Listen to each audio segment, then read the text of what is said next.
Auntie Lina, Shuiqing said. If only it had been you who died back then. As I spoke those words, the beautiful widow standing before me with her S-rank talent and luscious, mature figure completely broke down.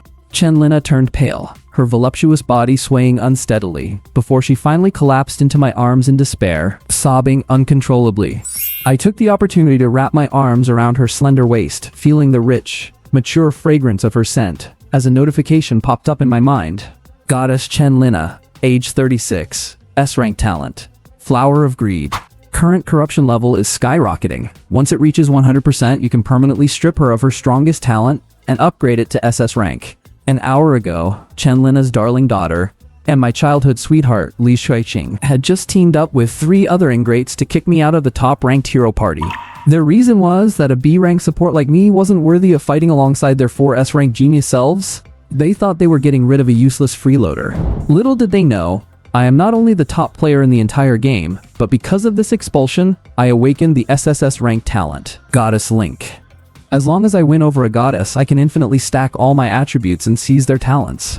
I was originally worried about where to find top-tier goddesses that meet the system's criteria. Now it seems, my former teammate's stunning mother is a ready-made perfect target, isn't she? Oh, Shuiqing, you look down on me, your childhood friend? Well, from now on, you'd better be a good girl and call me daddy? Recalling the scene an hour ago, when they threw me away like a worn-out tool in the dungeon, the cold smirk on my face grew even more intense. Rewind to 1 hour ago. Wang Chu, I hope you understand. We have secured our Brave Team qualification. With your level of ability, you are no longer qualified to continue with us.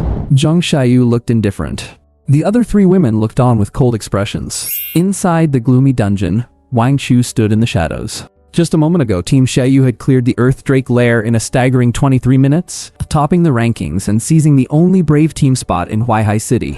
As long as they maintain a top 2 ranking in the next mock exam, massive resource allocation and direct admission to elite universities are all but guaranteed. So I have become your stepping stone, have I? Wang Chu scoffed. Donna gets snarky, Zheng Xiaoyu said with annoyance. If it weren't for Shuiqing's recommendation, how could someone with a B-rank talent like you have snuck into our all-S-rank team? We all stepped into the bone-forging realm now, while you were still stuck in the spirit-awakening realm. The gap between us will only keep growing. She paused, a patronizing smirk playing on her lips. Of course, if you show a sincere attitude, I can recommend you to another team. Kicking me out, Wang Chu retorted. Who was it that had an S-rank talent but couldn't coordinate, and whose clear times wouldn't improve no matter what? If it weren't for my link talent boosting everyone's stats by 20% plus my dungeon strategies and logistics support, do you think you would have secured this qualification so easily today? We haven't even reached the finish line yet, and you're already in such a rush to discard the tool after the job is done? 2 years ago, Wang Chu transmigrated into the world of the holographic virtual game Global Martial Exams.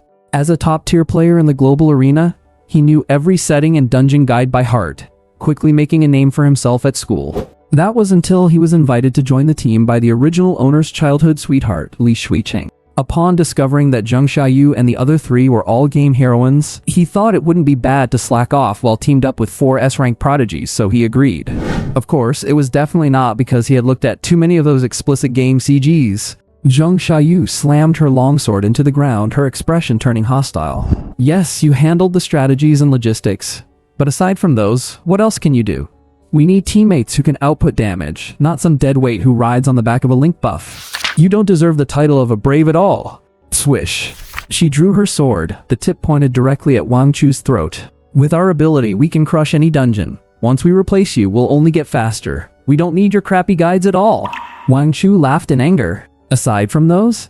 Then what is there to talk about? Strategies are useless? Was the Earth Element Affinity Potion you used to clear the dungeon fed to the dogs? Are you really cursing a woman? So what if I am? Go to hell.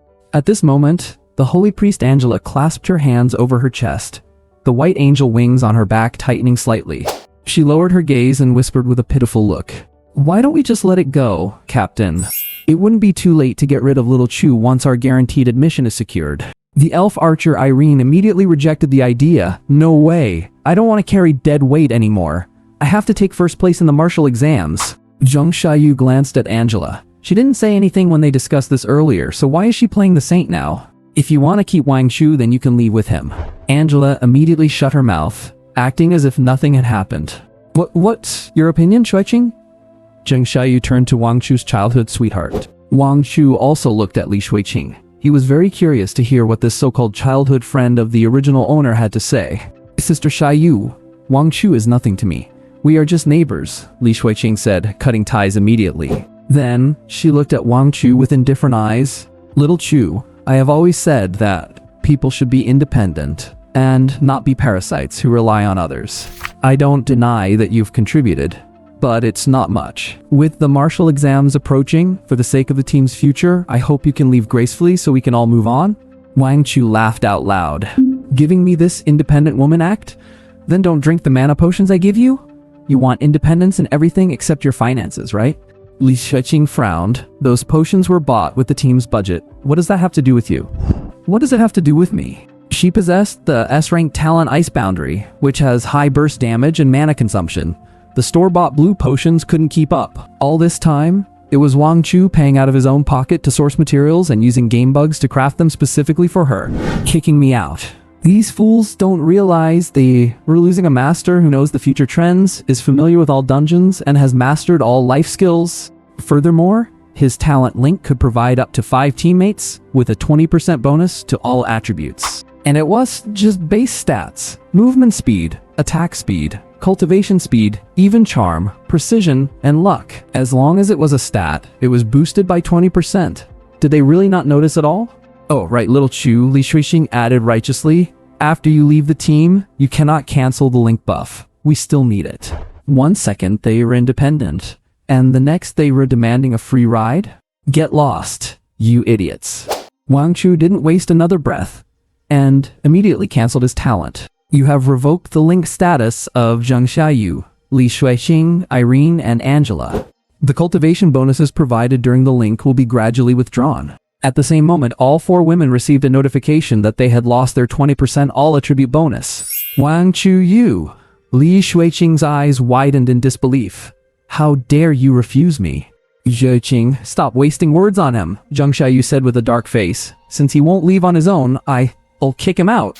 She quickly operated her system panel. Immediately after, Wang Chu's smartwatch vibrated. Ding. You have been kicked out of Team Xiaoyu. Zheng Xiaoyu snorted coldly. Got the message?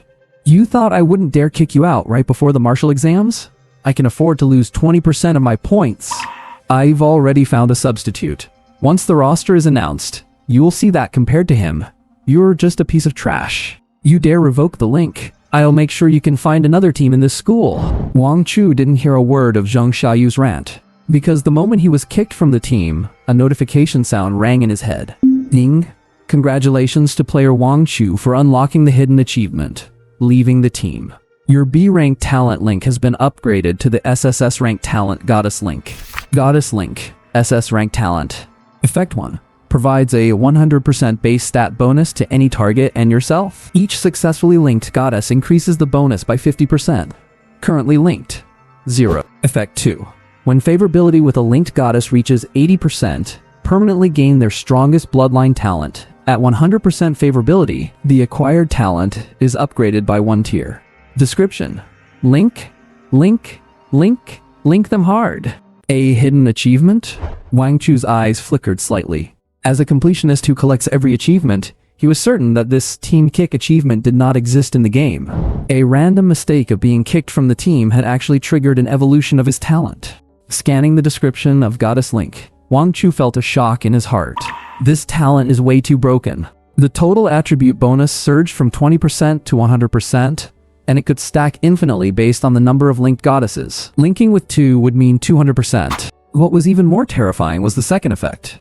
As long as there are enough goddesses linked, he could draw all sorts of powerful talents. When the depravity value reaches 100%, even an S-tier talent could evolve all the way to SSS tier. But what exactly counts as a successful link? While he was lost in thought, Zheng Xiaoyu was still yapping away beside him. Wang Chu, from today on, your reputation in the entire Huaihai city is ruined. No one will dare to take you in. And I won't be giving you a single cent of your share from the team's public funds. Wang Chu glanced at them, couldn't be bothered to waste his breath, and exited the dungeon directly. Who has time to deal with these idiots? Time to go find a goddess to link with. The dungeon fell silent instantly. You just left like that? Angela was somewhat surprised. probably felt too ashamed to stay. Zheng Xiaoyu pulled her long sword from the ground and turned to look at Li Shuiqing. Shuiqing, sorry, I didn't tell you in advance about optimizing Wang Chu out? Li Shuiqing shook her head. Captain, even if you hadn't brought it up, I would have. We aren't in the same world as him anyway. We've carried him for so long, he should be grateful. Zheng Xiaoyu smiled with satisfaction. That is good then. Outside the dungeon. Just as Wang Chu appeared at the exit portal, his classmates from Class 6 swarmed over. My god, 23 minutes. How did you guys do it? God Chu. Keep looking out for us little guys in the future. Exactly. Even the second place team hasn't come out yet. Heh. It's not like everyone has a powerful childhood sweetheart, right? The crowd had mixed expressions. Aside from a few who were genuinely offering congratulations, most were filled with jealousy. Why does he get to cling onto Li Shuiqing's coattails and team up with 4 S-tier talent goddesses? And now he's even taken first place in the first round of the Brave Team qualifiers. A direct spot is basically in the bag. Damn him. The homeroom teacher, Mr. Huang, pushed through the crowd, squeezed up to Wang Chu, and excitedly patted his shoulder. Oh, Wang Chu, I knew you could do it. You are the most outstanding student I have ever taught in my life. You are my pride. Mr. Huang's wrinkled face beamed like a flower. A normal class has never produced a student with a guaranteed spot before. This year's bonus and performance pay are set. Wang Chu had no intention of wasting time with them. He ignored them completely and headed straight out of the school. Just a moment ago in the dungeon, he had scanned Zheng Xiaoyu and the others. But he had received the same prompt. The target does not meet the criteria for a goddess? Strange. No matter how bad their personalities are, Zheng Xiaoyu and the others are female leads in the game, with top-tier looks and talents. If even they don't qualify, who on earth would? Wang Chu frowned and pondered. Or perhaps, because their character is flawed, they don't count as goddesses? The students left behind looked at Wang Chu's retreating figure and scoffed sourly. Just because he's getting a guaranteed spot, he looks down on the normal class now? What's with the attitude? He was a slacker, and now he's acting all high and mighty? Mr. Huang glared at them fiercely. Watch your mouths. Do you really think Wang Chu is the same as you lot? He helped the team get the first clear. What's strange about going back to rest? You guys should worry about yourselves instead of gossiping behind people's backs, or once you enter society. Mr. Huang. A cold, clear voice interrupted the lecture. Everyone turned around in unison. At the dungeon portal stood the 4 school goddesses with S-tier talents. Zheng Xiaoyu, leading the way with her blonde hair draped over her shoulders, clad in silver steel armor, looked indifferent. Everyone, from today on, Wang Chu has been optimized out of our team. Everything about him has nothing to do with us anymore. Mr. Huang's breath hitched. Wang Chu was kicked? Then my year-end bonus? My performance pay? No! The midday sun shone into the room. Chenlina was wearing a tight-fitting turtleneck sweater and casual shorts, showing off her full figure and long legs. She tucked a lock of hair behind her ear, her expression full of concern. I wonder how Shuiqing is doing, she sighed. Today was the day of her daughter Li Shuiqing's Brave Team Qualification Challenge. It should have been over long ago, but there was still no news. Ever since she couldn't remember when, the once intimate daughter had started growing distant from her. Knock, knock, knock. A knock on the door rang out suddenly. Chenlina's eyes brightened. Without waiting to put on her shoes, she trotted over barefoot and pulled open the door. Shuiqing, you? Seeing who was outside, her words trailed off. Outside the door, Wang Chu waved with a smile. Auntie Lina, it's me. It's you, little Chu. A flash of disappointment crossed Chenlina's eyes, but she quickly put on a warm smile. Come on in and sit. Don't just stand at the door. Wang Chu and her daughter Li Shuiqing were childhood sweethearts and were on the same team, so she was just about to ask him about her daughter. Chenlina pulled Wang Chu into the house. The layout of the room remained the same. The original owner had been a total sycophant who used to run over here all the time, but since transmigrating, Wang Chu had rarely visited. Following behind her, Wang Chu's gaze swept over her slender waist and the curvy figure tightly wrapped in denim shorts. At 36, there was no trace of time on Chenlina, just pure, mature charm. His purpose here was clear. To verify the effect of the Goddess Link system, which permanently grants and upgrades the target's strongest talent upon a successful link. He had his sights set on Li Shuiqing, who possessed the S-rank talent, Ice Boundary. Or rather, her mother. The moment the door opened, the system notification arrived as expected. Ding, linkable goddess detected. Goddess. Chenlina. Stats, 95, 63, 92. Age, 36. Talent, Flower of Greed, S rank. Realm. Third stage of bone forging. Goddess rating, 91 points. 91 points! Ding. Would you like to select Chen Lina as your link target? Wang Chu answered decisively, yes. Chen Lina has been set as the goddess link target. Current infatuation level for Chen Lina, 0%. A successful link occurs at 80% infatuation. You cannot switch targets until the goal is met. An invisible thread connected the two of them. Chen Lina, walking in front, suddenly paused as a strange emotion inexplicably surged in her heart. What is it, Auntie Lina? Wang Chu's steady voice came from behind. Nothing. Chen Lina replied vaguely. They reached the living room. Wang Chu sat on the sofa. Chen Lina brought him a glass of water, her gaze unconsciously resting on his side profile. So handsome. They met often, but looking at him today, the boy was breathtakingly handsome, and his temperament felt completely different. Here, little Chu, have some water. Thank you, Auntie Lina. Chen Lina sat on his left, her legs crossed. How did the challenge tournament go today? I cleared the Earth Drake's nest in 23 minutes. First place. That is wonderful. Chen Lina clapped her hands in excitement, her curves trembling under her knit sweater. Thank you, little Chu. I feel much more at ease, knowing you are taking care of Shuiqing. Please continue to look out for her once you get into the Daxia Martial Arts Academy. And what about you, Auntie Lina? Wang Chu took a sip of water and looked her straight in the eyes. Me? What about me? Chen Lina's smile froze. Shuiqing basically lives in the team dorms now. She barely comes home once a month. Wang Chu spoke calmly, hitting the nail on the head. From what I've observed, she hasn't even called you much, has she? Once you both enter the Daxia Martial Arts Academy, you will see each other even less. Li Shuiqing was an ungrateful child. According to the game's lore, she mistakenly believed her father died to save Chen Lina, so she grew to hate her mother intensely. She stayed at the training base and only reached out to Chen Lina for one reason: money.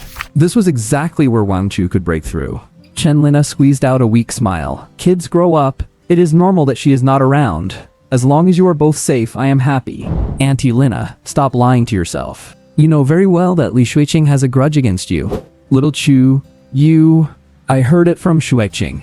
She said that her father died because of you, so she hates you. Chen Lina's face turned deathly pale. What did you say? Xiaoqing, did she really say that? Of course, Li Shuiqing had never actually said that. But if Wang Chu said she did, then she did.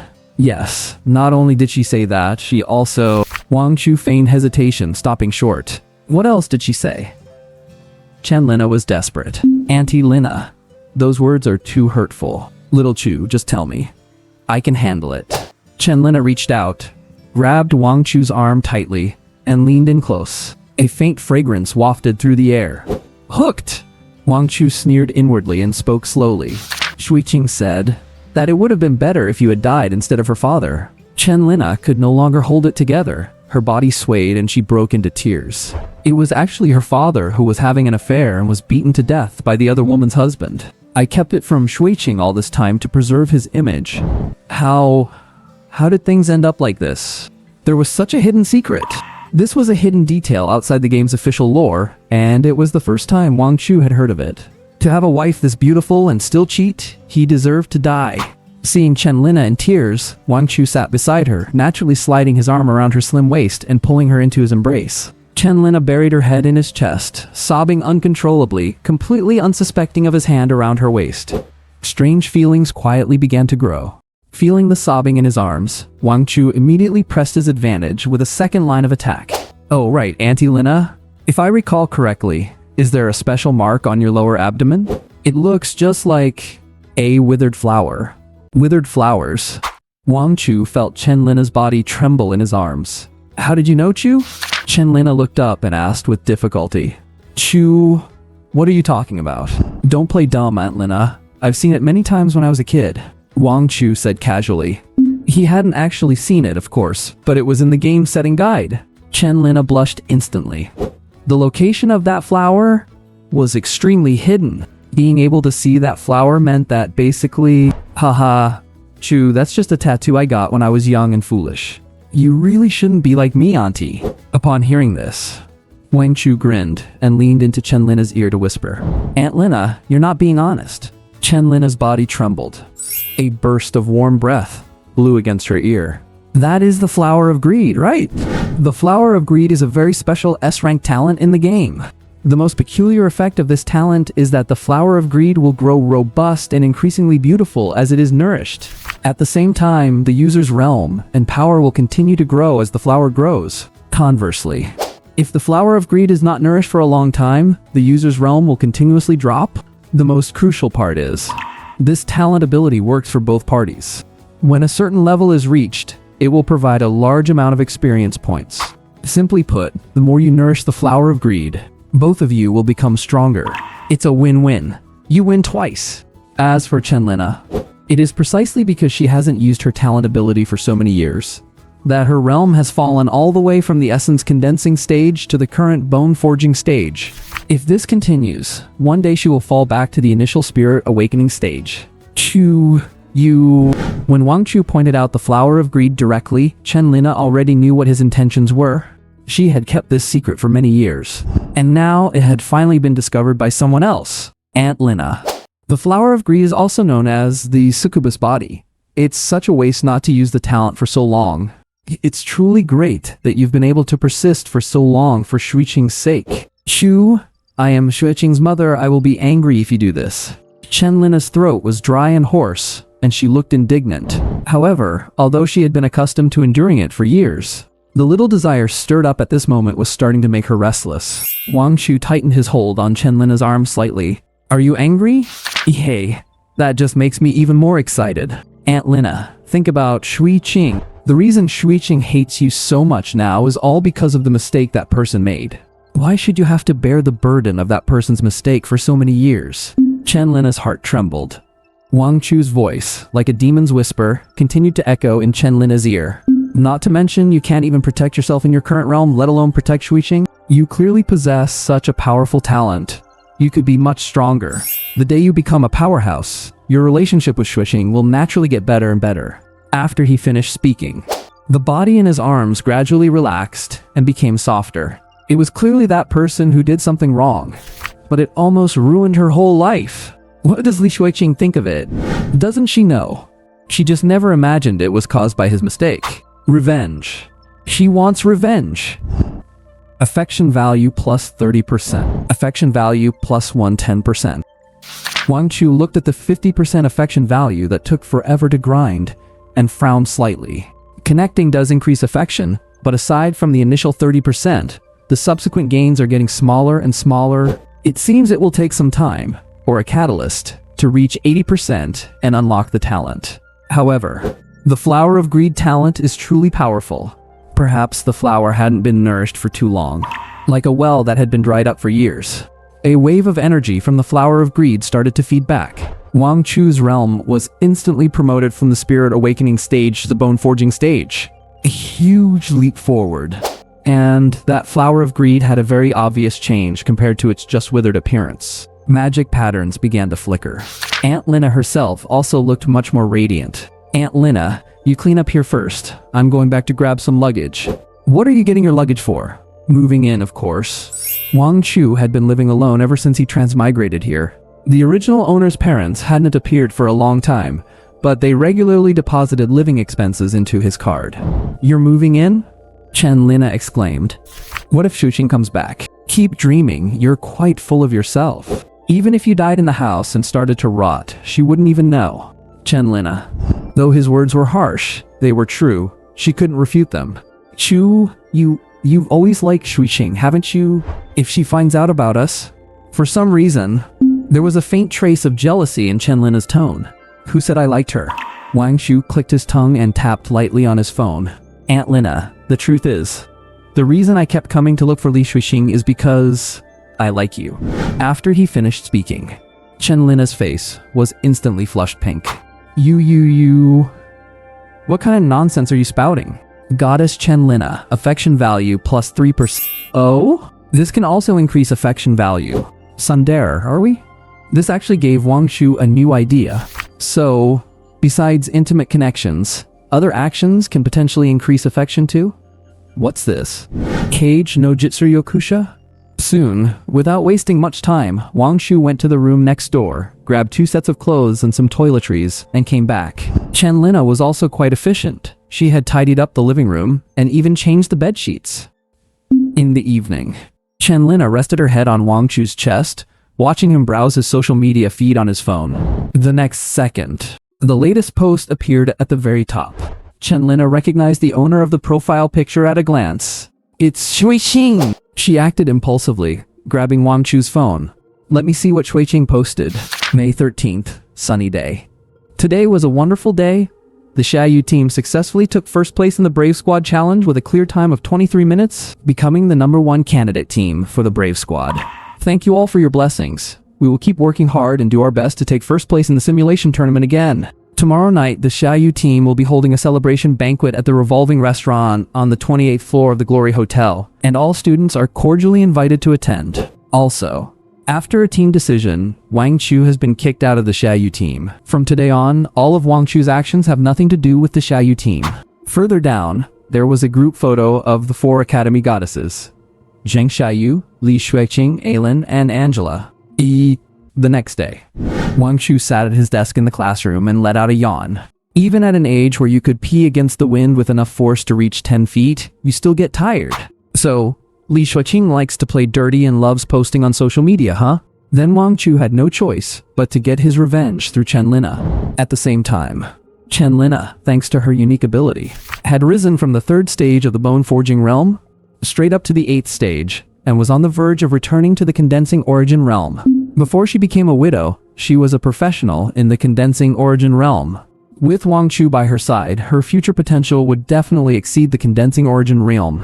The only thing that gave Wang Chu a headache was that after Chenlina's infatuation level reached 60%, it barely climbed anymore. He still needed another 20% to unlock his first talent. Watching the calm Wang Chu, the students in the classroom were buzzing with gossip. Kisk Tusk. Wang Chu is really calm, considering he just got kicked out of his team right before the martial arts exam. I told you he was a freeloader. Goddess Zheng finally realized it.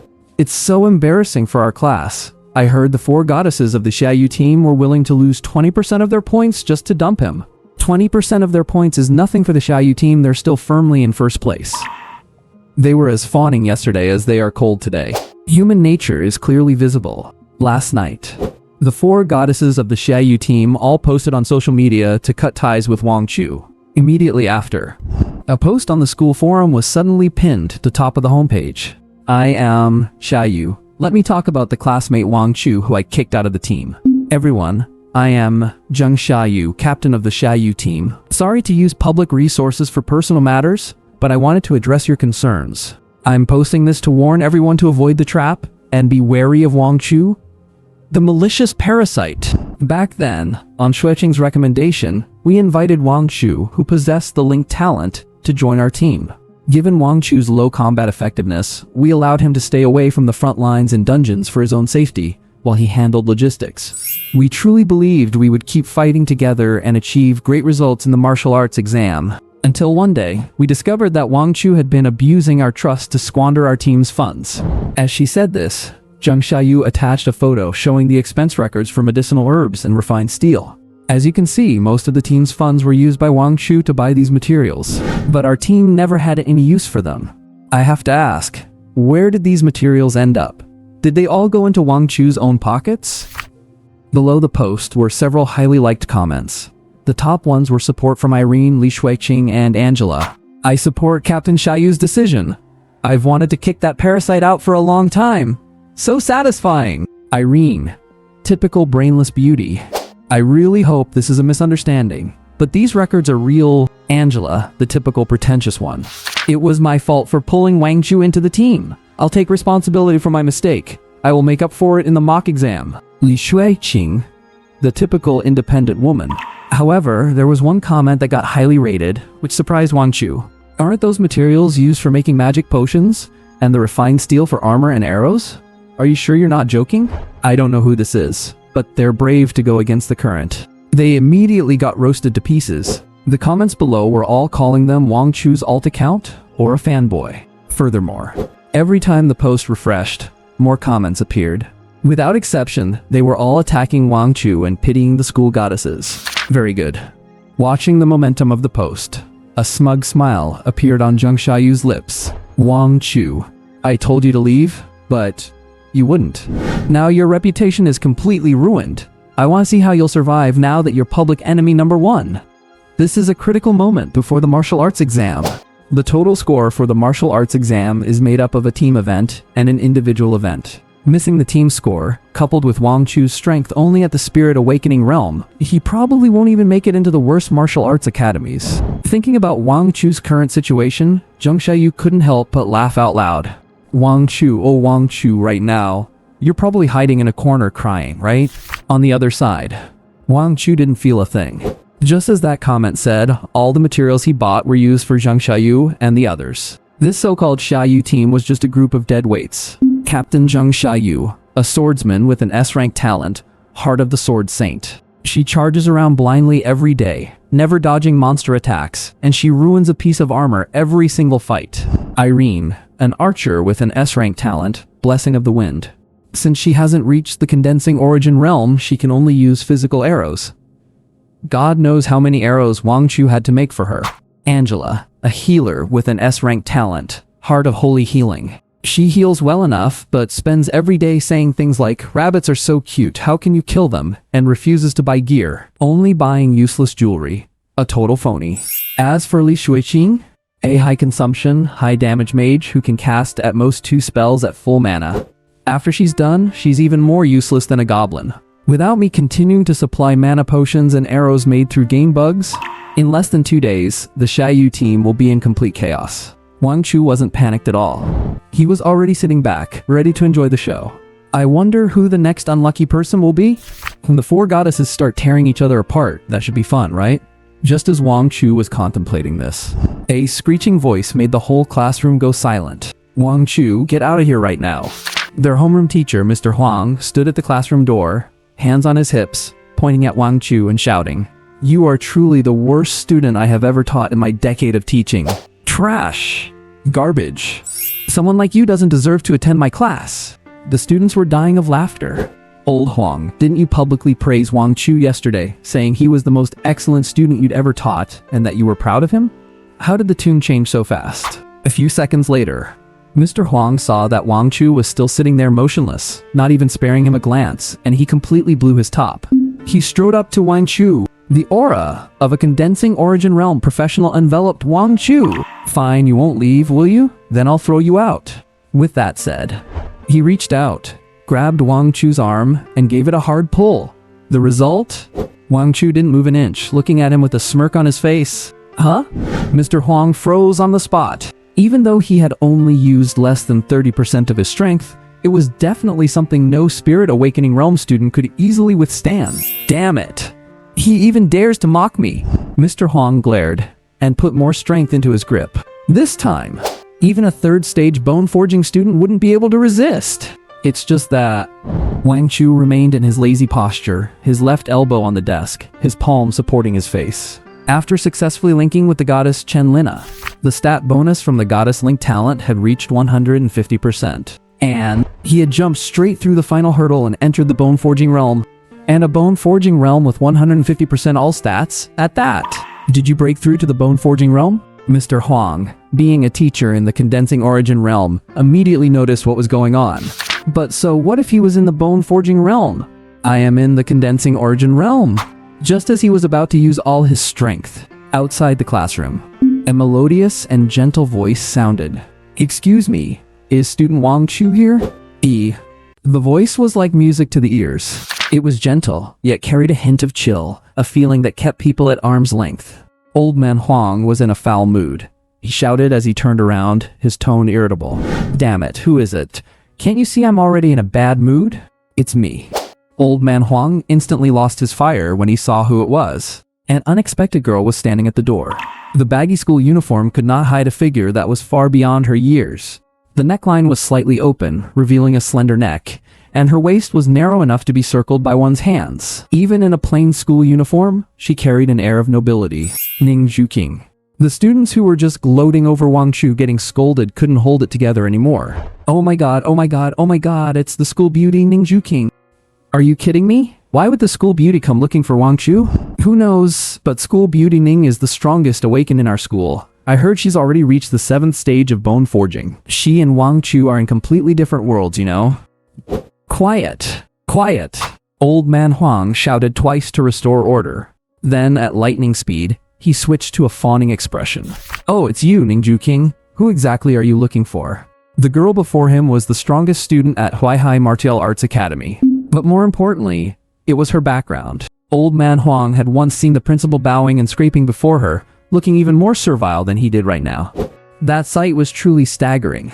Old man Huang believed that if Ningju King couldn't reach something on a shelf, the principal would probably kneel down and let her use him as a footstool. I'm looking for Wang Chu. Ningju King extended a delicate finger and pointed to Wang Chu, who was sitting in the second to last row by the window. You're looking for Wang Chu? Old man Huang's pitch went up, his surprise evident. Then, he suddenly realized something. Student Ning, perhaps you aren't aware, Wang Chu was kicked out of the Xiaoyu team yesterday. He is no longer a member. Ningju King looked calm, nodded, and said, I know. And that is precisely why I am here to find Wang Chu. With that said, under the shocked gazes of the students, she walked into the classroom and went straight to Wang Chu's desk. Then, she extended that little hand, which so many boys dreamed of holding. The students widened their eyes as an unrealistic and absurd idea began to sprout in their hearts. Wait, Ningju King's movement, her gaze, her actions. Don't tell me she's about to... No way. Goddess Ning. Why? Is it just because he's handsome? Wang Chu. Would you like to join my team?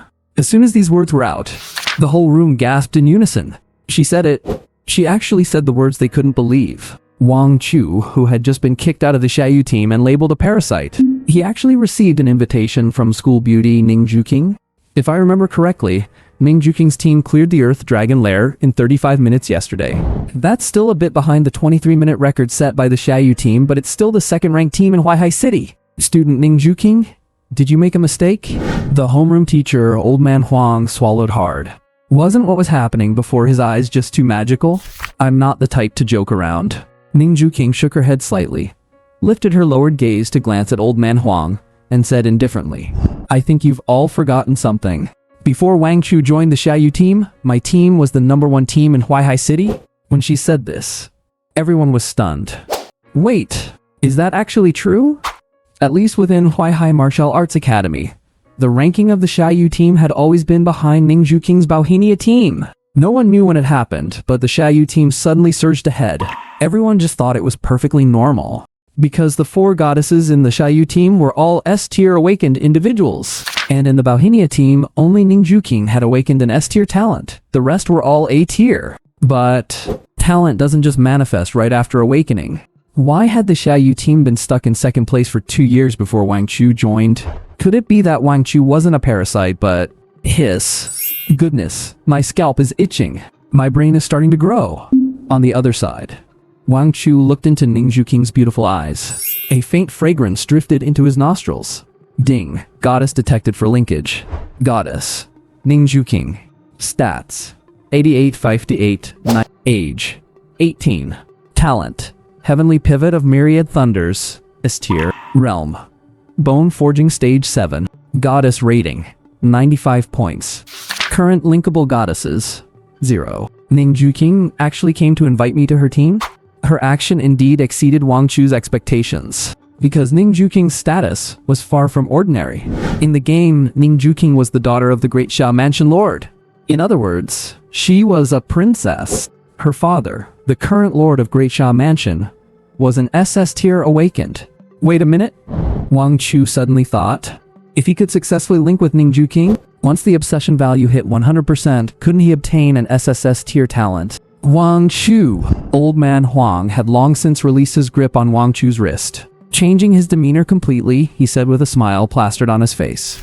A golden carp is not a creature trapped in a pond. Actually, I was just being tough because I had high expectations for you, and I was worried you'd be discouraged after being kicked out, so I was deliberately provoking you. Now a new opportunity has arrived. You must seize it. Hurry up and accept student Ningju King's invitation. Everyone. Seriously?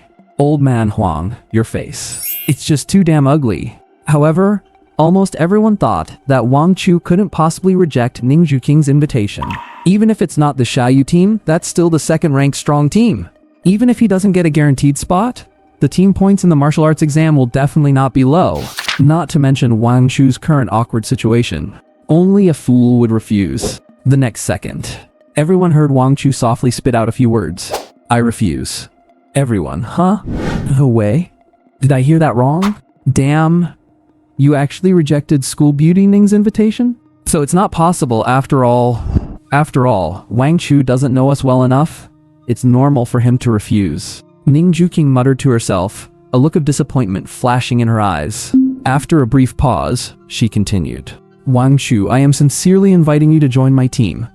We can get to know each other first. It's not too late to decide then. My invitation remains valid until you agree. Huh?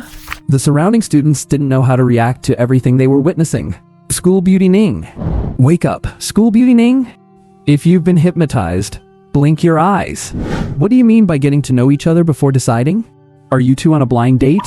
This is just too magical. Who would believe this if they heard it?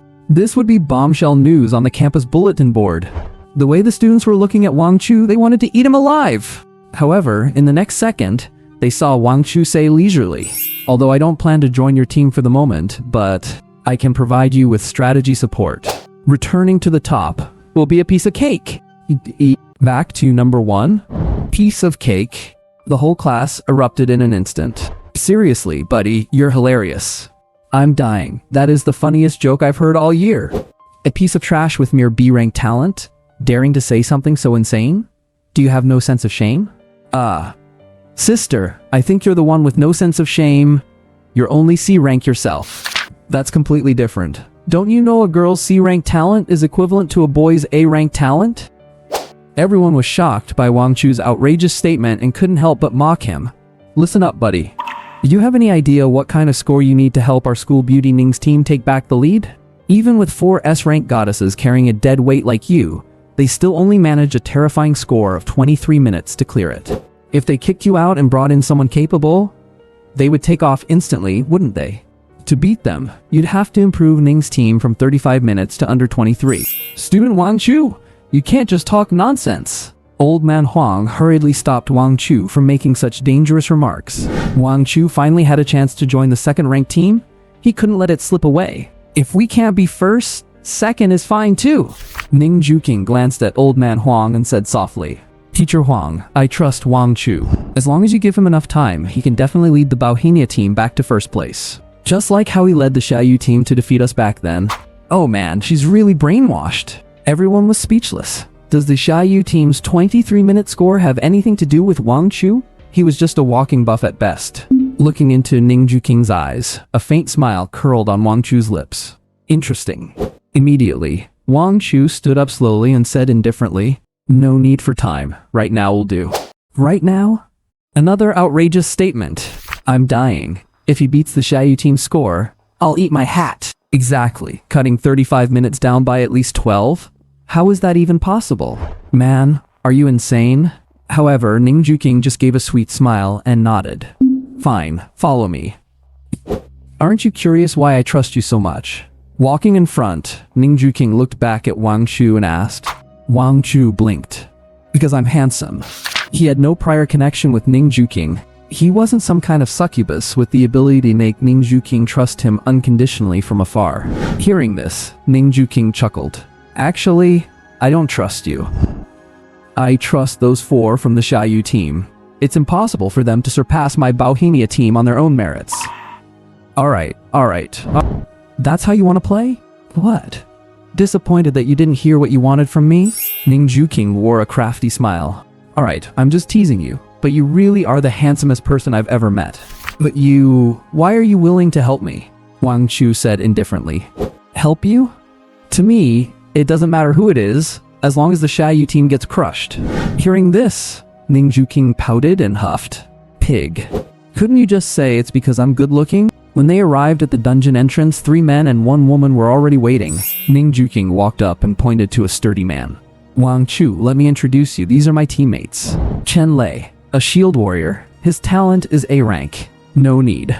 Wang Chu waved his hand, interrupting Ning Juqing. Just do exactly what I say, and no matter your lineup, you'll be able to crush the Xiaoyu team's 23-minute record. Hearing this, their expressions changed. One tall, thin guy stared at Wang Chu with hostility. Do exactly as you say, You're just a piece of trash kicked out of a team. What gives you the right to bark orders here? Ning Juking frowned. Wan Fan, I invited Wang Chu here. Everyone must show him respect. Wan Fan snorted coldly. Captain, did he scam you? If he was really capable, why would the Xiaoyu team collectively kick him out? Xiaoyu and her girls aren't fools. I'll say it here and now. Listen to his commands? Never. Duan Fan, calm down. It's just one dungeon run. Another female teammate, Lin Dao, advised. Just listen to the captain. It wouldn't hurt to try. Exactly. Duan Fan. Chen Lei also tried to persuade him. They hadn't expected Duan Fan to react so strongly.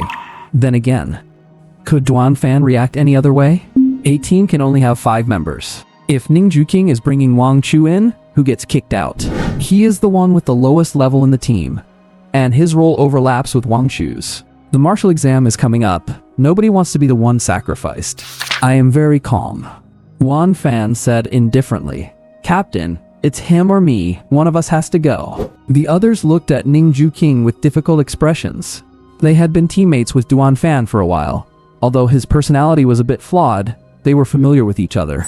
Plus, with time being short, changing team members now wasn't a wise choice. And the reason Duan Fan dared to threaten Ning Juking like this was because he had heard that Wang Chu had clearly rejected Ning Juking earlier. He also guessed that Ning Juking invited Wang Chu on the spot just to annoy Zheng Xiaoyu and her team. Ning Juking chuckled. Your request to leave the team is approved.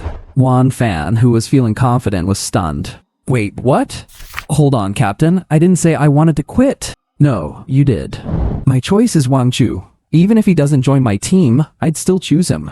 As she spoke, she raised her wrist and tapped on her watch. Your team departure request has been pushed through. You can confirm it right now. Captain, Chen Lei and the others were also bewildered. How did we suddenly lose a teammate? Fine. Wan Fan's eyes widened, revealing a cold smile. Ning Juking, I didn't expect you to fall out with me over some trash that nobody else wants. In that case, I'll see what kind of talent you have to take first place. Having said that, he confirmed the request and left without looking back. Ning Juking didn't even look at him, turning to smile at Wang Chu. See, I lost a teammate because of you. Although you don't intend to join my team, you can at least accompany me for one dungeon run, right? Ning Juking. Wang Chu took a deep look at Ning Juking and nodded. Alright, I'll go in and join you for a bit. Ning Juking had probably wanted to kick someone as prickly as Duan Fan to the curb a long time ago. Giving her a hand wouldn't hurt, especially since she was one of the targets of the Goddess Link. Of course, there are benefits to clearing dungeons. You get something similar to experience points in a game. During their cultivation, professionals can continuously refine these points to increase their rank or skill level. After joining Ning Juking's temporary team, she immediately chose to enter the dungeon. Dim sunlight filtered through the layers of foliage, spilling over everyone. A scent of damp earth wafted into their nostrils. This dungeon is such a pain. When we came yesterday, we didn't prepare any earth element affinity potions, and all our attributes dropped by 30%. Chen Lei said, Yeah, but I've come prepared today. With that, Ning Juking pulled out 5 vials of potion. Foundation building stage earth element affinity potions. They can increase earth element affinity by 20%. It wasn't that she couldn't afford better affinity potions. It's just that for bone forging stage professionals, the body can only absorb the efficacy of ordinary potions up to the foundation building level. Just then, Wang Chu spoke up. Drink mine instead, since we need a speedrun. Wang Chu took out 4 potions and handed them out. I'll handle it. You're just here to help, so how can I let you pay for these? Ning Juking pushed the potions back. Who said they were free? 10,000 a bottle. Wang Chu said calmly. 10,000 a bottle? Why don't you just go rob someone? Lin Dao exclaimed. An earth element affinity potion for the foundation building stage only costs 5,000 at most, right? How dare you sell them for 10,000? Wang Chu shrugged and didn't answer. Ning Juking, however, said quite simply, Fine. Then, she took the potions from Wang Chu's hand and downed one immediately. Team leader, you... Before Lin Dao could finish, she saw Ning Juking's pupils shrink sharply. Team leader? What's wrong? Lin Dao asked hurriedly. With a solemn expression, Ning Juking glanced at the empty bottle in her hand and said in a low voice, After drinking this earth element affinity potion, I gained a 50% attribute boost. That means, instead of the 30% reduction, I've actually got a 20% increase. What? Shocked, Lin Dao drank her own potion as well. It's real. As top-tier students, how could they not know that bone forging stage professionals can only absorb the effects of foundation building level potions? But this foundation building potion and the one Wang Shu provided had a 30% difference in attributes. So, is this the potion that allowed the Xiaoyu team to achieve such good results? If we had this potion yesterday, we could have at least finished in under 25 minutes. Gao Tong, the healer of the team, muttered. Ning Juqing took a deep breath, her gaze focused as she said in a low voice, "Let's hurry. Don't waste time or the potion's effect." As for why this potion had such a change, it must be at least Earth-grade quality. Right. The other three were also in high spirits. With their attributes surging after the potion, even a pig would know that a record-breaking chance was right in front of them. We must seize it. Boom. The team swept through, and the minor monsters on the way were no problem at all for these top students. After the last monster was slain, Chen Lei placed his shield on the ground, let out a sigh of relief, and said with joy, 16 minutes. We made it to the depths of the nest in just 16 minutes. Gao Tang looked at the others, his face showing a troubled expression. The speed is definitely faster, but to break the Xiaoyu team's record, we have to defeat the Earth Drake in under 7 minutes. It might have been possible yesterday, but today we're missing Duan Fan. I feel like our damage output isn't quite enough. Heavy breathing echoed from the depths of the nest. The ground shook occasionally, a reminder that a terrifying creature lived within. Defeating the Earth Drake in 7 minutes, it's definitely tough. Don't rush. Wang Chu spoke up just then. What is it? Chen Lei asked, feeling a bit anxious. Every second counts right now. Wang Chu walked over to Chen Lei and handed him something. What is this? A wood spirit mushroom. Wang Chu said calmly. I picked it up on the way. During the fight, find a chance to throw it into the Earth Drake's mouth. Wood spirit mushrooms contain a massive amount of wood element energy and toxins, which are perfect for restraining the Earth Drake. It will cause the Drake's attributes to drop by 50% for a short time. Everyone held their breath. Wang Chu, are you serious? Gao Tong exclaimed. Using elemental counter effects to increase clearing speed is something we've been taught in class. But you can't just pick any herb to make it work. It usually requires a ton of experiments. Try it and you'll see. Let's go, let's go. Lin Dao was excited and urged Chen Lei. If we can really drop the Earth Drake's attributes by 50%, killing it in under 7 minutes will be a piece of cake. The 5 of them entered in a line. Roar. Seeing the intruders, the Earth Drake in the nest let out a low roar. The entire nest was shaking. They had fought it once yesterday, so the team was fairly familiar with the Earth Drake. Chen Lei jumped high into the air and let out an angry shout, his massive shield glowing with a red light. Shield bash! Bang! The massive shield smashed against the Earth Drake's cheek, knocking its head to the side. In pain, the Earth Drake let out a roar. Quick as lightning, Chen Lei grabbed the wood spirit mushroom and threw it straight into its mouth. Gulps. Got it! Chen Lei cheered. The next second, the Earth Drake whipped its tail, sending Chen Lei flying. Tui, pew tui. Chen Lei slammed into the nest wall, creating a crater in the dirt. Wang Chu, you lied. Buddy, do you think this is a game? Give the Earth Drake time to digest it. Wang Chu said, feeling speechless. Sure enough, seconds after he spoke, the Earth Drake, which had been charging at Chen Lei, suddenly let out a cry of pain. Awoo! The wood spirit mushroom is working. Ning Juking's eyes lit up. All out attack. Oh, oh, oh! The team rushed forward instantly. There wasn't much need for communication. Just perfect, tacit cooperation. Wang Chu hung back, clicking his tongue in admiration. Ning Juking's team, their synergy is way better than those little princesses in the Xiaoyu team. In that Xiaoyu team, there's someone giving orders, someone questioning those orders, someone who won't listen, someone who can't understand them, and someone trying to direct the director. Everyone thinks they're the messiest of them all. In under 5 minutes, the Earth Drake let out a hoarse howl, and its massive body crashed to the ground. We cleared it. Lin Dao cheered. The 4 of them performed much better than yesterday. Even with one less sub-DPS like Duan Fan, the efficiency was much higher. Ding! Successfully cleared Earth Drake's nest. Time elapsed. 20 minutes and 38 seconds. The 4 members of the Bougainvillea team looked at each other, their faces unable to hide their excitement. Oh my god, oh my god, oh my god. 20 minutes and 38 seconds. We broke the record. Ning Juqing. Yes. Not only did we break the record, but we beat it by nearly 3 minutes. Brother Chu, You are incredible. How did you know that wood spirit mushrooms would be useful? Exactly. And that earth elemental affinity potion, what was that all about? Chen Lei and Lin Dao chattered excitedly as they crowded around Wang Chu. Ning Juqing looked at Wang Chu with appreciation, smiling lightly as she spoke to the others. Well, I wasn't wrong about him, was I? Our team leader is the best. Gao Teng, who was on the side collecting materials dropped by the Earth Subdragon, asked with some confusion. I'm just putting out a hypothesis. What if this was actually the Xiaoyu team's strategy and Wang Chu just copied it? Lin Dao gave a light hum. Gao Teng, if the Xiaoyu team had this strategy, how long do you think it would take them to clear it? You have a point. If they use this strategy, I don't think it would even take them 15 minutes. Exactly, I can't even imagine why someone as capable as Brother Chu would be kicked by the Xiaoyu team. Most of the time, a team isn't lacking a tank, a damage dealer, or a healer. What they lack is a team brain. An excellent team brain is enough to make the other 4 professionals perform like more than 5 people. Brother Chu, join our team.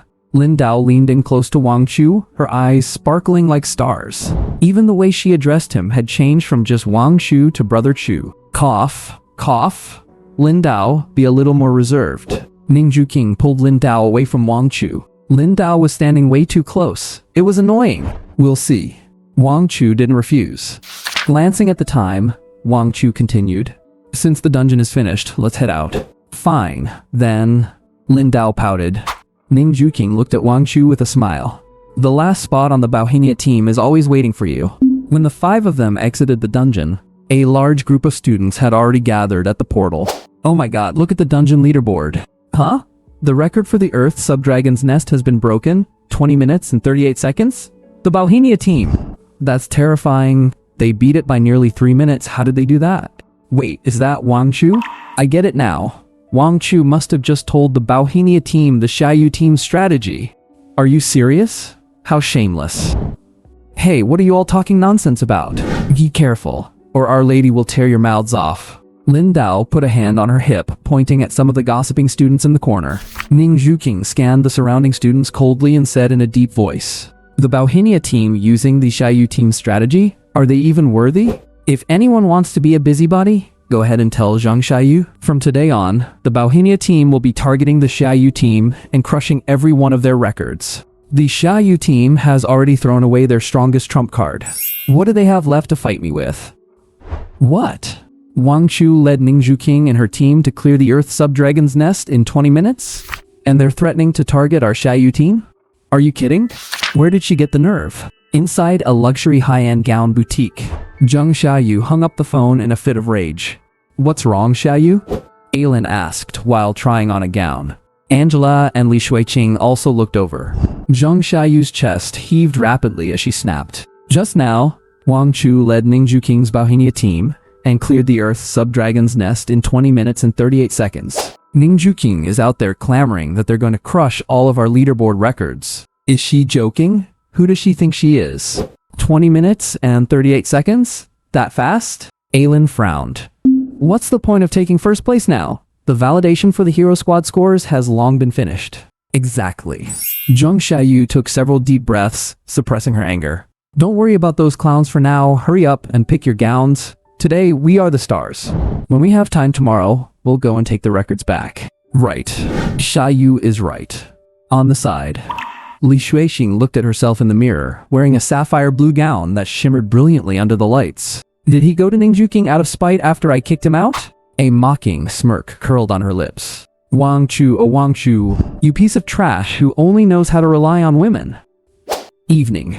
The revolving restaurant at the Huaihai Honor Hotel. Champagne-colored balloons and faux flowers decorated the entrance of the banquet hall with a high-class feel. The 4 girls of the Xiaoyu team stood at the entrance, wearing vanity-filled smiles. Congratulations to the Xiaoyu team for being promoted to a hero squad. You all look so beautiful today, sisters. It looks like you're locked in for a recommendation to the Daxia Martial Arts University this year. Thank you, thank you. The 4 girls wore standard fake smiles as they replied to everyone's congratulations. Hey, Xiaoyu, reserving this place must cost at least 800,000, right? Where did we get that much money?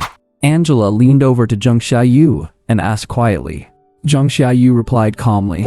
Sponsored by the hotel owner. They said as long as we mention the hotel name during the official interview, It's covered. Aylin crossed her arms and said coolly, Angela, did you forget who our captain's mother is? Money was never an issue. I guess that's true. While they were whispering, Li Shuiqing frowned to the side. For some reason, her state of mind had been strange since last night, and she kept feeling restless. Just then, Angela pointed at a woman who had just walked out of the elevator. Hey, Shuiqing, look, isn't that your mom? Li Shuiqing looked over. In the distance, a tall woman with long hair was approaching. Her long brown hair hung down like silk, and the tight tailoring of her bright red cheongsam outlined her dramatic curves. Her full bosom swayed gently with her gait, and the slit in the dress revealed her long, shapely, fair legs. There was a sense of mature charm and allure in her expression. After she approached, Li Shuiqing frowned and said coldly to the person who arrived, Chen Lina, why are you here? Aunt Lina. I am here to congratulate you, Shuiqing. Chen Lina wore a flattering smile on her face. Li Shuiqing let out a cold snort. She hadn't told Chen Lina about this event at all. She just didn't want her good-for-nothing mother to show up here and embarrass her. How did you even find this place? Bad luck. Did Wang Chu tell you? Did he come to you asking for a favor, wanting me to put him back on the team? Hearing the name Wang Chu, and strange expression flickered across Chen Lina's face. She had only learned that Wang Chu was kicked out of the Xiaoyu team from Li Shuiqing's social media feed last night. No wonder Wang Chu came looking for her yesterday afternoon. It was all the trouble you caused. Seeing Chen Lina remain silent, Li Shuiqing figured she had guessed correctly and wore a look of contempt. Chen Lina, you go back and tell him. It is absolutely impossible for him to rejoin the team. I won't let him ruin my future. Zhang Xiaoyu, standing nearby, frowned. This idiot Li Shuiqing really doesn't know how to read the room. There are so many people watching. Even if you don't get along, you should at least pretend to. Doesn't this tarnish the reputation of my Xiaoyu team? Helplessly, she stepped in to save the situation. Wow, Shuiqing, your mother is truly beautiful. Then, she stepped forward to shake hands with Chen Lina. Hello, Auntie. I am Zhang Xiaoyu, the captain of the Xiaoyu team. Ah, Xiaoyu. Thank you for looking after Shuiqing. Don't mention it, Auntie. Shuiqing and I are the best of friends. Come, this way, please. We have already reserved a seat for you at the main table. Zhang Xiaoyu said with polite formality. Li Shuiqing snorted and turned her head away. Chen Lina really looked different today compared to usual. She usually went barefaced and dressed in casual clothes. But today was different, with her exquisite makeup and that bright red qipao, which perfectly accentuated her figure. Plenty of men, ranging from those in their 60s to little boys, were already staring at her. When Chen Lina reached the main table, a woman of similar age was already seated at the head. The noisy banquet seemed like nothing but a background for her. The woman sat as still as an abyss, her back straight as a pine. Her bright blonde hair shimmered under the lights, tucked behind her ears, revealing a cold and delicate face. In a simple white shirt, her figure looked graceful and curvaceous. What drew Chen Lina the most were her eyes. They gave her a feeling of being able to see through everything and a sense of being unapproachable. Gulp. Chen Lina couldn't help but swallow hard. With only two people at the table, sitting on the other side felt like it would be awkward. So she took the initiative and sat down next to the blonde lady. Hello, I am Chen Lina, Li Shuiqing's mother from the Xiaoyu team. Looking at the other woman's long blonde hair and that somewhat familiar face, Chen Lina guessed that she must be related to Zhang Xiaoyu. The blonde lady glanced at Chen Lina with an indifferent expression and replied, Hello, I am Mu Sai, Zhang Xiaoyu's mother. As expected, she is Zhang Xiaoyu's mother. However, Chen Lina had this feeling that the name Mu Sai sounded familiar somewhere. Just as she was thinking, several middle-aged men and women approached their main table. Chen Lina recognized the man in front. It was Li Guochang, the principal of the Huaihai Martial Arts Academy. Greetings, Sword Saint. Li Guochang held his champagne flute with both hands and bowed respectfully to Mu Sai. Sword Saint? Chen Lina's pupils shrank. She remembered now. No wonder the name sounded so familiar. One of the Shanghai realm powerhouses of the Daxia prefecture, Sword Saint Mu Si. She is actually Zhang Xiaoyu's mother? Seeing the group surround them, Mu Sai just raised her eyes to glance at them. Then she nodded slightly. She had no intention of standing up to talk to them at all. Li Guochang and the others kept smiling, showing no sign of dissatisfaction. Good grief! The person opposite is a powerhouse of the Shanghai realm. There are only a few dozen such powerhouses in the entire Daxia prefecture. Li Guochang is considered quite strong in Huaihai City. But he is only at the Yukshu realm. There is a whole major realm of Tongshan realm separating him from the Shanghai realm. She could kill him with a single kick. Sword Saint, student Xiaoyu is truly worthy of being your daughter. She has quite a bit of your former style. Yes, yes. With such achievements, she will surely dominate the world and become a pillar of our Daxia prefecture. The group stood there showering her with awkward flattery for quite a while. Finally, they left. Chen Lina stole a glance at Mu Sai, who remained as cold and aloof as before. Sai. She seems like a very difficult person to get along with. But then again, Shuiqing has 2 other teammates. Where are their parents? Not long after.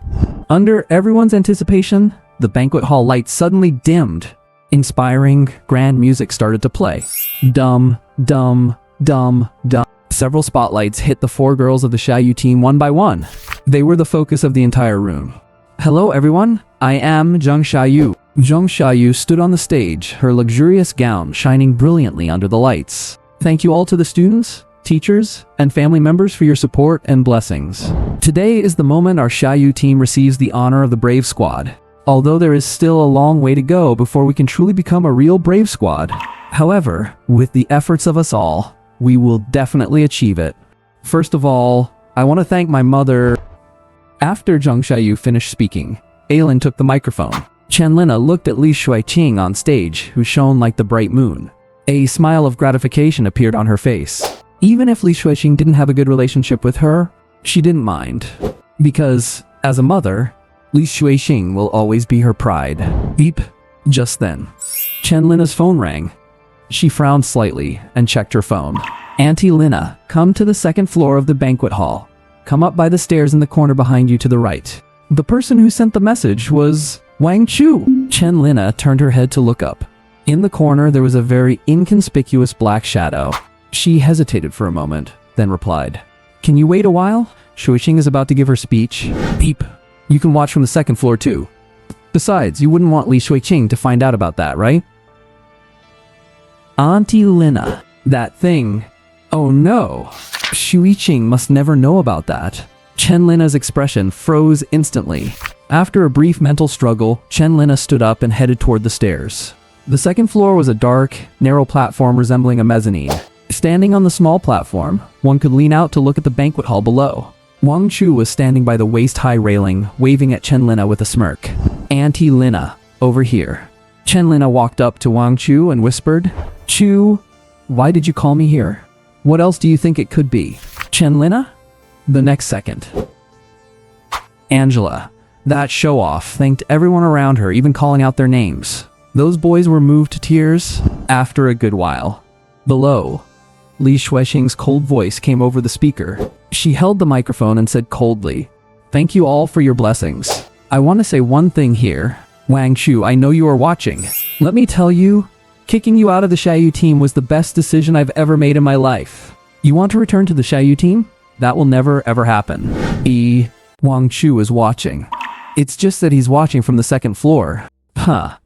Did you guys hear anything? Are you hallucinating? I still think what Li Shuiqing said was hilarious. I never expected someone could be that shameless. But how come I heard that Ning Juqing, the school beauty, went to Wang Chu's class today specifically to invite him to join her team? Not just that, the Bohemia team even broke the Xiaoyu team's record today with a time of 20 minutes and 38 seconds, a full 3 minutes faster. Really? No way? The noisy banquet hall had nothing to do with Wang Chu at this moment. The beautiful voice he had long been waiting for finally rang out in his mind. Ding!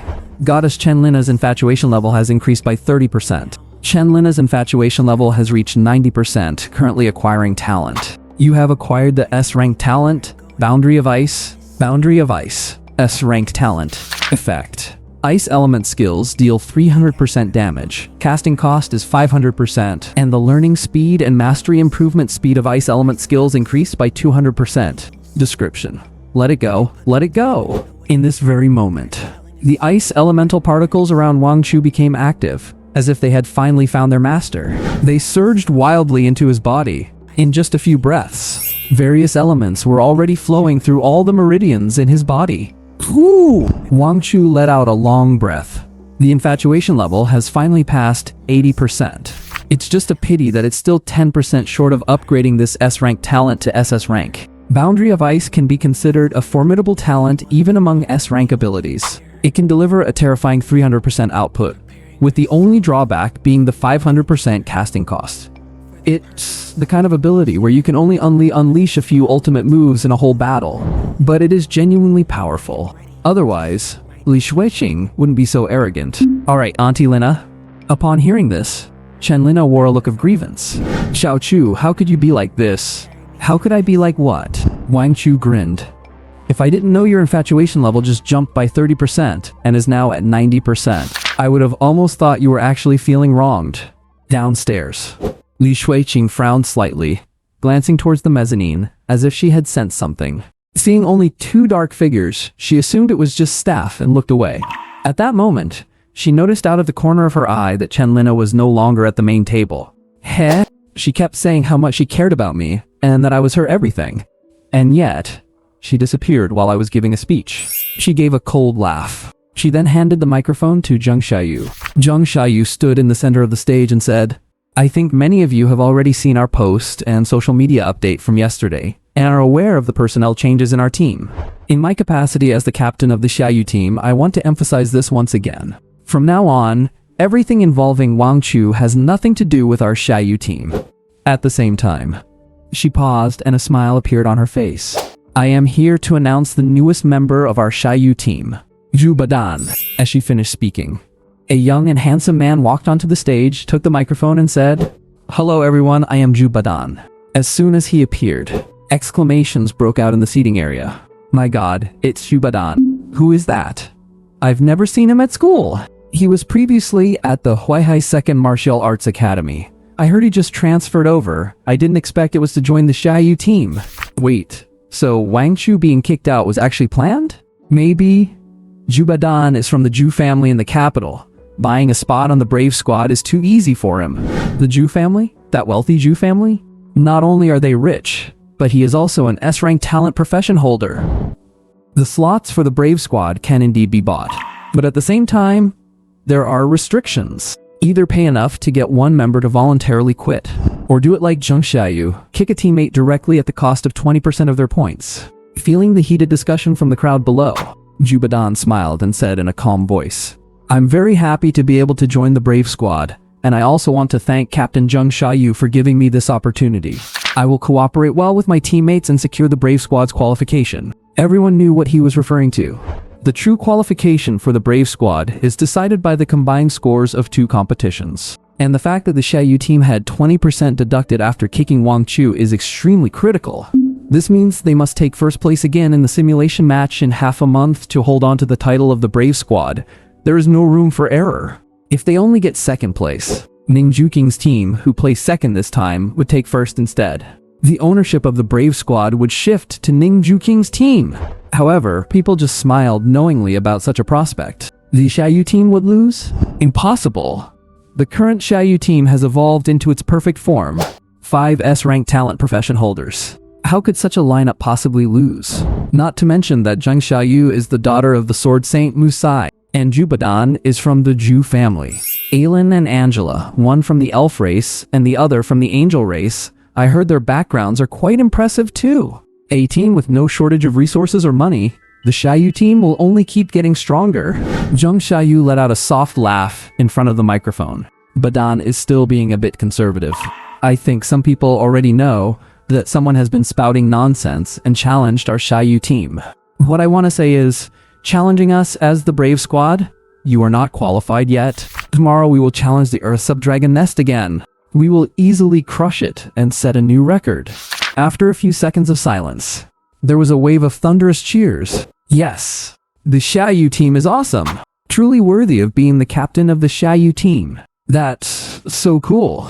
Zheng Xiaoyu stood in the center of the stage, enjoying the praise and worship of the crowd. Downstairs, the Sword Saint, Musai, showed no other expression, quietly eating the delicacies on the table. She saw Chen Lina sneakily return and sit back in her original seat. She sniffed, frowning slightly. This smell? She looked at Chen Lina with a flicker in her eyes. Her gaze was deep and meaningful. The small platform on the second floor. Chen Lina felt a bit guilty under Musai's gaze. The person standing before her was a powerhouse in the Mountain Sea realm. What if she had been caught doing that just now? Sword Saint, is there something you need? Musi cast a faint, indifferent glance at her. Are you feeling hot? I am a little, Chenlina replied, her face blushing. It was true. As a powerhouse of the Mountain Sea realm, nothing anyone did in the banquet hall could escape Musai's perception. That included every move Chenlina had made just moments ago. She had snuck up to the mezzanine level and seemed to have done something there. Who would have thought? Li Shuiqing's mother seemed so poised to have such a stark contrast. However, she had not observed who the man was, and she had no interest in finding out. By the time the banquet ended, Li Shuiqing hadn't visited the main table even once. Before leaving, Chenlina cast a complex look at Li Shuiqing. What had happened at that occasion just now left her unable to face her daughter for the moment. If Shuiqing were to find out in the future that she had, it would be so socially devastating. But she touched the flower of greed. Deep inside, the talent of the flower of greed was working its magic wildly. Wei Shiqing, just wait until mom becomes stronger, very, very strong. Then you will finally look at me properly, won't you? She sighed and quietly left the hotel. Elsewhere, the Sword Saint Musi was also preparing to leave without saying goodbye to her daughter, Zheng Xiaoyu. She spent most of her time immersed in cultivation and combat, rarely home throughout the year. They communicated little, and theirs was just a typical mother-daughter relationship. She wasn't particularly good at communicating with her daughter either, but she did what she could for her. For instance, she had taken time out of her schedule today to come to Huaihai to support her daughter, letting everyone know that Zheng Xiaoyu was the daughter of the Sword Saint Musai, so if anyone wanted to bully her, they had better know what kind of powerhouse stood behind her. Ding. The elevator doors that were about to close were pressed open again. Musai's eyes brightened slightly. A very handsome young man spoke to himself with a tone of relief. Phew, thank goodness, I almost missed the elevator. He was wearing the Huaihai Martial Arts Academy uniform. Musi thought to herself. His appearance and demeanor were incredibly pleasant. His family background probably wasn't bad. Otherwise, it would be impossible to raise a child like this. Even that Ju Batan from the Ju family earlier didn't have such a pleasant air about him. As she evaluated him silently, she suddenly frowned. Wait, this scent is... From him, she caught a whiff of a familiar perfume. That same perfume worn by the young married woman named Chenlina who had sat next to her earlier. A strange thought flashed through her mind. Could it really be him? Is that even possible? This boy looks so young. Sister, why have you been staring at me? Just then, Wang Chu said with a smiling face. Oh, it's nothing. Looking at his bright, upright, and honest smile, Musai shook her head and said softly, No, it's unlikely to be him. Or maybe someone else at their table was wearing it? It's quite normal for perfume scents to clash. Sister, you're really beautiful, Wang Chu said with an innocent smile. Musai was slightly taken aback by this. Beautiful. It seemed that since she became a sword saint, it had been a long time since anyone had spoken to her like that. Thank you, you look good too, she said coolly. Are you a sister of one of the students? I hadn't heard that our students had such a beautiful sister. Musi listened. A rare and subtle smile tugged at the corner of her mouth. What woman wouldn't like to be told that she is beautiful and young? Of course, that's assuming her appearance holds up well enough. No, I'm not. Just then, the elevator paused slightly. Ding. First floor. Wang Chu didn't ask further, stepped out, and turned to wave at Musai. Goodbye, sister. Musai didn't answer. Her expression remained calm. Goodbye, One meets many people in life, but very few are truly known, barring any unexpected circumstances. I likely won't see this young man ever again. The meeting with Musai was no coincidence. Wang Chu had been waiting in the crowd for a long time. Goddess. Musai. Data. 9259-9. Age. 38. Talent. Sword Saint's Protection. SS rank. Realm. Mountain Sea Realm. Level 5. Goddess score. 97. Ding. Do you choose to set Musai as your link target? No. Sword Saint Musi's SSS rank talent, Sword Saint's Protection, is incredibly powerful. It can even evolve into an SSS rank talent. But not now. Musai of the Mountain Sea Realm is not someone I can conquer yet. The next day, at the dungeon entrance of the Huaihai Martial Arts Academy, Ju Batan had been waiting there for a while. He was serious about joining the Xiaoyu team. Many were gossiping that he paid a high price for Zheng Xiaoyu to kick Wang Chu out and make room for him. But the reality was quite the opposite. Zheng Xiaoyu had reached out to him first, saying she was planning to kick the deadweight Wang Chu out of the team and asking if he was interested in joining. He was certainly interested. The reason Zhu Batan came to Huaihai City to study was because, as one of the many heirs of the Zhu family, they all had to compete. Only by displaying sufficient talent could one attract the attention and resources of the Zhu family. Those without talent could only end up as average second-generation heirs. Since there was an opportunity to become a member of a hero squad, why not take it? As for feeling sorry for Wang Chu, even if he didn't join, Wang Chu would still be kicked out. They are already 35 minutes late. Zhu Batan frowned while glancing at his watch. Are they late for their first time entering a dungeon together? And by so long? Do they have no concept of time? Just as he was considering calling Zheng Xiaoyu, several figures appeared in the distance. Zheng Xiaoyu yawned, still smelling of alcohol. Batan, why are you here so early? Zhu Batan twitched his mouth. Early. I've been waiting for you guys for 35 minutes. Didn't we agree on 9 o'clock? He asked back. Zheng Xiaoyu waved her hand, looking full of resentment. It's all Wang Chu's fault. He forgot to remind us to set an alarm before he left. He used to be the one who woke us up. Zhu Batan. Wait, what? This can be blamed on Wang Chu too? Looking at the 4 girls before him who didn't seem to be fully awake, Zhu Batan suddenly had a nagging feeling. It felt like he had just boarded a pirate ship. Sword Saint Musai?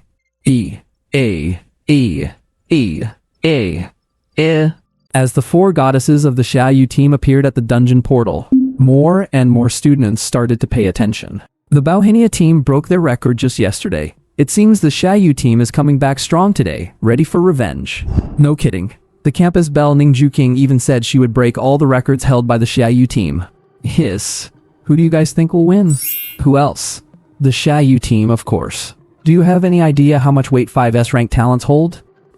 Everyone watched from the sidelines, ready to enjoy the drama. Hurry up, hurry up. Irene yawned several times and said lazily, I am so sleepy. I still need to rush back to take a nap. Me too. I have a 10 o'clock beauty appointment, and I'm running out of time. Angela checked her watch. If you know it is so late, then go to bed earlier, you guys? Zhu Batan was speechless. Looking at the energy levels of the girls, Zhu Batan opened his mouth and said hesitantly, how about we come back in the afternoon? It is not like we are in a hurry anyway. Wait for the afternoon? Why? Isn't this just a simple steamroll? Zheng Xiaoyu didn't hesitate and stepped forward to start the dungeon. Wait a minute. Zhu Batan was stunned and quickly said, today is our first time running a dungeon together. Shouldn't we get to know each other's skills and discuss the strategy? No need. Irene yawned again. Batan, don't lump us in with those average teams. Exactly. Isn't a dungeon of this difficulty something we can just breeze through? Why are you overthinking it? Zhu Batan was completely confused and even started to doubt himself. Is it really me? He also cleared the Earth Dragon Nest yesterday. The difficulty is definitely high. Although he passed, it took him over 50 minutes because his team was mediocre, barely making it into the top 10 in Huaihai City. A dungeon that hard. Is it really that easy for the top elites? Looks like I need to hold on to these thighs tightly and ride their momentum. Let's go, let's go. I can't wait. The scene shifted. The 5 members of the Xiaoyu team appeared inside the Earth Dragon Nest dungeon. Ding. Due to the Earth elemental environment, your attribute values are reduced by 30%. A prompt echoed in Zhu Batan's mind, and he felt the familiar sensation of heaviness. Yesterday, as a newbie, the 30% stat debuff made it incredibly difficult to fight. What are you staring at? The potions. Zheng Xiaoyu looked at Zhu Batan and said, oh, right. Zhu Batan snapped out of it and silently slapped himself. Time is precious. As expected of the number 1 Xiaoyu team, the pace is just so fast. They don't waste a single second. As a mage ranked in the top 10 in Huaihai City, I actually failed to keep up. He quickly took out 5 yellowish potions and distributed them to the girls. Glug, glug. The girls tipped their heads back and down the Earth elemental affinity potions in one go. Wait, something's wrong. Zheng Xiaoyu was the first to notice the anomaly after drinking the potion. She frowned slightly and looked at Zhu Batan. Zhu Batan said in surprise, what's wrong? What kind of potion did you give us? It's the Essence Condensation Earth Elemental Affinity Potion. Did you buy a knockoff? Irene chimed in. Yesterday, after we drank the elemental affinity potions, our stats were 20% higher than before we entered. But after drinking yours, we're still at a 10% reduction. What? How could that be? This is definitely an essence condensation grade potion. It can't be wrong. We are currently in the bone forging realm, and the most we can absorb is the effect of essence condensation potions. Did you remember it wrong? One gives a 20% boost. The other gives a 10% reduction. That is a 30% difference. If Irene was right, then the potions the Xiaoyu team drank yesterday provided a massive 50% stat boost. How could such a thing be possible? As he spoke, Jubadan suddenly realized another problem. Wait, you're saying you already had Earth Elemental Affinity potions when you cleared the dungeon yesterday? The Earth Dragon Nest is a new dungeon, and nobody knew the mechanics. Of course, it's possible someone kept them stocked just in case. It's just bringing some Elemental Affinity potions. Is that so strange? Irene stood with her hands on her hips, looking displeased. You're the one making excuses. We agreed to let you join the Xiaoyu team, not for you to slack off. Since you're handling the logistics, spend money where it's needed and buy the best of the best. Don't think that just because we're top-tier professionals, you can save money by taking chances. I didn't... No more explanations. Don't let it happen again. Jubadan. Damn it, I'm from the Ju family. Am I short on that little bit of cash? This is infuriating. At this point, Zhang Xiaoyu spoke up to give Jubadan a way out. Forget it.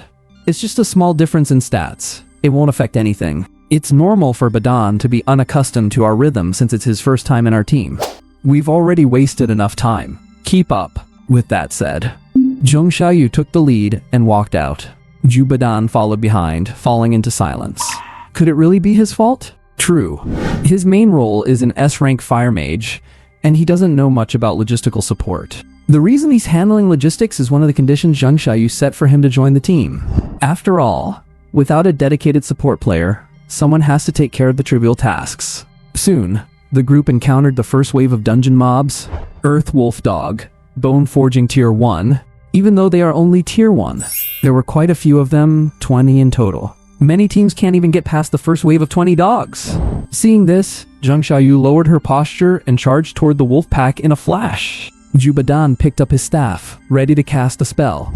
No need. Li Shuiqing reached out to stop him and said softly, "Leave it all to the captain. It's a good chance for you to see the strength of our Xiaoyu team." Swish. Sword light flashed. One of the wolf dogs didn't even have time to howl before it was sliced in two. Just a bunch of garbage wolf dogs, wasting our time. Zhang Xiaoyu looked cold, her silver sword radiating a chilling gleam. So strong. Jubadan thought to himself. Swish, swish. Zhang Xiaoyu swung her sword again, the flashes of light easily taking out several more. Awoo! After losing several companions in a row, the remaining wolf dogs bared their fangs, let out a snarl, and lunged forward. Oomph, overestimating yourselves. Zhang Xiaoyu wore a look of disdain. She didn't even bother to dodge. She stood her ground, tanking the attacks while launching her counter-assault. A bunch of trash that can't even break my defense. Before she could finish her sentence, boom! A loud explosion erupted directly on her chest. Zhang Xiaoyu staggered from the terrifying impact, letting out a muffled groan. Her footing faltered as she stumbled backward, feeling as though her internal organs were being violently shaken to the core. Then, in the next instant, a mouthful of foul, bloody bile surged up her throat. How is this possible? Angela exclaimed, her pupils trembling. Yesterday, these coyotes couldn't even break through the captain's defense. Awoo! The very next second, under the watchful eyes of the group, a coyote bared its foul, fang-filled maw and bit directly into Zhang Xiaoyu's lower leg. There was no armor protecting that spot. Swish. In an instant, fresh blood sprayed out. Then, her left hand was also seized in a death grip by another coyote. The other coyotes swarmed in, appearing ready to swallow Zhang Xiaoyu whole. This scene left those standing behind completely stunned. Ah! Zhang Xiaoyu let out a scream of agony. It hurts so much. Heal me, hurry! The group was jolted back to their senses. Angela clasped her hands together to pray. Holy healing! Ring of Holy Shield! She cast a heal and a damage-absorbing shield onto Zhang Xiaoyu immediately. Eileen pulled a specially crafted steel arrow from her quiver and knocked it onto her bow. Oh wind, heed my call. Boom! Violent winds engulfed the arrow. The moment it was fired, it spread from the tip backward, forming a massive whirlwind that swept through the pack of coyotes. instantly killing every coyote surrounding Zhang Xiaoyu. Zhu Batan arched an eyebrow. His gaze toward Eileen shifted.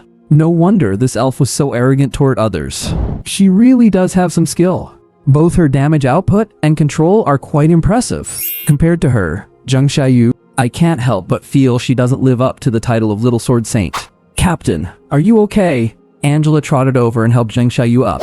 It hurts so much. Zhang Xiaoyu panted heavily as she spoke. She couldn't even remember the last time she'd been hurt this badly. At least 2 years, right?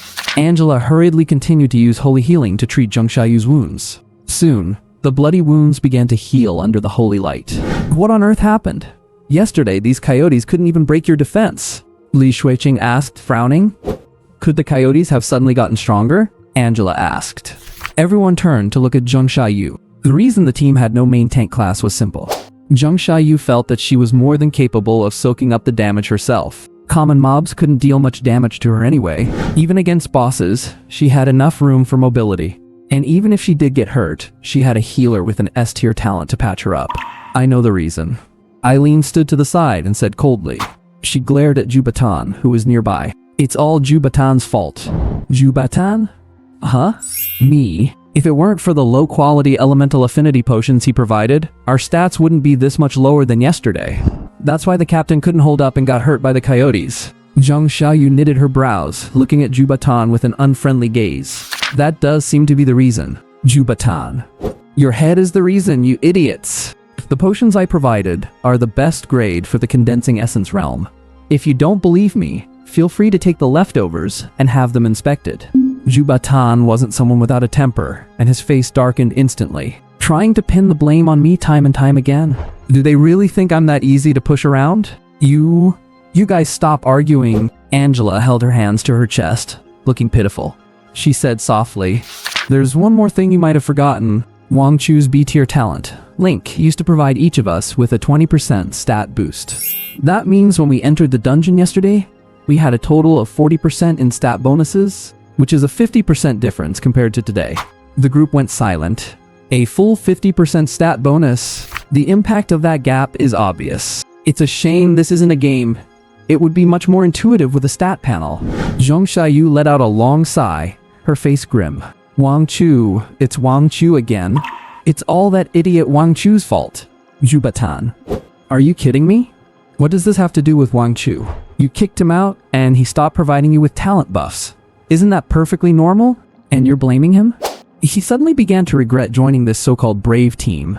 I get the feeling these people are mentally unwell. Eileen frowned and said to Li Shuiqing, Wu She, after the dungeon run, go find Wang Chu and make him keep his Link talent active on us until the martial arts exam. Zhang Xiaoyu chimed in. Right, Shuiqing, we'll leave this to you. Angela looked at the others, confused, and said quietly, but didn't he make it clear that day that he wouldn't provide Link to us anymore? Besides, Wang Chu already helped the Zijinghua team break our record today. Would he agree? Eileen let out a scoff. You overestimate that lapdog Wang Chu. He's just like a puppy on the street. Give him a little piece of sausage, and he'll come wagging his tail. Worst case, just have Shuiqing sacrifice a little face and play the victim to beg Wang Chu. That'll do it. Fine, I'll go talk to him once we're out of the dungeon. Li Shuiqing said indifferently, as if the matter weren't worth mentioning. Zhu Batan stayed silent. Their sense of value seemed a bit broken, like those delusional people you see on social media. We've wasted so much time. Are we still going to continue? He asked. Zhang Xiaoyu gritted her teeth. Continue, why wouldn't we? At most, we've only wasted a minute. It's just a bit of lost stats. I'll just be more careful from now on, won't I? Exactly. And if we go out now, won't we be laughed at by everyone else? Eileen glanced at Zhu Batan, looking dissatisfied. I'm not going to lose that kind of face. If you want to leave, do it yourself. I didn't mean it like that. Zhu Batan waved his hands hurriedly. Seeing their expressions, they seemed completely indifferent to what had just happened. All of this, it really must have just been an accident. Captain, could you at least try dodging the attacks? I am trying to dodge. I don't know why my reaction speed is so slow today. Because the team didn't have a tank. Zhang Xiaoyu, who was used to just tanking through damage to steamroll everything, was getting punched and kicked by the dungeon mobs all the way. She really wanted to dodge, But since she hadn't bothered to practice any agility techniques, she simply couldn't move out of the way. It hurts. It hurts everywhere. As the heir to the Sword Saint, when had Zheng Xiaoyu ever suffered such severe injuries before? When she ran this dungeon yesterday, the mobs ahead didn't even require anyone else to step in. She had taken care of them all by herself. After finally clearing another wave of mobs, Eileen frowned and said, "Strange. Wang Chu's link only provides a 20% stat boost. It shouldn't make that big of a difference, right?" It wasn't just the Earth Drake's Nest dungeon. Zheng Xiaoyu had used the same approach in other dungeons, and she had never faced a situation like today's in the past 2 years. Eileen's gaze suddenly landed on Zheng Xiaoyu's protective gear, which had become quite tattered from the mob's attacks. "Captain, could it be that the enchantment on your armor has expired?" Hearing this, Zheng Xiaoyu let out an "oh," realizing it all of a sudden. "Eileen, you're right. That's a possibility. I'll go buy a new set after the dungeon run." In the past, her equipment was always prepared for her by Wang Chu on a regular basis. She had to replace her gear every 2 or 3 dungeon runs. Now that she thought about it, it really was time to replace it. Li Shuiqing said softly, "Captain, since that's the case, let us long-range attackers clear the mobs from now on. You should save your energy. We'll need you to tank the Earth Drake boss at the end." Zheng Xiaoyu really wanted to agree immediately, but she felt it would be embarrassing to give in so quickly. They're just some trash mobs, there's no need. "Captain, let's just listen to Shuqing," Angela said softly. She had been exhausted just from chasing after Zheng Xiaoyu to heal her earlier. "Since you all say so, fine then.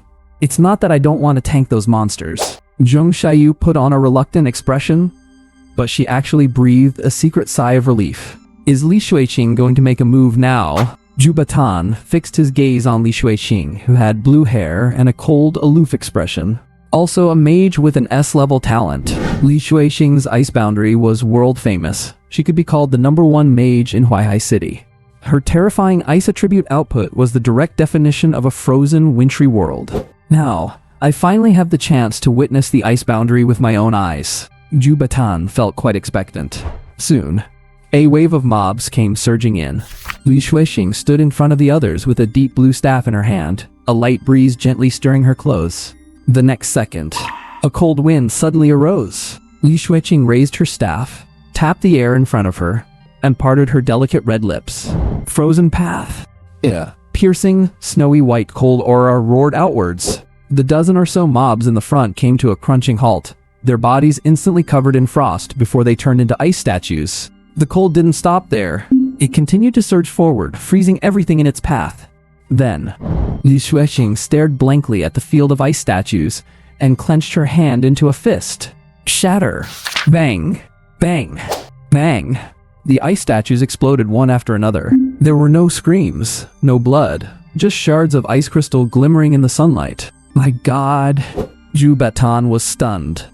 That frozen path ability Li Shuiqing just used, let alone these 20 or so mobs. He felt that even if there were 100, Li Shuiqing could have wiped them out in an instant. Is this the horror of the ice boundary? How is it? Are you dumbfounded?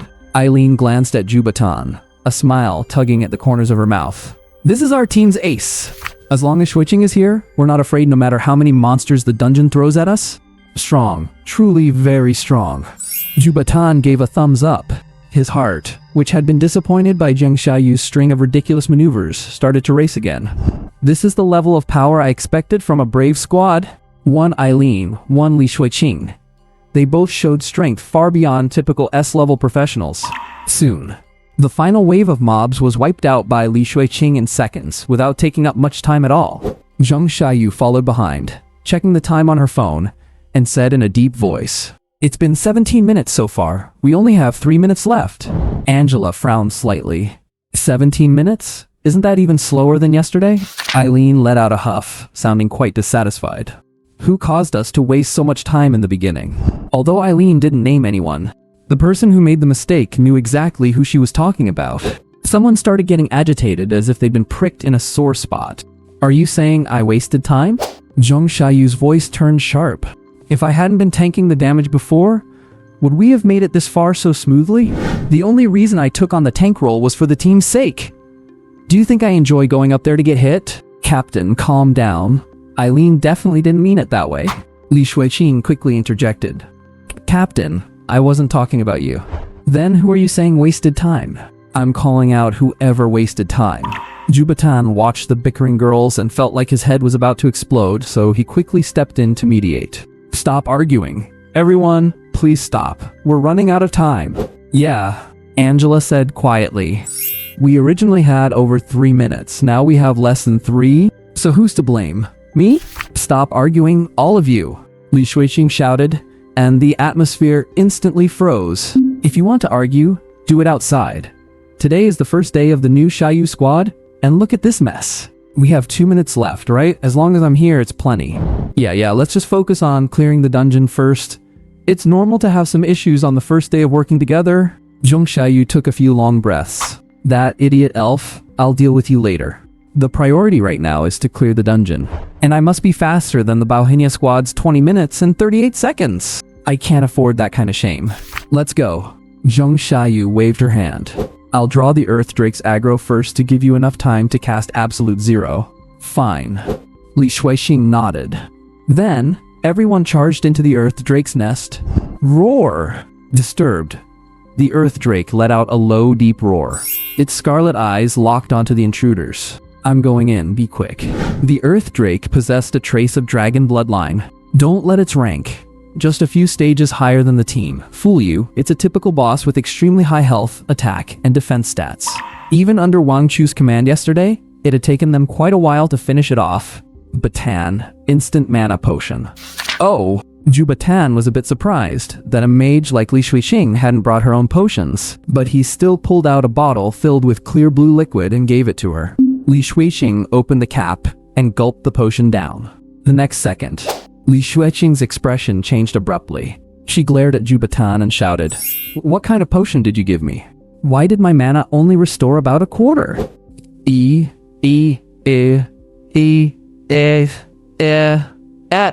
Huh?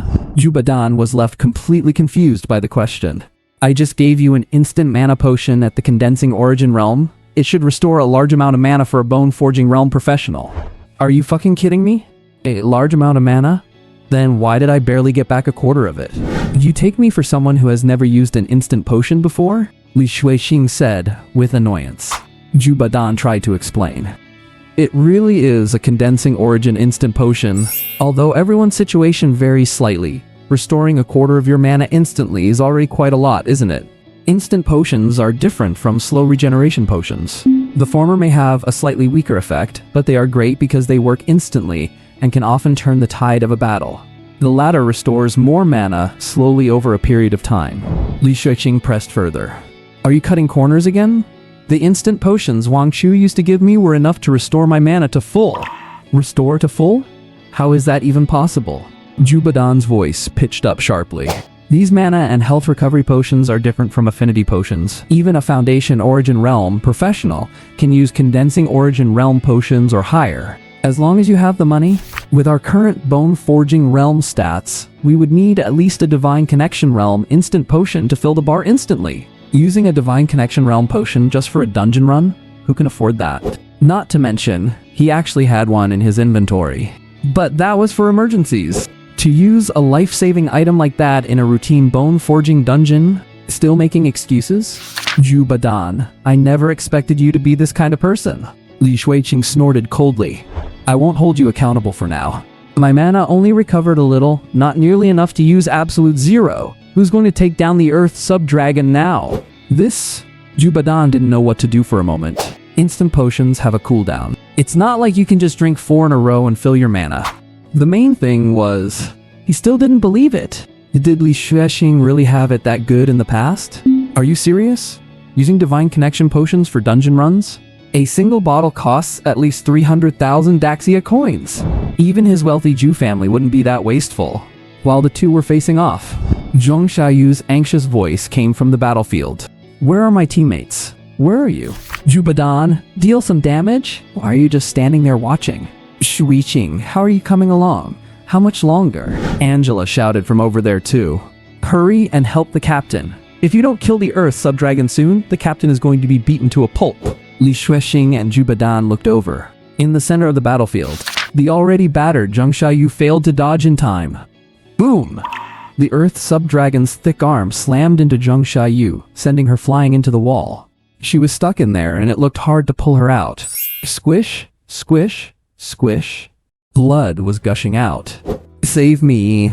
I feel like I'm done for, Zheng Xiaoyu said weakly. Wind, please heed my call, Aylin whispered softly. Drawing her elven longbow, enchanted arrows pierced the air in an instant. Boom!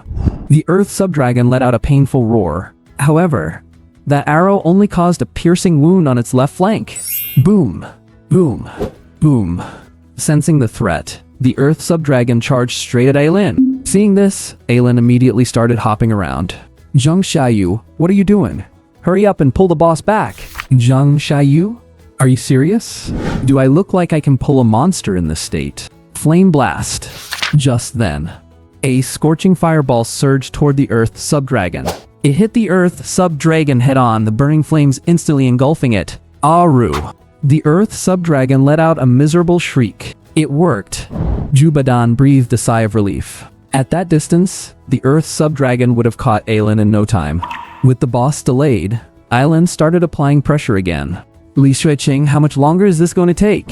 I'm out of mana. I can't cast Absolute Zero. Then drink an instant potion. As if I haven't. I did. And it only restored less than a quarter of my mana. Once she said that, Aylin, Zheng Xiaoyu, and Angela were all stunned. How is that possible? Then, they all looked at Jubadan at the same time. Aylin frowned and said, Did you use low-grade inferior potions again? Jubadan. Are you guys out of your minds? Aru. The Earth Sub-Dragon's roar shook the entire lair. The expressions of the girls, who still wanted to pressure Jubadan, changed instantly. What do we do? The captain is out of commission. Xueqing is out of mana. Should we keep fighting? A trace of terror appeared on Angela's delicate little face. The Earth Sub-Dragon was running in their direction. That massive Earth Sub-Dragon. And she was such a tiny little girl. That kind of thing. No way. Let's retreat first. In the end, it was Jubadan who spoke up. This is our first day working as a team. It's normal for things to go wrong. He was still trying to give the girls a way out. Aylin snorted, so you know it's your fault? Jubadan. Damn it. Forget it, forget it. It's the first day, I'll endure. Zhang Xiaoyu also said in a weak, hoarse voice. Someone give me a lift. Dying in a dungeon means you really die. Angela doesn't know any resurrection spells. I heard only legendary top-tier experts can do that. A while later, the group successfully ran out of the Earth Sub-Dragon's lair. Huff, huff, huff. Jubadan panted. The task of carrying Zheng Xiaoyu out of the lair naturally fell on him. Being a mage, his body was weak, and this trip nearly wore him out. Finally, we're out. Feeling the sunlight through the leaves, Zheng Xiaoyu felt for the first time that being alive was good. Angela squatted beside her, constantly casting healing spells. Aylin checked the time on her phone and furrowed her brows. Didn't we take way too long? Won't we be laughed at by the other students if we go out now? Forget the time, whether we can even finish the level is the problem now. Then let's rest a bit more, recover our state, and try again? I don't believe it. Can't we even beat a dungeon without Wang Chu? Yeah, that's the only way. It would be too embarrassing if we couldn't even clear it. Just as they were talking, a dungeon notification rang out. Dungeon failure. You have moved too far away from the boss area. You will be forced to exit the dungeon in 10 seconds. Forced to exit? Zheng Xiaoyu immediately screamed. No way. My wounds haven't healed yet. That is strange. The Xiaoyu team has been in the dungeon for 25 minutes. Why haven't they cleared it yet? I know. Right. Outside the dungeon entrance. Many students waiting to witness the Xiaoyu team break another record looked puzzled. What happened to crushing the Zijinghua team and setting a new record? We've been waiting for ages and haven't seen a shadow of them. Did they fall asleep inside? It has been 26 minutes. Even if the Xiaoyu team clears it now, they won't be able to beat the 20-minute 38-second record. They were bragging so hard yesterday only to end up choking like this. Ha ha ha. Didn't the Xiaoyu team just kick out that loser Wang Chu? Everyone else is the same, so logically, they should be even stronger. The next second, a few figures appeared at the dungeon portal. They're out. They're out. 26 minutes is not a bad time. Wait, why isn't the Xiaoyu team score on the leaderboard? Bro, look at Zheng Xiaoyu. Zheng Xiaoyu came out of the dungeon lying down. She was lying on the ground, staring up at the blue sky and the blinding sunlight. Her abnormal state immediately caught the attention of everyone present. My god, why is Zheng Xiaoyu covered in blood? Is she that seriously injured? Look at her face. It's all swollen. Ouch. Bruised and black and blue, it looks painful. At this moment, Zheng Xiaoyu felt it would have been better to just die in the dungeon. She was so glorious yesterday, but today she is just as humiliated. Quick, let's get out of here. Zheng Xiaoyu covered her face with both hands, sobbing as she spoke. The others looked at each other. Vadan, carry Xiaoyu on your back. Oh, right, okay. The Xiaoyu team never imagined they would end up running away in such disgrace. Xiaoyu team dormitory.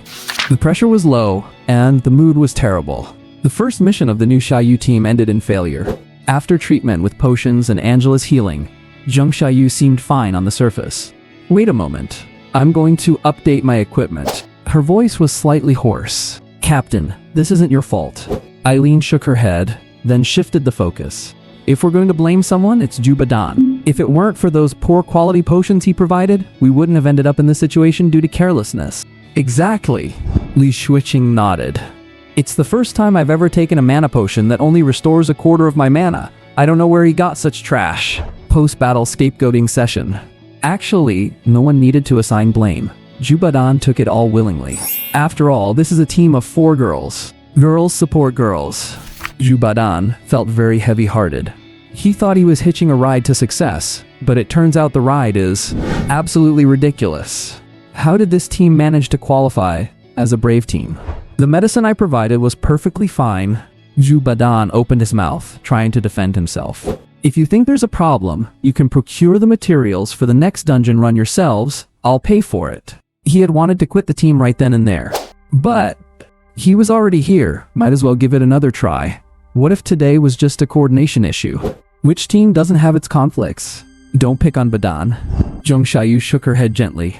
I'll go get some new armor and buy some potions, and we'll head back into the dungeon tomorrow. Shuiqing, talk to Wang Chu and ask him to re-establish the link for us. Fine. Li Shuiqing was reluctant, but she picked up her phone, opened the chat with Wang Chu, and sent a voice message. Wang Chu, hurry up and link the 4 of us again, right now! The moment the voice message was sent, her expression soured as if she had eaten something disgusting. What's wrong, Shuiqing? Eileen leaned in. On the screen, a bright red exclamation mark was glaringly obvious. Blocked. Shuiqing? Wang Chu actually blocked you? What? Everyone was in disbelief. They had all seen how much of a simp Wang Chu used to be. Is this a simp's revolution? Li Shuiqing was furious, her voice sharp. Are you kidding me? How does he dare? I'm going to settle this with him right now. On the living room sofa. Chu, how could you yesterday? Chenlina didn't even get to finish her sentence. At that moment, the sound of a key turning in the door lock echoed. Chenlina panicked instantly. It's Shuiqing! Don't be afraid. The 2 of them quickly darted into the room and locked the door. Chenlina! Chenlina! Li Shuiqing started calling out as soon as she entered. Chenlina pressed her body against the door, terrified that Li Shuiqing would come in. Shuiqing, I'm in the room. What are you doing in the room? Come out. I have a bit of a cold, and I'm afraid of getting you sick. Bad luck. Li Shuiqing clicked her tongue impatiently. Have you seen Wang Chu? I just knocked on his door and nobody was there. Wang Chu? Chenlina turned and looked at Wang Chu. Wang Chu raised an eyebrow. Why are you looking at me? Ah, what was that sound? The strange noise made Li Shuiqing frown. Chenlina, what are you doing in there? Chenlina blushed deeply, looking at the mischievous Wang Chu with resentment. Nothing. It's nothing. I stubbed my toe. Wang Chu. Li Shuiqing frowned. What was that sound? But she was still so angry that she didn't pay it much mind. I knew asking you would be useless.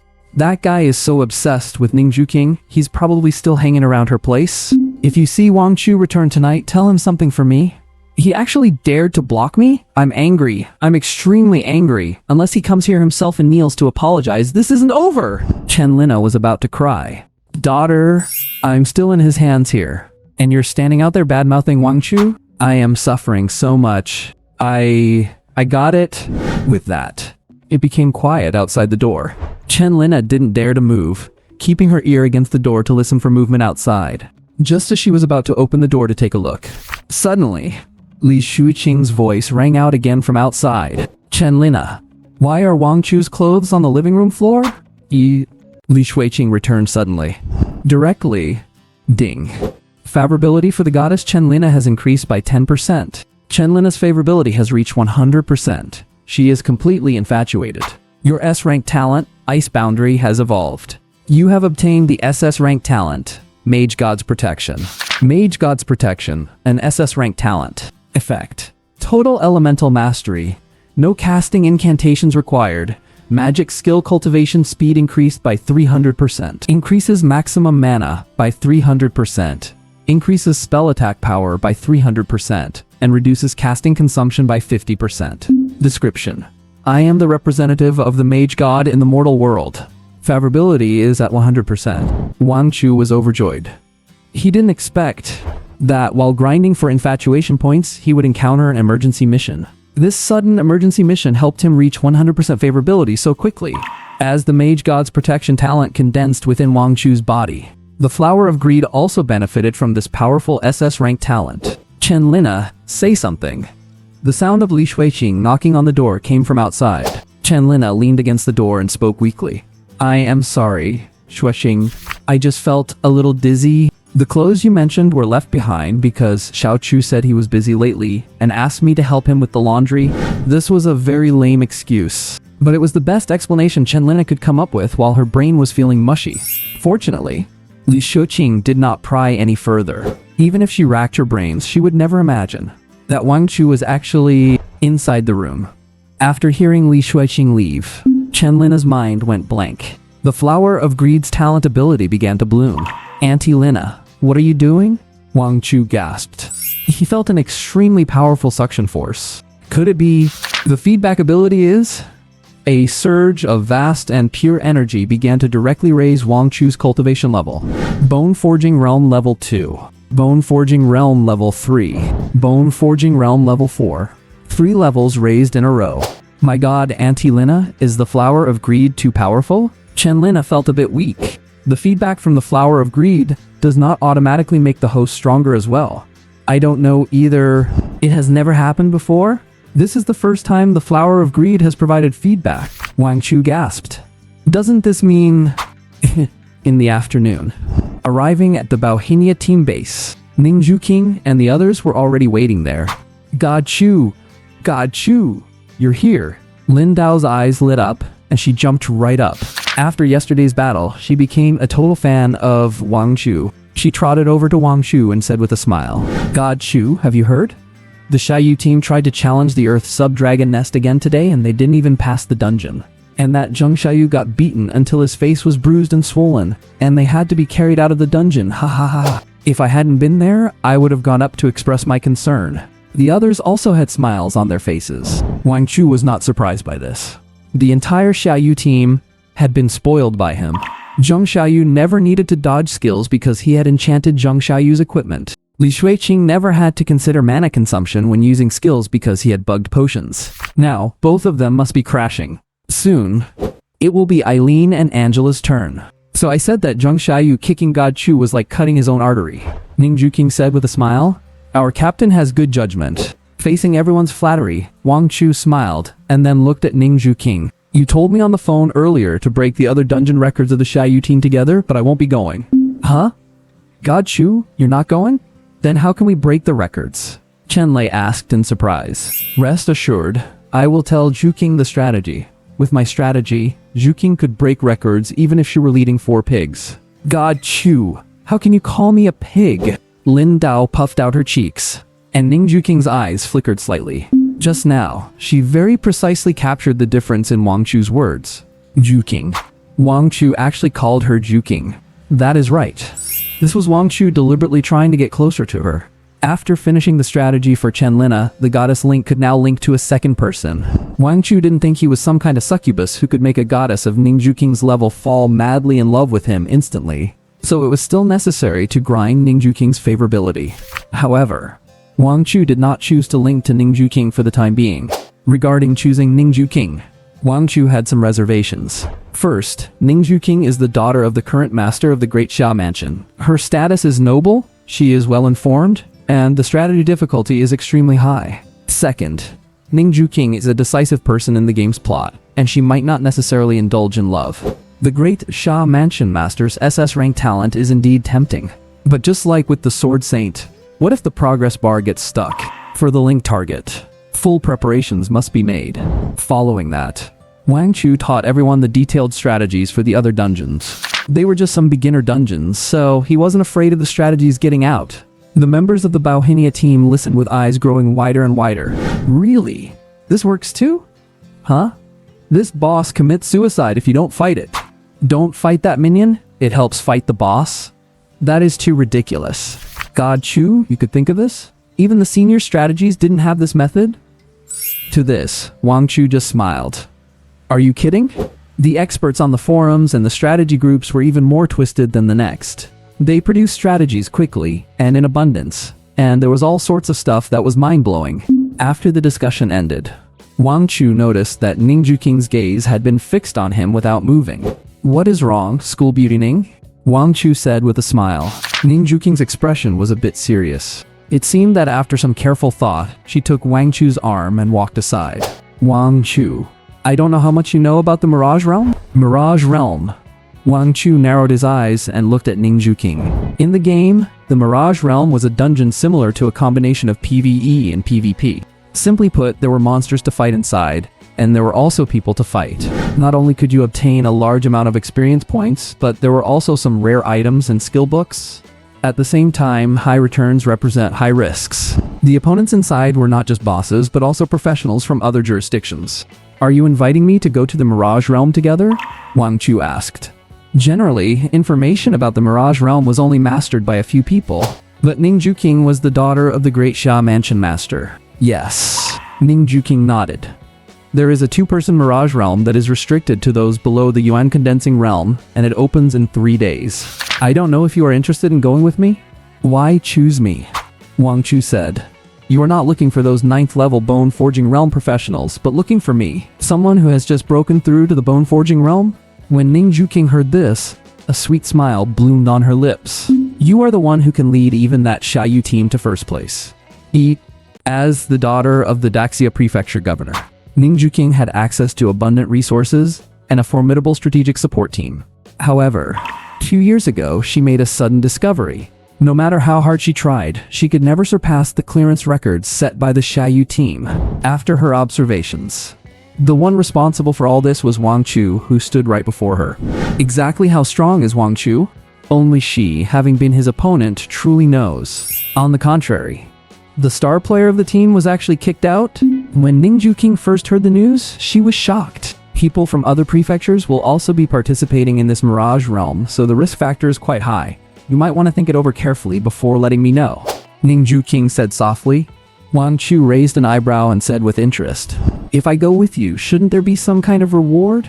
He was naturally interested in the Mirage Realm as well, not to mention the rewards inside the Mirage Realm. Just the fact that it's a duo challenge makes it a must-go. There is no better place than this kind of two-person dungeon to farm affinity. Ning King isn't like Chenlina, who could be punished and have her corruption value farmed in just a few words. The proper procedure still needs to be followed. Rewards?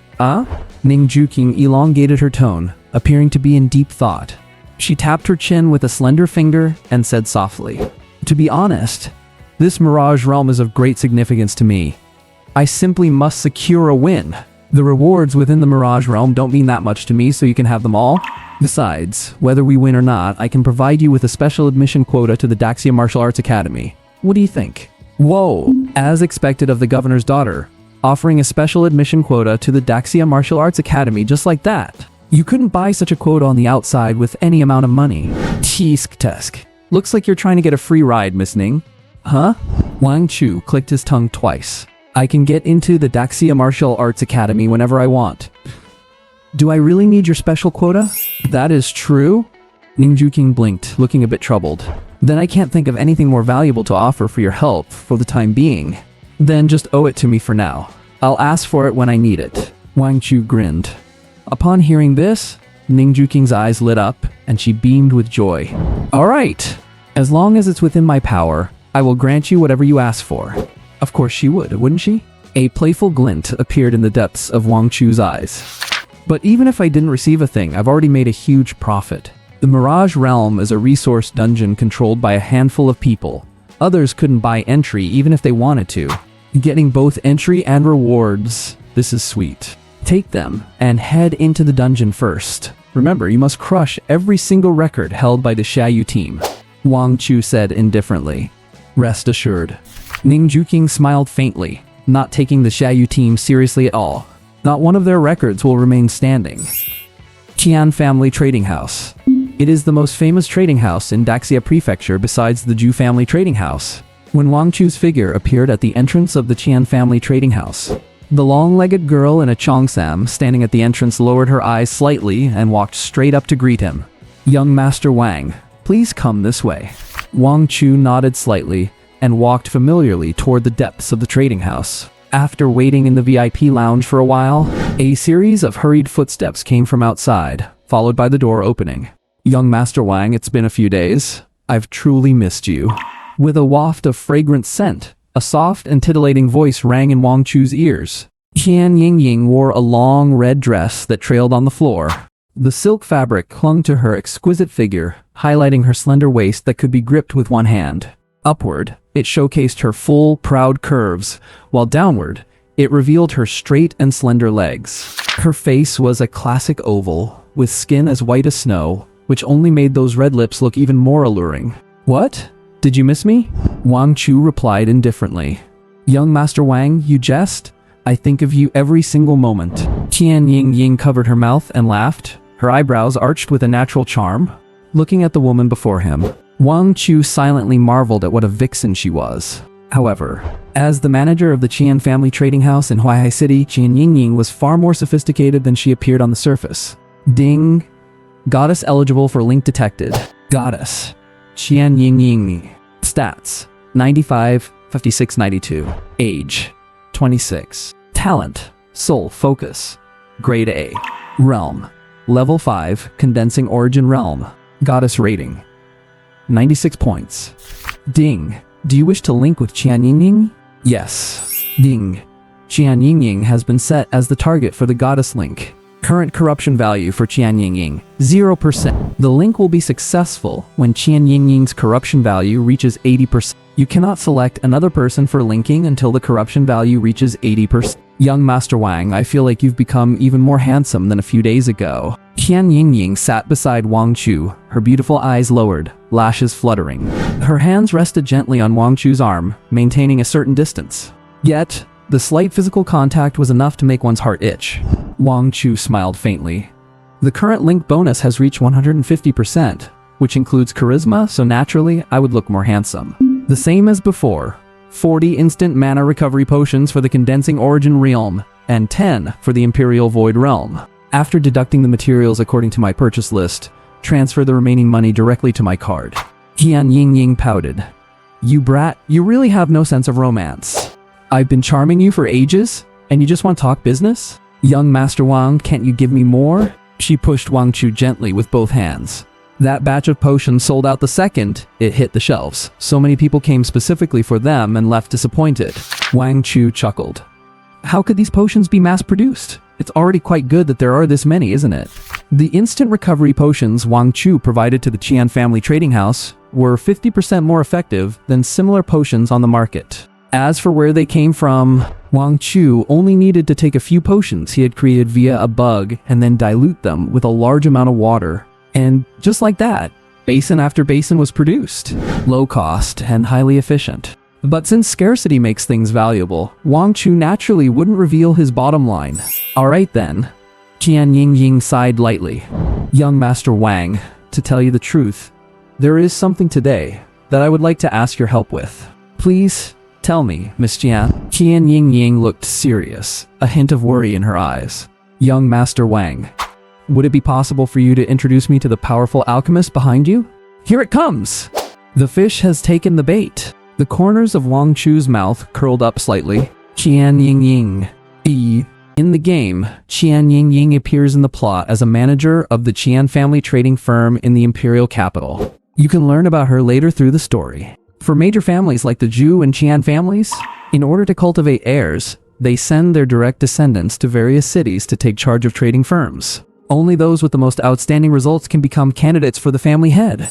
And Qian Yingying, if nothing unexpected happens, is destined to fail in this war. Ultimately, she would only be able to return to the imperial capital to serve as a manager.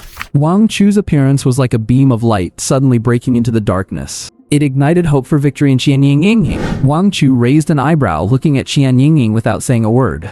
Seeing this, Qian Yingying put on a pitiful expression and even let out a couple of sobs. As a weak woman, the resources I can obtain within the family are very limited. To advance further, I have put in far more effort than anyone else. But Huaihai City is the Zhu family's territory, and no matter how hard I try, I cannot defeat them. She pressed her entire body against him. Wang Chu's arm was pressed directly against her plump softness. Young Master Wang, I know this request is a bit presumptuous, but my time is running out. This is my last hope, and I must seize it. Wang Chu kept a calm expression, looking down at Qian Ying's face. The distance between them was so close that if Wang Chu leaned down just a little, he could cover those red lips. To him, money is something that must be earned. The more, the better. How can you be a professional without money? You can't even afford to eat on the third floor, let alone buy all kinds of materials and equipment. So, ever since he transmigrated, Wang Chu had been thinking about how to use his in-game knowledge to make money fast. And after some experimentation, Wang Chu discovered something. The bugs from the game could actually be used normally. Wouldn't that just make him insanely rich? Of course, Wang Chu also understood the importance of keeping a low profile. Qian Yingying of the Qian family trading firm was the partner Wang Chu chose. He had been waiting for quite some time for Qian Yingying to make this request. If I help you, what do I get out of it? Wang Chu said with a faint smile. That the other party would make a demand was well within Qian Yingying's expectations. In fact, if he hadn't asked for anything, Qian Yingying would have had to wonder what he was really after. Young Master Wang, I can offer you 20% of the shares of the Qian family trading firm in Huaihai City. Qian Yingying said respectfully. By becoming a shareholder of the Qian family trading firm, you can purchase goods at wholesale prices, and you won't need to pay service fees when selling goods. Wang Chu chuckled coldly to himself upon hearing this. Does this Qian Yingying really think I'm some naive student? Setting aside whether the shares of the Huaihai City branch are even worth anything, are you, Qian Yingying, actually in a position to decide that? Once you're transferred back to the imperial capital and leave, the next manager can just choose to deny it, it seems. Until he sees the so-called person behind her, Qian Yingying won't put any real chips on the table. Since that is the case, you're after my potions, so if I'm after you, there shouldn't be any problem, right? Wang Chu took out a slip of paper. He wrote an address on it with a flourish and handed it to Qian Yingying. Miss Qian, come to this address tonight. I'll be waiting for you there. With that said, Wang Chu patted Qian Yingying's soft waist, gave a light chuckle, and stood up. See you tonight, Miss Qian. Watching Wang Chu's receding figure, Qian Yingying's pitiful expression faded back into her usual cold demeanor. An old man stepped out from behind the folding screen in the VIP room and said respectfully to Qian Yingying, Miss, the address Wang Chu gave you is his home address. I know. Qian Yingying's delicate, slender fingers lightly pinched the slip of paper Wang Chu had left behind. Then, a flame ignited from her fingertip, burning the paper to ashes instantly. Before making this request, she had already investigated Wang Chu's background several times and could almost recite all his information by heart. She only knew that his parents weren't around, and that he spent his time doing nothing but going to school. The only thing of note was that the mother of Wang Chu's teammate, Zheng Xiaoyu, was the Sword Saint Musai. But that had absolutely nothing to do with Wang Chu. Where did those highly effective potions come from? That was the one thing Qian Yingying couldn't figure out no matter how hard she tried. The Qian family built its fortune on pharmacy. As an heir to a prestigious pharmaceutical family, she understood the significance of this better than anyone else. From the very first time Wang Chu came to consign those potions, they had all been consumed internally by the Qian family and had never reached the open market. If the market were to learn of the existence of potions with higher efficacy than those used for centuries, it would cause a huge shock to the current balance. She absolutely had to get her hands on the formula and production method for those potions. The white-haired old man bowed his head and said in a deep voice, Miss, would you like me to arrange for more people to accompany you tonight? Qian Yingying looked calm, her eyes flickering, as if she were lost in thought. Knock, knock, knock. Just then, the door to the VIP room was knocked on. Miss, Zheng Xiaoyu, daughter of Sword Saint Musai, is here. Zheng Xiaoyu? Qian Yingying narrowed her eyes. If her intelligence was correct, didn't Zheng Xiaoyu kick Wang Chu out of her team? Let her in. Arriving at the front hall of the firm, Qian Yingying saw 4 goddess-like girls looking around at the various display cases. As a manager of the Qian family trading firm, she had memorized the names and photos of major figures and geniuses in Huaihai City. Putting on a professional smile, Qian Yingying walked over in her high heels. Hello, Miss Xiaoyu. I am Qian Yingying, the manager of the Qian family trading firm in Huaihai City.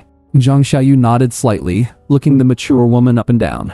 Heavy curves, a slender waist, and those long legs that seem to go on for days. No wonder they say the manager of the Qian trading firm is a seductress. Seeing her today, it's certainly no empty reputation. Hello, Miss Qian. I wonder what Miss Xiaoyu would like to buy? Zheng Xiaoyu said indifferently. The armor I was using before is worn out, so I'm here to buy some new gear. Very well, please follow me, brave adventurers. Being called an adventurer made Zheng Xiaoyu feel secretly pleased.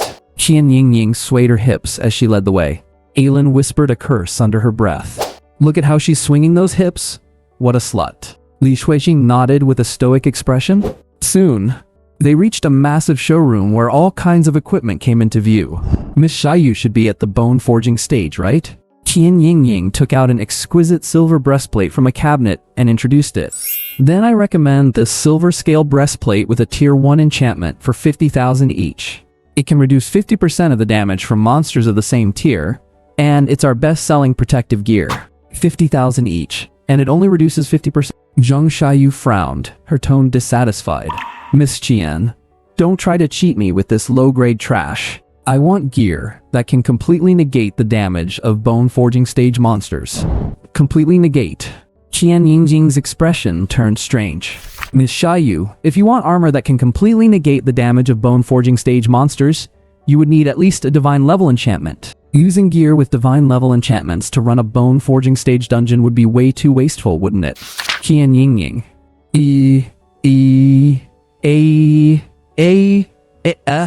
Spirit awakening, bone forging, yawn condensing, void control, divine connection, mountain and sea, sun and moon, immortality, saintly entry. Generally speaking, enchants of the same rank can provide about 30% damage reduction.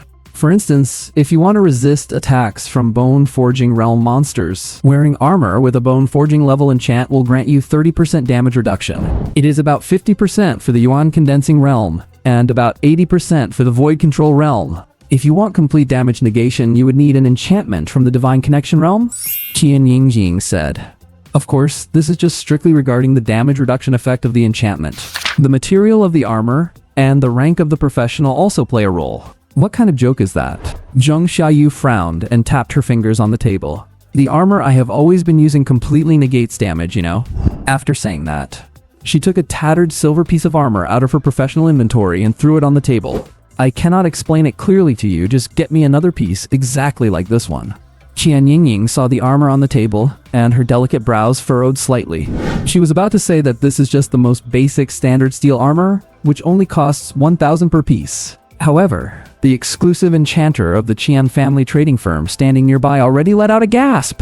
He grabbed the tattered armor from the table and began to observe it closely. What is wrong, Uncle Bai? Qian Yingying was a bit surprised. Uncle Bai is the Void Control Realm enchanter of the Qian family trading firm, known for his vast experience and sharp eye. He is practically the brand face of the firm. Miss, there is something not quite right about this enchantment. He frowned, running his rough, calloused fingers over the engraving patterns on the armor. What? Is this enchantment very high level? Qian Yingying's eyes flashed. No, just the opposite. Uncle Bai shook his head and said in a deep voice, I have never seen an enchantment with such a messy structure. If I were to replicate it 1-to-1, I do not think it would even generate any effect. But it actually worked. I can feel the residual magic power on it.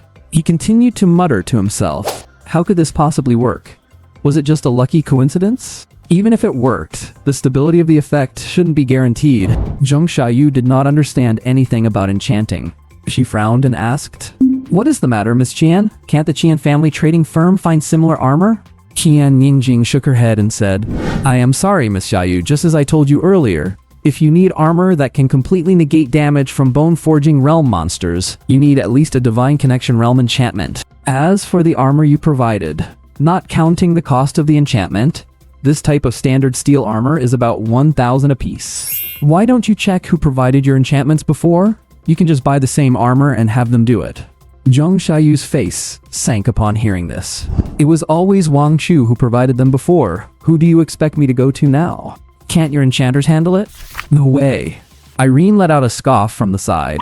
What kind of Qian family trading firm is this? It's useless. Qian Yingying did not get angry. She kept a professional smile and said, Miss Irene, our Qian family trading firm's enchanters are among the best in Huaihai City. If we can't handle an enchantment, not many people can. If you need it, we can help you find a Divine Connection Realm enchanter for 1 million Daxia coins per session. 1 million Daxia coins? Why don't you just go rob someone? Irene raised her eyebrows. Every one of us has this kind of armor that completely negates damage from bone-forging realm monsters. And in these 2 years, Xiaoyu has worn out at least 40 or 50 pieces of armor. Based on what you're saying, doesn't that mean we've spent 40 or 50 million Daxia coins? After saying that, she pulled Angela over and pointed to an identical enchantment on Angela's robe. Strange. This is too strange. Uncle Bai leaned in, muttering to himself continuously. Who on earth could make such a weird enchantment actually work? Just then, Angela whispered. It seems like this enchantment was done by Wang Chu himself. As soon as she said this, everyone's eyes were instantly focused on Angela. What did you say? Zheng Xiaoyu said in a deep voice. I went to the wrong room at the base once and walked straight into Wang Chu's room. I happened to see him enchanting some armor, Angela said softly. Then why didn't you say so earlier? You didn't ask me either. Can't you just take the initiative if I don't ask? While they were talking, no one noticed that Qian Yingying's chest was rising and falling rapidly. Wang Chu? It is Wang Chu again? An enchantment capable of completely negating bone-forging realm monster attacks. And those potions with abnormal efficacy. All of these, are they related to Wang Chu? At that moment, she considered a very incredible possibility. Wang Chu's image surfaced in her mind. Could it be that all these things came from his hands? How is this possible? The other party is still just a student. After reaching this outrageous conclusion, Qian Ying spoke. Miss Xiaoyu, Miss Irene, our store really cannot meet your requirements. Why don't you try looking elsewhere? Generally speaking, as a manager of the Qian family trading firm, she would not easily tell customers to go look somewhere else. But she was in no mood to play house with these few naive young ladies anymore. No, not just naive. It really feels like they are not very bright. Zheng Xiaoyu said with a dark face. Then give me a piece of Yuan Condensing Realm enchanted armor first. Irene pouted, interrupting Zheng Xiaoyu. Why are you still buying? Just let Li Shuiqing ask Wang Chu for a few more pieces? Li Shuiqing. She has already been blocked by Wang Chu, so what are you asking for? Li Shuiqing spoke with a gloomy face. Miss Xian, does the shop have any potions that can instantly restore the mana of a bone-forging realm professional? Of course, Divine Connection Realm instant recovery potions, 100,000 Daxia coins per bottle. How many bottles would you like, Miss Xueqing? 100,000? That expensive? Then maybe not for now. 100,000 for a bottle? Even if they were a brave adventurer party, they wouldn't be able to support this even with extra resources. See if we can get some gold coins from Jubatan later. Actually, they had already been to the Ju family trading firm before coming here? The conclusion was identical. Miss Xiaoyu, that's 50,000 Daxia coins for the armor? Thank you. Miss Jian, and these jewelry pieces of mine. Miss Anne, you have a great eye. These jewelry pieces are by a master from the imperial capital, totaling 100,000 Daxia coins. Angela, have you gone crazy? Buying such expensive jewelry? Hey, anyway, I don't need to tank damage during our fights anyway. After seeing the Xiaoyu party out, Qian Yingying stood at the doorway, wondering what she was thinking. After a while, she lowered her eyes and whispered to the old man beside her. Uncle Qian, regarding Wang Chu's invitation for tonight, I will go by myself. Qian Yingying. Evening. Happiness Garden Residential Complex. Chen Lina walked out of the elevator carrying a bag of trash when she brushed past a woman with exceptional temperament and appearance entering the elevator. Strange. When did someone like her start living in this building? Chen Lina felt a bit curious. With the woman's appearance and aura, it was impossible for her not to have noticed her before. Well, it's not that strange, I suppose. Maybe she's just visiting someone. She smiled to herself and headed out. She arrived at the door of room 910. Qian Yingying took a deep breath. Ever since she saw off the Xiaoyu team this afternoon, she had been agonizing over things. Those potions and enchantments. Were they really crafted by Wang Chu himself? Or by someone standing behind him? And also, what exactly does Wang Chu want from inviting her to his home? Knock, knock, knock. After knocking, she waited for over 10 seconds before footsteps echoed from inside. Miss Qian, you're here. Please come in. Opening the door, Wang Chu said with a smile. Qian Yingying took off her high heels, her delicate feet wrapped in black stockings, stepping gently onto the entryway floor. You can wear those slippers over there? They're brand new. All right, thank you, young Master Wang. She sat down in the living room and took the teacup Wang Chu handed her. Longjing tea, is that all right? It's fine, I'm not picky.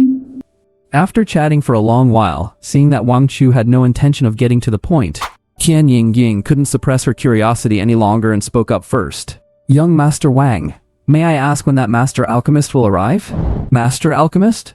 When did I say there was anyone else? Wang Chu raised an eyebrow, a smile in his eyes. There's no one else. Qian Yingying felt a chill in her heart. Of her two theories, only one remained now. Could it really be... Since Miss Qian came alone, I naturally already know your thoughts. Wang Chu looked into Qian Yingying's eyes, a mysterious smile on his lips. Then, I'll get straight to the point. Miss Qian, you are currently undergoing the Qian family trials, right? Qian Yingying nodded upon hearing this. Yes, young Master Wang. This tradition of the Qian family wasn't exactly a well-kept secret. Anyone interested could easily find out. You are looking for the so-called alchemist behind me precisely for your family's trials, aren't you? The trials are coming to an end, but you haven't achieved any notable results in Huaihai City. So when you saw the potions I put up for consignment, you thought about using them to turn the tide. I wonder if I'm right about that, Wang Chu said with a grin. Qian Yingying chuckled, her voice sweet. Haha, young Master Wang is truly impressive. All my little secrets have been laid bare before you. Wang Chu shook his head. Miss Qian, these aren't just little secrets. This is your ambition, and I am sure it goes much deeper than that. You want to take control of the Qian family entirely, holding it firmly in your hands to avenge your mother. Am I right? As soon as he said this, the smile vanished from Qian Yingying's face, replaced by a look of disbelief. How could Wang Chu possibly know that? The next second, Wang Chu spoke. I can help you. The Qian family is nothing in my eyes. I will support you and help your Qian family become the #1 chamber of commerce in all of Daxia. With the secrets buried in her heart exposed by Wang Chu, Qian Yingying felt unsettled. She took a deep breath and said, What are you going to do? Defeating the Zhu family isn't that simple.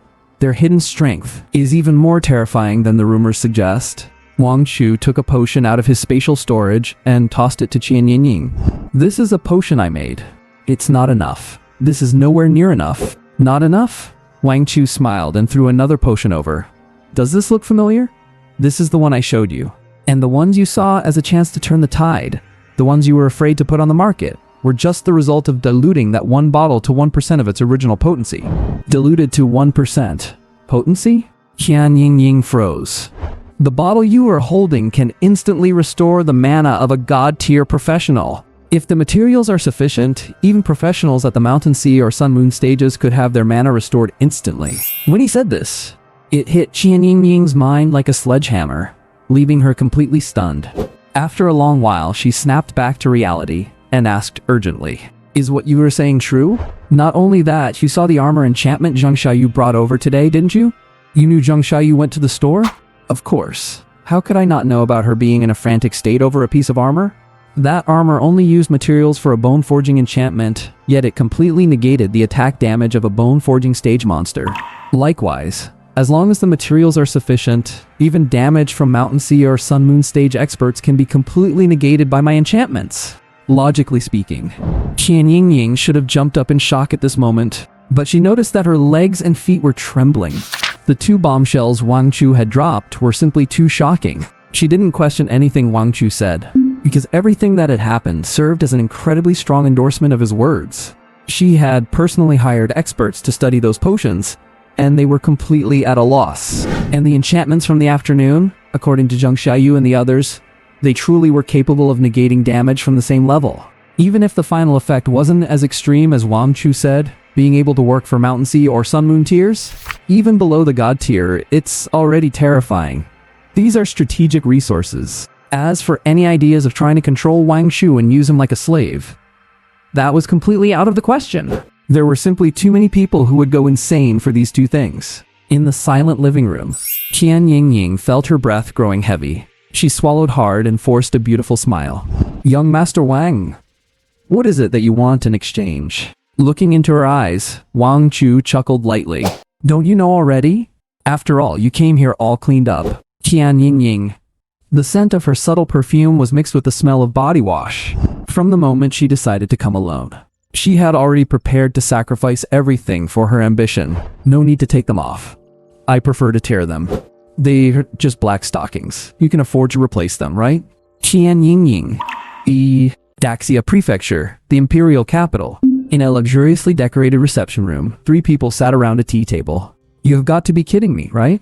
Are you telling me that Ningju King chose a beginner-level professional who just reached the bone-forging stage to be her partner in the Mirage Realm? Lu Zheng slammed his teacup onto the table, and it shattered instantly.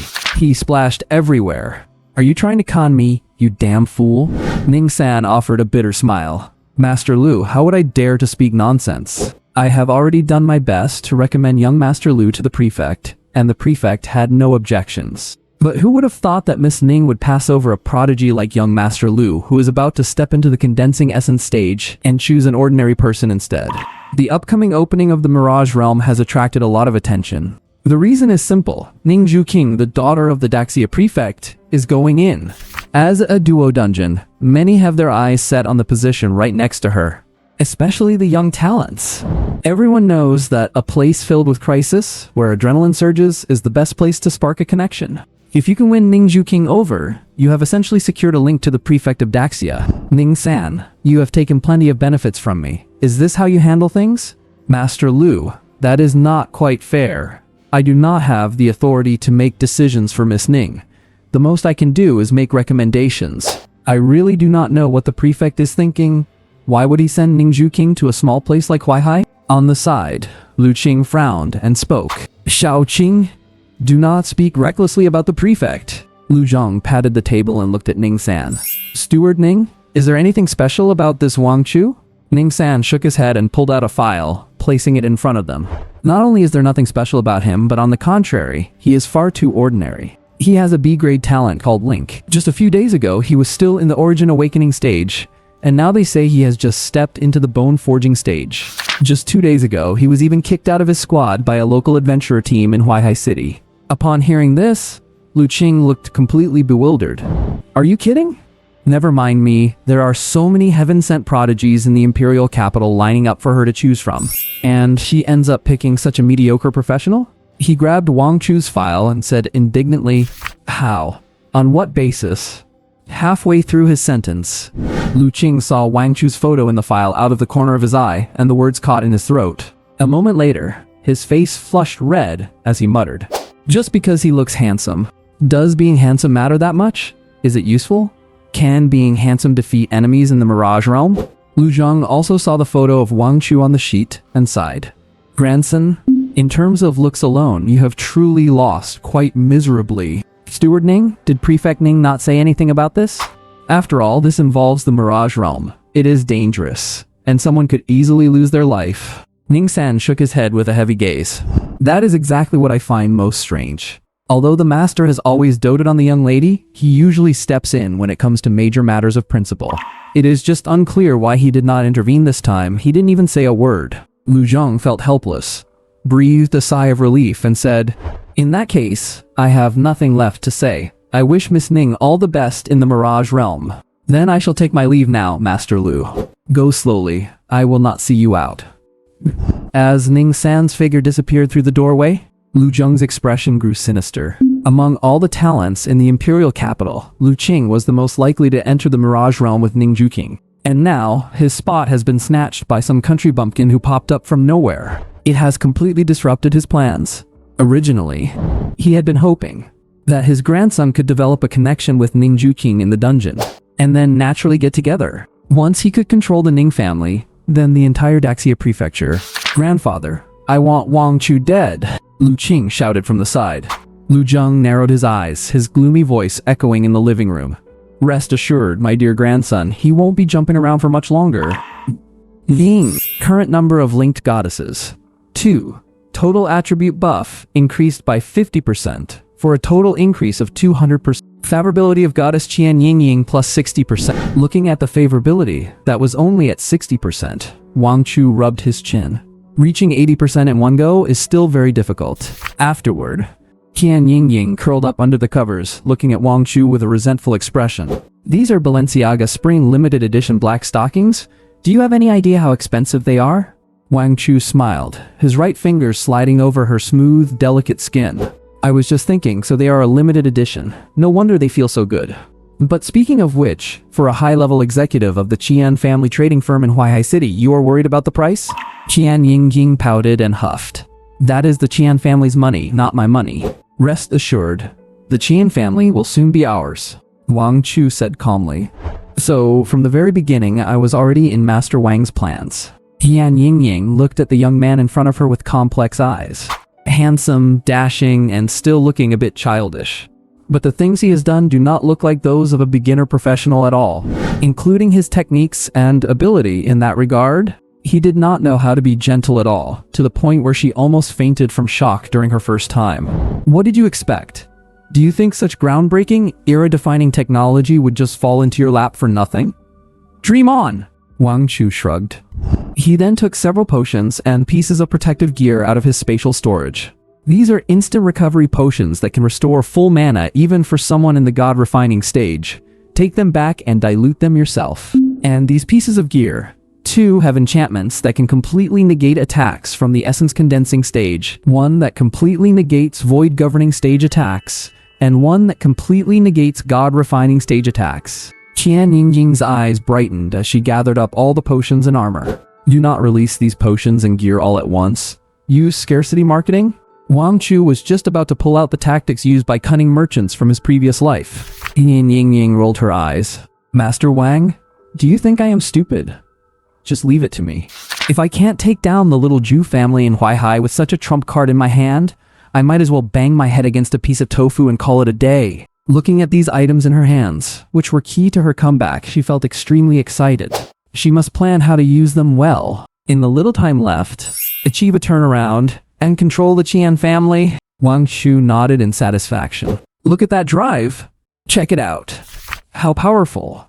At this moment, Qian Ying Ying had seized the future. In the room next door, Chen Lina was left all alone. She bit her lip with a resentful expression.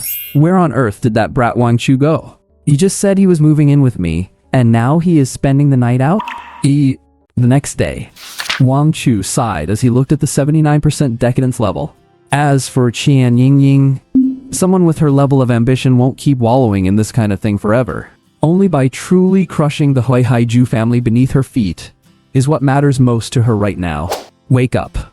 Wang Chu kicked Qian Ying Ying in her shapely backside. Qian Ying Ying groaned in pain, then opened her slightly fluttering eyes and gave him a reproachful look. Young Master Wang, let me sleep a little longer. You really don't know how to be gentle with a lady. Wang Chu clicked his tongue as he watched Qian Ying Ying, who looked as seductive as a siren. What a temptress she is. Then I have no choice but to go again 1, 2, 3, 4 times. No more, I'm still sore. Woo. I have to go to work.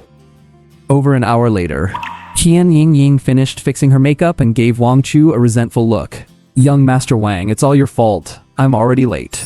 You're the manager of the Qian family trading firm who could possibly boss you around? No one can boss me around, but I'm dying to go get things organized. The 2 items you gave me, they're going to shake up the entire market very soon. Speaking of which, a brilliant light flashed in Qian Ying Ying's eyes. Oh, right. Wang Chu said. Those things must not be sold to Zheng Xiaoyu and her group. Qian Ying Ying rolled her eyes. I know that without you telling me. Those few ignorant people dare to kick my boss? I can't be bothered with them. Not calling me daddy now? Get lost. I'm off. After leaving Wang Chu's house, Qian Ying Ying stood at the elevator door, frowning slightly as she felt a lingering ache. Recalling the madness of last night, a light pink flush spread across her fair face, and she bit her lip, muttering to herself, "What a bad guy." To be honest, With her looks, figure, and temperament, many heavy hitters in the capital had once offered her an olive branch. With her status, she could have easily become a wealthy wife without ever having to fight in the business world. However, no one had ever caught her eye, because she carried the burden of a vow to avenge her mother. She just never expected to end up falling for a boy who had only recently turned 18. As for why, she didn't even understand it herself. She just felt like there was something about Wang Chu that was always drawing her in. Like a succubus. Of course, her gains were also immense. An instant recovery potion that refills one's reserves completely. An enchantment for total defense. Unlike other potions and enchantments that required levels far above the professional, others have to buy expensive divine level instant recovery potions to let a bone forging stage professional restore their mana. Wang Chu can do it with just a regular bone forging level recovery potion. The difference is massive. It's practically dimensional suppression. Not to mention, it is almost impossible for a divine level professional to restore all their mana instantly, because that would require at least a Sun Moon level potion. Almost no one can craft that. And according to what Wang Chu implied, he can make it. Thinking of this, Qian Yingying's breathing grew rapid. With these two trump cards, the Zhu family's market share and status in Huaihai won't be a match for me at all. I have a high chance of taking full control of the Qian family and crushing the Zhu family. As she mused. With a ding, the elevator arrived. The moment she lifted her eyes, Qian Yingying saw a mature, elegant woman walking out of the elevator. A thin turtleneck sweater hugged her curves, which were no less impressive than her own, and her waist was slim enough to be held in one hand. She had a very alluring, womanly charm. Qian Yingying's eyes flickered. She had seen her downstairs last night. And right now, the woman was carrying a bag of groceries, branded with the logo of a certain supermarket. Chenlina was also quite surprised. She even glanced at the floor indicator. It was indeed the 9th floor. Since when did a goddess-level beauty appear on the 9th floor? And it looks like she stayed here all night? A new neighbor? Wait a minute. Wang Chu didn't come over to her place to negotiate any multi-million deals last night. Could it be? At this thought, Chenlina gave her a look of subtle curiosity. Though Qian Yingying didn't quite grasp why she had that look, she still smiled and nodded in acknowledgement, watching Qian Yingying's enchanting back as she walked away. Chenlina shook her head. No way. The woman clearly came from a wealthy, refined background. Surely Wang Chu couldn't be involved with her, right? We must wash away yesterday's humiliation today. Standing at the dungeon entrance portal, Zhong Xiaoyu looked solemn. Yesterday was the darkest day of her entire life. Being carried out of the dungeon unconscious, and photos of her battered, swollen face all over the forums. It wasn't until she had her teacher intervene that those pictures were finally deleted from the forum. Captain Xiaoyu, how are we doing this today? Can you hold the damage? Ailin asked with a slight frown. Zhong Xiaoyu pondered for a moment and said, You ranged attackers, just take turns wiping out the mobs on the way. I'll save my stamina to tank the Earth Sub-Dragon at the end. Ailin nodded, then looked at Li Xuexing. Xuexing, you still haven't settled the link skill issue? When will you be able to apply the link effect? Li Xuexing replied coolly. I was too busy yesterday to find him. I'll deal with it later. Ailin rolled her eyes. Typical. If you can't find him, just say so. Li Xuexing pretended not to hear and quickly shifted the topic to Zhu Batan. Batan, did you prepare the potions properly today? Zhu Batan looked confused. Wait, what? How did the topic end up back on me? You all went to check out my family's firm and the Qian family's firm yesterday.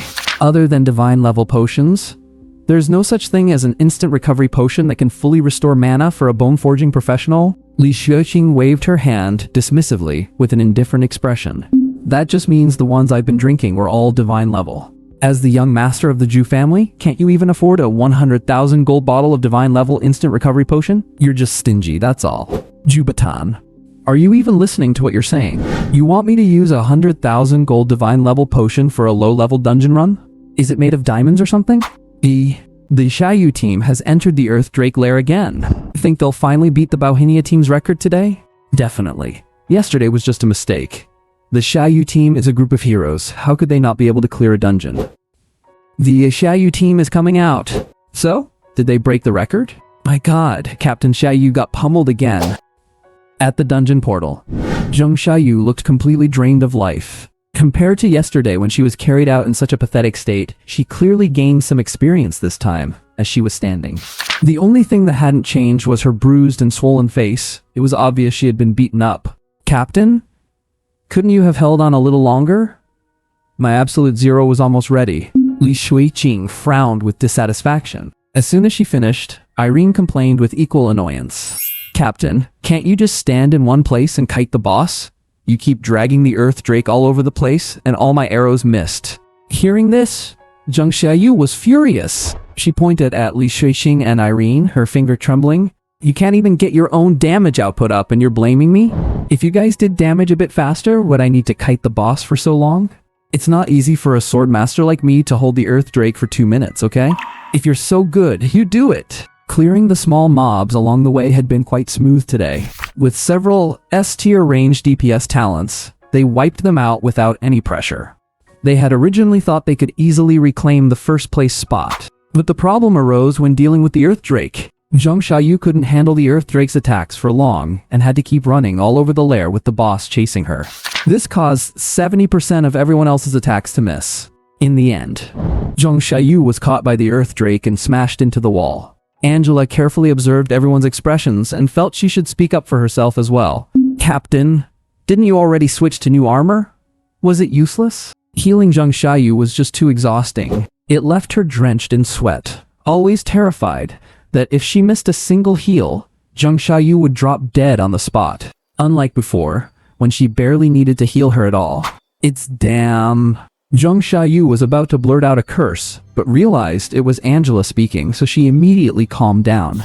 It's useful, but not that much. She might be the captain, but she still knew better than to offend the team's healer.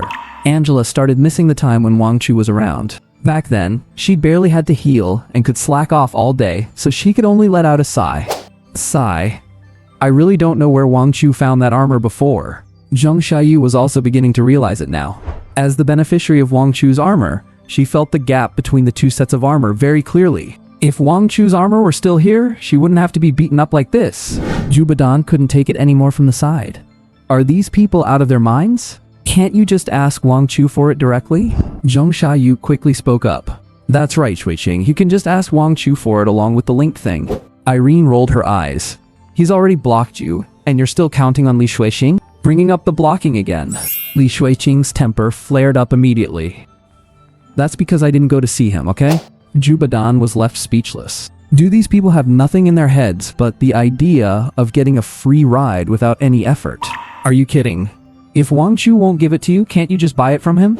He's a student, he's not going to turn down money if he can make it, right? If he really has these enchanting skills, the Zhu family could even provide channels to help him make money. As a member of the Zhu family, Jubadan was naturally very sensitive to money. If it were really as they said, with low-cost but outrageously effective potions and armor enchantments, then his Zhu family could totally turn this into a business. Angela clapped her hands together. Oh yeah, that works too. Zheng Xiaoyu wasn't happy and said bluntly, why should we spend money? It's his honor that our hero team uses his stuff. We aren't even asking him for an advertising fee. And now you want to spend money? Li Shuiqing also snorted coldly. There's no need to spend money. Don't worry, I know Wang Chu's character. He's just being emotional these days. As long as I ask him, he'll give it to me. With that, Li Shuiqing narrowed her eyes. I will definitely get my pride back. After asking around, Wang Chu didn't come to school this morning. So after Li Shuiqing left the school, she headed back to the Happy Garden residential complex. I don't believe it. Where else could this guy Wang Chu run off to? She snorted coldly. Even if she has to camp out at Wang Chu's door today, she's going to find him. When that happens, she will make Wang Chu kneel and apologize to her. If she waits for 10 minutes, she'll make him kneel for an hour. However, when she arrived at the door of 910, she heard some strange noises coming from inside.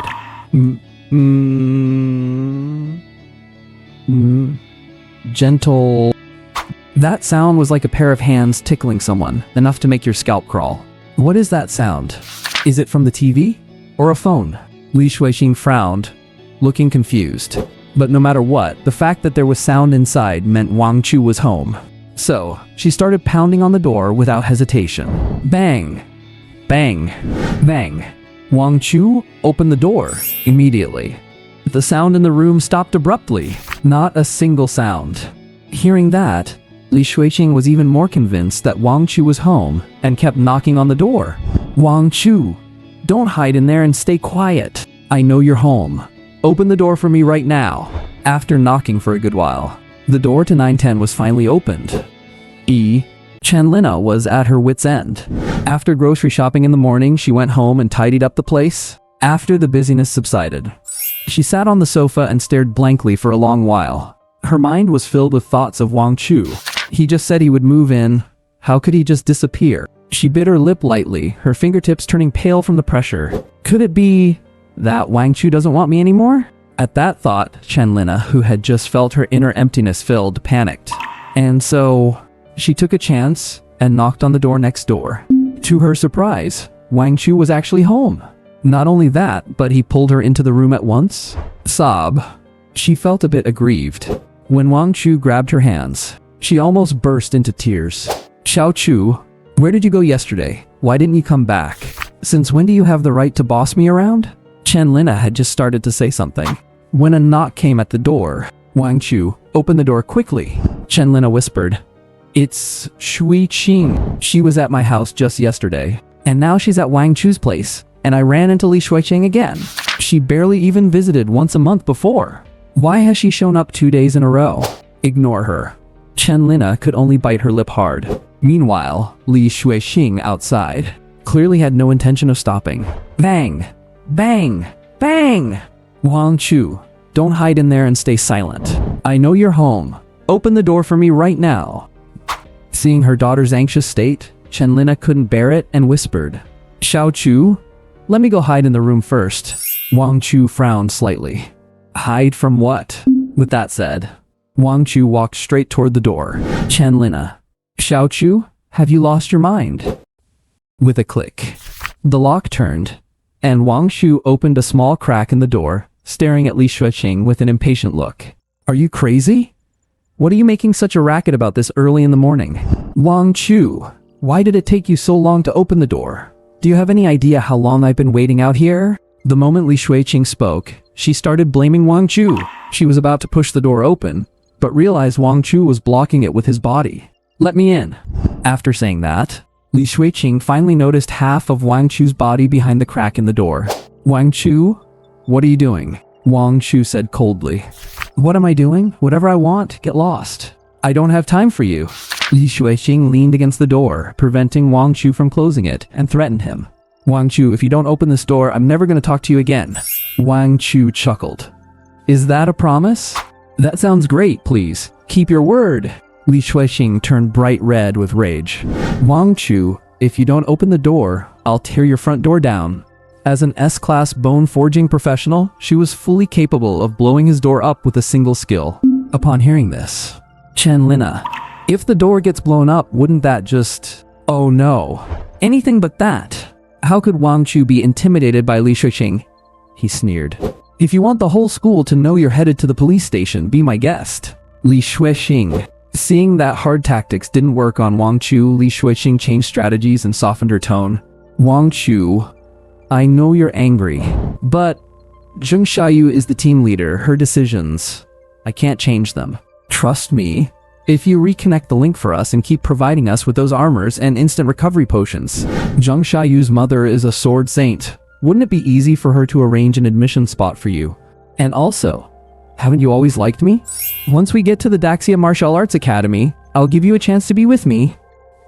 Give me a chance? Wang Chu let out a cold laugh. Have you lost your mind? Stop interrupting what I'm doing and get out. Li Shuiqing frowned slightly. What exactly are you doing? What does it look like I'm doing? With that said, a strange sound came from inside. Li Shuiqing? Wait, no? What are you doing? Do you not think of me as a human being? Don't I have any pride? The next second, bang, the door slammed shut, leaving Li Shuiqing standing outside completely stunned. And one more thing. For some reason, Li Shuiqing felt that the sound coming from the iron pot seemed somehow familiar. After cleaning up the dishwater on the floor, Chanlina said with a conflicted look, Xiao Chu, regardless of everything, Shuiqing is still... Wang Chu cut her off, his face cold. Auntie Lina, don't say anything more. If it weren't for your sake, I wouldn't have said a single word to her just now. Alright then. Chen-Lina knew that what Wang Chu said was true. She had seen everything Li Shuiqing had done to Wang Chu. In the past, no matter what Li Shuiqing did, she would have certainly stood on her daughter's side. But now, Wang Chu had changed from Li Shuiqing's childhood friend to Uncle Wang. That changes the nature of everything. Deciding to skip this unpleasant topic, Chen-Lina asked, Xiao Chu, where did you go last night? I was just about to tell you. Wang Chu didn't mention anything about Qian Yingying. Even though with Chen-Lina's 100% corruption level, it shouldn't cause any trouble. But there was no need. I'm heading to the Imperial Capital the day after tomorrow. The Imperial Capital? What's going on? Is there anything you need my help with? Chen-Lina said, looking concerned, grabbing Wang Chu's arm. Wang Chu shook his head gently, looking solemn. I accepted an invitation from a classmate to join an expedition into a recently appeared Mirage realm in the capital. Soon, 2 days passed. God, the Bauhinia team is just too insane. In 3 days, they have broken all the records previously held by the Xiaoyu team. Hiss, how come we never realized the Bauhinia team was this monstrous before? Don't you know the control variable method? Haven't you noticed that whichever team Wang Chu joins becomes ridiculously strong? Hiss, are you saying the Xiaoyu team basically cut their own lifeline when they fired him? Look, the Xiaoyu team failed again. The mocking chatter from the surrounding students felt like slap after slap to those who had just emerged from the Earth Subdragon Nest dungeon. Zheng Xiaoyu's expression had shifted from the defiance and anger of a few days ago to a state of complete numbness. She whispered to herself, Failed again? Why did we fail again? Where exactly is the problem? Although she really didn't want to believe it. It seemed that everything had changed ever since Wang Chu was kicked out of the team. Immediately, she raised her lowered eyes and looked at Li Shuiqing. Shuiqing, have you still not found Wang Chu? Wang Chu? Hearing this name, Li Shuiqing's expression became as miserable as if she had just eaten dung. Recalling the scene 2 days ago where Wang Chu had cooked right in front of her through the door, she forced herself to say, Not yet. I told my mom that she should let me know if she hears any news about Wang Chu. After a pause, she added to cover up. Besides, we don't necessarily have to find Wang Chu. With our own abilities, we'll surely clear it if we keep trying for a few more days. Keep trying for a few more days. Jubadan remained silent. Every time they failed the dungeon these past few days, that's exactly how they consoled themselves. But every time, Zheng Xiaoyu gets swatted into the wall by the Earth Subdragon, and there's absolutely no hope of clearing it. Aylin clicked her tongue. Looks like it's up to me after all. Zheng Xiaoyu asked, What? You have a solution? Aylin chuckled. I've made an appointment with that guy who was kicked out of the Bauhinia team. I hear he has the speedrun guide for their team. The eyes of the Xiaoyu team lit up instantly. Finally, there was a glimmer of hope for clearing the dungeon. Meanwhile, today is the day the Mirage Realm opens, and Wang Chu arrived at the Bauhinia team base as agreed. Just as he reached the base entrance, Ning Juqing saw Wang Chu and almost skipped over to him, smiling as she said, Wang Chu, you're here. Yeah, sorry for making you wait.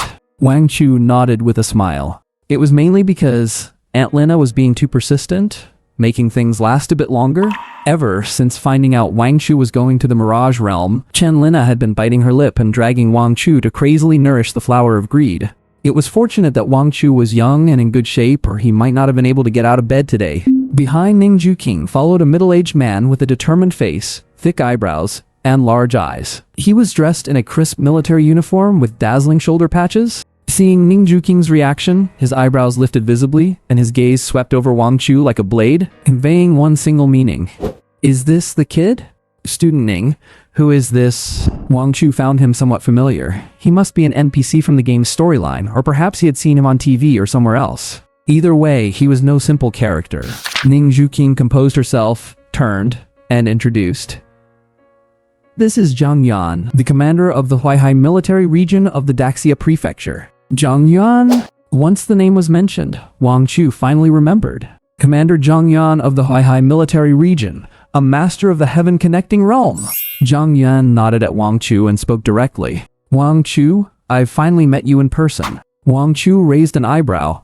Commander Zhang, you have something to say, please speak plainly. Zhang Yan said in a deep voice. Ever since the young lady chose you as her teammate for the Mirage Realm, your name has become quite the topic among the top brass of the Daxia prefecture. Ning Juqing gave Zhang Yan a look, but he acted as if he didn't see it. No one can understand why she would choose a profession holder with only B-level talent who has just stepped into the bone forging realm to enter the Mirage realm together. However, Zhang Yuan paused and narrowed his eyes. Rumors seem to be mistaken. You aren't just at the start of the bone forging realm, you're at least at the 4th level. Uncle Zhang. Ningju King was slightly displeased, her brows knitted as she tried to intervene. But Zhang Yuan stopped her with a gesture. Young lady, allow me to say a few more words. Zhang Yuan's intense eyes were fixed on Wang Chu with utmost seriousness. I don't care about others. I trust the young lady's judgment. Since she chose you, she naturally has her reasons.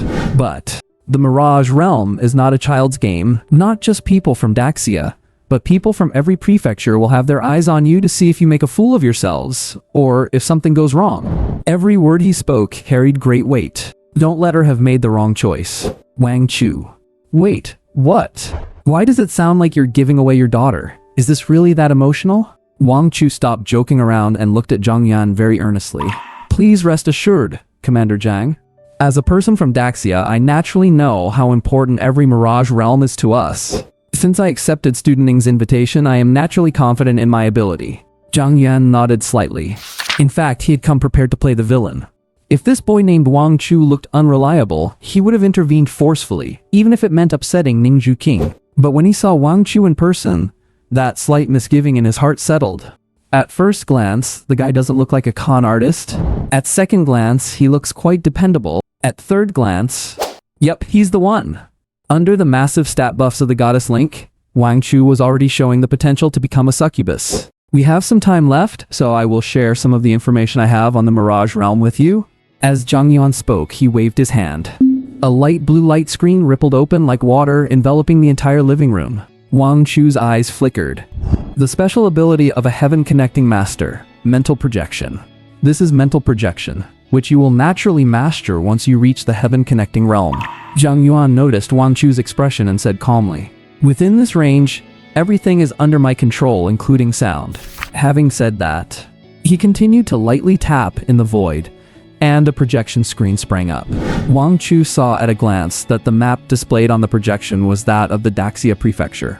And on the border of Daxia, there was a large red dot. This is the location where this Mirage realm has appeared, situated on the border between Daxia and Taikang. It's actually on the border between Daxia and Taikang? Wang Chu now understood why everyone was paying such close attention to this Mirage realm. Because for a Mirage realm with a disputed location, there is only one way to resolve it, and that is through contention. Ningju King. This time the Mirage realm only has 4 open spots and restricts entry to those below the origin condensation realm. Our Daxia prefecture and Taikang prefecture have each been allocated 2 spots. As long as we successfully clear the Mirage realm, we can transform it into a trial ground belonging to our Daxia prefecture. Zhang Yuan introduced in a deep voice. Wang Chu nodded to show he understood. Whatever level a Mirage realm is, once it is conquered, it will be converted into a corresponding trial domain of that same level. Simply put, it means opening a new difficulty dungeon. You can obtain massive rewards after clearing it. For a prefecture, the strategic significance is immense. It can help professionals below the origin condensation realm level up quickly and acquire a large amount of resources. Conversely, if the difficulty of the Mirage realm is too high and it cannot be conquered for a long time, then the Mirage realm will eventually grow larger and larger until it threatens the surrounding area. Zhang Yuan said with a serious expression. Setting aside the matter of the trial ground for now, just based on the 2-on-2 competition against Taikang Prefecture, we cannot lose. We absolutely must not lose. It looks like a 2-on-2 fight, but in reality, it is a battle between Daxia Prefecture and Taikang Prefecture. Whoever loses, never mind losing their life, the slap in the face would be deafening.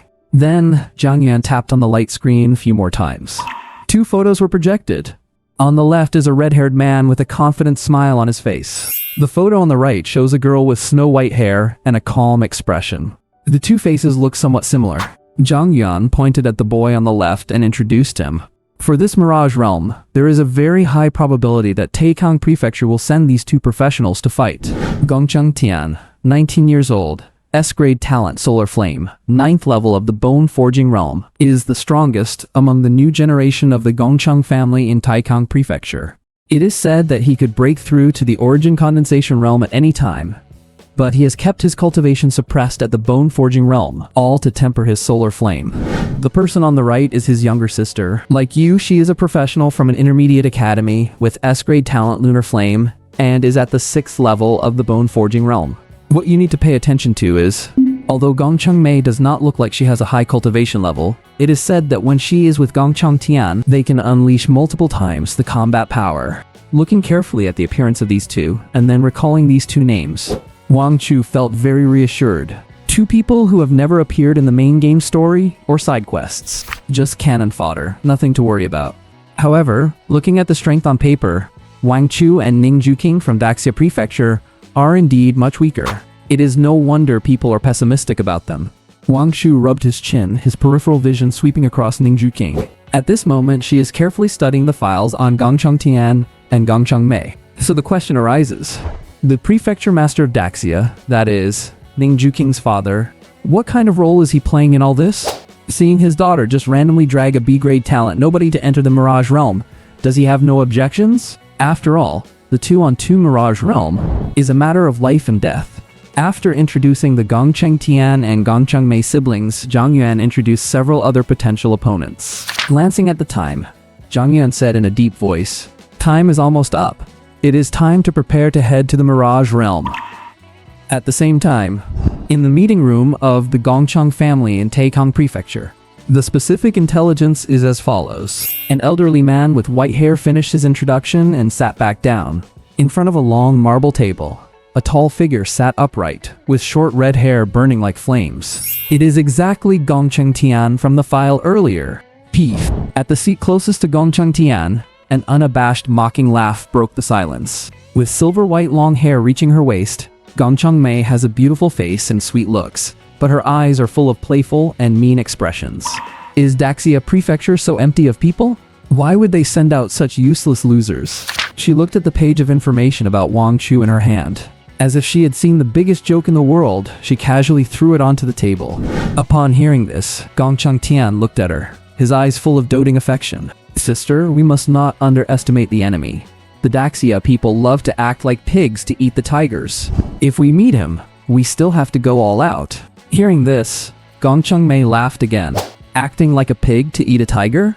Brother, are you being too cautious? B-grade talent. Just a piece of trash who has barely stepped into the bone forging realm. I think he is a real pig. If I run into him, I am afraid that if I use a little bit of force, I will crush him. And then they will blame me for bullying the weak. Haha. She was highly motivated for the Mirage Realm and had been looking forward to this day for a long time. And it turns out to be this? A loser who is useless at everything except having a handsome face? Hey brother, you think this Wang Chu might have some special skill that has Ning Juking so obsessed with him? Otherwise, why would Ning Juking bring such a piece of trash to enter the Mirage Realm? Gongcheng Tian smiled helplessly. Sister, do not think of the Daxia higher-ups as simpletons. Since Daxia Prefecture dares to send this person to participate in the battle at this point, it means that this guy named Wang Chu definitely has extraordinary traits. I will say it again, whether you meet Wang Chu or anyone else, you must go all out in any fight. Shh. Gongcheng Mei curled her lips in disdain. Brother, just you wait. When I meet Wang Chu, I will beat him until he kneels and calls for his mom. Immediately after, her eyes landed on the document in Gongcheng Tian's hand that had not been flipped for a long time. That is Ning Juking's file. Brother, I said, why have you been staring at this Ning Juking's file for so long? Gongcheng Mei raised an eyebrow and teased. What? Did you fall for this little hussy? I have to say, the daughter of the Daxia Prefecture Master is indeed beautiful. Even I am a little moved. Hearing her sister's teasing, Gongcheng Tian did not refute. He stretched out his slender fingers, gently stroking Ning Juking's photo on the file, and a playful arc appeared at the corners of his mouth. She is the daughter of the Daxia Prefecture Master after all. If we just kill her, it would be a bit of a waste. Speaking of which, he paused and said quietly, if we can tame her, it would also be good for our Taikang. With her status, being my mistress would be enough. As soon as these words were said, other Gongcheng clan members in the meeting room showed gloating expressions and burst into boisterous laughter. Ha. The young master is right. The daughter of the Daxia Prefecture Master becoming the young master's mistress is her good fortune. Daxia Prefecture is having a run of bad luck for 8 lifetimes to have run into the young master and young miss. In Taikang Prefecture, the reputations of the siblings Gongcheng Tian and Gongcheng Mei are thunderous. Grade talent, Solar Flame, and S-grade talent, Lunar Flame. The two are in perfect harmony, and once they work together, the yin and yang flames merge, and their erupting combat power increases geometrically. Average Origin Condensation Realm professionals cannot last a few moves in front of them. Everyone can already foresee what kind of cruel massacre and humiliation those two Daxia Prefecture contestants will encounter inside the Mirage Realm. That will definitely be a whole lot of suffering. The border between Daxia and Taikang. Several figures landed rapidly, led by Zhang Yuan, a powerhouse in the Divine Communication Realm. The group arrived at the location where the Mirage Realm appeared in less than an hour. Along the way, Wang Chu saw many soldiers in military uniforms standing guard, showing how much importance was placed on the Mirage Realm. So this is the Mirage Realm. The air was filled with distorted spatial ripples. Ning Juking took a deep breath as she looked at the vortex in front of her, which was as gorgeous as an aurora, but filled with a dangerous aura. Wang Chu was also observing the Mirage Realm with great interest. It didn't look much different from how it appeared in the game. "Miss, I will only escort you to this point," Zhang Yuan said in a deep voice. Then he looked at Wang Chu with a slight frown. "Wang Chu, I'll say it again. The young lady is in your hands. I wish you a triumphant return." Wang Chu smiled faintly. "Don't worry, Commander Zhang. There were only a few minutes left before the Mirage Realm opened." Ning Juking pulled Wang Chu aside and took out several potions and a piece of protective gear from her professional inventory space. Wang Chu's eyes flickered. He recognized those items in Ning Juking's hands at a glance. "Wang Chu, take these," Ning Juking said softly. These mana recovery potions have suddenly become extremely popular in Huaihai City these past few days. According to tests, they can instantly restore the mana of professionals in the bone forging realm. Wang Chu raised an eyebrow, a playful look flashing in his eyes. Under Qian Yingying's management, the Qian family's trading firm in Huaihai City has been the center of attention lately. The instant recovery potions they released, along with gear enchanted to completely negate damage from bone forging realm monsters, made the Qian family an instant hit. And this armor can completely withstand attacks from bone forging realm monsters.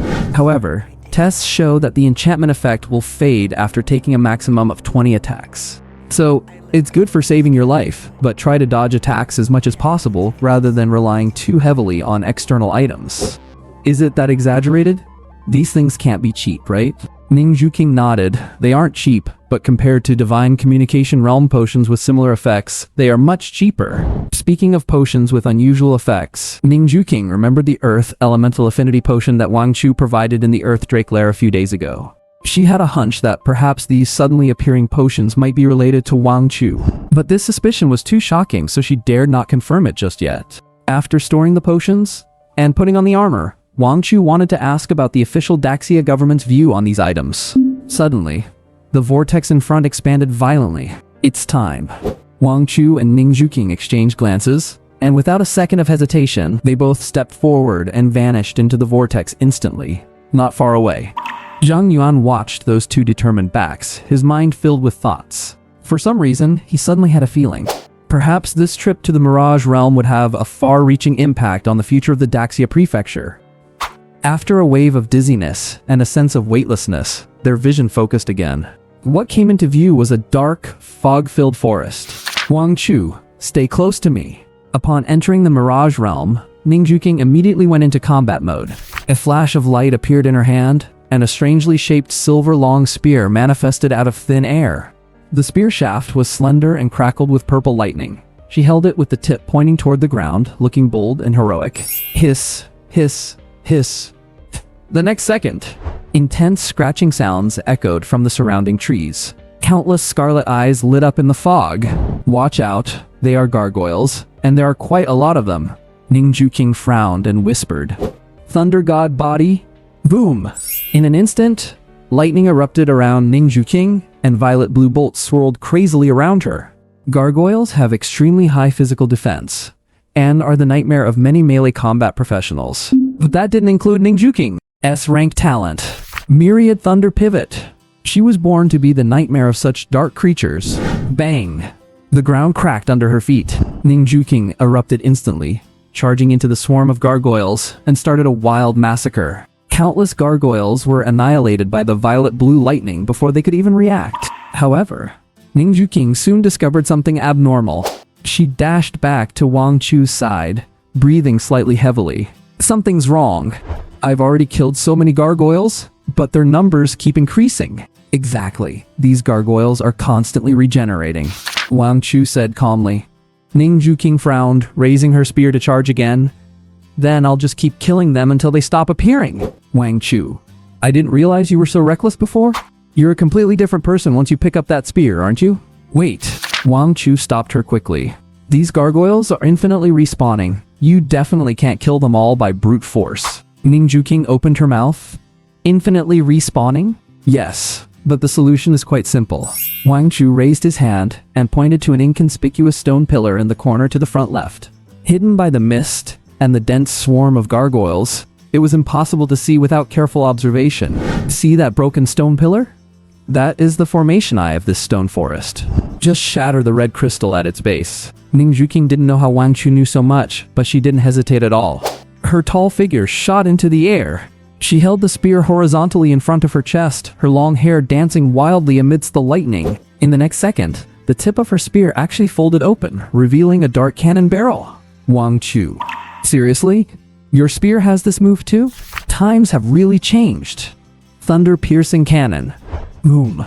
A thick pillar of purple lightning pierced through the fog, striking the red crystal with pinpoint precision. Crack! Within a single breath, the crystal shattered into pieces. The gargoyles that were swarming them suddenly went rigid, then collapsed into piles of rubble. Ningju King landed, her beautiful eyes filled with surprise. It actually worked!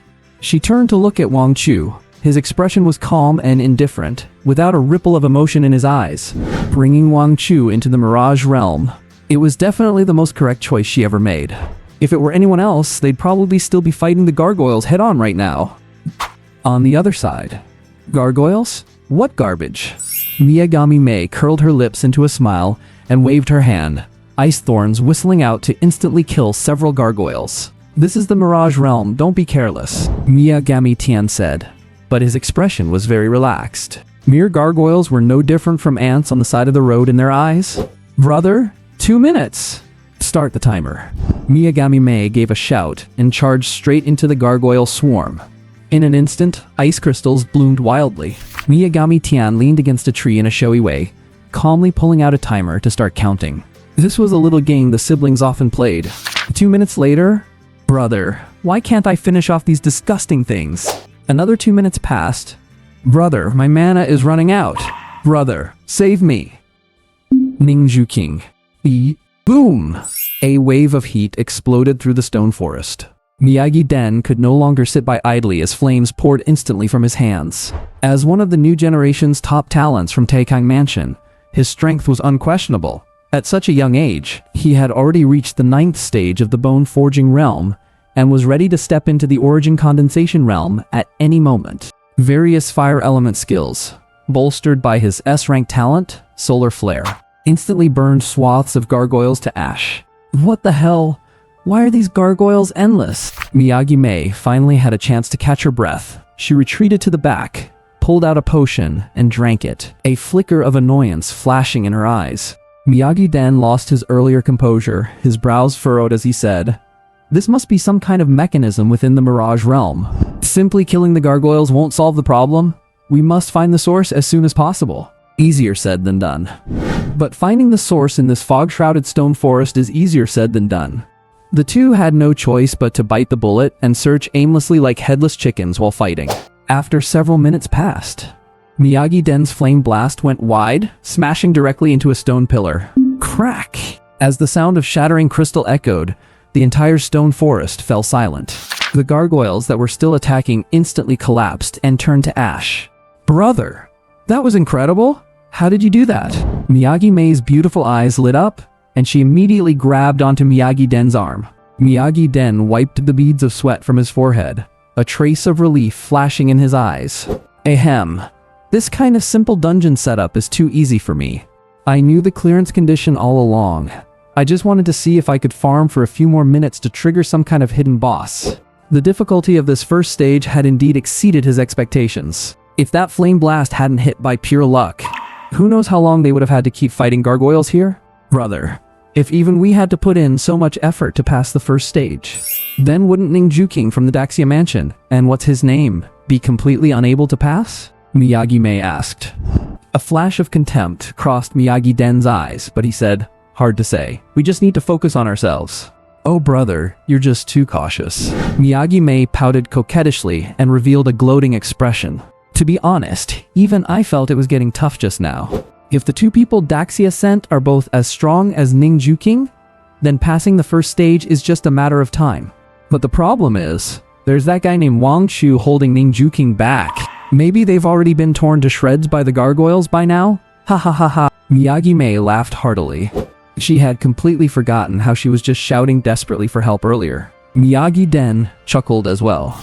Although they encountered a small problem, the thought of the miserable state of the duo from Daxia made him feel much better. Meanwhile, deep within the Mirage Realm, Stage 3. Cleared. Wang Chu clapped his hands, looking relaxed. Behind him, Ning Juking was putting away her spear, looking at him with a complex expression. From the second stage to the third, all the way here. Her perception of Wang Chu had been refreshed time and time again. The quicksand trap in the second stage, the illusion maze in the third. Every stage looked like it could trap and kill countless geniuses. Before Wang Chu, it only took a single glance. Just a single glance, and he could find the key. Not to mention all the other mechanisms along the way. Step on the third brick on the left. Don't touch that trigger, it's a fake. Hit that red dot. That's the weak spot. Wang Chu didn't even need to make a move. He just stood by and spoke, and those treacherous traps were easily dismantled. This feeling, it was like he was strolling through his own backyard. Wang Chu, Ning Juking couldn't help but speak. How do you know all these stages? Have you been here before? How could I have been here before? Wang Chu smiled and pointed to his head. Playing games? Clearing dungeons requires brains. He had indeed never visited this Mirage Realm dungeon in the game. But the various dungeon settings that existed in the Global Martial Arts exam game all shared the same fundamental principles. Wang Chu could see at a glance what mechanics a stage might involve, and then simply apply them. Looking at Wang Chu, Ning Juking couldn't help but sigh inwardly. Such talent. What on earth was wrong with that woman Zheng Xiaoyu to kick him off the team? And the others in the Xiaoyu team, were their brains kicked by donkeys? They had such a powerful ace and didn't hold on to him, but instead felt like Wang Chu hadn't done anything? Now that they've lost Wang Chu, they can't even clear the Earth Subdragon's nest. Speaking of the Xiaoyu team, Ning Juking suddenly remembered something and asked, by the way, why don't you use your talent link on me? With a 20% attribute boost, our efficiency could be much faster. Wang Chu heard this and wore a meaningful smile. It's not that I don't want to use link on you, it's just that my link requires some rather special methods to take effect, and it's not very convenient right now. What special methods? I don't mind. Ning Juking was curious. Wang Chu shook his head gently. Don't worry, when it's really needed, I won't be shy about it. Ning Juking didn't quite understand what Wang Chu meant by not being shy. But since Wang Chu said so, she didn't pursue it further. Watching Ning Juking's innocent expression, Wang Chu smirked and sighed. The Goddess Link's 200% attribute boost currently had no extra conditions, and he could boost Ning Juking whenever he wanted. But, she asks, and I just give it. That's impossible. As the saying goes, if you give things too easily, people won't learn to cherish them? A little bit of fishing can't hurt, right? Soon, the two walked into a vast wasteland. Wang Chu observed the surroundings and said calmly, surrounded by mountains on three sides with no passage. Perhaps this is where the final boss resides. Hearing this, Ning Juking's expression sharpened, and she gripped her spear tighter. The next second, a nauseating stench hit them. An incredibly oppressive and terrifying aura instantly spread through the area. Hisses, a hair-raising hiss echoed across the open space. Watch out! Ning Juking shouted, and lightning surged across her entire body. Boom! Following the violent shaking of the ground, sand and dust were thrown into the air, and then blown away by a terrifying roar. Behind the dust, a massive figure slowly emerged. Seeing the boss's true form, Ning Juking's pupils shrank violently. This is a three-headed demon snake, and an origin condensation realm three-headed demon snake at that. A hiss. The middle head of the three-headed magic snake reared up high, its scarlet tongue flicking in the air. Looking at the three-headed magic snake, Wang Chu frowned slightly. This is indeed a bit troublesome. The three-headed magic snake is not a particularly rare boss in the game, but it is definitely the most disgusting one at its level.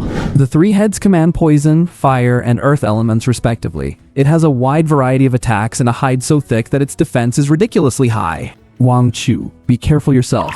Ning Juking let out a sharp cry, her figure moving like lightning as she charged forward instantly. For someone at the bone forging stage to face a core condensation stage three-headed magic snake, she was already at a disadvantage. In this situation, it was already very difficult to spare any energy to look after Wang Chu. Crackle.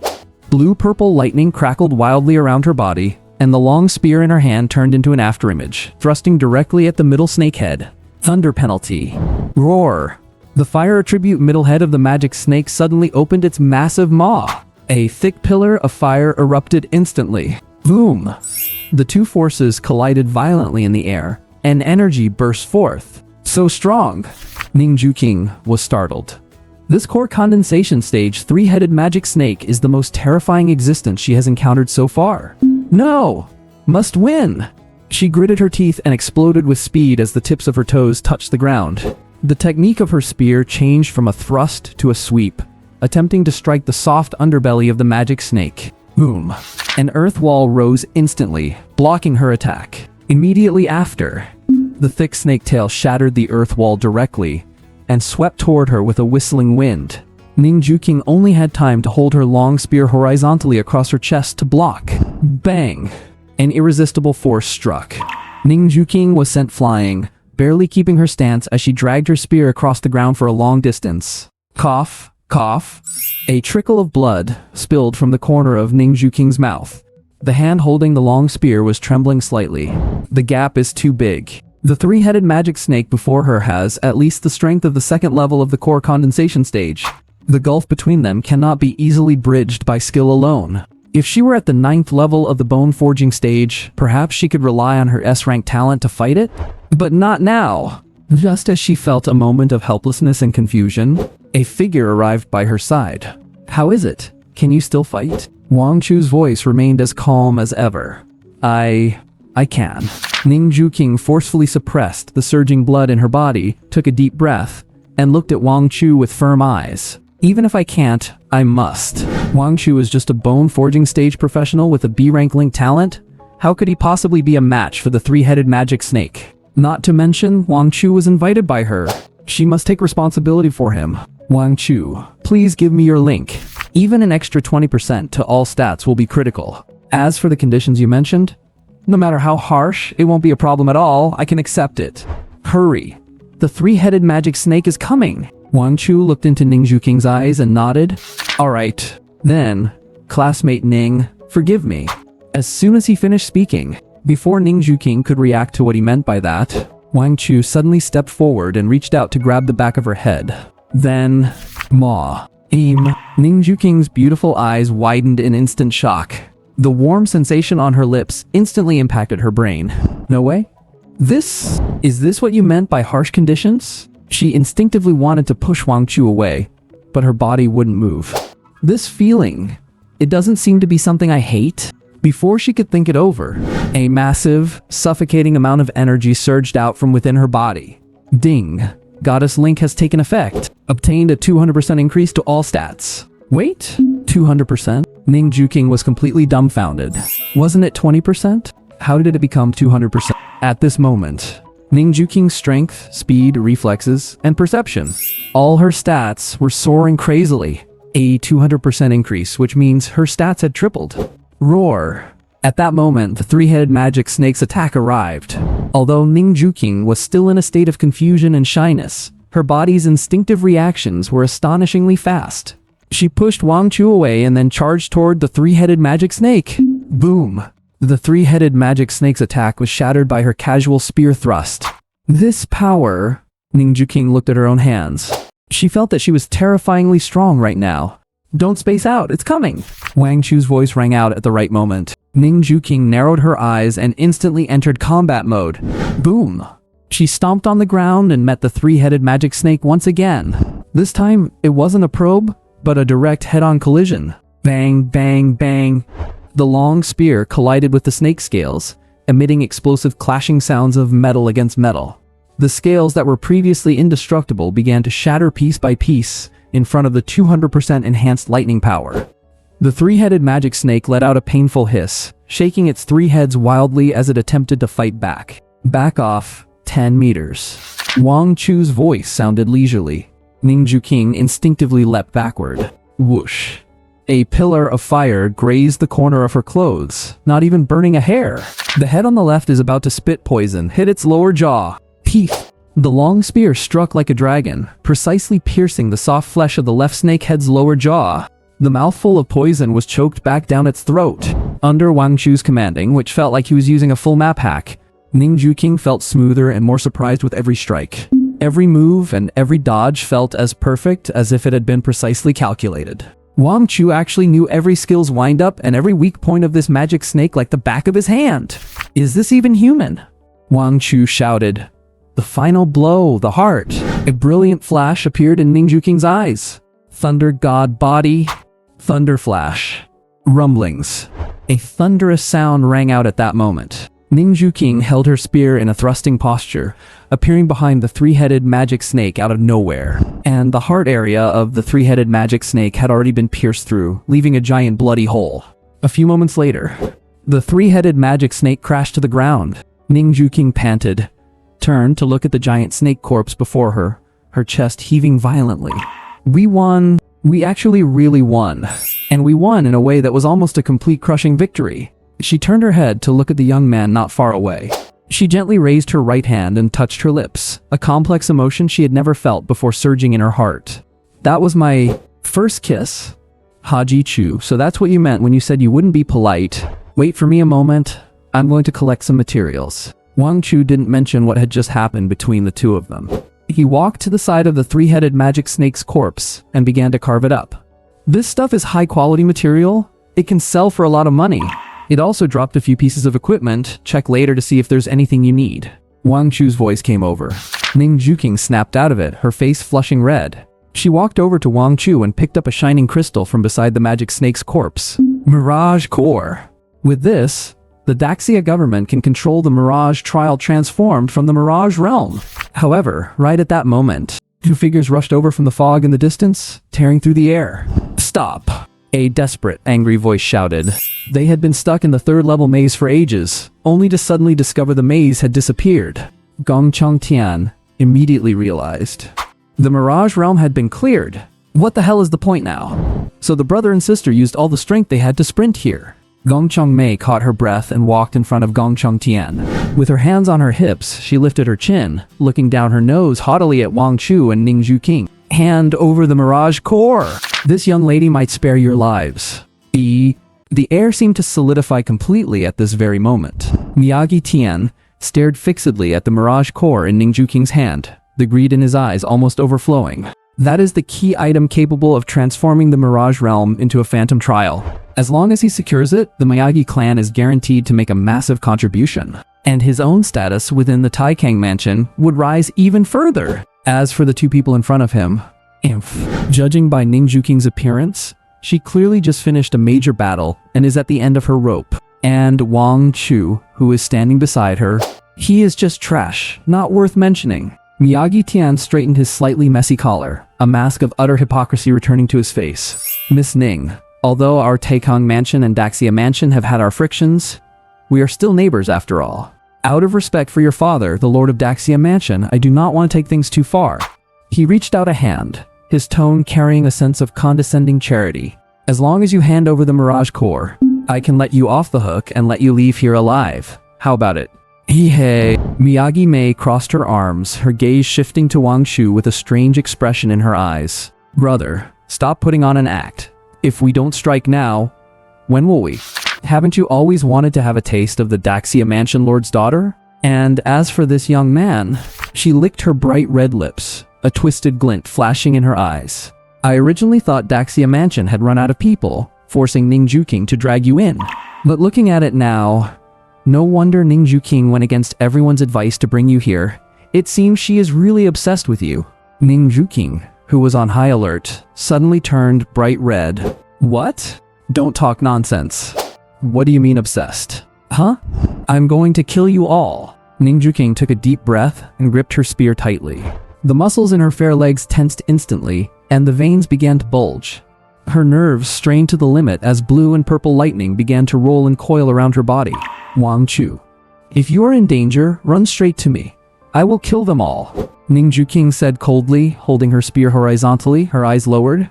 Just as the tension reached its peak, Wang Chu's lazy voice drifted over. Classmate Ning, why are you wasting your breath on the dead? Having said that, he just casually raised his hand, a sharp and almost imperceptible cold light flashing at his fingertips. Boom!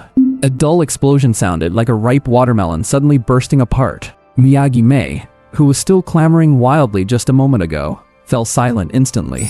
A massive hole appeared in her chest, right through her back. Sizzle. Blood gushed out from her back like a fountain. A moment later, accompanied by the sound of blood dripping onto the ground, Miyagi Mei looked down in disbelief at her empty chest. Her eyes were filled with confusion and fear, as if she hadn't realized what had happened. What is going on? Am I dead? That piece of trash? How is this possible? Her life force faded rapidly, and her eyes quickly lost focus. Boom. Her warm body hit the floor straight and hard, kicking up a cloud of dust. Ningju King whipped her head around, her beautiful eyes trembling violently. That was too fast. So fast that even she, with a 200% all-attribute boost, couldn't see Wang Chu's movement. How did he do that? Wasn't his talent the B-rank link? How could a support-type talent release such a terrifying instant-kill skill? Sister? Only then did Miyagi Tian realize what had happened. He stood frozen as he looked at his sister lying in a pool of blood with a hole through her chest. His mind went completely blank. The sister he had cherished since childhood, the one he had always cleaned up after no matter the trouble she caused, just died like this. Extreme grief and fury instantly shattered his sanity. Miyagi Tian let out a roar that didn't sound human. His eyes turned blood red as he locked onto Wang Chu like a mad demon. Terrifying flames surged from his body, scorching the air until it warped. The power of his S-rank solar flame talent was on full display. In this situation, Wang Chu just calmly clapped his hands and turned to Ningju King. Classmate Ning, I will continue processing the three-headed demon snake's corpse. I'll leave this guy to you. After speaking, he turned and walked toward the snake's corpse, leaving Miyagi Tian facing his back. Wang Chu, come back here! Wang Chu, I'm going to kill you. Miyagi Tian was furious, enraged. But in the end, it was just impotent rage. Facing Ningju King, who had the powerful 10,000 Thunder Hub talent and a 200% all-attribute boost, what did he have to fight with? Boom!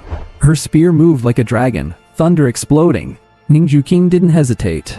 She activated Thunder God Body and charged directly into the sea of flames. Not long after, the roaring sounds behind subsided. Miyagi Tian knelt on the ground covered in blood, his chest pierced through by Ningju King's spear. He stared fixedly at Wang Chu, who was busy collecting parts from the snake, his eyes full of resentment. He thought today would be an easy game of bullying. Who would have thought that their sneer about hiding one's strength would come true? Wang Chu, the one they looked down on and treated as a freeloader, had actually killed Miyagi Mei the moment they met. Still staring? Why are you being so fierce? Ningju King pouted and discharged a bolt of lightning. With one final, desperate, and unwilling scream, everything returned to peace. Wang Chu finished storing the last of the materials into his space and stood up.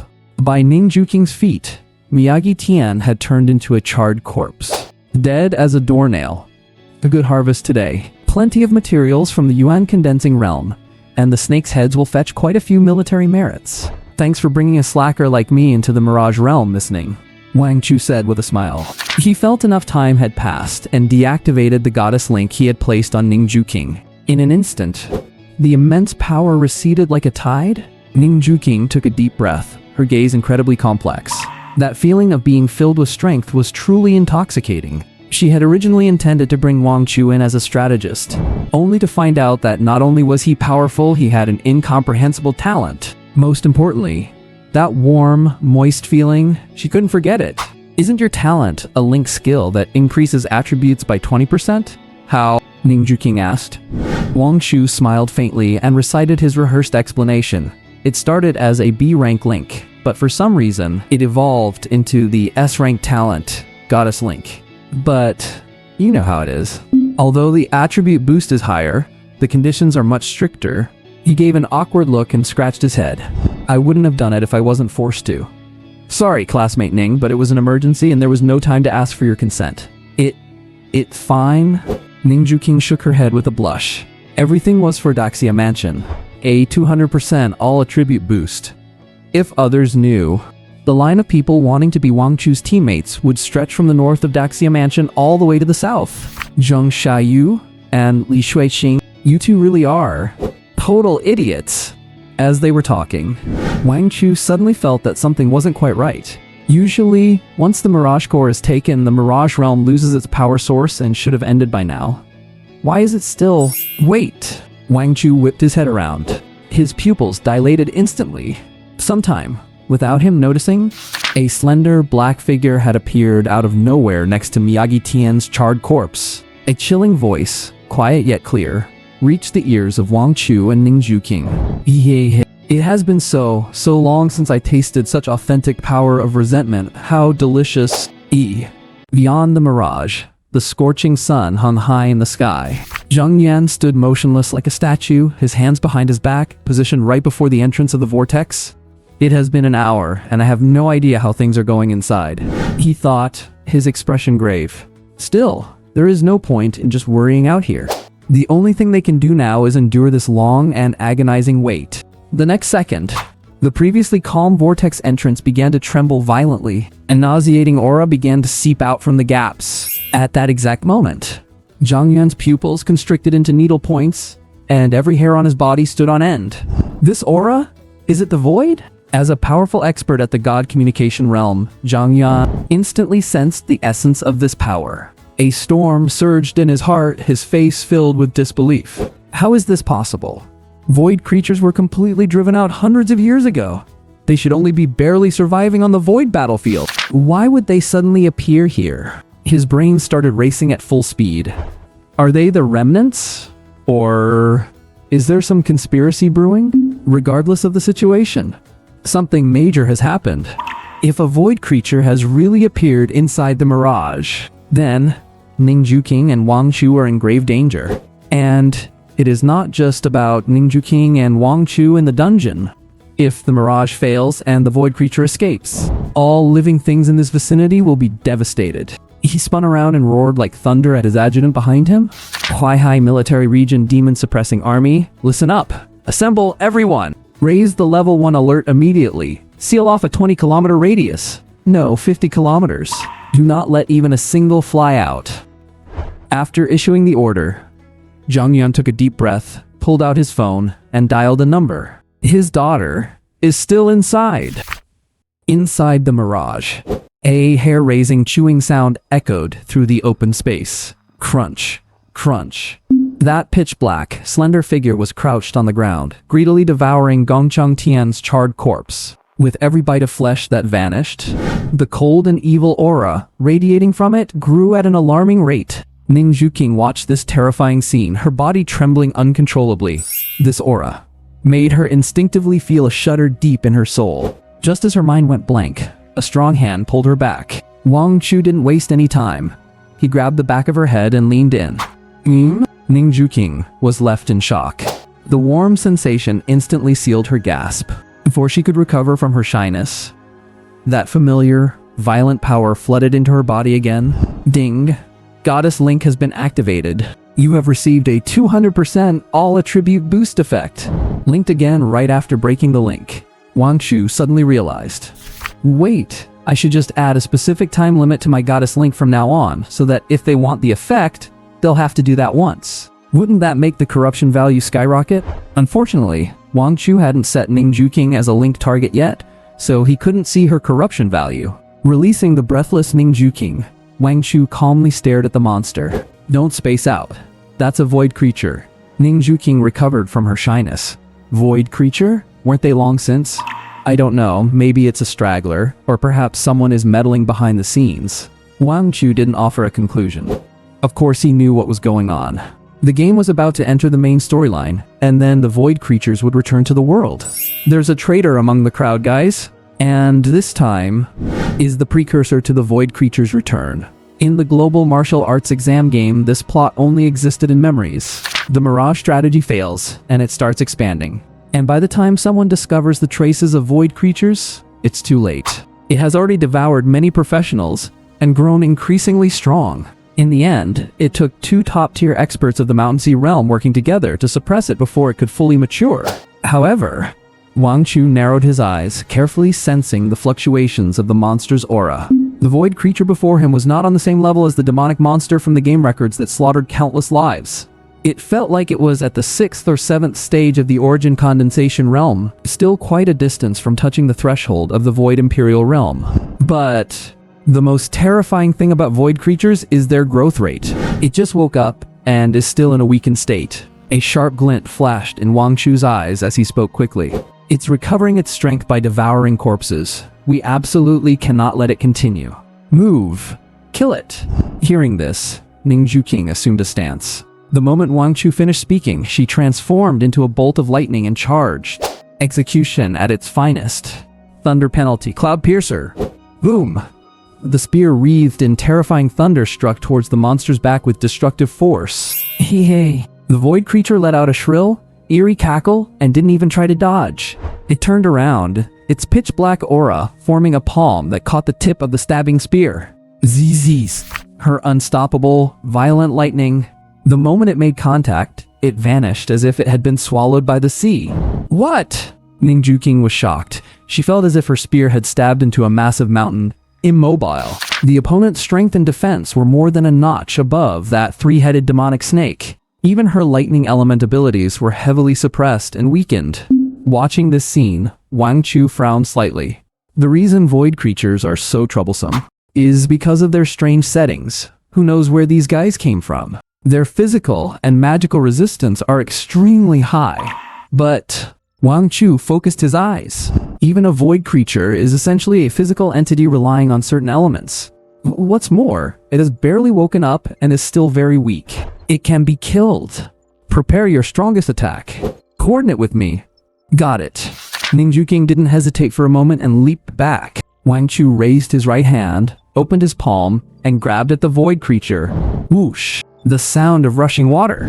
The next second, water pouring in from all directions turned into a raging waterfall. With the blessing of the magic god, Wang Chu can command almost all elements and all skills, as long as he has enough mana. And Wang Chu never lacks mana.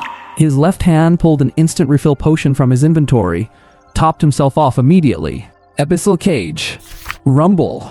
Countless chains formed from high-pressure water tightly bound the void creature's body from all directions. Then they formed a massive sphere of water, encasing it inside. Void creature. Glug, glug, glug. That's not all. Under Wang Chu's control, this massive sphere of water was constantly compressing. Juqing, now, Wang Chu said in a low voice. Ning Juqing was surprised that Wang Chu could unleash such a powerful water-type skill, but she didn't hesitate with her actions. She leapt high, the phantom of lightning behind her nearly becoming corporeal. All her power gathered into this single spear strike, annihilation-piercing spear. Accompanied by a sharp cry, she threw the spear in her hand with all her might. Bang! A shockwave rippled outwards. The thunder-wrapped spear instantly pierced through the void creature trapped in the water sphere. And, with the augmentation of the water element, the power of the lightning was amplified several times over. Glug, glug, glug.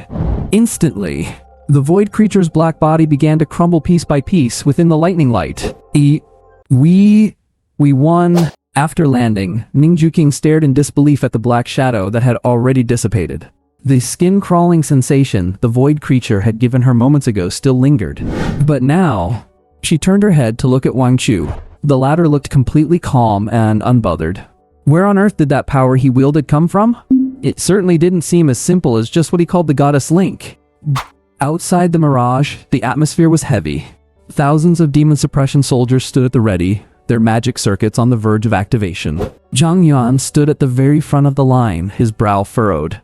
His gaze was locked onto the constantly twisting vortex entrance. Young miss, he muttered to himself with a bitter smile. To think that her first time entering the Mirage, she would run into a void creature, Could she be any unluckier? No sooner had he thought this, the vortex shook violently, the ripples looking as if they were about to shatter at any moment. Here they come. Zhang Yuan's pupils constricted as he launched himself into the air with a boom. All troops, prepare for combat. Countless eyes aimed simultaneously at the mirage exit. The next second, figures slowly emerged from the twisted light and shadow. Seeing those two familiar faces, Zhang Yuan's breath hitched, and he hurriedly gave the order. Hold fire. They are our own people. He shouted this at the top of his lungs, his voice even cracking a little. Immediately after, he landed right in front of them. Looking at the spectacle, Wang Chu rolled his eyes and said, Commander Zhang, I must say, does this mean you didn't think we'd make it out alive? Zhang Yuan rubbed his hands awkwardly, his face turning red. Cough. I was praying for your safe return, of course. But one has to be prepared for the worst, right? Ning Juqing covered her mouth and giggled, pulling out the Mirage Core and waving it at Zhang Yuan. Uncle Zhang, look what this is. Zhang Yuan's breath hitched. The Mirage Core, we got it back. At the same time, on the other side of the Mirage, the Taikan camp's display was no less impressive than the Daxia side. Thousands of elite troops stood in formation. The aura of a void creature had likewise alarmed the experts of Taikang. At the very front of the crowd, a middle-aged man in luxurious robes was pacing back and forth anxiously. They must be alright, they just have to be alright. Gong Changxiang clenched his fists, his face full of worry. To cultivate Gongcheng Tian and Gongcheng Mei, the Gongcheng family had poured in countless resources. They were the future hope of the family. Everything was bet on this. If their only rivals were Ning Juqing and Wang Shu, he wouldn't be panicked at all. Just two nobodies. How could they possibly vie for glory against the two geniuses of his family? But never did he expect that a void creature would appear in this mirage. Nothing can go wrong. The space ripples at the entrance began to vibrate violently. Family head, there's movement. Yes, I see them. It's the young master and young miss. They're out. Overjoyed, Gong Chengxiang rushed forward. My children. However, the smile on his face froze in an instant. Plop. Two corpses fell to the ground. One was charred like coal, unrecognizable, with bite marks on it, barely identifiable as human. The other corpse, with a horrific hole in its chest, was Gongcheng Mei. The entire scene fell into a deathly silence. Not a sound was heard. A full 3 seconds passed before a roar, so wretched it didn't sound human, pierced the sky. Ah! Who? Who did this? I will kill them. I will wipe out their entire family. Gong Chengxiang knelt on the ground, clutching the charred remains and the mangled corpse, howling like a demon. On this day, the sky above the Gongcheng family had collapsed. A void creature of the condensation realm, you say? After hearing Wang Chu's understated account, Zhang Yuan fell into deep thought. He looked at Wang Chu with a profound gaze. Everyone had misjudged him. Despite having only a B-level link talent and a low cultivation realm, he had managed to insta-kill Gongcheng Mei and defeat a void creature alongside Ning Juqing. Even if that void creature had just awakened, it was certainly not something a common condensation realm boss could compare to. Not to mention, according to Ning Juqing, the entire battle was led by Wang Chu. This combat power, this temperament. He's an absolute monster. Thank you for the information, student Wang Chu. I will report this exactly as it happened. Whether there is someone meddling behind the scenes or it was just a stray, if the first void creature has appeared, surely there are many more lurking in the shadows. When you find one cockroach in your home, it means there are already many more hiding where you can't see them. You two have performed a great service this time.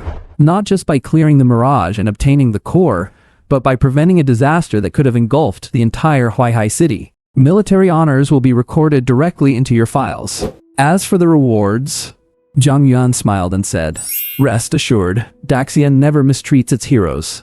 I'll make sure you're satisfied. Wang Chu curled his lip. Talk is cheap, after all. Bidding farewell to Zhang Yuan, the two left the Huaihai military region and boarded a car back to school. In the car, Ning Juqing stretched, revealing her slim, fair waist. Sensing someone's gaze, she hurriedly pulled her arms back, her face blushing. What are you looking at? Wang Chu smirked, looking at something nice. Ning Juqing immediately wrapped her arms around her waist. Just then, her phone suddenly rang. Hello? What's wrong? Ning Juqing answered the phone, her tone a bit soft. Captain, It's bad. Lin Dao's voice came through, sounding hurried and very angry. Our record of 20 minutes and 38 seconds at the Earth Dragon's Nest has been broken. Ning Juking. Is that all? It's normal for dungeon records to be broken. If that were all, I wouldn't be this angry. Lin Dao waved her hand vigorously on the other end. It's the Xiaoyu team. They cleared it in 18 minutes and 10 seconds, cutting it down by more than 2 full minutes. And that's not even the worst part. Zheng Xiaoyu is posting on the forum smearing God Chu. Smearing Wang Chu? Hearing this, Ning Juking's face sank instantly. What did she say? Zheng Xiaoyu said, the reason we were able to clear the Earth Dragon's Nest in 20 minutes and 38 seconds was because Wang Chu stole the Xiaoyu team's strategy guide. He stole it from them. And she claimed the reason they had been failing to clear it the last few days was because they refused to use the old strategy and were researching a new one, which is why it took until today. Lin Tao was rambling frantically and continued. What new strategy? It's all lies. I heard from Chen Lei that he accidentally revealed the strategy God Chu taught us while chatting with Duan Fan. And I guess Duan Fan told the Zijinghua team just to get back at us.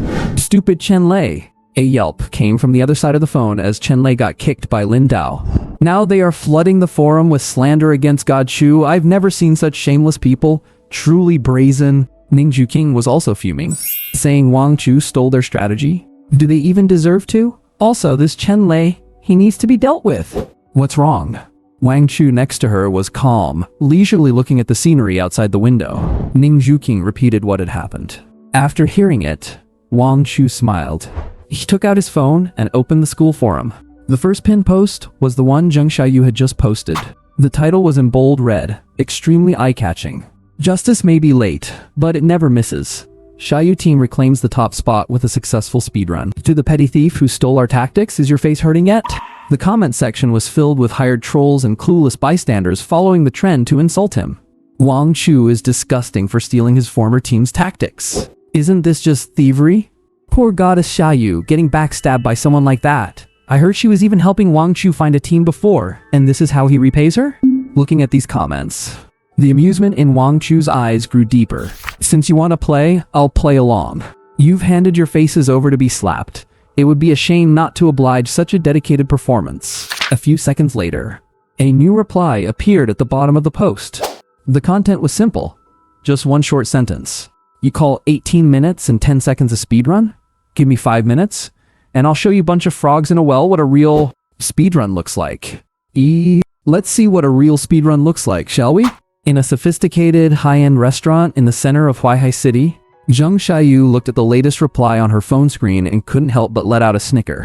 Her laughter was filled with undisguised contempt. It was as if she had just heard the funniest joke in the world. Aylin, sitting opposite her, couldn't help it either and put down her knife and fork. 5 minutes? Who does he think he is? Just walking from the dungeon entrance to the nest of the Earth Dragon takes 7 or 8 minutes, even if there are no monsters blocking the way. What? Is he planning to kneel and kowtow to the Earth Dragon, begging it to crash into a wall and die? Ha ha ha ha. Everyone at the table couldn't help but laugh out loud, and the air was filled with a joyful atmosphere. Even the usually steady Jubadan shook his head helplessly, a faint smile hanging on his lips. 5 minutes? That is not how you brag. He didn't even bother to draft it. I think Wang Chu is just panicking, like a cornered dog leaping over a wall. Li Shuixing took a sip of red wine, her eyes full of satisfaction. The memory of being shut out behind that door was still fresh, and it seemed like there was no need to go ask for the link anymore. This morning, after Aylin used that mysterious new strategy to weaken the Earth Dragon's attributes with the Wood Spirit Mushroom, the problem that had been bothering them for days was finally solved. With its stats significantly reduced, the Earth Dragon could barely be held even by a substandard tank like Zheng Xiaoyu. Added with the terrifying output of an all S-rank team, they successfully refreshed the record for the Earth Dragon's Nest with a time of 18 minutes and 10 seconds. Back to the peak. This finally allowed the group, who had been holding their breath for days, to let out a sigh of relief. They had been laughed at on the forums for days. Seriously? Who are you small fry to dare and mock our brave squad? So Zheng Xiaoyu posted immediately to get some payback for the recent setback. Jubadan looked at his high-spirited teammates, and the huge stone in his heart finally fell to the ground. It seems the team has finally synergized and is getting on the right track. Alright, forget about that clown. Jubadan's expression turned more serious as he brought the conversation back to business. For him, Wang Chu had nothing to do with him. He just wanted to achieve good results with the Xiaoyu squad. Next week is the citywide mock exam. We should focus on the team assessment. This mock exam is not only about our ranking, but also about the qualification of the Brave squad. Angela nodded gently.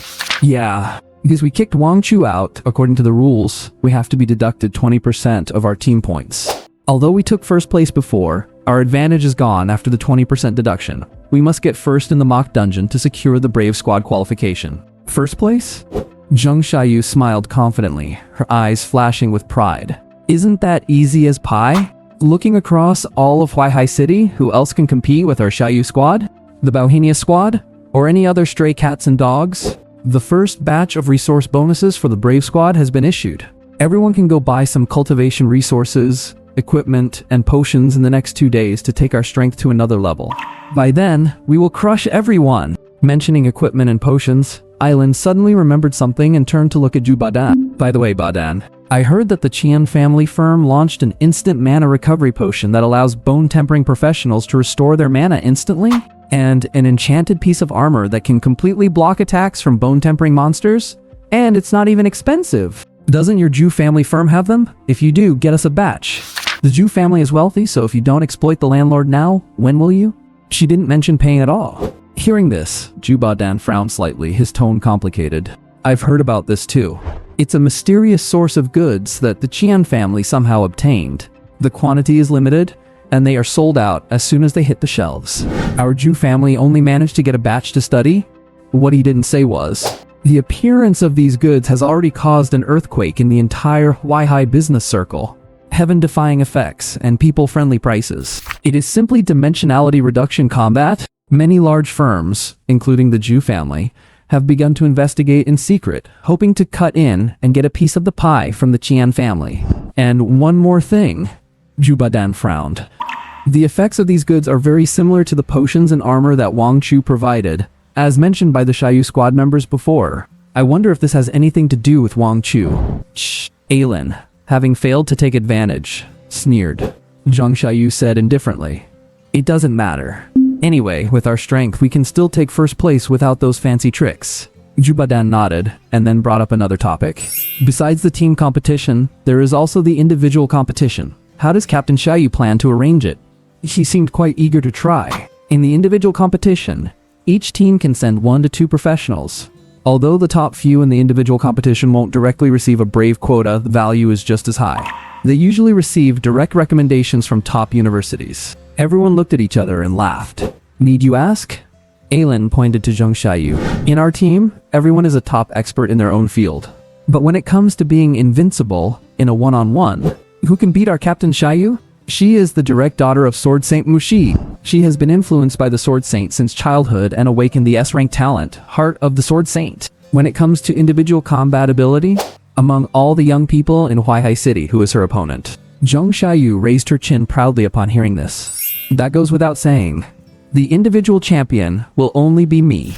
So whoever wants to go, just sign up yourselves. You decide. Just then, Li Shuiqing glanced at her phone and said with a mocking smile, by the way, 5 minutes should be up, right? I wonder how Wang Chu's speedrun performance went? The group was stunned. And then they erupted into another round of laughter. Ha ha ha, Shuiqing, are you really keeping an eye on that 5 minutes? 5 minutes? If he can really clear the dungeon in 5 minutes, I will eat this table on the spot. The words eat it hadn't even fully left her lips. Zheng Xiaoyu's voice cut off abruptly, because she noticed her phone was popping up messages like crazy. In a blink of an eye, it was already 99 plus. Could it be... What's wrong? Noticing something strange, the group gathered around. They saw that under the post Zheng Xiaoyu had just made, hundreds of new comments had suddenly refreshed. And although the content of these comments varied, they all pointed to the same meaning. It was a screenshot of a battle record that made one's scalp numb at a single glance. Huaihai Martial Arts Middle School Dungeon Clearance Ranking. Dungeon. Earth Dragon Nest. Nightmare Level. Clearance Team. None. Clearance Member. Wang Chu. Clearance Time. When they saw the numbers for the time, the expressions of everyone froze. Clearance Time. 0 minutes 38 seconds. Less than a minute? Speedrun? This is what you call a goddamn speedrun. The message board is blowing up. The server even stuttered for a while due to the massive surge in traffic. Everyone is talking about one thing, and that is Wang Chu's absolutely insane record. 0 minutes and 38 seconds. My god, 38 seconds? I hadn't even finished taking my pants off before he cleared the dungeon. But say, what if it's real? That would be legendary. Dude, are they not even pretending anymore? Is he just straight up hacking? Even if a master at the Divine Connection realm was carrying him, just walking from the entrance to the boss would take longer than that, right? The dungeon system hasn't made a mistake in all these years. This record must be legit. All sorts of theories are popping up. This record is just too absurd. If you claimed you solo cleared the Earth Sub-Dragon Lair and broke the Xiaoyu team's 18-minute 10-second record, then kudos to you, buddy. But if you show me a 38-second run that's obviously suspicious without even needing to think about it, you take me for a fool? Of course, there are some who don't care how Wang Chu did it. They're just here for a laugh. Brothers, I've had an epiphany. Remember when Wang Chu said, "Give me 5 minutes"? So the 5 minutes he meant was 4 minutes 22 seconds to walk to the dungeon entrance and 38 seconds to clear it. Also, look closely at this number. Why not 37 seconds? Why not 39 seconds? Why exactly 38 seconds?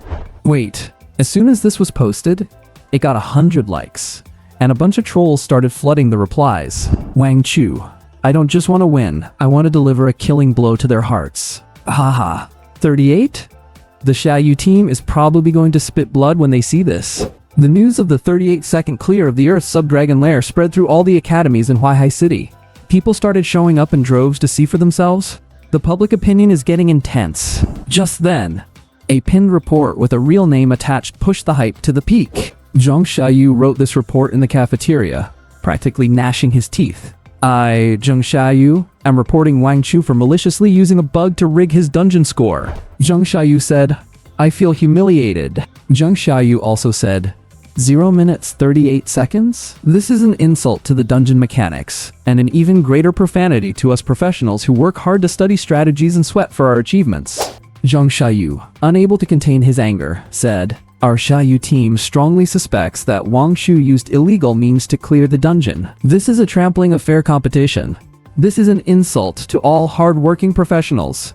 Please, Academy, investigate thoroughly. Punish him severely. Void Wang Chu's record. Zhang Xiaoyu declared he couldn't even enjoy his meal anymore. Inside the principal's office. What? Solo clear? 38 seconds? After hearing the dean's breathless report, Principal Li Guochang looked stunned, then slammed his hand on the desk. Absurd. This is simply absurd. Solo clearing the Earth Sub-Dragon Lair in 38 seconds? The Earth Sub-Dragon Lair is a new dungeon created by the Monster Suppression Army for students to qualify for the Brave Squads. Generally, there shouldn't be any issues, but you never know. It's like Mario Maker. Maybe there's a back door. The dean wiped the cold sweat from his forehead and spoke cautiously. Principal, this matter has blown up way too much. The Academy's message board is a total mess now, and other academies are laughing at us. Do you think maybe we should contact the Monster Suppression Army and check the recording of the run? All dungeon resources in Daxia Prefecture are controlled by the Monster Suppression Army. For a special dungeon like this, created specifically for professionals, they naturally keep a recording of the runs. Li Guochang let out a cold snort. The dean didn't even dare to breathe. He also knew that this 38-second record was far too ridiculous. But with a rigorous attitude, shouldn't we at least verify it? Li Guochang narrowed his eyes and pondered for a moment. Verify. Did you get water in your brain? Do you want to make this thing even bigger? He stood up, slammed the desk, and began pacing back and forth in the office with his hands behind his back. He remembered that Wang Chu. Isn't he that B-rank support talent who got kicked out of Zhang Xiaoyu's team? No talent, no background, and now he's offended Zhang Xiaoyu. And who is Zhang Xiaoyu? She's a powerhouse in the Shanghai realm, and the beloved daughter of Sword Saint Musai. At the celebration banquet, he had only managed to have a few words with Musai by leaning on his position as principal. The Monster Suppression Army's verification process isn't that fast. By the time it goes back and forth, several days will have passed. If Zhang Xiaoyu goes to complain to Sword Saint Musai, wouldn't he be in trouble? Now, since Zhang Xiaoyu reported Wang Chu under her own name, then it's perfectly reasonable for him to deal with Wang Chu, and maybe he'll even leave a good impression on the Sword Saint. Thinking of this, Li Guochang said righteously, we absolutely cannot tolerate this kind of opportunistic and fraudulent student. Issue an announcement to the whole school immediately. The tone must be stern. The wording must be tough. This kind of unhealthy atmosphere must be stopped immediately. That night, the Academy's official website urgently released a notice. Notice regarding the serious disciplinary action against Wang Chu for using dungeon loopholes to rig his score. Upon investigation, Wang Chu exploited dungeon loopholes in the Earth's subdragon lair today to maliciously rig his clear score. In order to uphold Academy discipline and correct the academic atmosphere, it has been decided. 1. Void Wang Chu's record for this dungeon. 2. Issue a formal disciplinary warning to Wang Chu and record a major demerit. 3. Order him to make a profound apology at the Academy Assembly tomorrow. If his attitude is insincere, he will be expelled from the Academy immediately. Wang Chu's house. The air was filled with a faint scent of perfume and hormones. Just then, a harsh and hurried ringtone started playing. Seriously? Who is it? How inconsiderate. Wang Chu frowned and reached out to find his phone amidst the snowy white softness. It was Ning Juking calling. Wang Chu patted Qian Yingying. Hello, classmate Ning, is something wrong? As soon as the call was connected, Qian Yingying showed a cunning smile. Wang Chu, have you seen the Academy's notice? Ning Juking asked. Notice? Wang Chu had been busy since he got back, so naturally he hadn't seen any so-called notice. The Academy says you maliciously used a loophole to clear the Earth's subdragon lair. They want you to apologize at tomorrow's assembly, otherwise they'll expel you. Ning Juking's tone was somewhat displeased. I specifically called Uncle Zhang to ask just now, and the Academy didn't even verify anything with the Monster Suppression Army. They didn't even check, they just issued the notice. A 38-second speedrun record? When she first heard this news, Ning Juking was stunned. But then she thought about it. Oh, Wang Chu was the one who set that record. That makes sense. But the Academy's move to punish him without any verification. It's just baffling.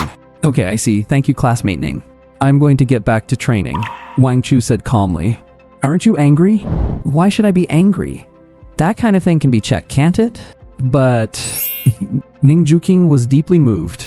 Wang Chu is already so strong, and he's still training this late at night. It seems I have to double my efforts. What? Keep going. Never mind. It's fine. Like you said, if the record is true, it can't be fake. I know what to do. Then I won't bother you anymore. After hanging up the phone, Qian Yingying's face was flushed. Do you need your sister's help to settle this? Wang Chu shook his head and said, no need. They'll be the ones getting slapped in the face tomorrow. Compared to my situation, how has the Qian trading house been these past few days? Is everything going smoothly? Mentioning this, a flash of fatigue crossed Qian Yingying's eyes. There's definitely some trouble. Several other large trading houses in Huaihai City have started to collude against us in secret, and a number of our branches are being targeted. Many suppliers are also succumbing to the pressure from the Zhu family and others, cutting off our supplies in an attempt to blockade the Qian trading house. This piece of the pie is too tempting, and we've stepped on too many toes. Everyone wants to know the secret behind these potions and enchantments. However, everything is still currently under control. Alright then. Wait, seriously. Again? The next day, exactly 9 o'clock. The playground of Huaihai Martial Arts Academy was packed with people, a dense sea of heads. Thousands of students and faculty members were all gathered here today, not a single one missing. The atmosphere was somewhat subtle or even eerie. Everyone's gaze, whether intentional or not, kept drifting toward the same direction. A person was standing there. Wang Chu. A large vacuum space had cleared around him. Isolation, exclusion, ridicule. Look, that's Wang Chu, the cheater who used a bug to boost his grades. Eesk teesk, he's got thick skin, right? How can he still be so calm at a time like this? If it were me, I would have already found a hole to crawl into. How could I have the nerve to come to school? 38 seconds. I can't believe he even came up with that. He's literally rubbing everyone's intelligence in the dirt. Not far away in the class lineup, the members of the Xiaoyu team stood with their arms crossed, wearing grins as they waited for the show. Look at him, still pretending to be calm. Aylin let out a scoff, her eyes filled with disdain. You think he's calm? He's terrified right now. Zhang Xiaoyu sneered. Li Xueqing's eyes were filled with schadenfreude, as if she could already see the image of Wang Chu weeping and begging for mercy on his knees. Quiet! A stern reprimand came from the stage. Li Guocheng scanned the crowd, his eyes lingering on Wang Chu for a few seconds with a cold glare. I assume everyone knows the reason why you were called here today. He cleared his throat, and his voice echoed across the entire playground through the speakers. Upon investigation, student Wang Chu, in order to seek attention and satisfy his vanity. Actually used a dungeon exploit to get an absurd 38-second clearance record in the Earth's sub-dragon lair. This is a blatant disregard for school rules and discipline. It is an insult to every student who has been training hard. This behavior is not just shameful, it is stupid. Li Guochang grew more excited as he spoke, spittle flying from his mouth. By the school's decision, student Wang Chu is hereby given a major demerit. Now, Wang Chu, get on the stage. Make a profound self-reflection in front of the entire school. Boo! A wave of boos erupted from the crowd. Especially the members of the Xiaoyu team, they were laughing the hardest. All eyes were fixed on Wang Chu. However, Wang Chu remained indifferent, with a faint, almost imperceptible smile on the corner of his mouth. Wang Chu, what are you still waiting for? Li Guochang, seeing that Wang Chu still hadn't moved, was instantly enraged. How dare he challenge the authority of the principal? You want to be expelled on the spot? The moment those words fell, boom! A sharp, piercing sonic boom suddenly came from the sky. The sound was so loud it drowned out the noise on the playground. Everyone instinctively looked up. They saw three figures tearing through the sky like meteors, approaching at extreme speed. Then, the three figures landed steadily on the rostrum. The leader had a resolute face, and an aura of suffocating, terrifying pressure radiated from him. The students in the crowd exploded in shock after recognizing the visitors. My god, isn't that Commander Zhang Yuan of the Huaihai Military District of the Demon Suppression Army? Why would a big shot of that level suddenly come to our school? Could it be because of Wang Chu? It seems Wang Chu really blew it this time. Even the military commander is involved. This is going to be good. Wang Chu is probably going to rot in jail. Zhang Xiaoyu was so excited her face turned red. Oomph. That's what you get for exploiting bugs. Now that the military is involved, let's see how you die. Li Guochang finally reacted as well. He quickly straightened his attire and rushed up with a beaming smile. Commander Zhang, why are you here in person? Is it because of that student who used a dungeon bug to boost his grades? Don't worry, our school has already given him a severe penalty. We were just about to make him repent. A black sheep like this must never be tolerated. However, Zhang Yuan didn't even glance at Li Guochang. He walked straight to the microphone, his eyes sweeping across the crowd like torches. The noisy playground went silent in an instant. You could hear a pin drop. I am Zhang Yuan, commander of the Huaihai Military District. The voice was resonant and thunderous. Today, I come for one thing. A major event that will go down in the history of Huaihai City. The crowd was stunned, looking at each other. A major event? What major event? Isn't he here to make arrests? Zhang Yan paused, a proud smile appearing on his face. Our Daxia Prefecture is full of talent. Just yesterday, within the jurisdiction of the Huaihai Military District, a mirage realm restricted to those below the condensing origin realm appeared, and we have successfully cleared it. This means our Daxia Prefecture will add another phantom domain trial. As soon as he said this, the whole crowd erupted. A mirage realm was cleared? This is great news. Especially since it's a phantom domain trial near Huaihai City, it will be so much more convenient to participate in trials from now on. My god, who is so amazing? Even a mirage realm could be cleared? Commander Zhang coming to our school. Does that mean the person who cleared the mirage realm is a student from our school? Realizing this possibility, everyone was dumbfounded. A student from Huaihai Martial Arts Academy cleared a mirage realm? What kind of monster talent would it take to do that? We're all students. Why are you hacking the game? Who could it be? The crowd's gazes instinctively shifted toward the Xiaoyu team. If we're talking about the strongest in the school, who else could it be but them? But the Xiaoyu team was playing dungeons at school yesterday. Could it be the school goddess Ning? Just as everyone was speculating wildly, Zhang Yan's voice sounded again. Now, I would like to invite two students to the stage to accept the glory that belongs to them. It really is. Everyone held their breath and stared at the stage. Zhang Yuan said in a deep voice, his words clearly reaching everyone's ears. Student Ning Juking. Wow. In the crowd, Ning Juking's expression remained indifferent. People nodded. Yes, as expected. After all, she is the school goddess, a title well deserved. But who is the other person? Zhang Yuan's gaze traveled over the crowd, finally landing on the figure that everyone was isolating and mocking. Student Wang Chu, please come up to the stage. Compared to the applause Ning Juqing had just received, the playground was now deathly silent. The two words Wang Chu sounded like a thunderclap, exploding in everyone's ears. It made their heads spin with shock. Everyone's jaws dropped, doubting if something was wrong with their hearing. No way. How could it possibly be Wang Chu? That loser who used a dungeon glitch to cheat his score? That cheater who was publicly shamed by the whole school? That piece of trash waiting to give a public apology? He conquered the Mirage Realm? How is this possible? Did Commander Zhang call the wrong name? Could it be someone else with the same name? There's only one Wang Chu in the whole school, so how the hell could it be a duplicate? Principal Li Guochang felt his knees go weak. He cautiously leaned over toward Zhang Yuan. Commander Zhang, did you make a mistake? That Wang Chu is just a support class student with B-rank talent, and he has poor character. He was just disciplined by the school. Zhang Yuan gave him a cold glare. It sent a chill down Li Guochang's spine. A mistake? Every list of personnel entering the Mirage Realm goes through layers of military vetting. Do you really think I would mess up such a small detail? Li Guochang shut his mouth instantly. Cold sweat beaded on his forehead, and he could only offer an awkward smile. Yes. It was my place to speak. Down in the crowd. The crowd parted, naturally forming two paths. Wang Chu and Ning Zhuqing walked side by side toward the podium.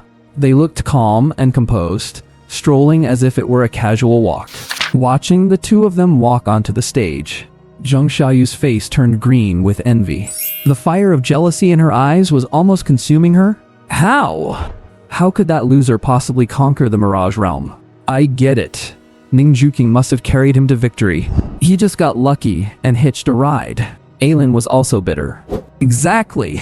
And even if he did clear the Mirage Realm, it doesn't change the fact that he used a bug. Putting aside his clearing of the Mirage Realm, can we just pretend that dungeon incident never happened? The group exchanged glances. Having found a new point of attack, their expressions eased slightly. As long as they clung to the bug-abusing incident, Wang Chu would remain a person of poor character. At this moment, Wang Chu and Ning Zhuqing were already standing beside Zhang Yan. Zhang Yuan nodded to them, then turned to face the teachers and students, speaking in a deep voice. This time, the Mirage Realm was located at the border between Daxia Prefecture and Taikang Prefecture. It was extremely dangerous, a battle that concerned the dignity of Daxia Prefecture. Not only did we have to clear the dungeon, but we also faced competition from Taikang's top geniuses and students Wang Chu and Ning Zhuqing. Not only did they successfully clear the dungeon, they also joined forces to defeat Taikang's prodigies, Gongchang Tian and Gongchang Mei, in a direct confrontation. A remarkable achievement. For both Daxia and Taikang, the participants were known to all. There was nothing to hide. These words instantly pushed the atmosphere of the venue to its peak. Oh my god, Gongchang Tian? The fire tribute genius hailed as the best under the Ningyuan realm in Taikang? And Gongchang Mei? The twin stars of the Gongchang family. They were actually killed? Oh my god, how is this possible? Did Ning Zhuqing take on two at once and win? Too strong. Ning is simply invincible. I actually think Wang Chu might have played a huge part. It's not impossible. After all, since Wang Chu joined the Balhania team, their dungeon scores have skyrocketed. True. Do you think the Gongchang twins are slouches? No matter how strong Ning is, she couldn't win carrying dead weight. Zhang Yan raised his hand to signal for silence. Alright, I know everyone is excited. I am too. My blood is still boiling. Now, let's have the two heroes say a few words. He handed the microphone to Ning Zhuqing. Ning Zhuqing took the mic, took a deep breath, and scanned the crowd with a firm gaze. This trip to the Mirage Realm was indeed fraught with danger. We encountered unimaginable enemies and were driven to the brink of despair several times. However, we won. Her voice rose, filled with unquestionable determination. But now, I want to tell everyone here, if it weren't for Wang Chu, I would have died in the Mirage Realm long ago. It was he who turned the tide at the crucial moment, helping our Daxia Prefecture secure the Mirage Core. So, Ning Zhuqing swept her gaze over Zheng Xiaoyu and the others, her eyes sharp as knives. I trust Wang Chu's character, and I trust his strength even more. He would never do something as despicable as abusing a dungeon bug. The crowd was in an uproar. Ning Zhuqing is publicly vouching for Wang Chu, and with such high praise? Turn the tide? Isn't that a bit of an exaggeration? Zheng Xiaoyu's face turned even uglier. After finishing, Ning Zhuqing passed the mic to Wang Chu. Wang Chu took the microphone. He didn't make a long speech, nor did he offer any explanation or defense. He just said calmly, "Someone asked me to come on stage? Well, I'm here." After saying that, a sharp screech of feedback came from the speakers. Hiss. The students below gasped. Seriously, bro? Do you really have to be this arrogant? He's literally slapping Principal Li Guocheng's face. Beside him, Li Guocheng's face flushed deep purple, and he trembled with rage. But because Zhang Yuan was there, he didn't dare to snap, so he had to swallow it. Zhang Yuan, however, acted as if he had just realized something. He turned to Li Guocheng and asked with a look of confusion, "Principal Li, what's this about the dungeon bug that student Ning mentioned? Did Wang Chu do something wrong? I seem to hear you say he needed to write an apology." Li Guocheng forced a smile that looked worse than crying and stammered. "Well, it's like this, Commander Zhang. Yesterday, Wang Chu cleared the Earth Drake's Den dungeon in 38 seconds. This was just too ridiculous. So we suspected he used a dungeon bug." Zhang Yuan raised an eyebrow upon hearing this. "Suspected? Didn't your school issue a formal disciplinary notice? Why is it just a suspicion now?" Li Guocheng was on the verge of tears, not daring to answer. However, Zhang Yuan shifted his tone. 38 seconds. That is indeed quite fast. Since there's doubt, let's let the facts speak for themselves. After saying that, Zhang Yuan took out his phone and dialed a number. His tone was calm, yet carried undeniable authority. "Send over the clear record of the Earth Drake's Den dungeon at the Huaihai Martial Arts Academy from yesterday." "Which one?" "The one with the 38-second clear time. Just that one. Immediately. Right now." He hung up the phone. Zhang Yuan looked at Li Guocheng, his eyes amused. "Principal Li, you don't mind if I borrow the school's big screen, do you? Let all the teachers and students see. 38 seconds, whether it's a coincidence or a miracle." So, the announcement the school sent out earlier wasn't even verified by the Demon Suppression Army? Seems pretty sloppy, but no one in their right mind would think a 38-second completion time is normal, right? The students whispered among themselves in the crowd. Angela felt a bit nervous and tugged on Irene's sleeve. "Irene, do you think Wang Chu really cleared the Earth Drake lair in 38 seconds? If it's true, what are we supposed to do?" Irene rolled her eyes with an expression that clearly said, "Are you stupid? There's no way this turns around, okay? Wang Chu is just stuck in a corner now because Commander Zhang put him on the spot. He has to fake it even if he can't make it, you know? You really think the Earth Drake is made of paper? Forget 38 seconds. Even if the Earth Drake stood still and let him hit it for 380 seconds, nothing would happen. How is a slacker with a B-rank Link talent supposed to put out any damage?" Li Shuixing nodded as well, chiming in with a look of certainty. "Exactly. Once the video comes out, it will only confirm that Wang Chu exploited a dungeon glitch, which is an awful thing to do. Besides, as fellow students, we're just raising reasonable doubts. What's the problem with that?" They looked completely relaxed. Only Zheng Xiaoyu had a grim expression. "It's easy for you guys to say that when you didn't file the report under your real names. I was the one who reported him with my real name, for crying out loud." However, her reason told her that a 38-second clear was absolutely impossible. Wang Chu must have used some dungeon exploit that no one else knows about. But that inexplicable panic in her heart was growing like wild weeds. What if there really is a plot twist? Then, am I done for? Also feeling uncomfortable is Principal Li Guocheng, who is stuck in an impossible position on stage. He stood beside Zhang Yuan, his back already soaked with sweat. If it really is a dungeon exploit, he could just barely manage to salvage the situation. But if it isn't, Li Guocheng didn't even dare to think about it. Abuse of power, slandering a student, offending the military. He is definitely going to lose his job as principal.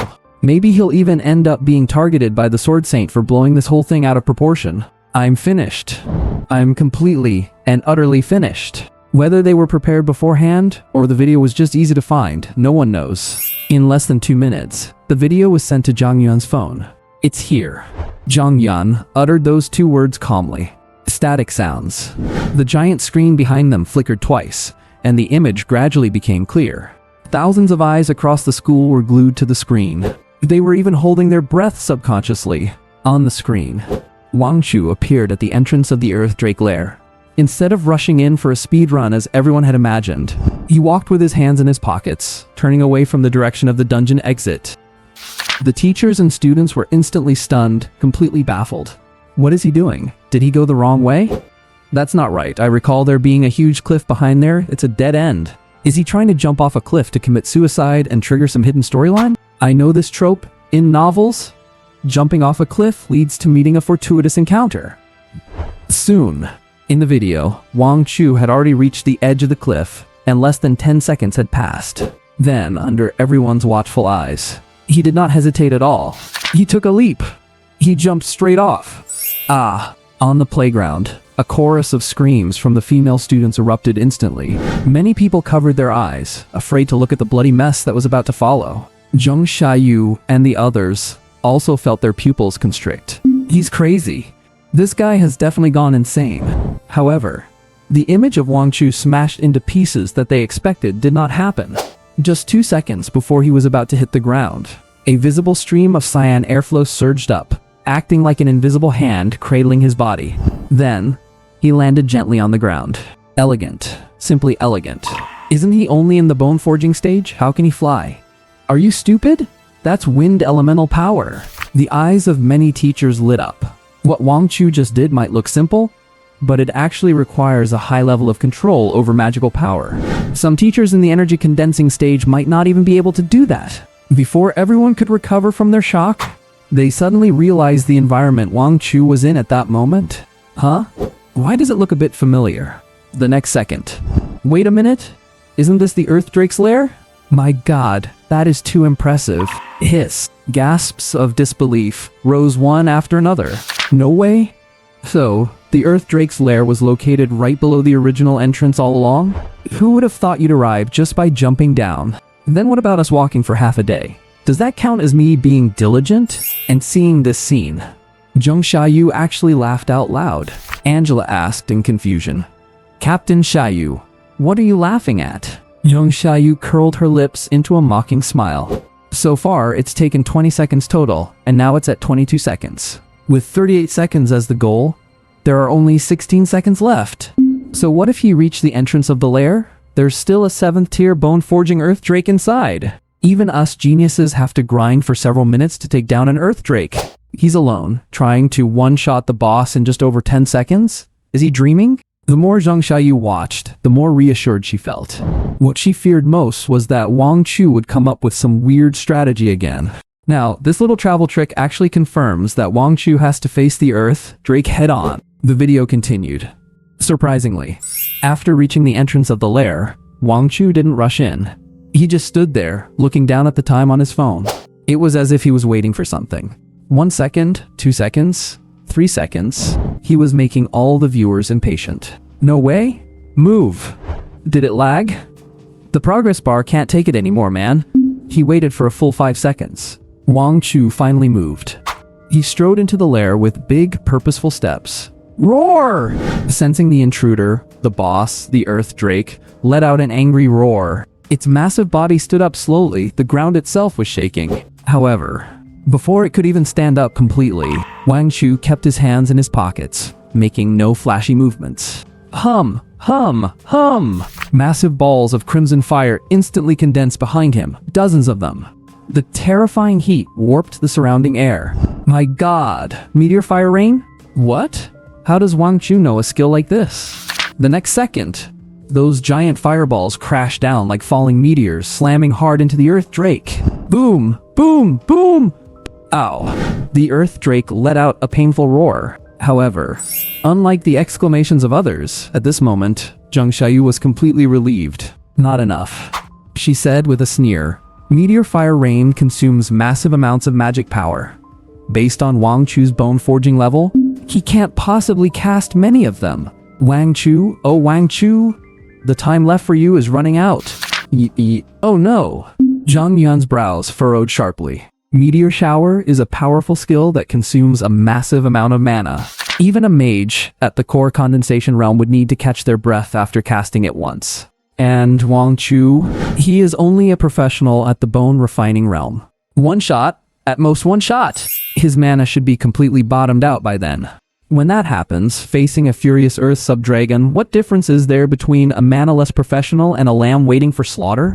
Zhang Yuan broke out in a cold sweat. Of course, if you look at the outcome, Wang Chu did clear the dungeon successfully. But how he managed it remains a mystery. Because this was his first time watching this video as well. When Ning Juking called him yesterday, he was in an emergency meeting with the Demon Suppression Army, bogged down by the Void Creature issue. After discussing the void creatures, he was busy delegating tasks and didn't sleep well all night. And this morning, he rushed to the school to show his support without a moment's rest. How on earth did Wang Chu kill the Earth Subdragon? Just as he was pondering, the scene on the screen made his pupils shrink. Hum, hum, hum. Before the first wave of fire rain even finished falling, dozens of crimson fireballs appeared in the void behind Wang Chu again. Another meteor shower? My god. Again. Zhang Yuan couldn't help but curse out loud. Where is he getting all that mana from? And Wang Chu's casting speed is outrageously fast. Is this what the Link talent actually does? Does this even make sense? Boom! The second wave of meteor shower roared out, with the force of complete destruction smashing fiercely onto the Earth Subdragon. Awoo! The Earth Subdragon was wailing in pain. And it wasn't over yet. Immediately after, the third wave came. In Wang Chu's hands, the meteor shower skill is like a machine gun. Rat-tat-tat-tat! The entire cave was swallowed by flames like a descent into purgatory. There was deathly silence on the playground. Everyone was stunned speechless. Is this for real? He's just at the bone refining realm? Since when can a bone refining professional cast 3 major ultimate moves in a row without even catching their breath? This is unscientific. Another professional with a fire talent muttered to himself, feeling his worldview collapsing. Meteor shower is hard enough to learn, and he's just firing them off non-stop. After the third meteor shower was released, Wang Chu on the screen finally stopped. 3 consecutive ultimate moves. Even for him, his mana was completely drained. And this was all thanks to his SS-Grade talent, Protection of the Magic God, Total Elemental Mastery, no incantations required, and 300% faster magic skill cultivation speed. 300% increase in mana cap, 300% increase in magic attack power, and 50% reduced casting cost. Each of these buffs would make any professional of the same type drool. Seeing Wang Chu stop, Zheng Xiaoyu's face, which had been dark as a pot, instantly lit up again. He's out of mana! He has no more mana! She yelled excitedly, her eyes flashing with a crazed glint. He still has to rely on dungeon exploits to clear it. She seemed to see the image of Wang Chu being bitten to pieces by the Earth Subdragon. But the next second, the smile on her face froze instantly. On the screen, Wang Chu calmly took a small bottle out of his pocket. Seeing that familiar bottle, Zheng Xiaoyu's heart sank violently. An instant mana potion! In the days since Wang Chu left the party, they hadn't been able to drink those instant mana potions they used to treat like water. And as the previous users, they knew better than anyone the effect of the potion in Wang Chu's hand. It restores all mana instantly. At that moment, Zheng Xiaoyu felt completely hopeless. Despair washed over her like a tidal wave. How could she have forgotten about that? If he has instant mana potions, we are done for. We are absolutely screwed. Wang Chu really did clear the dungeon in 38 seconds. Gulp! Wang Chu tilted his head back and drank it in one go. The next instant, his depleted mana surged back to full. Zhang Yuan's pupils constricted. Mana fully restored? The bottle in Wang Chu's hand, the packaging is unlike any commonly found on the market. Especially high-tier potions. Only a few factions can provide them. Even the specially supplied mana potions from the Demon Suppression Army are not much better than those on the market. But Wang Chu restored all his mana with just one bottle? Zhang Yuan narrowed his eyes, thinking to himself, just how many secrets does this kid have? If this kind of potion could be distributed to the army, how many casualties could be avoided each year? Having fully restored his mana, Wang Chu activated his skill again. Familiar fireballs. Familiar meteor shower. Another 3-shot burst. Rat-tat-tat-tat. Amidst the thunderous roars, there was no suspense left. The Earth Subdragon, the boss of the Earth Subdragon Lair dungeon, didn't even get to let out a final cry under this rain of bombardment. It was completely blasted into dust. Boom! The massive body collapsed with a crash, kicking up clouds of dust and smoke. Battle ended. The whole process was fluid and showed off the beauty of pure violence. In everyone's eyes, the nightmare-level boss that required several S-grade professionals to besiege and special strategies to clear was just taken down by Wang Chu alone, in the simplest, most brutal way possible. He literally smashed it to death, just like he was fighting some low-level monster by the roadside. And the worst part is, they can't even replicate it. What bone-refining professional can fire 6 meteor showers in a row? And the moment the Earth Subdragon fell, the timer was locked at 38 seconds. The dust settled. Everyone watching the video realized it now. My god. Wang Chu really did speedrun the Earth sub-dragon lair in 38 seconds? Captain Xiaoyu's face must be swollen from the slap she just got, right?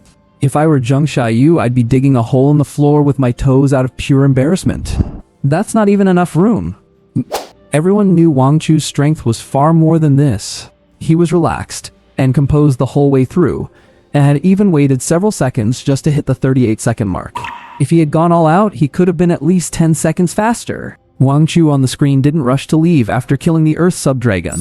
Instead, he turned around slowly to face the camera, as if he knew all along that this scene would be seen by everyone. And then, a playful and mocking smile curled at the corners of his mouth. That smile, through the giant screen, deeply stung everyone who had ever mocked him.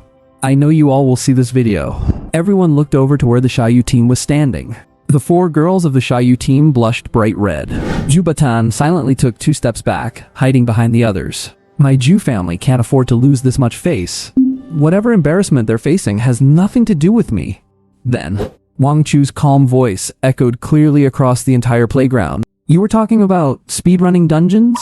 Now, do you know what a real speedrun is? Exactly 38 seconds. This number, you like it? It suits you perfectly. Insane. Truly insane. Everyone gasped, feeling a shiver run down their spines. Zhang Yuan looked at the young man on the giant screen who was smiling playfully, then at Zheng Xiaoyu and the others below, whose faces were ashen. He couldn't help but grin. This kid. He's got a real thirst for vengeance. Not only did he rub their faces into the dirt, but he even had to spit on them for good measure. And finally he had to ask, do you feel satisfied?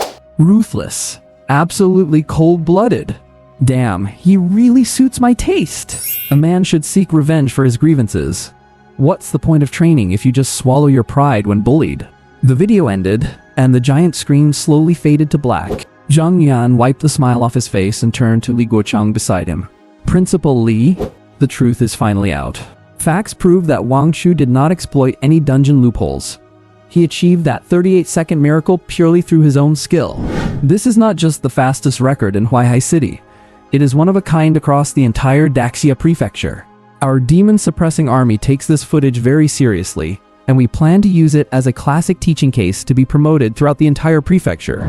At this point, Zhang Yun paused, his tone growing heavier. And yet your school, without checking the facts, labeled such a genius a cheater, and even planned a school-wide public reprimand? Is this what the Huaihai Martial Arts Academy represents? Is this your sense of responsibility as a principal? Every word was sharp, every sentence a stab to the heart. He was effectively slapping Li Guochang across the face in public. Li Guochang was so embarrassed that he turned beet red, wishing he could find a hole to crawl into. He clearly understood the implication of Zhang Yun's words. It's over. It's all over. Li Guochang closed his eyes in despair. He knew his time as principal was likely at an end. But now, he had no choice. Offering a sincere apology was the last shred of dignity he had left. Li Guochang walked shakily to the microphone. In this moment, he looked as if he had aged 10 years. Teachers and students, everyone. His voice was dry and hoarse, trembling uncontrollably. Regarding the public reprimand given to student Wang Chu yesterday, it was a massive mistake. It was a hasty decision made by the school without proper verification. Here, on behalf of the school, I am rescinding all disciplinary actions against student Wang Chu, and I offer my most sincere apologies to student Wang Chu. After saying this, Li Guochang turned and bowed deeply to Wang Chu. His waist bent to 90 degrees, and he didn't dare lift his head for a long time. Below the stage, an uproar ensued. My goodness. Li Guochang is, after all, a powerful practitioner of the Void Control Realm, the principal of Huaihai Martial Arts Academy. To apologize to a student in public? This is absolutely unprecedented in the history of the academy. However, facing the principal's bow and apology, Wang Chu didn't even raise an eyelid. It was as if the person bowing was nothing more than a speck of dust. So what if he's in the Void Control Realm? So what if he's the principal? If you do something wrong, you have to pay the price. If apologies worked, what would I need my fists for? Ignoring Li Guochang, his eyes sharp as a hawk, he locked onto a corner of the crowd. His voice was indifferent, yet carried a bone-chilling coldness. Student Zheng Xiaoyu, what's the rush? Why are you leaving already? Wasn't this review meeting today the one you were looking forward to most? Swish! Thousands of gazes instantly followed Wang Chu's line of sight. At the edge of the crowd, Zhang Xiaoyu and several members of her team were sneakily trying to slip away. Called out by Wang Chu, they froze on the spot. Zhang Xiaoyu felt a burning sensation on her face, as if she had been slapped hundreds of times in public. Wang Chu, that's enough. She whirled around, face flushed, shouting in anger and shame. I was just reasonably questioning that absurd 38-second result. What did I do wrong?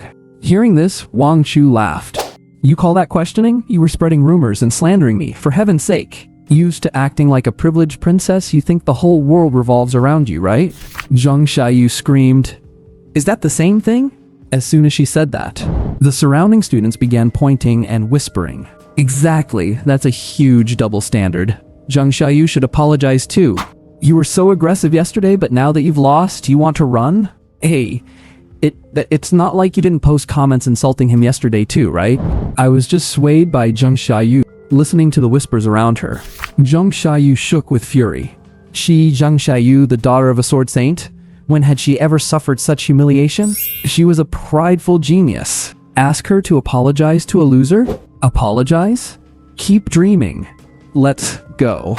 She gritted her teeth, glared fiercely at Wang Chu. Then, taking her team with her, she dashed out of the stadium without looking back. Their exit was pathetic, looking like a bunch of stray dogs. Watching them leave, Wang Chu's expression remained indifferent. He naturally didn't expect the shameless group to apologize. Today was just the beginning. The farce was over. The students dispersed, still buzzing from the drama. Zhang Yuan called Wang Chu and Ning Zhuqing to the side. Wang Chu, Zhang Yuan asked, how do you intend to deal with Principal Li Guocheng? This matter can be handled as a big deal or a small one. If you are willing to provide a letter of understanding, his position might be saved. After all, he is a void control realm expert, and they aren't easy to cultivate. Of course, if you are not willing, we will handle it according to the rules. Although Zhang Yuan was asking, his tone clearly carried a hint of testing. He wanted to see the character of this young man. Is he unforgiving, or does he know how to weigh the pros and cons? Wang Chu's expression was calm. Commander Zhang, I am just a student. I don't know anything about how to deal with these things.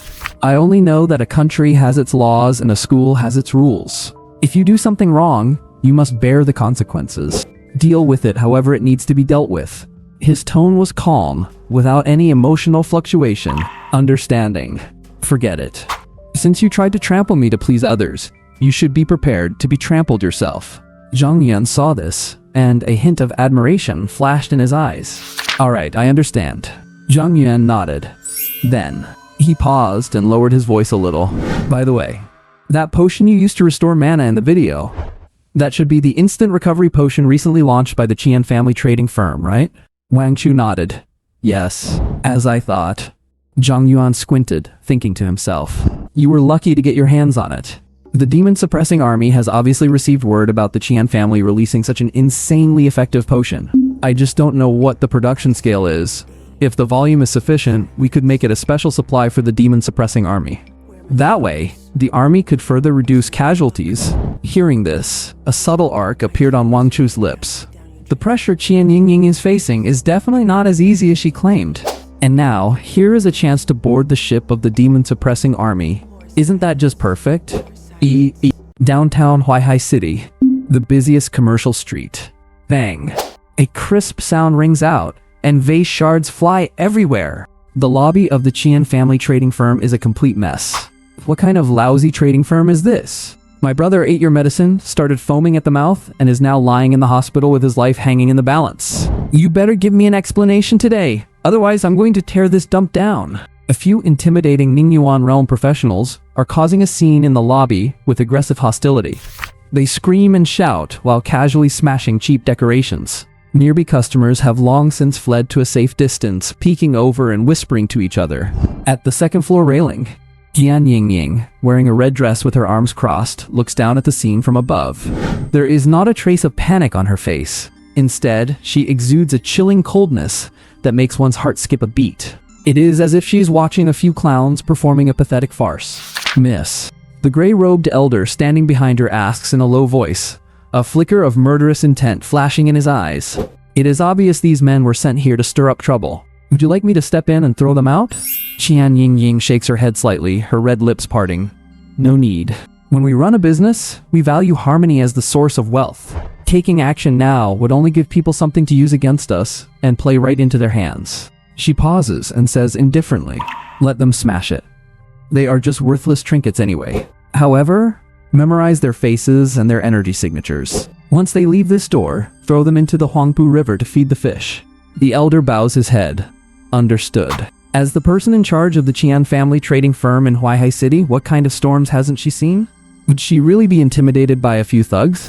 Before long, the troublemakers leave, still cursing and swearing. Other employees in the store skillfully begin cleaning up. Over the past few days, these kinds of incidents have been happening at many Qian family trading branches in Huaihai City. The Qian family trading firm is certainly very lively today. Just then, an old man in a tang suit, holding a walking stick, slowly walks into the lobby. Seeing who it is, Qian Yingying's pupils constrict slightly. Zhu Haishan, the second elder of the Zhu family trading firm, a man of real power.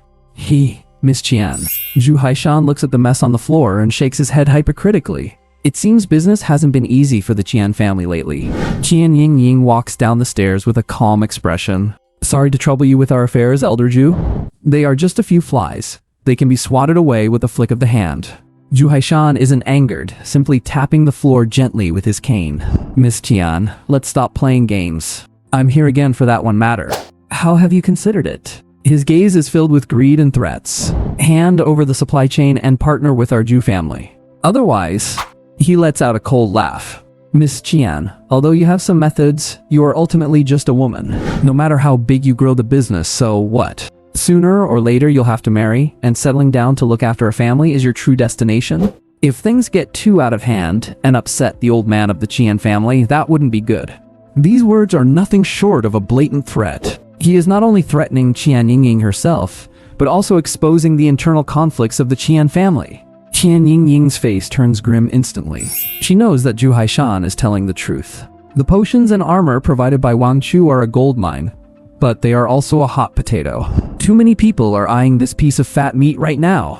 There are major trading firms like the Zhu family eyeing them from the outside, and other descendants of the Qian family undermining them from within. It is the classic case of fearing your brother is poor, yet fearing he drives a Land Rover. She has a competitive relationship with her other siblings, who certainly wouldn't hesitate to kick her while she's down. And the Qian family patriarch, he is advanced in age and does not want to cause too much commotion at this time. If she can't hold up under this pressure now, she probably won't even have the chance to be a manager in the imperial capital again. But want her to bow down? No way. Even if she dies, she will not let that man down. Furthermore, as the person in charge of the Qian family trading firm, she wouldn't sit idly by and has been maneuvering behind the scenes. Her idea is to partner with the military or the authorities regarding these potions and enchanted equipment. But for that, she needs to find someone she can trust. Otherwise, she'll just get picked clean. Elder Zhu. Qian Yingying lifts her head, her gaze firm. Our Qian family's business doesn't need someone with one foot in the grave to interfere. As for partnering, she gives a cold smile. Keep dreaming. The smile on Zhu Haishan's face vanishes instantly. Fine. Very fine. He gives a heavy snort, a fierce glare in his eyes.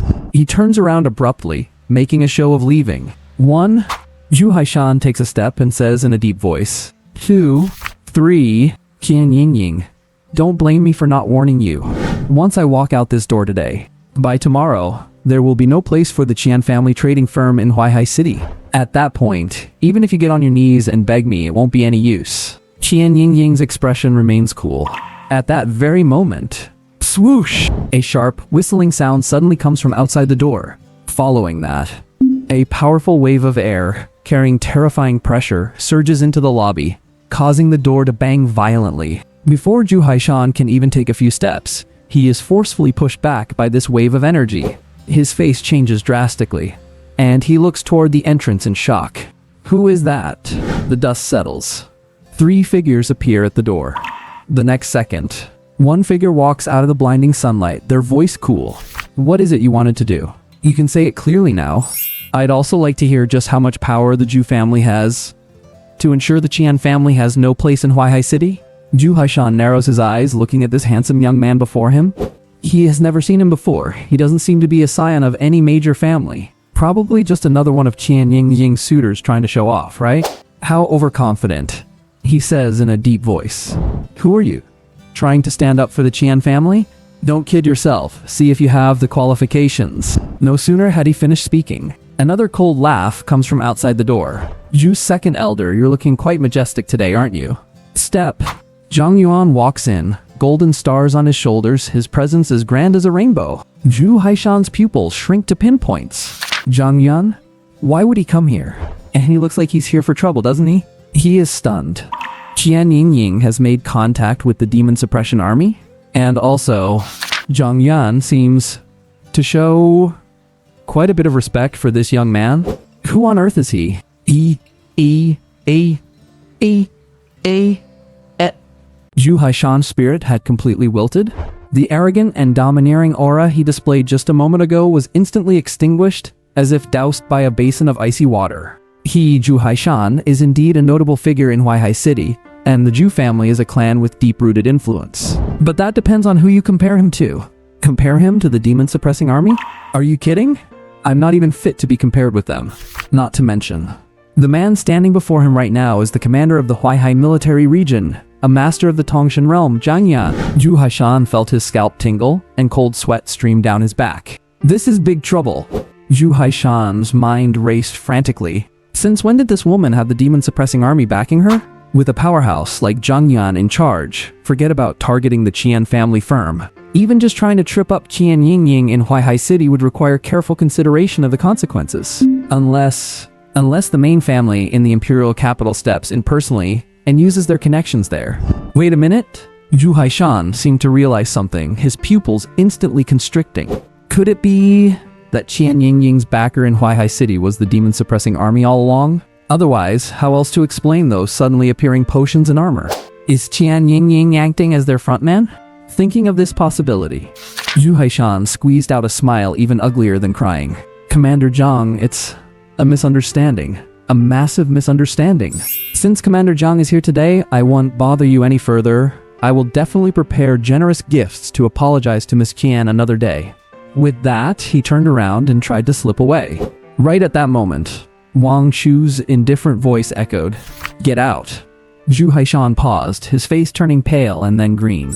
But after a glance at Zhang Yuan beside him, he had no choice but to swallow his pride and suffer in silence. I'm leaving right now." He quickened his pace, desperate to escape this place of trouble. However, before he could take a few steps, a cold, clear female voice sounded again. "Did you not hear? I said get out." Ningju King glared at him with icy eyes. Zhu Haishan froze for a second, instinctively looking at Ningju King. I don't recognize her. Where did this little brat come from? Just as he wanted to say something, a terrifying, overwhelming pressure instantly exploded from Zhang Yuan. Thump. Zhu Haishan's legs turned to jelly, and he fell straight to his knees, even cracking the floor tiles. He looked up in terror, only to meet Zhang Yuan's cold, emotionless eyes. Zhu Haishan was scared out of his wits. How could he dare to talk back? He scrambled on all fours, rolling and crawling out of the Qian family firm like a ball. This is bullying. This is pure bullying. Zhu Haishan's face turned bright red as he rolled further and further away. After dealing with the annoying pest, Wang Chu walked up to Qian Yingying and asked with concern, "Sister Yingying, are you okay?" Qian Yingying shook her head, a charming smile on her face. "I'm fine. That old geezer wouldn't dare touch me." She gazed deeply at Wang Chu. "But you came just in time." Wang Chu gave a dry cough, then turned to introduce them to each other. "Sister Yingying, this is Commander Zhang Yan. You should know him." "Commander Zhang, this is Qian Yingying, the manager of the Qian family firm in Huaihai City." Qian Yingying bowed respectfully to Zhang Yuan. "Please excuse my poor hospitality, Commander Zhang." Zhang Yuan nodded in acknowledgement. Immediately after, Qian Yingying's gaze fell upon Ningju King, who was standing behind Wang Chu. Her eyes narrowed slightly.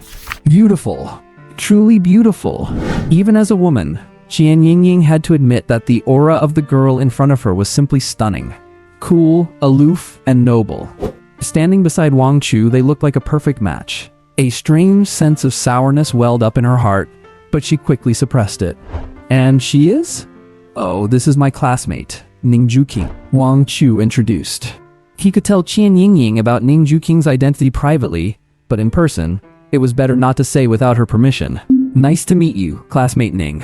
Qian Yingying shook hands with Ning Juking. A subtle, imperceptible arc curled at the corner of her mouth. So it was her, a classmate, who called last night to interrupt them. Ning Juking nodded politely.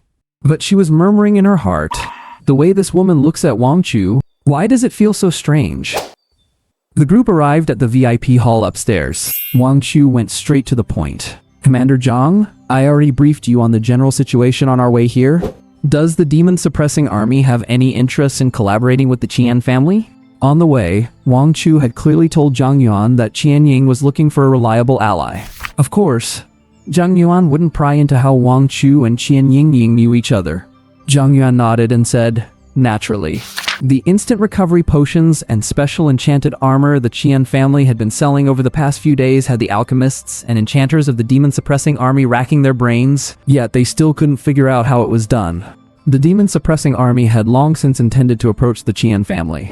Items like these, it wouldn't be an exaggeration to label them as special strategic resources. I won't mince words. The potions and armor sold by the Qian family can be supplied exclusively to the demon-suppressing army. In return, the demon-suppressing army will increase our cooperation with the Huaihai Qian family, specifically with Qian Yingying. This was also a move Wang Chu had planned long ago. While the instant recovery potions and enchanted armor made via the bug were great, one needed to be alive to enjoy the profits. To grow and stabilize the business, one must find a strong enough backer, and the demon-suppressing army was undoubtedly the best choice. On one hand, it's great to have a powerful backer with the prestigious reputation of the demon-suppressing army who would dare touch the Qian family. On the other hand, Wang Chu didn't want these strategic resources to leak out, or worse, be bought by enemies to serve as bullets against his own people. Killing two birds with one stone. Hearing this, a sharp light flashed in Zhang Yuan's eyes. He was indeed tempted. If those potions could be widely equipped to soldiers on the front lines, the combat effectiveness of the demon-suppressing army would definitely jump to a new level. The casualty rate would also be significantly reduced. After some contemplation, Zhang Yuan spoke. Besides those for the Forging Bone realm, are there potions for higher tiers? Qian Yingjing smiled confidently. Of course. She clapped her hands gently. Soon, several servants entered carrying trays. On the trays were bottles of potions in various colors. Each emitted rich magical fluctuations. Commander Zhang, please take a look. Qian Yingying pointed at a deep blue potion and said, this is an instant recovery potion specifically for the Ningyuan realm. It can instantly restore all magic power to a practitioner in the Ningyuan realm with no side effects. And this deep purple one, she paused slightly. It can instantly restore all magic power for a Yuchu realm practitioner. And the market price is far lower than other potions with similar effects. Hiss! Zhang Yuan gasped and stood up abruptly. Instant recovery for the Yushu realm too? What kind of concept is this? You have to know, at the level of the Yushu realm, you need at least Shanghai realm quality potions to restore magic power in one go. And are Shanghai realm potions that easy to get? Even if you have the materials, no one would ever consider making an instant recovery potion out of them. Good, good, good! Zhang Yuan said good 3 times, his calloused hands trembling slightly. Miss Qian, the demon-suppressing army is in. After saying that, he asked tentatively, I'm just wondering, what kind of holy genius is capable of creating such terrifyingly effective potions? Upon hearing this, Qian Yingying showed an apologetic look on her face. Commander Zhang, please forgive me, but that distinguished person does not wish to be disturbed. He is indifferent to fame and wealth. He only wants to focus on his research in peace and avoid the entanglements of the mundane world. Most importantly, that person is incredibly elusive, and I do not have a way to contact him either. Zhang Yuan sighed softly, his expression showing a hint of regret. To be able to develop such potions and enchanting methods, I wouldn't dare say he surpasses all known alchemists and enchanters in the Daxia prefecture, but he is certainly at the pinnacle. Experts of this level all have their own quirks. It is truly a great regret in life not to be able to see him in person. Names flashed through his mind one after another. Those alchemists and enchanters were all undoubtedly powerhouses of the divine realm or the mountain and sea realm. It is a pity that none of them seem to match. Where on earth did such a freak come from? He paused and looked at Qian Yingying with a burning gaze. But that does not matter. These potions and defensive gear represent the will of that person. If I am not mistaken, seeking cooperation with the demon suppression army was also that person's idea, right? Qian Yingying looked at Zhang Yuan, who was busy overthinking and filling in the blanks, and almost laughed out loud. I wonder what kind of expression he would have if he knew the distinguished person he kept talking about was Wang Chu, who was sitting right next to him. However, he would never be able to guess it. In their eyes, Wang Chu is just a gifted professional. Commander Zhang, you guessed correctly. That person said that the current era is full of danger. The most dangerous and admirable ones are the soldiers of the demon suppression army who fight bloody battles on the void battlefield and the myriad races battlefield. If these potions and enchantments can help them, even if it just reduces casualties a little, it counts as a contribution. Zhang Yan was filled with reverence. Great righteousness! This senior truly has a noble heart and a great spirit. Soon, both sides quickly finalized the details of the cooperation. The Demon Suppression Army will prioritize purchasing instant recovery potions and enchanted gear from the Qian family trading firm. The first batch of supplies will be trialed in the Huaihai military region. If the results are ideal, it will be promoted throughout the entire Daxia prefecture. This is a massive order. It is enough to make the Huaihai City Qian family trading firm, led by Qian Yingying, soar in the entire Daxia business world. Her subsequent rise in status within the Qian family would just be a natural consequence. Looking at the contract in her hand, although Qian Yingying was happy, there was a trace of worry between her brows. Commander Zhang. Once this is promoted to the entire Daxia prefecture, it will cause quite a stir. By then, it won't just be the families in Huaihai City eyeing this fat piece of meat. The forces in the imperial capital. She didn't finish the sentence, but the meaning was clear. Possessing a treasure can lead to trouble. Relying solely on the Huaihai military region might not be enough to suppress those real behemoths.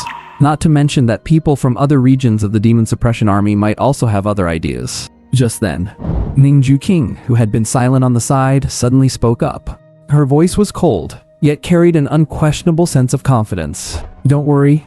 When the time comes, I will help. Qian Yingying was stunned. Help? She looked at Ning Juqing with a confused expression. Miss Ning, you... Wang Chu smiled. Sister Yingying, you've already called her Miss Ning. Could it be that you still haven't guessed her identity? Ning? Qian Yingying's pupil shrank violently. Ning Juqing, the Ning family? The governor of Daxia Prefecture? Hiss. She stood up abruptly, bowed respectfully, and a storm of shock surged in her heart. I am ignorant and failed to recognize you. Please forgive my offense. No wonder.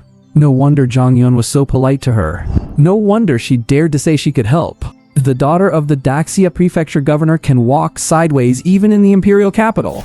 But there are many people with the surname Ning who would have thought that the governor's daughter wouldn't stay in the imperial capital but come to Huaihai City for school? Ning Juqing reached out and helped Qian Yingying up. Sister Yingying, there's no need for that. Just call me Juqing. Then, as if she suddenly thought of something, she asked casually, by the way, Sister Yingying, I wonder, how did you and Wang Chu meet? Looking at how you were just now, you seem very close? Qian Yingying lowered her eyes and smiled secretly. After struggling in the business world for so many years, how could Ning Juqing's little thoughts be hidden from her? So she paved the way for so long, offering help and acting like a friend. Just to ask this? She sighed inwardly. Even the daughter of the Daxia Prefecture governor has fallen for him? Though it is indeed big. Qian Yingying lifted her face and showed a smile. Oh, it's like this. Little brother Wang Chu often comes to our Qian family shop to purchase supplies for his team. We just got familiar with each other over time. I treat him like my own younger brother. I see. Ning Juqing nodded, and the vigilance in her eyes dissipated slightly. Purchasing supplies? That's reasonable. After all, those women like Zhang Xiaoyu wouldn't go out to purchase things themselves. Everything has settled. Qian Yingying and Zhang Yun signed their names on the contract. Wang Chu stood on the side, watching this scene with his lips curling up slightly. The Qian family in Qian Yingzhang's hands can now be considered completely tied to the war chariot of the Demon Suppression Army. By mastering this channel, he completely possesses a sufficient way to make money. Got the money. Linked with the goddess too. Farm the favorability too. A triple win. Just then. Ding! Goddess Qian Yingying's favorability plus 111%. Qian Yingying's infatuation level has reached 90%, and the talent is being acquired. You have obtained the S-level talent. Pupil of Insight. A burst of energy instantly poured into Wang Chu's eyes. At this moment, the world became incredibly clear. Pupil of Insight. S-level talent. Effect. Significantly increases perception and soul strength, can weaken most mental attacks and illusions. After activating the Pupil of Insight, you can perceive the weaknesses of all things, see through falsehoods, and even look directly into the soul source of the target, causing mental deterrence against them. Description. What, you know yourself whether it's activated or not? A soul-type talent. Wang Chu was moved. This is good stuff. It's just a pity that the strongest in the Qian family bloodline is only an S-level talent professional. I guess all their skill points went into making money. But this is already perfectly enough. The rarity and practicality of soul-type talents are definitely not low. And 90%. Only one step away from 100% favorability. As long as it reaches 100%. This talent can be advanced again, evolving into SS level. What will the effect be then? Don't mention it. Wang Chu is actually quite looking forward to it.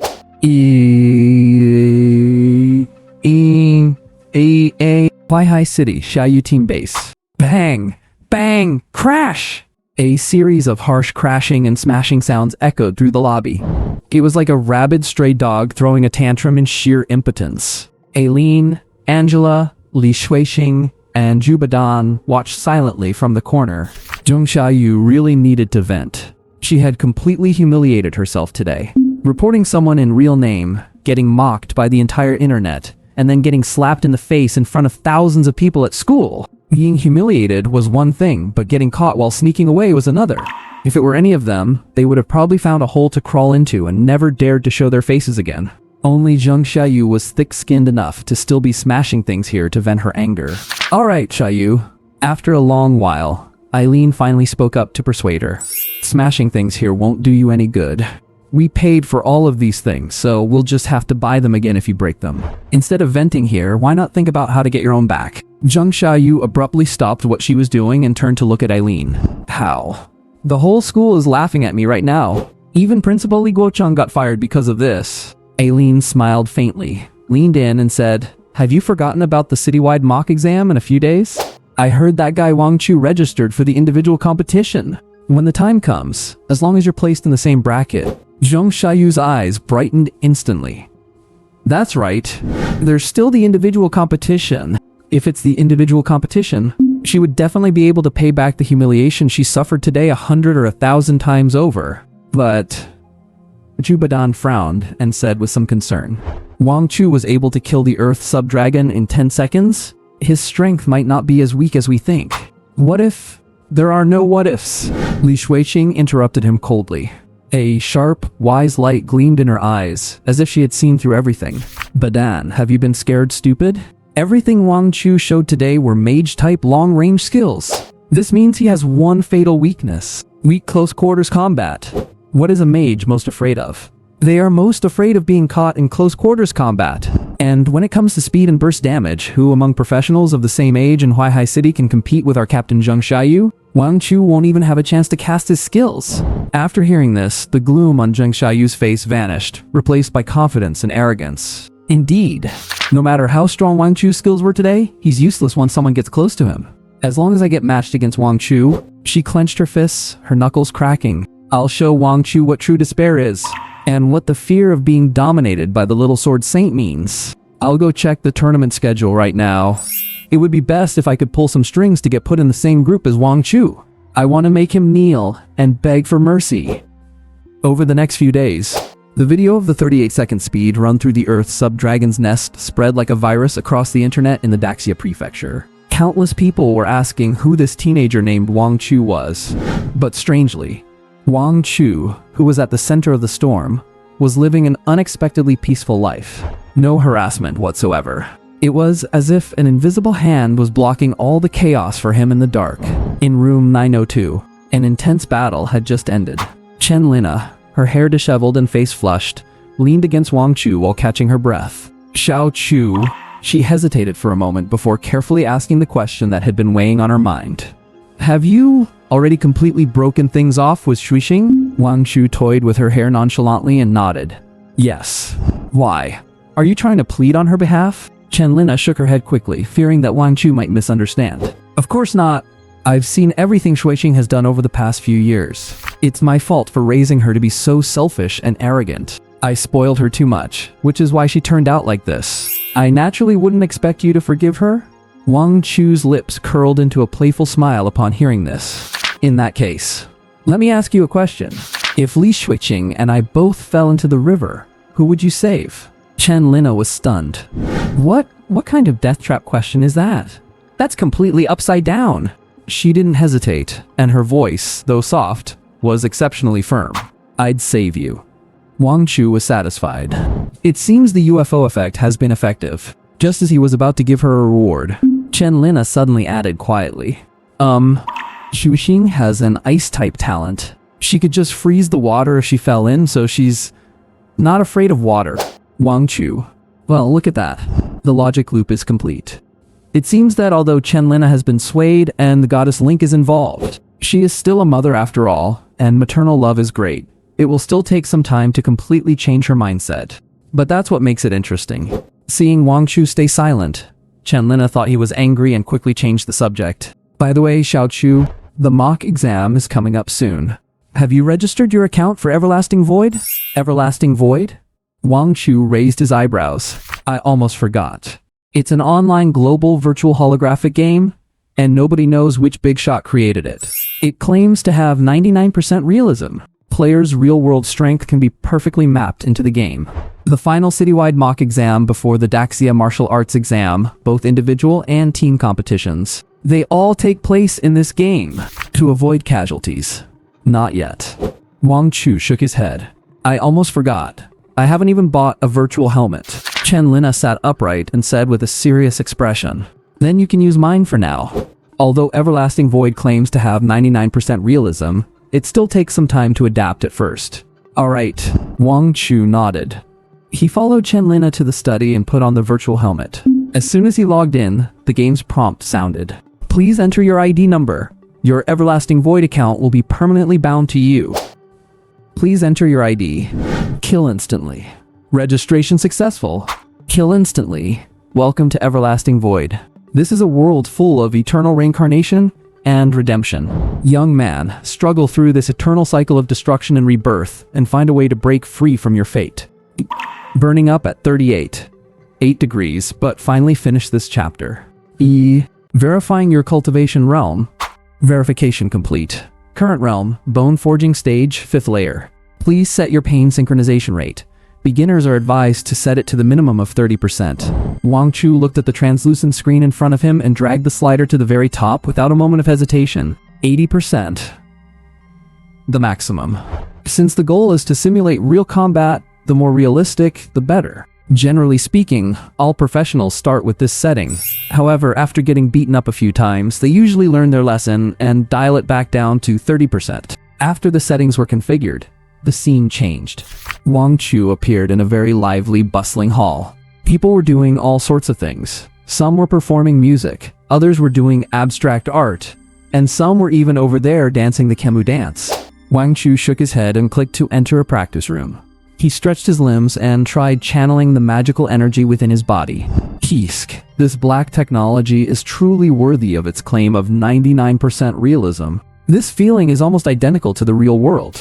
Although there were references to eternal tribulation in the previous holographic game, Global Martial Arts Exam, those were mostly there for flavor. They usually served as background elements or parts of cutscenes. After all, who would put a holographic game inside another holographic game?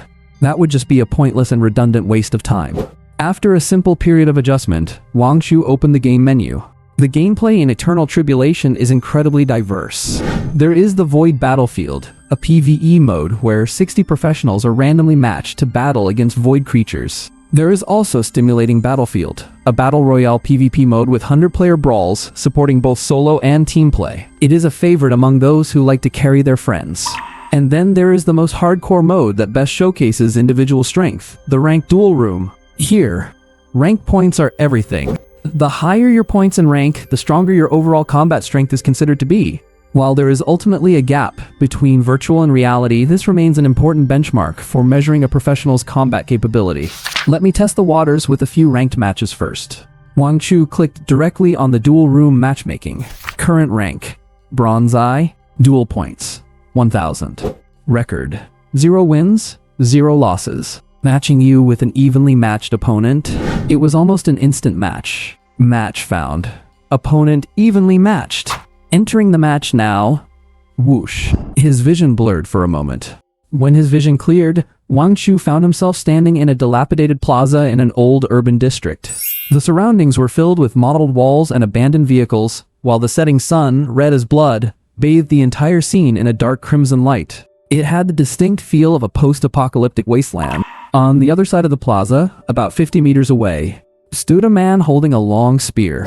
Due to the game's default settings, both sides wore masks to hide their faces, making them unrecognizable. Wang Chu tapped to open the opponent's profile panel. ID. Flash Grave Rushing. Realm. Bone Forging Stage 4th Layer. Rank. Bronze 2. Points. 1120.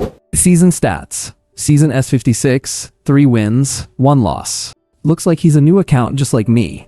Seems to be a student trying to climb the ranks for the mock exams in the next few days. Bone Forging 4th Layer, he's a decent student, Wang Chu thought to himself. At the same time, the Flash Grave Rushing on the opposite side was also observing Wang Chu.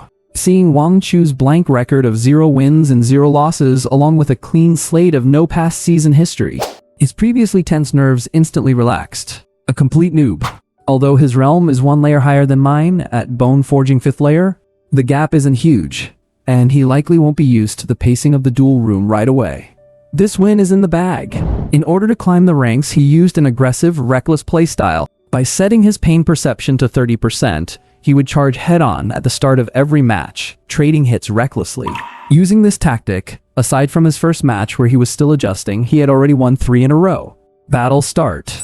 As the system prompt finished, Flash Grave Rushing didn't hesitate. He let out a shout and charged in with his spear. However, just as he took his second step, he suddenly felt his vision turn bright red. Immediately after, a scorching heat wave rushed toward him. My God. He saw a massive fireball, approaching at an incredible speed, rapidly expanding in his pupils. This casting speed is ridiculously fast. Before the thought could even finish crossing his mind, boom. Flash Grave Rushing didn't even have time to scream. He turned into a beam of white light and vanished, leaving only one final thought. Is this what a one-hit kill feels like? Wang Chu stood where he was and slowly retracted his right hand, his face remaining calm and unperturbed. Battle victory. Duration, 2 seconds. Settlement complete.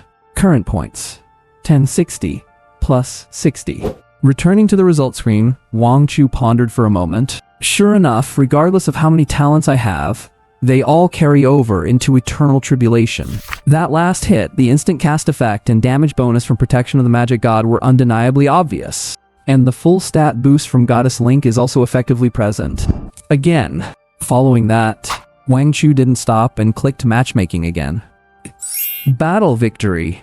As the 9th opponent fell, Wang Chu's points soared, reaching 1490. Just 10 points left until I promote to the silver rank. It had only been 15 minutes. Wang Chu had won 8 consecutive matches, and that includes the time spent in matchmaking. Every match was a total domination. Every match was an instant kill, and the methods he used were diverse. From his initial spells to later spears, staves, longswords, fist blades, and large sabers, he tried them all. Do you understand the weight of full weapon mastery? One more match, then I'll call it a day after hitting silver. Wang Chu clicked to matchmake once more. Current rank, Bronze V. Duel points, 1490. Record, 9 wins, 0 losses. Matching you with an evenly matched opponent? This time, the matchmaking took a little longer. Since 1500 points means reaching the silver rank, this match for Wang Chu is a promotion match. And the most annoying thing about Eternal Tribulation is, if you go on a winning streak in a party, you will end up with terrible teammates. And if you go on a winning streak in solo, you will end up facing opponents whose skill level far exceeds your own. A full 2 minutes passed. Ding! Match found. A real challenge. Entering the match now. Wang Chu was stunned for a moment. This is the first time I've been matched with an opponent described as a real challenge. Interesting. Has a worthy opponent finally arrived? The corner of Wang Chu's mouth curled up. Whoosh. Scene loaded. This time, they were in a bamboo forest. The wind blew through the bamboo leaves, making a rustling sound. Wang Chu looked at his opponent. 50 meters away, a figure dressed in a flashy outfit holding a long sword and wearing a conical bamboo hat stood silently. Seriously, man? Do you have a skin equipped? Are you really that flashy? He opened the profile to take a look. ID F00. Realm Origin Condensation Stage 3rd layer. Balance to Bone Forging Stage 5th layer. Rank Silver V. Points 1932. Season stats Gold V emblem. Season S55 168 wins, 56 losses. Season S56 31 wins, 4 losses. Good grief. Wang Chu let out a soft chuckle. A gap of nearly 400 points. Is this what they call a real challenge? Eternal tribulation. Your matchmaking system is really something else. Fudandan, time to eat. A private message from a teammate popped up in Eternal Dao. Fudandan replied casually.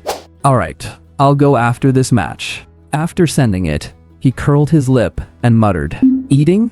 Is eating really more important than climbing the ranks? If not now, when else should I push for rank? These 2 days are the golden age for smurfing. Just this afternoon alone, he had already repeatedly taken points from several newbies who had just registered for Eternal Dao. Although the game scales you down to an identical level when there's a huge gap, that doesn't mean anything. Combat awareness and technique aren't something that mere levels can compensate for. I was too lazy last season and only placed in Gold V. My sister mocked me for the entire summer break. This time, I have to hit Platinum no matter what to regain my status in the family. Fudandan mumbled to himself. He wasn't just some nobody. He was a starting member of the Tier 1 school team at the Daxia Martial Arts Academy. He had the strength of the 3rd stage of the Essence Condensation realm. He was definitely an elite among his peers. But I'm a bit hungry. One more game, and if I win, I'll go eat. He tapped his finger. Match found. Piece of cake. Looking at the opponent with the ID Kimiao, Fudandan chuckled. Oh, 9 wins and 0 losses? Not bad. Just a shame about your luck. The scene loaded. Bamboo forest, wind whistling, a cold and murderous atmosphere. Fudandan typed in the public channel. Hey kid, been preparing for the mock exams these past few days? Don't be nervous. Big brother won't bully you. As he spoke, he spun his sword in a flourish. I don't usually use long swords, so consider this me fighting you with one hand tied behind my back. His main weapon was daggers, but that didn't stop him from learning other weapons. He just wasn't as proficient with them. However, the guy across from him, named Kemiao, just glanced at him indifferently. He didn't say a word. A pair of gauntlets appeared in his previously empty hands. Gauntlets. Fudandan paused, then the smile on his face turned playful. Talk about being clueless. You're already at a disadvantage, and you choose close-range gauntlets to fight a longsword? You'll probably be turned into a sieve before you can even touch my clothes. As the countdown ended, combat start. Boom. Fudandan moved. Dirt flew beneath his feet as his magic power surged through his meridians. His S-rank wind talent was activated instantly. He transformed into a streak of green light, moving at an astonishing speed. Good footwork, and the flow of magic power is smooth. Must be from an academy. Wang Chu stood where he was, not even lifting his eyelids. Too bad, still too green. He crossed the 50-meter distance in an instant. Get down. Fudandan let out a roar, his long sword wreathed in sharp wind blades, thrusting directly at Wang Chu's throat. This strike was fast, accurate, and ruthless. However, just as the tip of the sword was about to touch Wang Chu moved. He tilted his body just slightly. The seemingly perfect strike missed him by a hair's breadth. What? Fudandan's pupils contracted sharply. Coincidence? He reacted quickly, flicking his wrist to sweep the sword horizontally. Swish! Wang Chu stepped back and avoided it again.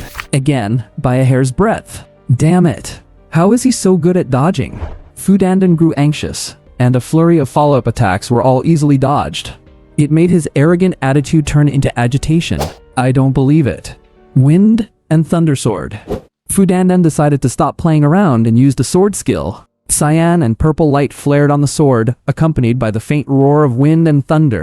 Several sword auras blocked all of Wang Chu's escape routes. It was an area of effect attack that couldn't be dodged by mere positioning. However, what he saw was those eyes beneath the mask, which were indifferent to the extreme.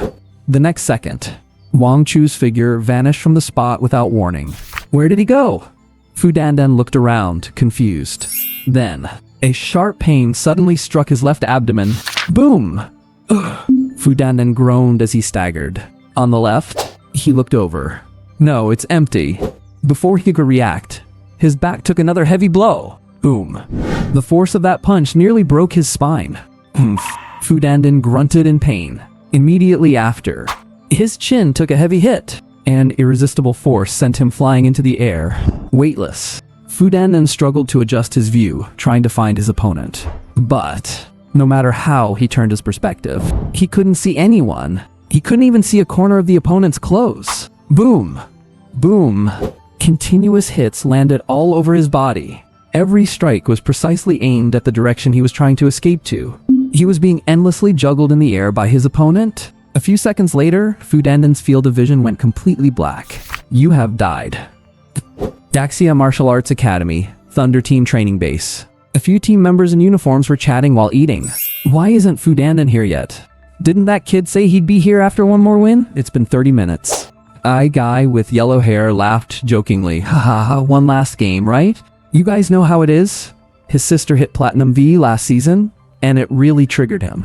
He's been acting like a madman for 2 days, saying he has to hit Platinum this season.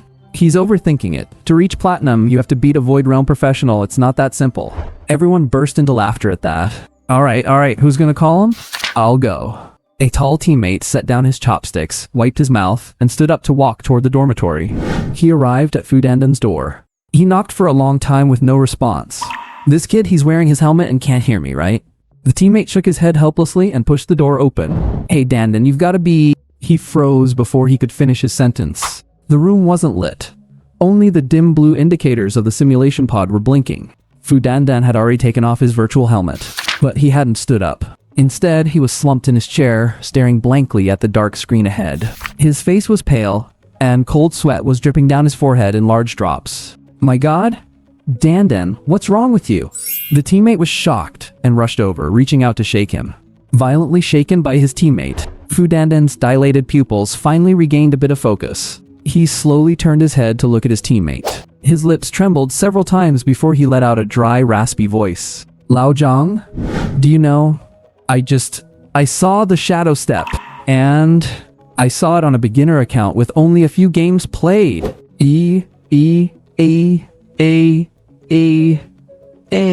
Shadow step?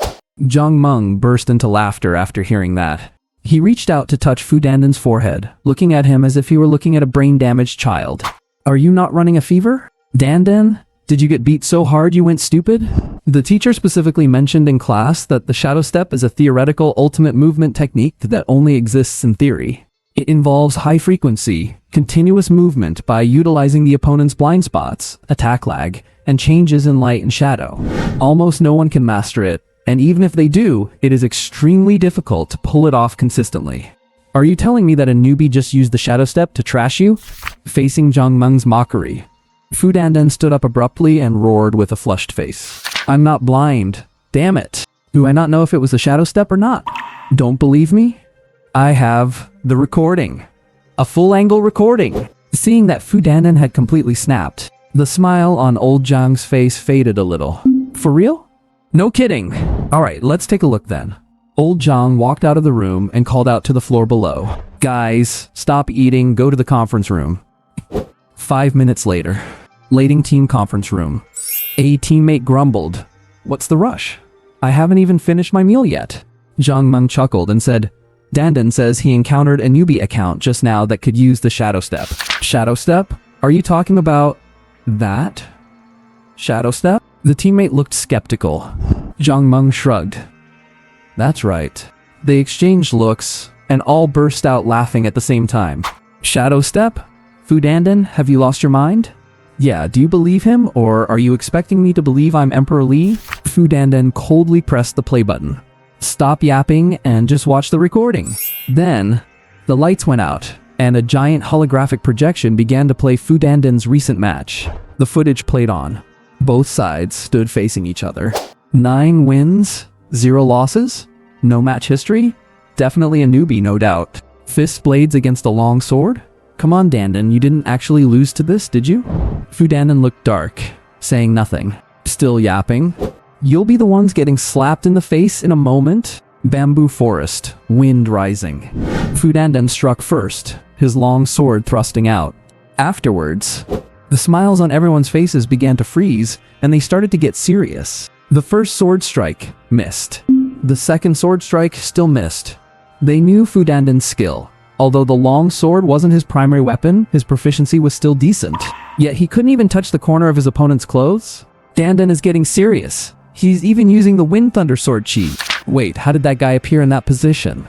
Because the recording was shown from a third-person perspective, everyone could clearly see the newbie moving at an incredibly tricky angle, suddenly appearing to the bottom left of Fu Dandan. Just one punch. And then, the nightmare began. Back, chin! Knocked into the air. And then came the infinite juggling, until Fu Dandan turned into white light and disappeared. In the conference room, there was a deathly silence. The teammates who were just joking around a moment ago now had their mouths agape, their eyes filled with shock. Then someone managed to say, It seems like nothing special, right? It's just that Dandan didn't manage to find his balance. Fu Dandan shot him a glance and switched to the first-person perspective recording. And this time, through Fu Dandan's first-person perspective, everyone finally understood what a shadow step truly was. That sense of helplessness, knowing the enemy was right there but never being able to see them. Zhang Meng let out a long, heavy sigh. After holding it in for a long time, he only managed 2 words. Impressive? Aside from those 2 words, he couldn't find any other adjectives. The first-person perspective was more despairing, more terrifying. It made people feel suffocated just through the screen. It really is the shadow step. Where the hell did this monster come from? This year's Daxia martial arts exam. It seems there's going to be something to watch. The atmosphere in the room turned incredibly heavy. A recording of a bronze tier match had silenced this group of prodigies. At this moment, the captain suddenly thought of something and looked at Fu Dandan. Dandan, have you shown this to your sister yet? Fu Dandan slapped his thigh. Right. How could I have forgotten my sister? Without any hesitation, Fu Dandan picked up his phone and initiated a voice call to the number labeled Sis. It rang twice before she picked up. An impatient voice came from the other end. What? Speak up if you have something. I'm busy. Fu Dandan shrank his neck and asked cautiously, Sis, what are you doing? What else could I be doing? Fu Qinghan replied impatiently, I'm studying that 38-second video the demon-suppressing army released a few days ago. Fu Dandan said, Oh, you mean that 38-second speedrun video of the Earth Sub-Dragon Nest? What's worth studying in that video? Didn't they just find a hidden path, chug a high-tier instant recovery potion, and brute force the boss to death? Idiot. On the other end of the line, Fu Qinghan scolded him directly. There are tons of details in there. The meteor fire shower, every single fireball hit the exact same spot, with perfect precision. And, forget it, talking to you is a waste of breath. I'm hanging up now, don't bother me. Fu Dandan was stunned by the scolding. Seeing his sister about to hang up, he suddenly snapped out of it and shouted in a hurry, Wait, don't hang up. Sis, I have something important. Speak. I met someone in Yangji Wudao just now. He can use the shadow step. On the other end, the finger that was about to hang up paused. Silence for a long moment. Fu Qinghan's voice came through, tinged with suspicion. Shadow step? Fu Dandan, if you dare pull my leg with this, I'll break your legs when you get home. Fu Dandan grew anxious. It's real. I even have the recording. Send it to me. The call ended. Fu Dandan didn't dare to delay and hurriedly sent the video over. 1 minute later. Buzz. Fu Dandan's phone vibrated wildly. Fu Qinghan had called back. Fu Dandan just answered, not even getting a chance to speak. Fu Qinghan's urgent voice came from the other side. Fu Dandan, did you add that person as a friend? Hurry and ask him which school's freshman he is. Immediately. Right now. Ask him now. Upon hearing this, Fu Dandan said with a mournful face, I forgot to add him as a friend. Forgot? You can forget something like that? What use are you? If you don't add him back, I'm going to beat the living daylights out of you when I get home. Over the next few days. Fu Dandan was like a teenager obsessed with a video game. Aside from eating and sleeping, he was practically glued to eternal desolation. The moment he opened his eyes, he was staring at that gray avatar on his friend list. ID. Kemiao. Offline. Come online already? Big brother, I am begging you, please just come online. However, that name remained a deathly shade of gray and never lit up again. Meanwhile, Daxia Martial Arts Academy, Sword Arts Faculty. Inside an antique-style quiet room. Sandalwood smoke curled in the air, filled with a sharp, chilling aura of sword intent. Fu Qinghan stood respectfully to the side, facing a meditation cushion. A beautiful woman dressed in simple robes was sitting cross-legged in meditation. She was a guest professor at the Daxia Martial Arts Academy and the renowned sword saint of Daxia, Musai, a powerhouse of the Mountain Sea realm. And she was also Fu Qinghan's teacher. After a long while, Musai slowly opened her eyes. Qinghan, your heart is not at peace. Have you encountered any trouble in your cultivation? Fu Qinghan took a deep breath, stepped forward and said, Teacher, it is not about my cultivation. It is just that I happened to see a combat recording recently and would like you to take a look. As she spoke, she played the video that Fu Dandan had sent. Teacher, is this the shadow covering step? I was wondering, if I were to encounter such an opponent, would I be completely defenseless? Musi nodded slightly, her tone calm. It is indeed the shadow covering step. This person's mastery of light refraction, blind spots, and movement rhythm has reached the pinnacle. Hearing such high praise from her teacher, Fu Qinghan felt even more stirred. Even her teacher, the sword saint herself, acknowledged it. However, the next second, Musai shifted her tone. But you need not belittle yourself. Movement techniques are important, but they are not everything. Your talent is excellent. Hold your sword firmly, and it will understand your heart. Upon hearing this, Fu Qinghan bowed her head to receive the instruction. I understand, teacher. Musai nodded, then seemed to remember something. I have an important matter to attend to and must leave the imperial capital for half a month. During these 2 weeks, stay in the academy and properly hone your sword intent. If you have any questions regarding your practice, I will answer them when I return. Yes, teacher. Fu Qinghan bowed. As for any pleasantries like asking her to stay safe, completely unnecessary. Her teacher is a powerful expert of the Mountain Sea realm. When a sword saint travels, it is her enemies who should be worried about their safety. In the blink of an eye, a few days passed. The day of the mock exams had finally arrived. At the entrance of Huaihai Martial Arts Academy, Wang Chu let out a yawn. Next, Ningju King's progress difficulty is still quite high, and if I recall correctly, the important plot node for the Sword Saint Musai is coming up soon. As a must-have Sword Saint, it is time to connect. Sword Saint Musi possesses the SS rank talent Blessing of the Sword God, which is in the same tier as the Blessing of the Magic God I currently have. But for Wang Chu, connecting with Sword Saint Musai is more importantly for the SSS rank talent that unlocks after reaching 100%. Must have it. As Wang Chu lowered his gaze in thought, he saw 4 figures blocking his path. He looked up. Xiaoyu, Irene, Li Shuiqing, and Angela. Same familiar faces, same familiar attitude. This was the first time they had met in private since Wang Chu quit the team. Zhang Xiaoyu crossed her arms, a look of haughty sneer on her face. Wang Chu, do you still have the nerve to show your face at school? Wang Chu laughed and replied, if Trash, who fled in front of thousands of people, has the nerve to show up, why can't I? You. Zhang Xiaoyu was completely broken by that one sentence. Irene stepped forward and let out a cold humph. Wang Chu. You think clearing the Earth sub-dragon lair in 38 seconds is such a big deal? Oh, is a 38-second clear not a big deal? If you're so capable, why don't you try it yourself? You! Irene blushed with rage and pointed at Wang Chu. If our Xiaoyu team hadn't been taking you through raids and sharing resources with you for the past 2 years, would you even be here today? You and Great, not only did you not thank us for nurturing you, but you're constantly targeting the Xiaoyu team. Is this how you repay us? She had been pointed and whispered at everywhere she went these past few days. Unlike the looks of admiration she used to get, everyone was looking at her with mockery now. It drove the vain Irene absolutely mad. Wang Chu couldn't be bothered to deal with these idiots and waved his hand. Don't block the path, get lost. Not only did the dog not move, another one stepped up. Li Shuiqing pointed at Wang Chu's nose and cursed. Wang Chu, stop putting on an act. We haven't seen you for a few days. Did you go off to do some secret training? Are you afraid of meeting Captain Xiaoyu in the individual matches and getting crushed?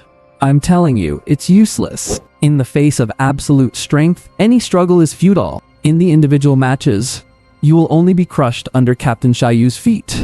She lifted her chin, wearing an expression of condescending charity. We're here to give you one last chance. As long as you apologize publicly and admit your mistake, Captain Xiaoyu might show you some mercy and make your defeat look less pathetic. Secret training? Wang Chu looked at Li Shuixing, his expression quite strange. What kind of training? I've been busy camping your spawn point, sis. He looked at Li Shuixing's petty face and sighed. Oh, Li Shuixing. Instead of barking at me here, you should go home and take a look at your own affairs. I don't need you worrying about my family's business, Li Shuixing yelled. Wang Chu laughed, his eyes full of contempt. Of course your family's business is none of my concern. But stealing my strategies and then shifting the blame, all while acting so righteous. Only you villains could do something so shameless. Wang Chu, you're looking for death. Zheng Xiaoyu completely exploded. She suddenly pulled out the long sword at her waist, pointing the tip directly at Wang Chu's throat. Cold light shimmered, filled with killing intent. However, facing this lethal threat, Wang Chu didn't even blink. He just reached out a finger and lightly flicked the blade away. The motion was dismissive to the extreme. Zheng Xiaoyu, save your energy. Save it for the actual match. Otherwise, when you lose too quickly, you'll bring total shame to your mother. After saying that, he didn't even glance at them again, shoved his hands into his pockets, and strode into the school gate, leaving 3 women trembling with rage behind. As for Angela, she was just standing there with her eyes closed, praying, nearly ready to chant Buddha's name. How dare he? Irene stamped her feet, her face twisted with anger. Zheng Xiaoyu stared fixedly at Wang Chu's retreating back, the resentment in her eyes nearly overflowing. Very well. Wang Chu, you have successfully provoked me. I will show you just how terrifying the consequences of provoking a genius can be. The playground of Huaihai Martial Arts Academy. Today, Ning Juqing is wearing a beige outfit in the style of a luxury brand. The exquisite cut perfectly accentuates her naturally tall and slender figure. Beneath her skirt, her long legs are straight and slender, shedding some of her usual coldness and aloofness, replaced by the elegance and sweetness of a wealthy young lady. Wang Chu, over here! Seeing Wang Chu, Ning Juqing's eyes light up, and she waves her hand vigorously. Wang Chu walks over, his gaze lingering on her for a moment before he says with a smile, "You look beautiful today, school beauty." Ning Juqing giggles. So what you're saying, classmate Wang, is that I'm not beautiful on other days. You're always beautiful, always.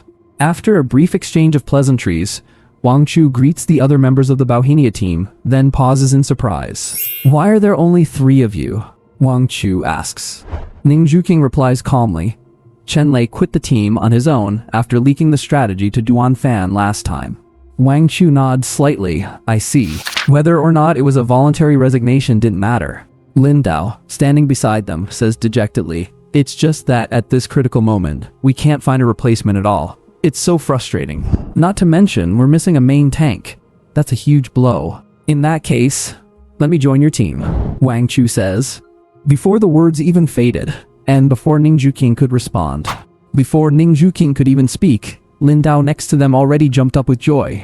God Chu, are you serious? That's fantastic. With you here, we don't have to be afraid of anyone. By the way, you'd better not be lying to me. We've got this. Everything is set. Ha ha ha ha. Lin Dao is over the moon. Wang Chu says with a smile, "Of course I'm serious. You helped me wipe out almost all of the Xiaoyu team's records, effectively avenging me, so I should be the one thanking you." Yeah, that's only because the strategy God Chu gave us was so effective, Lin Dao says with a silly grin. Wang Chu has a clear calculation in his mind. Joining the Bauhinia team kills 2 birds with 1 stone. First, Ning Juqing is a prospective target for Goddess Link, so he might be able to farm some potential affection points. Second, helping the Bauhinia team win first place in the team competition means the Xiaoyu team will completely lose their eligibility as the Brave Squad. That was the title Zheng Xiaoyu was most proud of. It was also the team she kicked him out of right after they earned that title. Nothing could hurt them more than having the things they cherish most taken away by his own hands. Why wouldn't he do it? After they chatted for a while, the loudspeaker on the platform sounded. Ahem. The vice principal is in charge of the event. Since the former principal, Li Guochang, had just been ousted, the vice principal knew well that a tall tree catches the wind. He acts very low-key, terrified of following in his predecessor's footsteps. He speaks a few simple pleasantries, avoiding any trouble, and gets straight to the point. Students, quiet down, please. This citywide mock exam officially begins now. The assessment is divided into 2 parts: individual competition and team competition. The individual competition will be held first. This match will take place entirely in the real mode of Eternal Tribulation. Please look at the big screen to check your match schedule. Buzz! The giant LED screen in the center of the playground lights up instantly, and countless names scroll by like a waterfall. Everyone is anxiously looking for their own names. However, the moment the first line of the match information freezes on the screen, the entire playground erupts. Gasps of shock ripple through the crowd. At the very top of the big screen, it clearly reads, "First match, Zheng Xiaoyu versus Wang Chu." These words are like a heavy bomb, instantly exploding across the audience. My god. The first match is already a clash of titans? Talk about enemies meeting on a narrow path. Isn't this too coincidental? It's over. Wang Chu is really done for this time. To encounter Zheng Xiaoyu in the very first round. What kind of luck is that? Although Wang Chu is great at clearing dungeons, this is a solo match. A mage fighting a swordsman is already at a disadvantage, not to mention the opponent is Zheng Xiaoyu, who is known as the Little Sword Saint. He's going to be eliminated in the first round for sure. The vast majority do not think Wang Chu has a chance. After all, Zheng Xiaoyu's reputation is just too massive. She's the Sword Saint's daughter. Her dueling ability is obvious for all to see. Lin Dao's mouth drops open, speechlessly. No way. Are we really this unlucky? Out of so many people in the school, we end up facing Zheng Xiaoyu in the first round? In contrast, Ning Juqing appears much calmer. She glances at Wang Chu, who is standing beside her looking perfectly composed, and a meaningful smile plays on the corner of her lips. It is quite unlucky. However, the bad luck she is referring to is definitely not for Wang Chu. Offstage, in the direction of the Xiaoyu team, Zhu Badan watches the girls giggling and feels completely numb. They are so easy to read. It is like they have dark manipulation written all over their faces. Can Zheng Xiaoyu really beat Wang Chu? He has sparred with Zheng Xiaoyu in private, and she certainly has the capital to be proud. But when that opponent is Wang Chu, he starts to have doubts. He cannot read this man. Following the academy's arrangements, the students who signed up for the individual competition proceed to the training hall of Weihai Middle Martial Arts Academy. The hall contains individual training rooms, equipped with various training equipment and virtual reality helmets. Wang Chu walks into a room, puts on his helmet, and enters Eternal Tribulation. Welcome back, player Kimiao. Just as he logs on, beep beep beep, direct message notifications ring out frantically. F00. God! Great God, you were finally online! F00. If you hadn't logged in soon, my sister would have chopped me to pieces. Wang Chu replies with a question mark. F00. God? Do you remember me? F00. We had a match a few days ago. I was using a long sword. Wang Chu thinks to himself, who is this? I don't remember. F00. F00. The one who got beaten by your shadow-stepping footwork. Oh, I remember now. F00. It's okay. You're a busy person. It's normal to forget. F00. God, let's add each other as friends first. If you're free later, my sister would like to have a spar with you. Is that okay? Seeing the humble tone of the other party, Wang Chu smiles. It's just a friend request. No need to be stingy. He clicks accept immediately. As for the spar, Wang Chu replies, my mock exam is about to start. I can't talk right now. After replying, he closes the chat window and enters the competition room. At the same time, thousands of miles away at the Daxia Advanced Martial Arts Academy, Thunder Team Dormitory. My God! An exclamation almost blows the roof off. Fu Dandan looks at the message Wang Chu returned, and he practically springs out of his chair. His scalp tingles. A mock exam? So he really is a newcomer. Although he had long suspected the other party might be a newcomer because Kim Yao was a new account, he still clung to a sliver of hope in his heart. What if? What if the guy had some method to get a new account? After all, for a newcomer to use shadow stepping is just too outrageous, right? But now, the other party personally admitted he's taking a mock exam. Fu Dandan feels a chill run down his back. Is this even human? Wang Chu followed the procedure and selected realistic mode. He entered the room number and stepped into the designated match arena. Real name authentication is mandatory here, so the ID displayed was simply Wang Chu. At this moment, inside the massive virtual arena, the spectator stands beside the ring were already filled with quite a few viewers. Aside from the competitors, Many students not participating in the match had also logged in to sit in the stands and watch the battle live. Even those who didn't enter the game were closely following this high-profile battle via the live broadcast screens outside. The main point was that it was thrilling and full of drama. The two of them have bad blood. Who doesn't know now that Wang Chu was kicked by Zheng Xiaoyu and then launched a series of counterattacks against her? Now, their head-on confrontation is finally here. The hype is absolutely off the charts. Outside the arena, in the teacher viewing area, a group of teachers were sitting together, discussing the upcoming match with varied expressions. So, who do you think will win this match? A young teacher asked with some curiosity. Does that even need asking? A veteran teacher beside him shook his head, his tone resolute. It has to be Zheng Xiaoyu. Although Wang Chu performed impressively in the dungeons before, he is a magic-based class after all. And he started out as a support class. Who is Zheng Xiaoyu? She is the daughter of the Mountain Sea Realm powerhouse and Sword Saint, Mu Sai, the owner of the S-rank talent, Heart of the Sword Saint. Character aside, her strength is truly beyond reproach. A melee fighter against a ranged one in a one-on-one. And in such a small ring, a mage simply cannot create enough distance. Zheng Xiaoyu has a 99% chance of winning. What we are discussing now isn't really about who will win. At this point, one teacher remarked leisurely. It is about how much of Zheng Xiaoyu's strength Wang Chu can force her to reveal. Or rather, how many seconds can he hold out against her? On the ring, the winds were rising. Zheng Xiaoyu had been standing on one side of the ring for a long time. She was wearing a set of silver-white streamlined combat gear, holding a sword in her right hand, the tip pointing obliquely at the ground. Her hair danced lightly in the breeze, and her robes fluttered, like a high and mighty fairy of the sword. Her pride was overbearing. She looked at Wang Chu as he slowly appeared on the opposite side. Her eyes were cold and arrogant, as if looking at a lamb waiting to be slaughtered. Wang Chu, the original, you never had a chance to stand before me. It was out of my mercy that you were granted the honor of facing me. Her voice carried a confidence that she was in control of everything. Now, you no longer have the chance to kneel and beg for mercy. Right here, you will experience what true despair is. You will be trampled under my feet, and your face will clearly feel the texture of the ground. You will deeply understand the unbridgeable gap between us. I will win this match, and I will win it beautifully.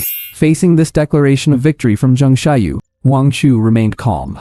Aren't you afraid of being slapped in the face for being so cocky? No matter how thick your skin is, it won't be able to take such repeated slaps, right?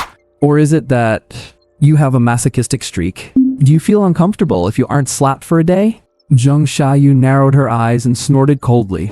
All you have is a sharp tongue. Clang! With her thumb, she pushed the sword an inch out of its scabbard and a cold glint flashed. Wang Chu, I know you've been working hard ever since I kicked you out of the team, just to gain my approval and make me regret it. Trying to prove that I misjudged you? But I will let you know. In front of absolute talent, your ideas are nothing but laughable. Your hard work is worthless. Just then, the referee's voice rang out right on cue. Both sides, prepare. 3, 2, 1. Match start. No sooner had the words fallen, a sword ring sounded out suddenly. Zheng Xiaoyu moved instantly. Holding nothing back, she unleashed the full power of her rank talent, Heart of the Sword Saint. She turned into a silver bolt of lightning, crossing dozens of meters in an instant. The sword light was like a rainbow, striking directly at Wang Chu's throat. Sword Art 1. Meteor. Fast. Extremely fast. The momentum was massive and suffocating. Zheng Xiaoyu held nothing back. She used her full strength. With this strike, she wanted to leave Wang Chu with no chance to even react. However, the scene she imagined of Wang Chu being defeated in one blow did not happen. The next second, clang! A crisp sound of metal clashing rang throughout the arena. A long sword condensed from pure golden light appeared out of thin air in Wang Chu's hand. There were no fancy movements, just a simple upward strike, but it struck with pinpoint precision at the weakest point of Zheng Xiaoyu's sword trajectory. This blow directly deflected Zheng Xiaoyu's lethal sword strike. It even made her hand go numb, nearly causing her to lose her grip on the hilt. What? Zheng Xiaoyu's pupils contracted violently, her face full of disbelief. He blocked it? A mage actually blocked her full force attack with melee? Before she could react, Wang Chu moved, and his voice exploded in her ear. Is this your sword? Bang! The golden light sword slashed down, Zheng Xiaoyu blocked in a panic but was forced back several steps by a massive force. Weak backhand. Wang Chu pressed forward, his sword technique like a violent storm. Every strike aimed straight for Zheng Xiaoyu's flaws. Every strike forced her into a wretched state. Bang. Clumsy forehand. Wang Chu changed his move again, flicking away the sword flower Zheng Xiaoyu tried to use for a counter. Loose footwork. He followed up by kicking her in the back of the knee. Zheng Xiaoyu stumbled and nearly fell to her knees. The Wang Chu at this moment. Did he look anything like a weak mage? He looked just like an invincible god of war. In terms of power, speed, or technique, he had completely crushed Zheng Xiaoyu in every aspect. Zheng Xiaoyu was stunned. Completely stunned. The swordsmanship she was so proud of was as ridiculous as a child's play in front of Wang Chu. She wanted to counterattack, she wanted to roar. But Wang Chu didn't give her any room to breathe. Every attack made her blood surge so much she couldn't even speak. Bang. Another heavy blow landed hard on her sword. Zheng Xiaoyu felt as if her arm was broken. The pain was excruciating. Slow reflexes. Wang Chu's expression was indifferent, as if the Zheng Xiaoyu in his eyes couldn't even capture his attention. Not a single move is decent. Sizzle! The final strike. Wang Chu directly flicked the longsword out of Zheng Xiaoyu's hand, along with her arm. With a thud, Zheng Xiaoyu fell to her knees, clutching her arm and wailing. Ah! The 80% pain sensation in realistic mode made Zheng Xiaoyu's screams resound through the entire ring. And then, the golden blade light rested steadily in front of her trembling throat. Zheng Xiaoyu's face was as pale as paper, cold sweat sliding down her forehead. Her eyes were filled with fear and despair. Wang Chu looked down at her with a mocking curve on his lips. Just you? Still want to compete with me? Keep dreaming.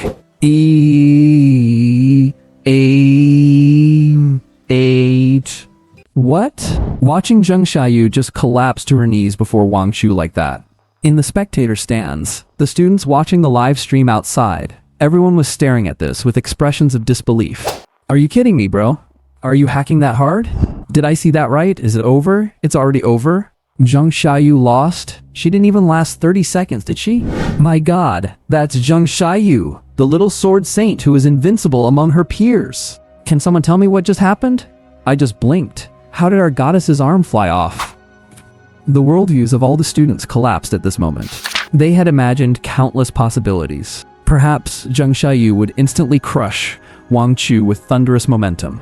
Perhaps Wang Chu would try his best to keep his distance, tangle with Zheng Xiaoyu, and then fall in defeat. Or perhaps there was a tiny chance that Wang Chu could win a one-on-one. But there was one thing they never imagined.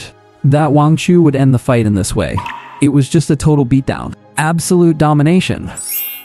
The teacher-spectator area fell into a deathly silence. The veteran teachers who had just been confidently analyzing how many seconds Wang Chu could hold out were now red in the face with embarrassment. The slap in the face was loud and clear.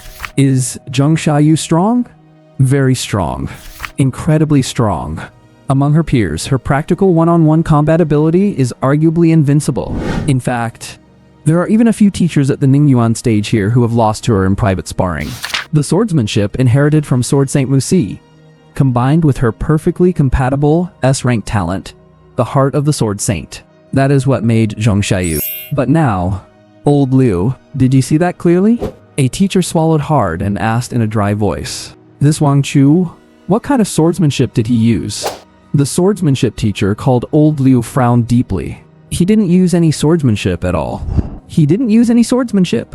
The teachers around were shocked. That's right.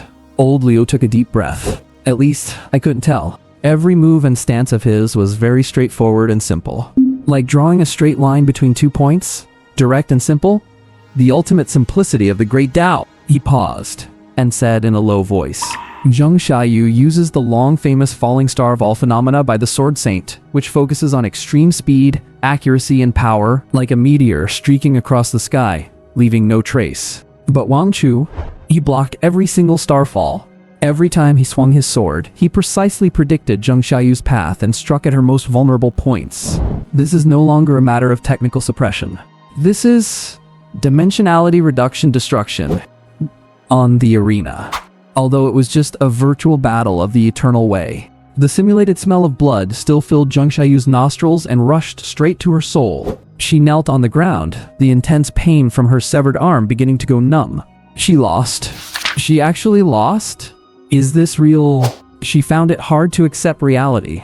She actually lost to Wang Chu, whom she had kicked out of her team.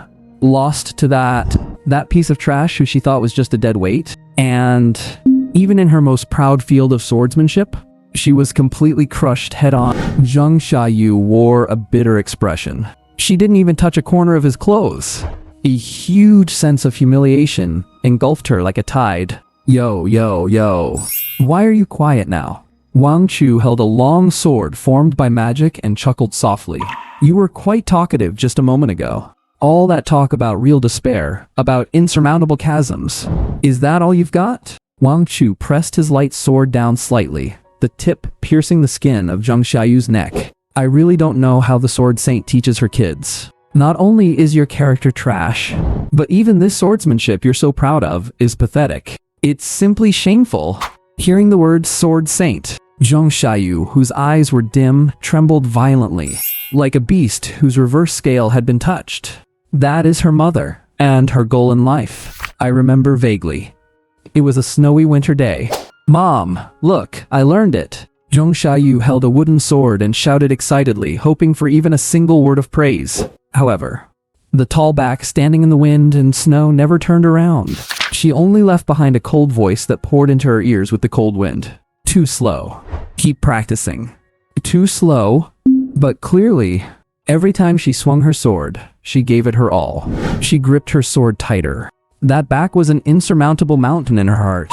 She trained her life out, she fought to get stronger. Just so she could make that back stop and turn around to look at her. Surpass her mother.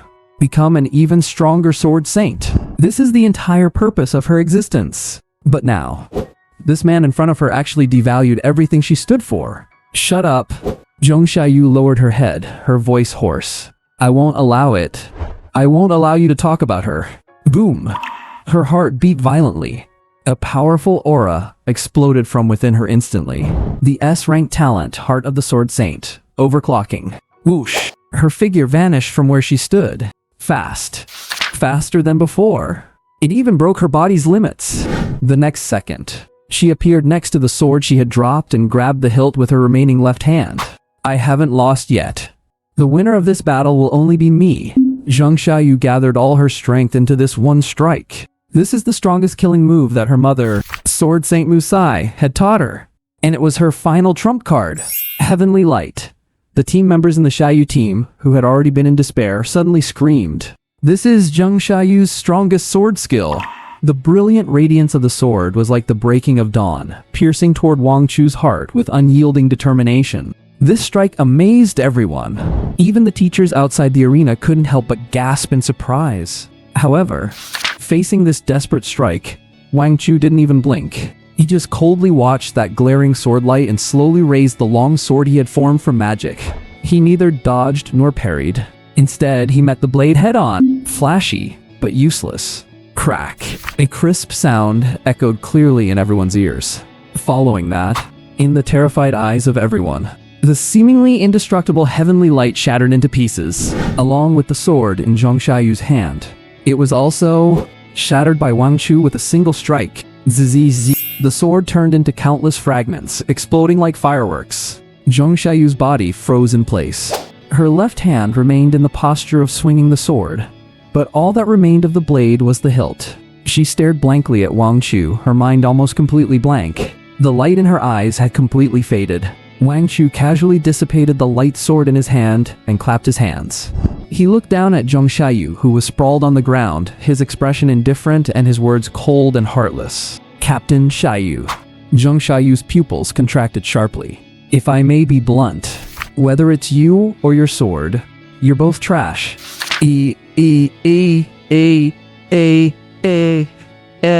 Wang Chu is still a bit too young and impetuous. Vice Principal Huang looked at Zheng Xiaoyu's dejected appearance on the screen and let out a soft sigh. Even if you win, there is no need to trample on a person's dignity. He already won. Why go as far as to humiliate her like that? If word of this gets to Lady Musie's ears, the consequences would be something he couldn't bear, no matter how talented he is. To be honest, Vice Principal Huang actually had a very good impression of Wang Chu. If it weren't for this kid taking Li Guocheng down from his position, How would he have had the chance to sit in the seat? Beside him, an elderly man with a spirited look nodded gently. It was indeed a bit too much. The old man paused, a glint of sharpness flashing in his dim eyes. However, it is only natural for a young man to have a bit of pride. If he isn't bold and headstrong, can he even be called a youth? For this kid to defeat Lady Musie's daughter so cleanly and decisively, he certainly has the right to be arrogant. I think Lady Musie will also appreciate his talent. As an admissions officer for the Daxia Martial Arts Academy, he felt that this trip today was incredibly worth it. He had originally come just to observe the performance of Lady Musie's daughter, Zheng Xiaoyu, but he never expected such an unexpected surprise. Principal Huang. The old man turned to the vice principal, his tone gentle yet carrying undeniable weight. Please have a detailed profile of this student, Wang Chu, sent to me for review. Following Zheng Xiaoyu's crushing defeat, the highlight match of the first round of mock exams came to an end in an extremely dramatic fashion. Wang Chu won. He won in such a simple, brutal way, without a shred of suspense. The subsequent matches felt more like a formality. Even Zheng Xiaoyu was slaughtered like a pig, so the others were even more helpless before Wang Chu. He just plowed through everyone. It got to the point where a few unlucky souls saw they were matched against Wang Chu. Without a second thought, they hit the surrender button immediately. What's the point of fighting? Even Zheng Xiaoyu got beaten into a shell. Am I going up there just to get abused? Forget it, I'm out. My life is more important. Wang Chu ended the first day of the schedule with a perfect winning record. Inside the training room, Wang Chu took off his virtual helmet and let out a long sigh of relief. Awesome.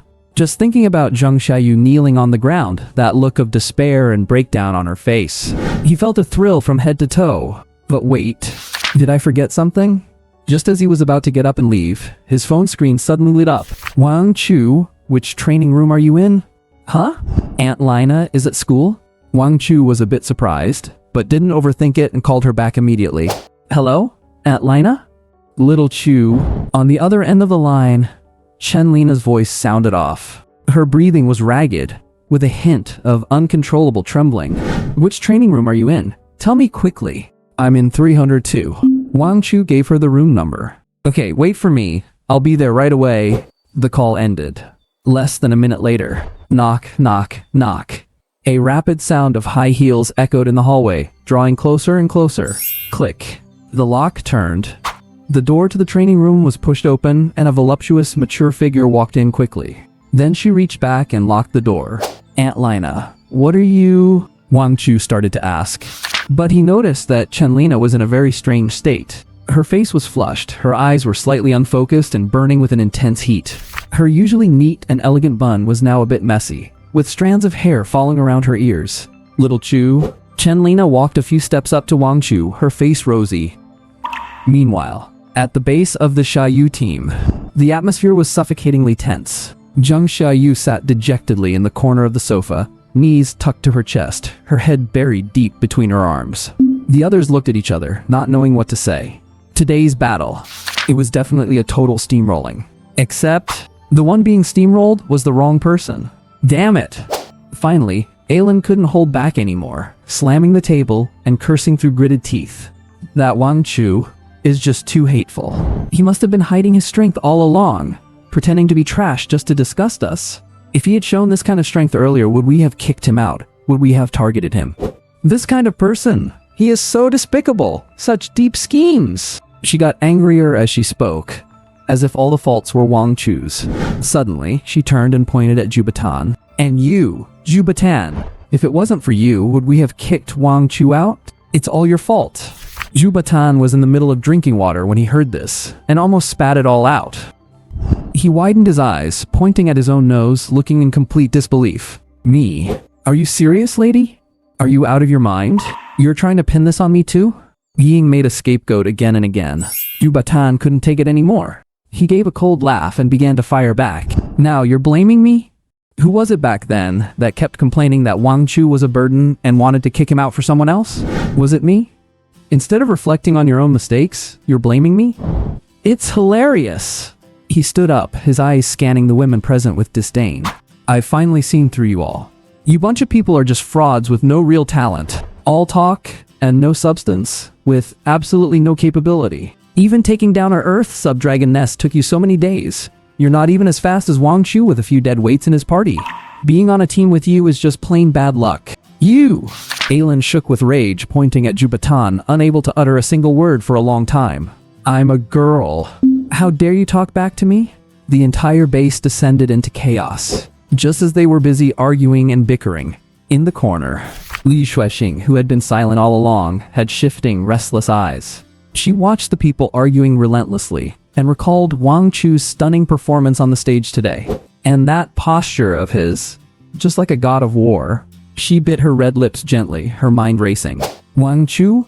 How did he become so strong? Even Zheng Xiaoyu is no match for him. His future is now limitless, Li Shuixing calculated in her heart. The Xiaoyu team is clearly falling apart, and these people have no bright future. Staying here will only hold me back. And Wang Chu, I am his beloved childhood sweetheart after all. We grew up together. That bond is something no one else can compare to. Thinking of this, Li Shuixing sneaked out of the base, while everyone wasn't paying attention. She headed toward the school's training gym. 10 minutes later, according to the allocation list, Li Shuixing arrived at the door of room 302, where Wang Chu was. She took a deep breath, straightened her clothes and hair, and tried her best to look as pitiful as possible. Just as she was about to raise her hand to knock, suddenly, her movements froze. Her expression instantly turned rather strange. Wait a minute? There seems to be something coming from inside. A strange sound? This sound? It's a bit familiar? It was getting late. The students in the other training rooms on the third floor had long since left. The entire third floor was empty. Save for the flickering sensor light at the end of the corridor, there was nothing but deathly silence. Li Shuixing stood at the door of training room 302, frozen in place. Stiff. Icy cold. Her hand remained suspended in mid-air. The knock she had intended to deliver could not bring itself to fall. The soundproofing on the door was good, but standing right at the door, waves of sound still wormed their way into her ears. Little Chu, Li Shuixing's face, turned ghastly pale in an instant. No matter how much she didn't want to admit it, no matter how much she tried to lie to herself, that voice, it was just too similar. It was identical to the voice she had been listening to for over a decade. And besides, the intimate tone used when calling out Little Chu made her feel as if she had plummeted into an icy abyss. No, impossible. Li Shuixing lowered her gaze, her fingers digging desperately into the doorframe, her knuckles turning white from the force. This must just be a coincidence, right? The person inside couldn't possibly be her, could they? She was desperately trying to console herself in her heart, attempting to use this self-suggestion to cover up the suspicion that made her tremble with fear. But the more she tried to deny it, the more her brain uncontrollably replayed previous scenes. She, who had previously been quite dim-witted, suddenly seemed to become sharp. That day she went home. Chen Lina said she felt unwell and locked herself in her room. But she had found Wang Chu's clothes scattered on the living room sofa. She had claimed she was going to help Wang Chu do the laundry, and that day at Wang Chu's door, being shut out, at this moment, everything overlapped. All these signs, every clue was pointing to the same soul-crushing truth. Wang Chu and Chen Lina, no, absolutely impossible. Li Shuixing snapped her head up, pressed her hands tightly over her mouth, and shook her head frantically. This hypothesis, it was just too crazy, too absurd.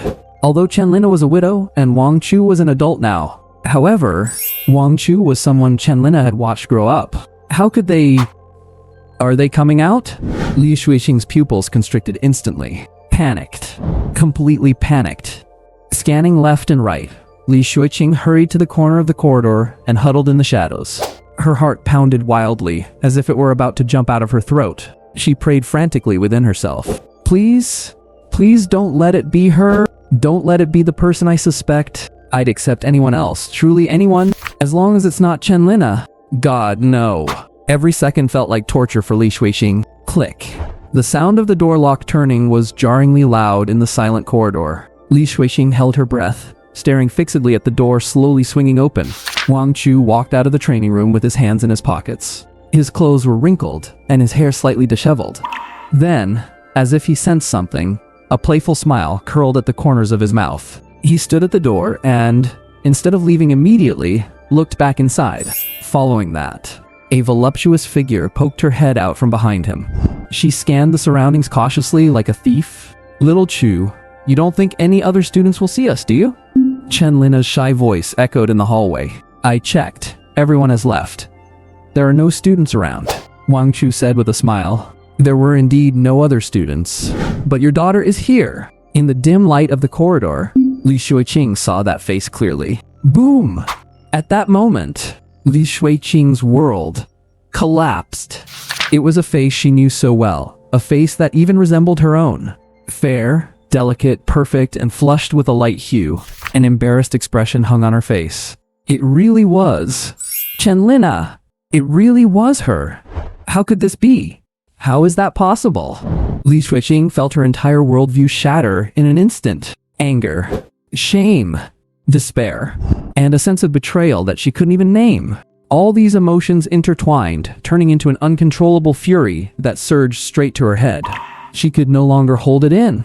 Wang Chu, Chen Lina! A heart-wrenching scream shattered the silence of the corridor. Li Shuiqing charged out from the shadows, eyes bloodshot, pointing at the two of them. What were you two doing in there?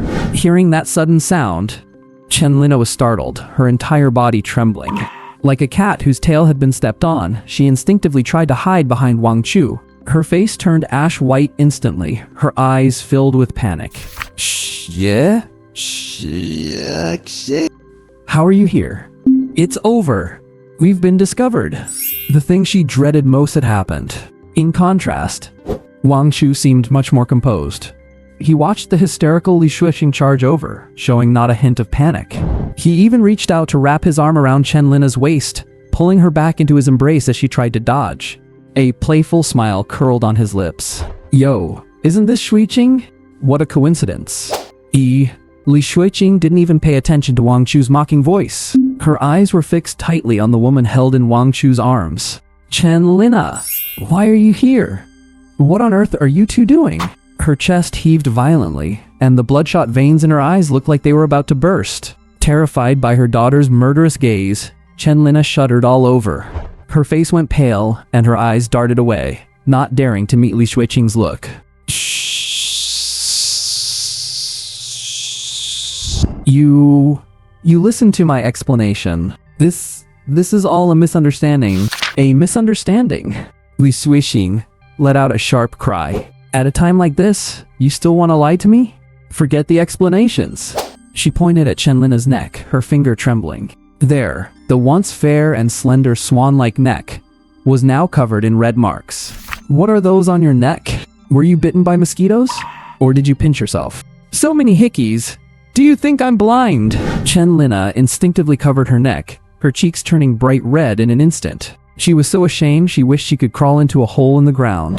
Li Shuiqing, however, would not let it go and pressed on relentlessly. And there's more. Did you think I just arrived? I've been standing at the door for a long time? Li Shuiqing gritted her teeth, each word squeezed out from between them. Whatever you were moaning inside, how much fun you were having, how shameless you were, I heard every bit of it. When these words were out, Chen Lina was completely stunned. Her brain was buzzing. Shuiqing, did she really hear everything? Chen Lina, I really never expected you to be this kind of person.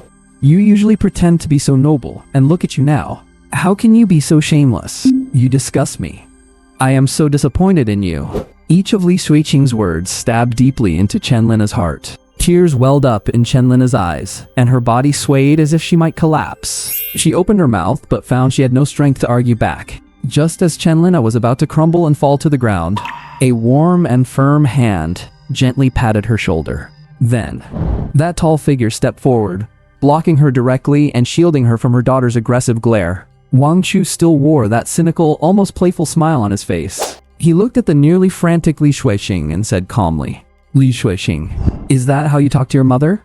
Is this your attitude towards your elders? Li Shuiqing's violently heaving chest froze for a moment. She looked at Wang Chu in disbelief. Elder? This scumbag, who had no shame about what he just did, had the audacity to talk to her about elders. Wang Chu, shut up! This is not your place to speak. What right do you have to lecture me? Li Shuiqing was about to explode, but Wang Chu didn't give her a chance and interrupted her immediately. I don't have the right. Do you? Li Shuiqing, You're not a child anymore. How can you still be such a selfish, overgrown baby? Wang Chu crossed his arms, his eyes full of contempt and judgment. You keep saying your mom disappoints you and disgusts you. What about yourself? After all these years, look into your heart and ask yourself, have you fulfilled your duties as a daughter for even a single day? How many times have you returned home in total? Once a month? Or every 2 months? Every time you came back, besides reaching out for money, equipment, and resources, did you ever give Auntie Lina a pleasant look? Have you ever cared if she was healthy? Have you ever asked if she was tired from work? No. You only care about yourself. Wang Chu's voice grew louder. Do you have any idea how difficult it is for Auntie Lina to live alone? She has to earn money to support your schooling, buy your gear and potions, and endure your cold stares, lack of understanding, and bad temper. In the dead of night, she guards that empty home all by herself, with no one to talk to. Do you know how lonely she is? Do you know how hard she works? You don't. Because you don't care at all. You're just a selfish, self-serving bloodsucker? The more Wang Chu spoke, the more emboldened he became, standing on a moral high ground to attack Li Shuixing. Is this how you repay your mother? Even an ungrateful wretch wouldn't be as bad as you. I just feel for Auntie Lina. I saw how lonely she was, how she desperately needed company. So I stepped in for you, kept her company, and gave her some psychological comfort, even if it's just a little bit of warmth. Is that wrong? On the contrary, you should be thanking me. Why are you turning around to bite me? Are you really going to make a scene here? You are just so ungrateful. Helping me fulfill my filial duties. Psychological comfort? Stepping in for me? And you want me to thank you? That is completely turning the world upside down. Li Shuixing listened in astonishment, trembling with rage. Seriously. Such shameless words. How could he even say them out loud? It's simply disgusting. Her anger reached its peak in an instant. Wang Chu, you jerk. You villain! If you want revenge, come at me. What kind of man are you to lay a hand on my mom? Facing the hysterical Li Shuixing, Wang Chu just clicked his tongue a couple of times. And then, he leaned into Li Shuixing's ear and whispered in a voice only the two of them could hear. I have to say, your mom is so supple. Boom! That string of reason in Li Shuixing's mind snapped completely. It exploded. Ah, I'm so furious. Wang Chu, I'm going to kill you. She let out a piercing scream and clawed at him, ready to fight for her life. However, the very next second, smack, crisp, echoing slap rang out through the empty hallway. Li Shuixing stumbled back from the blow. Holding her stinging cheek, she looked in disbelief at the woman trembling before her. The one who hit her was actually Chen Lina. Chen Lina gritted her teeth, her hands shaking violently, her eyes full of pain and resolve. Zhu Qing, is that how you talk to Uncle Wang? Apologize to your Uncle Wang immediately. Uncle Wang? Li Shuixing held the side of her face that was rapidly swelling. She was completely dumbfounded, stunned, lost. This was the first time in her life that Chen Lina had ever hit her. Even when she was willful or made a scene in the past, her mom never had the heart to lay a finger on her. But today, it was all for Wang Chu? And she even called him Uncle Wang? Chen Lina, you've lost your mind. You're shameless. Smack. Before she could finish her cursing, Chen Lina landed another backhanded slap on the other side of Li Shuixing's face. This time, it was even harder. Tears streamed down Chen Lina's cheeks in silence. Shuixing, stop making a scene. That's enough. Li Shuixing held both sides of her face, which were now swollen like a pig's head. Her eyes were filled with despair and venom. Chen Lina, you hit me because of him. And you hit me twice? Fine. Just fine. She stepped back, looking at Chen Lina as if she were a sworn enemy. Starting today, we are no longer mother and daughter. I don't have a mother as shameless as you. Don't ever show your face to me again. After roaring these words, Li Shuixing spun around violently and ran sobbing toward the stairs. She disappeared into the darkness without a backward glance. Watching her daughter's determined back, Chen Lina's legs gave out, and she nearly collapsed to the floor. Ooh, she couldn't hold back anymore. She threw herself into Wang Chu's arms and began to wail uncontrollably. Her sobbing was heart-wrenching. Wang Chu gently patted Chen Lina's trembling back, but felt very little emotion inside. Cutting ties? That's good. Saves her from getting in the way later. Just as he was about to start comforting her with "Don't cry anymore, dear auntie," in his mind, A crisp system notification suddenly chimed. Ding, congratulations to player Wang Chu for obtaining the hidden achievement. The neighbor's Uncle Wang. First time writing such trashy, soapy drama. I feel tainted. Woo! Wang Chu could barely suppress the smile at the corners of his mouth. A hidden achievement? The number of links increased to 2? This upgrade is incredibly important to him right now. Previously, he was restricted by the rule that he couldn't link to the next person until the affinity reached 80%. He had been hesitating about whether to link with Ningju King, keeping his eyes on the must-win list Sword Saint Musai instead. But now, everything is fine. Dual track operations. Double the fun. Tomorrow, he can link up with Ningju King and observe exactly how much affinity she has. Simply perfect. Xiao Chu. While he was deep in thought, Chen Lina's slightly dazed voice reached his ears. Did we do something wrong? She looked up, her eyes filled with unease and guilt. After all, she had just had a huge argument with her daughter and even threatened to cut ties. This psychological contrast made her question everything, plunging her into a deep emotional slump. Wang Chu looked down at her. At a time like this, the worst thing is to let her overthink. Since we're already on this pirate ship, we have to see it through to the end, right? He gently reached out and tucked the messy strands of hair from Chen Lina's forehead behind her ear. Auntie Lina, look into my eyes.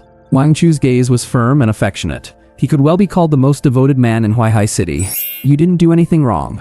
The one at fault is Li Shuiqing. She is too selfish, too willful, and doesn't know how to appreciate all your hard work. Wang Chu's voice carried a convincing magic, guiding her step by step. And besides, your talent is a gift from heaven.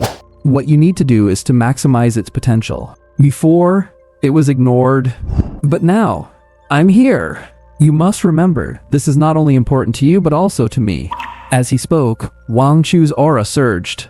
Bone Forging Realm, 7th layer!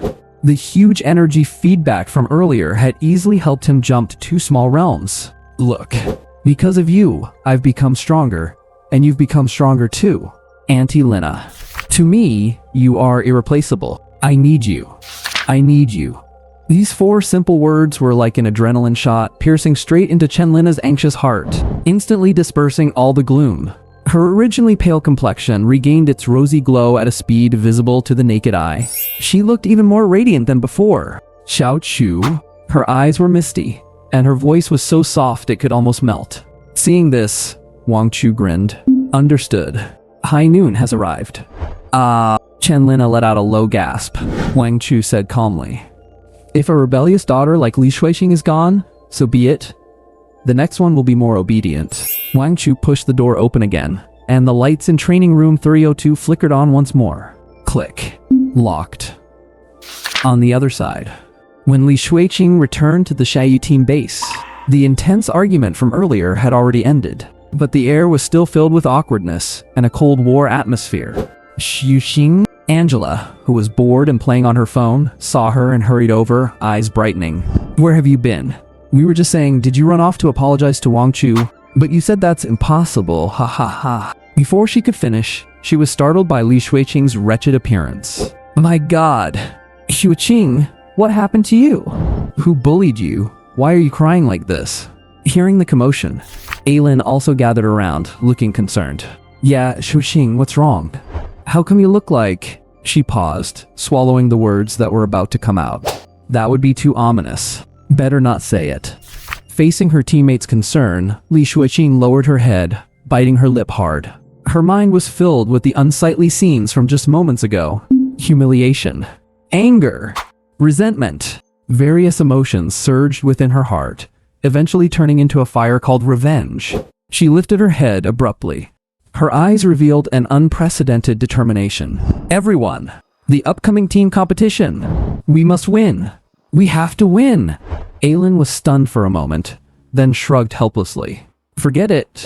She glanced at Zheng Xiaoyu, who was still curled up on the sofa playing dead, a trace of undetectable disgust in her eyes. Look at Xiaoyu now. She's been beaten into a shell-shocked state. What competition is there to even play? Let's just wash up and sleep. The next second, Li Shuiqing walked toward the sofa with long, determined strides without saying a word. She reached out her left hand, grabbed Zheng Xiaoyu by the hair on the back of her head, and dragged her up like a dead dog. What are you doing? Ouch! Zheng Xiaoyu cried out in pain. Slap. A loud slap sent her scream right back into her stomach. This slap stunned Zheng Xiaoyu. It also stunned Aylin, Angela, and Jubatan on the side. My god. Is she that fierce? Trash! Li Shuexing pointed at Zheng Xiaoyu's nose and cursed. How long are you going to stay decadent like this? Wake up! Zheng Xiaoyu's eyes were unfocused, clutching her face as she mumbled. Can't beat him. I've already given it my all. Still can't defeat him. Slap, slap, slap, slap. Before she could finish, Li Shuexing used both hands to rain down several more hard slaps. Hiss! The people around gasped. Spectacular. Simply spectacular. Pull yourself together.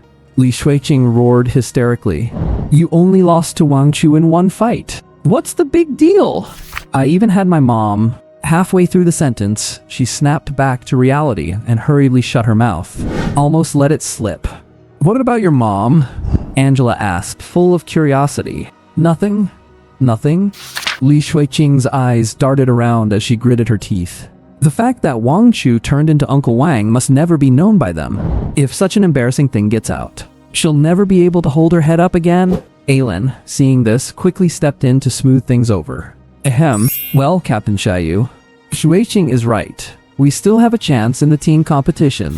She started painting a rosy picture for everyone. Look, we lost the individual match, but that was just a duel.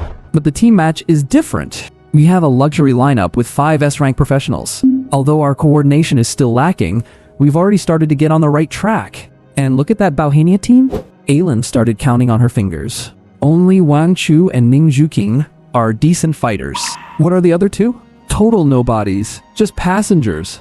I don't even remember their names. As long as our tactics are right, the advantage is ours. After all, we took first place in the Earth Drake Lair, we can definitely win this time too. After saying that, the once lifeless Xiaoyu team seemed to recover a little bit of vitality.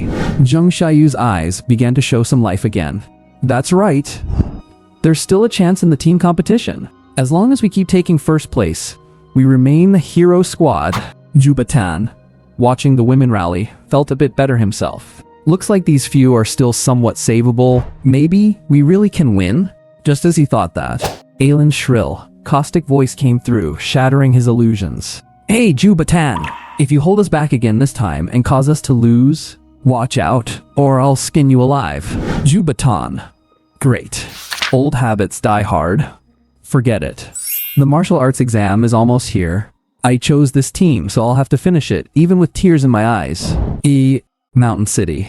Rolling mountains were shrouded in thick fog, with undercurrents surging beneath. Inside a rustic tea room, Musai sat upright in the seat of honor, looking down at her phone. There was only a short line of text on the screen. Lord Sword Saint, Miss Xiaoyu has been defeated in the first round of the mock exam's individual tournament. There was also a video below it. Defeated? Musai's brows arched slightly, then immediately returned to calm. There was no anger, no surprise. She didn't even click on the video. She simply put the phone down gently, picked up her teacup, and took a sip. She knew Zheng Xiaoyu's strength and temperament very well. She had strength, but not enough to justify such arrogance. Perhaps it is good that she lost. Just then, hasty footsteps echoed from outside the door. An old man walked in hurriedly, beads of sweat glistening on his forehead. Seeing Musai, he bowed with his hands cupped, his tone filled with respect. Lord Sword Saint, sorry to have kept you waiting. I am truly sorry. There was an emergency I had to handle, which delayed me for a moment. Musai said indifferently, executively, let's get straight to the point. Li Shan sat on the mahogany chair beside her, his expression grim. Lord Sword Saint. In the last 2 months, over 100 professionals have gone missing in Mountain City. We sent a large number of men to investigate, but we found nothing. It was as if they had simply evaporated into thin air. Li Shan paused, his fists clenched tightly on his lap. Later, even the search team members started disappearing, including 3 powerful masters of the Void Realm. Upon hearing this, Musai's eyes narrowed slightly. The report only stated that 1 Void Realm master went missing. Li Shan gave a bitter smile. The other 2 only disappeared today, which is why I was delayed for so long. This matter has already exceeded our ability to handle. Musai took a sip of tea, her gaze piercing through the thick fog outside the window to look toward the deep mountains in the distance. Don't worry. I am here. Deep in Mountain City. It was cold, damp, and the air was filled with a nauseating, thick stench of blood. Inside a blood-colored altar, purple-black mist churned, emitting a hissing sound. Several figures in black robes with red cloud patterns were busy around the altar. Lord Priest. A figure in a black robe walked over to one of them, lowered his head, and whispered, "The Sword Saint, Musai, has arrived in Mountain City." "I know."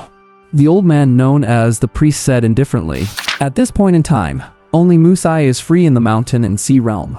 That the Daxia prefecture would send her was already within our plans. Besides, this grand feast still needs her as the main guest. A mysterious smile curled the corners of his mouth, and he coldly gave the order. "We are only 10 people short. There can be no mistakes. The brothers in Mountain City should stop for now and go to the neighboring Huaihai City instead. Keep it discreet." He suddenly spread his arms, saying with a fanatical look on his face, "As long as Lord Orochi can successfully descend. When that time comes, a mere sword saint from the mountain and sea realm? She will be nothing but premium flesh and blood delivered to our doorstep." Hey. 2 days passed in the blink of an eye. The mock exam's individual tournament has ended, and now it is time for the team competition. As expected, Wang Chu ended up as the first place in the individual tournament. Of course, when he easily took out Zheng Xiaoyu in seconds, it already proved he was number 1 in Huaihai City, right? What kind of talent does Wang Chu even have? Is the B-rank link really that strong? Does that mean I have a chance for a comeback with my C-rank talent? Forget it. I bet Wang Chu definitely has dual talents. Or his talent evolved! Haven't you read novels? It's just like in the novels. Talent evolution? Why don't you say he's a reborn character? But honestly, I heard that a similar freak appeared in Yangcheng next door. He also had a B-rank talent that no one cared about, but he stunned everyone in the mock exam and crushed everyone to get first place. Whoa, are loser comeback scripts this popular these days? I told you to read fewer novels. Your head is full of nonsense. I want a smoke. At the Bauhania team's location. Wang Chu, what? What are you looking at? Ningju King noticed Wang Chu staring at her and asked in a low voice, "If you aren't looking at me, how do you know I'm looking at you?" Wang Chu said with a grin. You're annoying." Ningju King blushed and turned her head away. For some reason, she felt that Wang Chu was different today. There seemed to be a magic power constantly attracting her, making her unable to help but want to steal a glance. Wang Chu had a hint of a smile on his lips. Just a moment ago, he had applied a buff to Ningju King. Goddess. Ningju King. Favorability. 70%. The favorability is already as high as 70%. Oh, school beauty Ning. I didn't expect you to be such a school beauty. In the suburbs of Huaihai City, the Lansan Mountain Range. The rolling mountains stretch out between heaven and earth like a sleeping giant dragon. The Lansan Mountain Range serves as the daily training base for the demon-suppressing army. It also bears the heavy responsibility of hosting the annual mock exams and martial arts entrance exams for Huaihai City. At this moment, the foot of the mountain is already under tight security. As the buses pull to a steady stop one after another, the candidates from Huaihai Martial Arts Academy pour out, their noisy chatter breaking the silence of Lansan Mountain. We are in Zone 6. Ningju King glances at the specialized bracelet on her wrist and says softly, "The entire Lansan Mountain assessment area is clearly divided. The outer region, the key region, and the most dangerous central region." This simple and brutal naming convention tells everyone clearly that the difficulty increases as they progress. The bracelets are all bound. Ningju King shakes her wrist, where a conspicuous number 0 is displayed. The rules for the mock team competition are the same as in previous years. Kill exotic beasts to earn points. The outer region is mostly low-level beasts at the spirit opening and bone forging stages 1 or 2, which pose no threat to us and are just a waste of magic power for very few points. You need to be careful once you reach the key region. Her tone becomes slightly more serious. That is where higher-level bone forging beasts roam, and you might even encounter swarms of beasts, so the danger factor rises sharply. Also, starting from the key region, boss markers will refresh on the map. On the map, there are scattered red dots. These red dots represent the beast bosses. Killing one is worth the points of dozens of ordinary beasts. As for the central region, at the very center of the map, there, a chilling black skull marker is printed. Ningju King's expression is calm. Beasts at the essence condensing stage will appear in the central region, and that skull represents an essence condensing beast lord boss. The scoring method for the team competition is straightforward. The sum of the individual points of all team members is the final score. This avoids situations where support members fail to earn points. Powerful teams, on the other hand, will choose to split up to hunt and farm points separately to maximize their gains. Ningjuking analyzes calmly. My suggestion is that after entering the assessment area, we advance at full speed and head straight into the key region. Her slender finger points to a red dot on the map. This boss is on the way, so we will take it out while we are at it. Then this one, and after that, this one. After speaking, she looks up, her beautiful eyes fixed on Wang Chu, seemingly seeking his opinion. Wang Chu shrugs with an indifferent expression. No problem. You are the captain, just make the arrangements. To be honest, Wang Chu doesn't really care about this child's play of a mock exam. His thoughts have already drifted to the neighboring mountain city. Calculating by the timeline, the Sword Saint Musai should have already arrived at Mountain City. Wang Chu speculates in his heart. In the plot of Global Martial Arts Exam, that group of maniacs from the Void Cult orchestrated a grand scheme, throwing Mountain City into complete chaos. At the same time, the mother of one of the heroines, Zheng Xiaoyu, the Sword Saint Musi, a powerhouse at the Mountain Sea stage standing at the peak of the Daxia Prefecture, is also destined to fall there. A sharp glint flashes in Wang Chu's eyes. If I want to capture the Sword Saint Musai from the must-eat list, this is the only opportunity. After all, if I don't go after her quickly, she will be cold and dead. But the problem is, the timeline is just too tight. Wang Chu is only at the 7th level of the bone forging stage, and he has to face those maniacs from the Void Cult. Any force bold enough to scheme against a Mountain Sea powerhouse must have terrifying resources. With his current measly 7th level bone forging body, getting involved in a battle of this level is no different from seeking death. However, fortune favors the bold. It has to be done. This has many layers of meaning. As soon as the mock exam is over today, I will head to Mountain City immediately. The Sword Saint Musai is mine. Who agrees? Who opposes? It doesn't matter if you oppose it. Time is almost up. Ning Juking's voice pulls him back to reality. Wang Chu gathers his thoughts and looks ahead. He sees all the candidates ready to go, like a group of wild beasts about to be released from their cages. Beep! Exactly 9 o'clock. The bracelets on everyone's wrists vibrate simultaneously, emitting a mechanical prompt. Assessment starts. The moment the prompt falls, hundreds of candidates in Zone 6 howl and rush out like wild dogs, scrambling for the lead, afraid of being even one step late. Time is money. And points. Resources in the assessment area are limited. There are more wolves than meat. For everyone I kill, others have one less to kill. In this competition where thousands cross the single log bridge, even a 1-point difference could determine one's fate. Let's go too. Ning Juking shouts, her figure rushing out first. The members of the Crepe Myrtle team follow closely behind. They still take their scores quite seriously. As long as we take first place in the mock exam, we can snatch the slot for the Brave team from the Xiaoyu team. For them, becoming a Brave qualifies them for automatic admission. Just as they enter the outer region, roar! Several large wild boar beasts come charging out, roaring.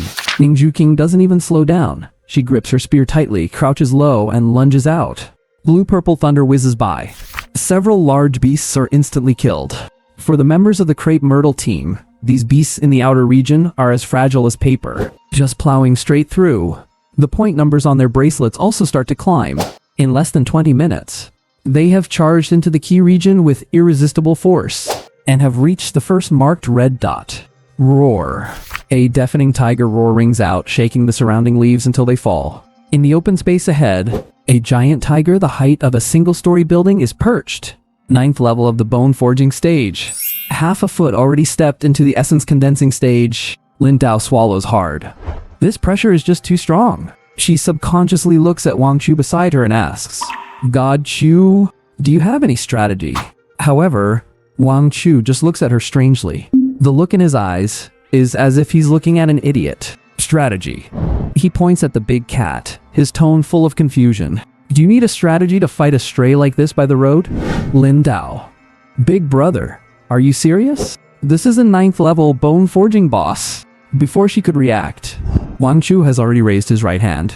Boom. Behind him, one meteor rain spell after another roars out, instantly engulfing the overbearing Tiger King, which didn't even have time to let out a scream. Looking at the still smoking corpse, Ning Juking's pupils shrink instantly. Only a few days have passed. I didn't expect Wang Chu to have become even stronger. The Black Armored Tiger King is of a higher rank than the Earth Sub-Dragon, even a bit stronger. Yet Wang Chu killed it in one move, even more easily than he did against the Earth Sub-Dragon. On the other side, Lin Dao's mouth is wide open, unable to close for a long time. At this moment, she profoundly understands the truth. Even if we breathe the same air, human joy and sorrow are not shared. Excuse me, I am not worthy. How many times do I have to say it? Aaron pointed at the red dots on the map with a look of impatience. Fighting these minor bosses found everywhere on the road is a complete waste of time. Our goal is first place. If you ask me, we should go full speed ahead to the center and take down that boss in the Ningyuan realm. Once we take it down, our score will be miles ahead of everyone else. Zhang Xiaoyu frowned, disagreeing with this aggressive plan. Even a mosquito's leg is still meat.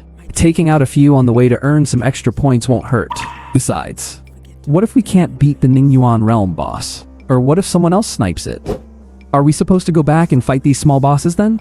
They'll probably be long gone by someone else. We won't even have a baseline score. Li Shuiqing stood nearby with her brows tightly knitted. Here we go again. Zhang Xiaoyu and Aaron, they have to argue about absolutely everything. Didn't we agree that Captain Xiaoyu has full command? She spoke up, Aaron. Just follow orders and stop arguing. I don't want to argue either. Aaron rolled her eyes. The main point is that these roadside bosses are totally unnecessary to fight. Our stamina and supplies are limited. If we waste it all on these small fries on the way, what energy will we have left for the boss in the center? Isn't this just being penny-wise and pound-foolish? That actually makes a bit of sense. Zhubadan stood to the side, feeling completely numb. Beyond numb. Just 2 days ago, this group was full of big promises, talking about how the advantage was on their side and how they'd crush Balhenia. And look at us now? What kind of advantage is this, for crying out loud? The mock exam just started, and we haven't even seen a boss yet. We've been standing here arguing for 10 minutes already. Is this our efficiency? We wouldn't even be able to get a warm meal if we were begging for it. Zhubadan cleared his throat, trying to get a word in. Let me say something? Shut up. Zhang Xiaoyu and Aaron yelled in unison. Their glares were fierce enough to eat a person. Zhubadan. Fine. You guys are great. You guys are so high and mighty. Can't I just shut up then? Damn it. Joining this Xiaoyu team must be the worst luck of my life. Zhang Xiaoyu took a deep breath, her face dark enough to drip water. Her patience had reached its limit. Aaron, am I the captain or are you? If you won't follow my orders, you can get out right now. No one is begging you to stay on this team. Aaron stiffened at the rebuke, bit her lip, but in the end, didn't dare to go all out. She could only let out a disgruntled huff and stayed silent. The team finally moved out again. Soon, the battle started. Aaron, Shuiqing needs to conserve mana, so rely on you for the damage output as usual. Zhang Xiaoyu shouted while being chased all over by the boss. After firing several arrows, Aaron checked her quiver and her face changed. I'm out of arrows. Zhubadan, give me some arrows. Zhubadan felt a moment of relief. Thank goodness I was prepared. Otherwise, this blame would surely be pinned on me again. He quickly pulled a bundle of enchanted arrows from his spatial bag and handed them over. Aaron took the arrows and drew her bow. Aim. Release. Whoosh. The arrow left the string. However, that arrow, like a 30-year-old man in his prime, acted like it couldn't even reach past its own feet. It hadn't even flown a few dozen meters. It just went soft and listless and flopped down. It landed on the ground dozens of meters away from the boss. Even Zhang Xiaoyu was dumbfounded. Wait, what's going on? She quickly pulled out another enchanted arrow, knocked and shot. Whoosh. This time, the arrow flew a few meters further, then dove straight into the dirt. Zhang Xiaoyu lost it. Aaron, what the hell are you doing? You can't even hit that? Start dealing damage. I can't hold it off anymore. Aaron was also at a loss. I don't know. I've always shot like this. Could there be a problem with the arrows? She didn't believe it. Quickly pulled out another arrow and fired again. This time, she used every ounce of her strength. Whoosh. The arrow flew out. It went far. It went maybe 2 meters further than before.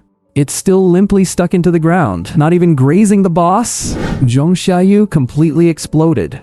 Aaron, just because I didn't take your advice, is that any reason to sabotage us like this? Throwing a temper tantrum at a time like this? Do you want us all to die? Erin felt so wrong she wanted to cry. I'm not sabotaging. I really used my strength. It's the arrows that are the problem. It must be the junk products Jubadan bought. Jubadan. Wait? Me again? Is this blame automatically targeting me now? He pulled out a paper receipt. Sister, look clearly. These are enchanted arrows for the bone forging realm that I bought specifically. They cost 1,000 each. Jubadan didn't say the nasty words that came to his mind. Can't perform? And you blame the equipment? Can't shit? And you blame the toilet for lack of gravity? Hurry up and clear the boss. I'm about to get killed out here. Vaguely, from behind, the sound of Zheng Xiaoyu being chased and screaming could be heard. Some teams were busy working hard to earn points. Other teams were still over there fighting. Deep in the Lansan mountain range, space began to distort slightly. Pitch black vortices appeared in the void without warning. Then, one by one, figures in black robes exuding a cold, sinister aura emerged from the vortices. The leading man said in a low voice, "If you can avoid being discovered, do so. Grab plenty of offerings, keep them alive. The higher the cultivation, the better." Lord said Lord Eight-Headed Serpent likes them to have some bite to them. Bauhinia team. They had just finished off another boss. Wang Chu suddenly sensed something and narrowed his eyes in alert. Ningju King reacted quickly, immediately moving close to Wang Chu, thunder crackling on her spear. The next second, a spatial rift suddenly opened. Two black-robed figures stepped out, letting out lazy sounds. Upon seeing their attire, Wang Chu's pupils shrank instantly. Wait, why are people from the Void Cult here? According to the game plot, they should be causing trouble in Mountain City right now. Two in the Ningyuan realm? Tighten the formation, Ningju King said in a low voice, gripping her spear and taking a defensive stance. Lin Dao and Gao Teng didn't hesitate, immediately retreating behind Wang Chu and Ningju King. Heh. Our luck is good today? One of the black-robed figures looked the group over, a satisfied expression in his eyes. We bumped into such a high-quality group right away. The other black-robed figure licked his lips and sneered. Enough talk, move. Take them alive. Before the words even faded, two powerful auras locked onto them instantly. Lin Dao's face turned pale with fear, her legs going weak. Facing enemies of this level, she didn't even have the courage to resist. Just then, Wang Chu turned his head to look at Ningju King beside him. The two locked eyes. Ningju King seemed to understand something. Her cheeks flushed slightly, and she nodded. The next second, under the stunned gaze of everyone present, Wang Chu suddenly leaned in and planted a firm kiss on Ningju King's red lips. Lin Dao was standing right behind them, her big eyes wide, staring at the two in pure shock. Wait, what are you two doing? We're in the middle of a fight. Why are you kissing? Both men in black robes looked stunned. Peefed. One of them couldn't help but chuckle. This young couple is quite amusing. Do they think they are about to die, so they just couldn't hold it back anymore? The other man in the black robe also let out a weird laugh. Young people these days are really... Wait! His smile suddenly froze on his face, and his pupils contracted sharply. At that very moment, he sensed that the aura of the girl holding the spear in front of him was skyrocketing. Boom! A terrifying power of thunder exploded instantly. Watch out! Something is wrong! He shouted sternly, trying to warn his companion. However, it was too late. Zzz! A faint rumbling sound exploded in his ears. Thunder. Before the mocking man in the black robe could even react, a long spear flickering with blue-purple lightning like a roaring thunder dragon instantly pierced through his chest. Fast. Extremely fast. The man in the black robe widened his eyes, looking down at the horrific blood hole in his chest. His face was filled with disbelief. Ningju King was expressionless. With a flick of her wrist, she violently pulled out the spear. Blood gushed out like a fountain. She stepped slightly to the side to avoid the spurting blood. On the tip of her spear, a heart was still beating slightly. Thump. The body fell straight to the ground, eyes still wide open in death. Ningju King shook the blood off the spear tip with a calm expression, her eyes filled with icy killing intent. It seems you guys are the same. If you get killed, you will also die. The remaining man in the black robe was completely enraged. You bastard! His companion was actually insta-killed by a little girl at the bone forging stage? A terrible humiliation. His aura surged as he prepared to attack. Suddenly, a cold voice sounded from behind him like a ghost. Excuse me. Coming through. The man in the black robe stiffened, his scalp tingling. When? Just a moment ago, his entire attention was on Ning Juking. The boy who had been kissing Ning Juking had silently circled behind him? Danger. Extreme danger. He subconsciously wanted to turn around, to dodge, to fight back. But move. You damn legs, move already. He realized with horror that he had completely lost control of his body. Then, his vision began to spin. He saw his own lower body still standing in place, while he was slowly sliding down. Thud. Ah, so I'm already dead? These two monsters. Blood sprayed everywhere. Two powerful experts at the essence condensation stage wiped out instantly. Ning Juking took a long look at Wang Chu. The more she interacted with him, the more mysterious she found this man to be.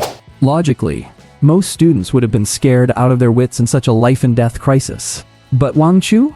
Not only was he chillingly calm, but his attacks were also ruthless and decisive. Just like when he killed Gongchang Mei in the Mirage Realm a few days ago without a second thought. He is truly a decisive killer. It was the same this time.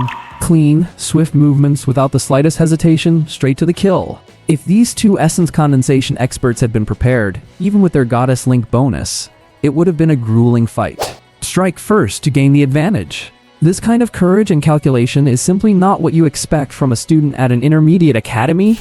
By contrast, behind them, Lin Dao was already on the ground, vomiting uncontrollably. This was the first time she had seen a killing with her own eyes. The thick smell of blood assaulted her senses, and the gore on the ground was a massive shock to her visual nerves.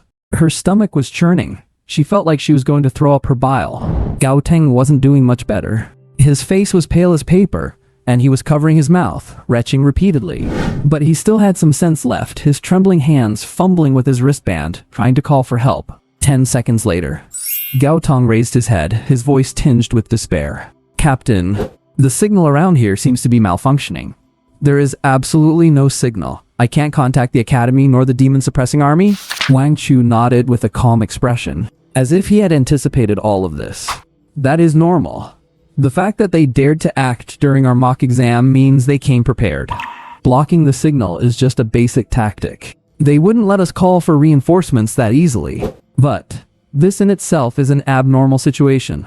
The demon-suppressing army has likely already discovered the issue by now. Ning Juking knelt down expressionlessly and searched the two bodies.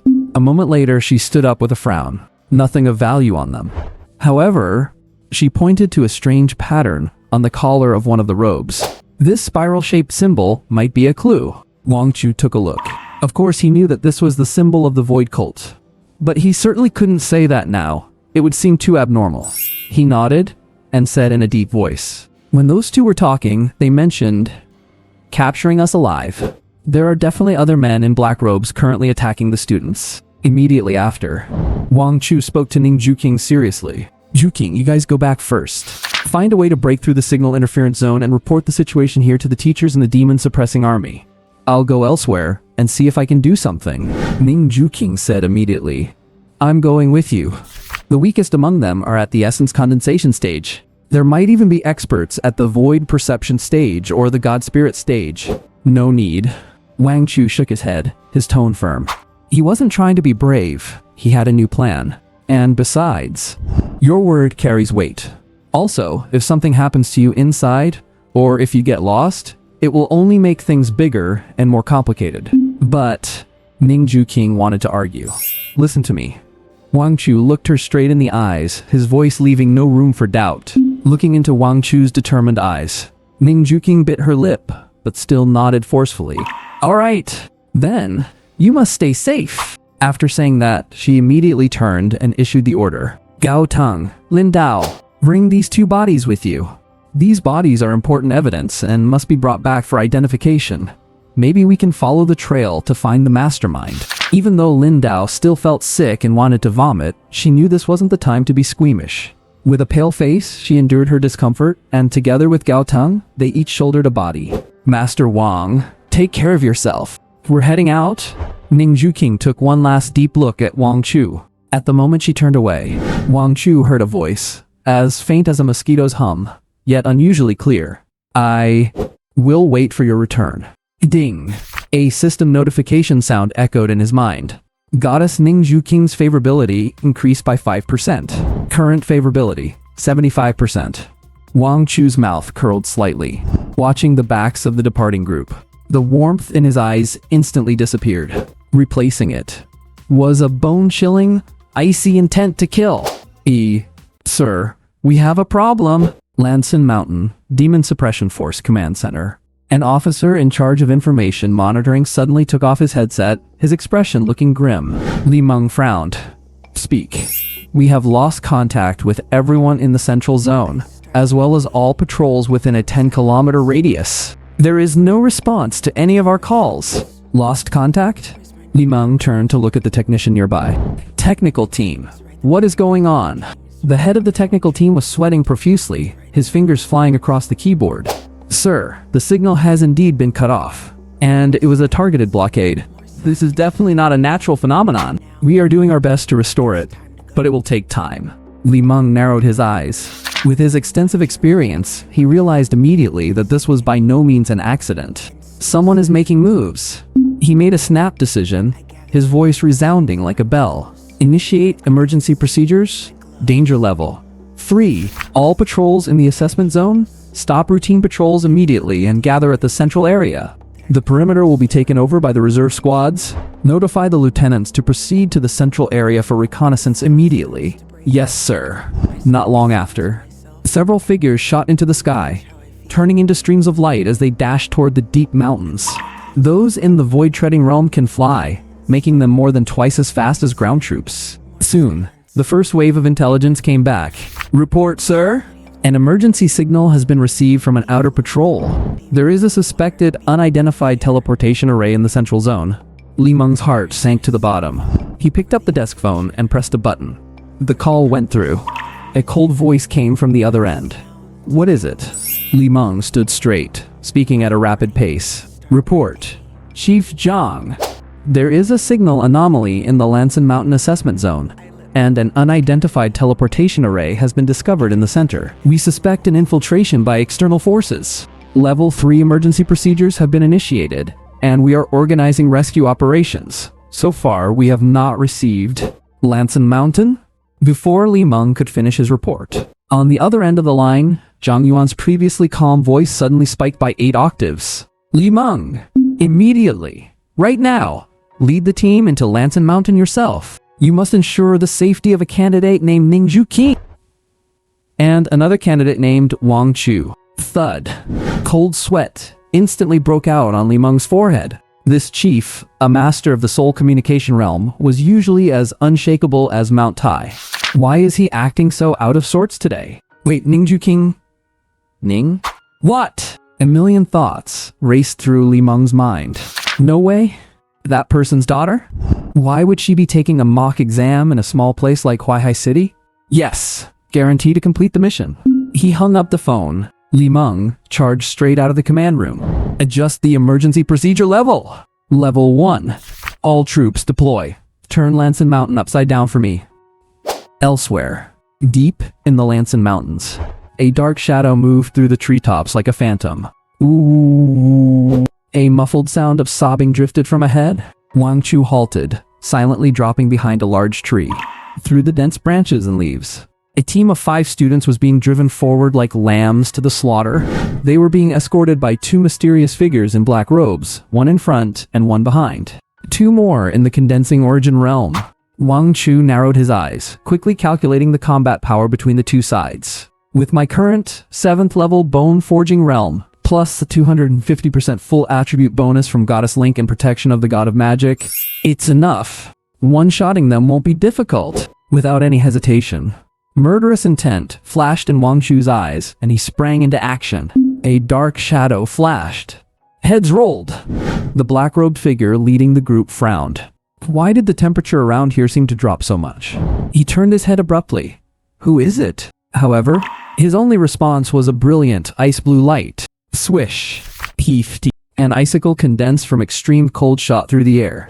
It pierced his head instantly. At such an ultra-low temperature, the wound was instantly covered in frost. In the blink of an eye, 2 masters in the condensing origin realm killed instantly. The whole process took less than 3 seconds. The 5 students were all stunned. staring blankly at the two corpses on the ground. Are we saved?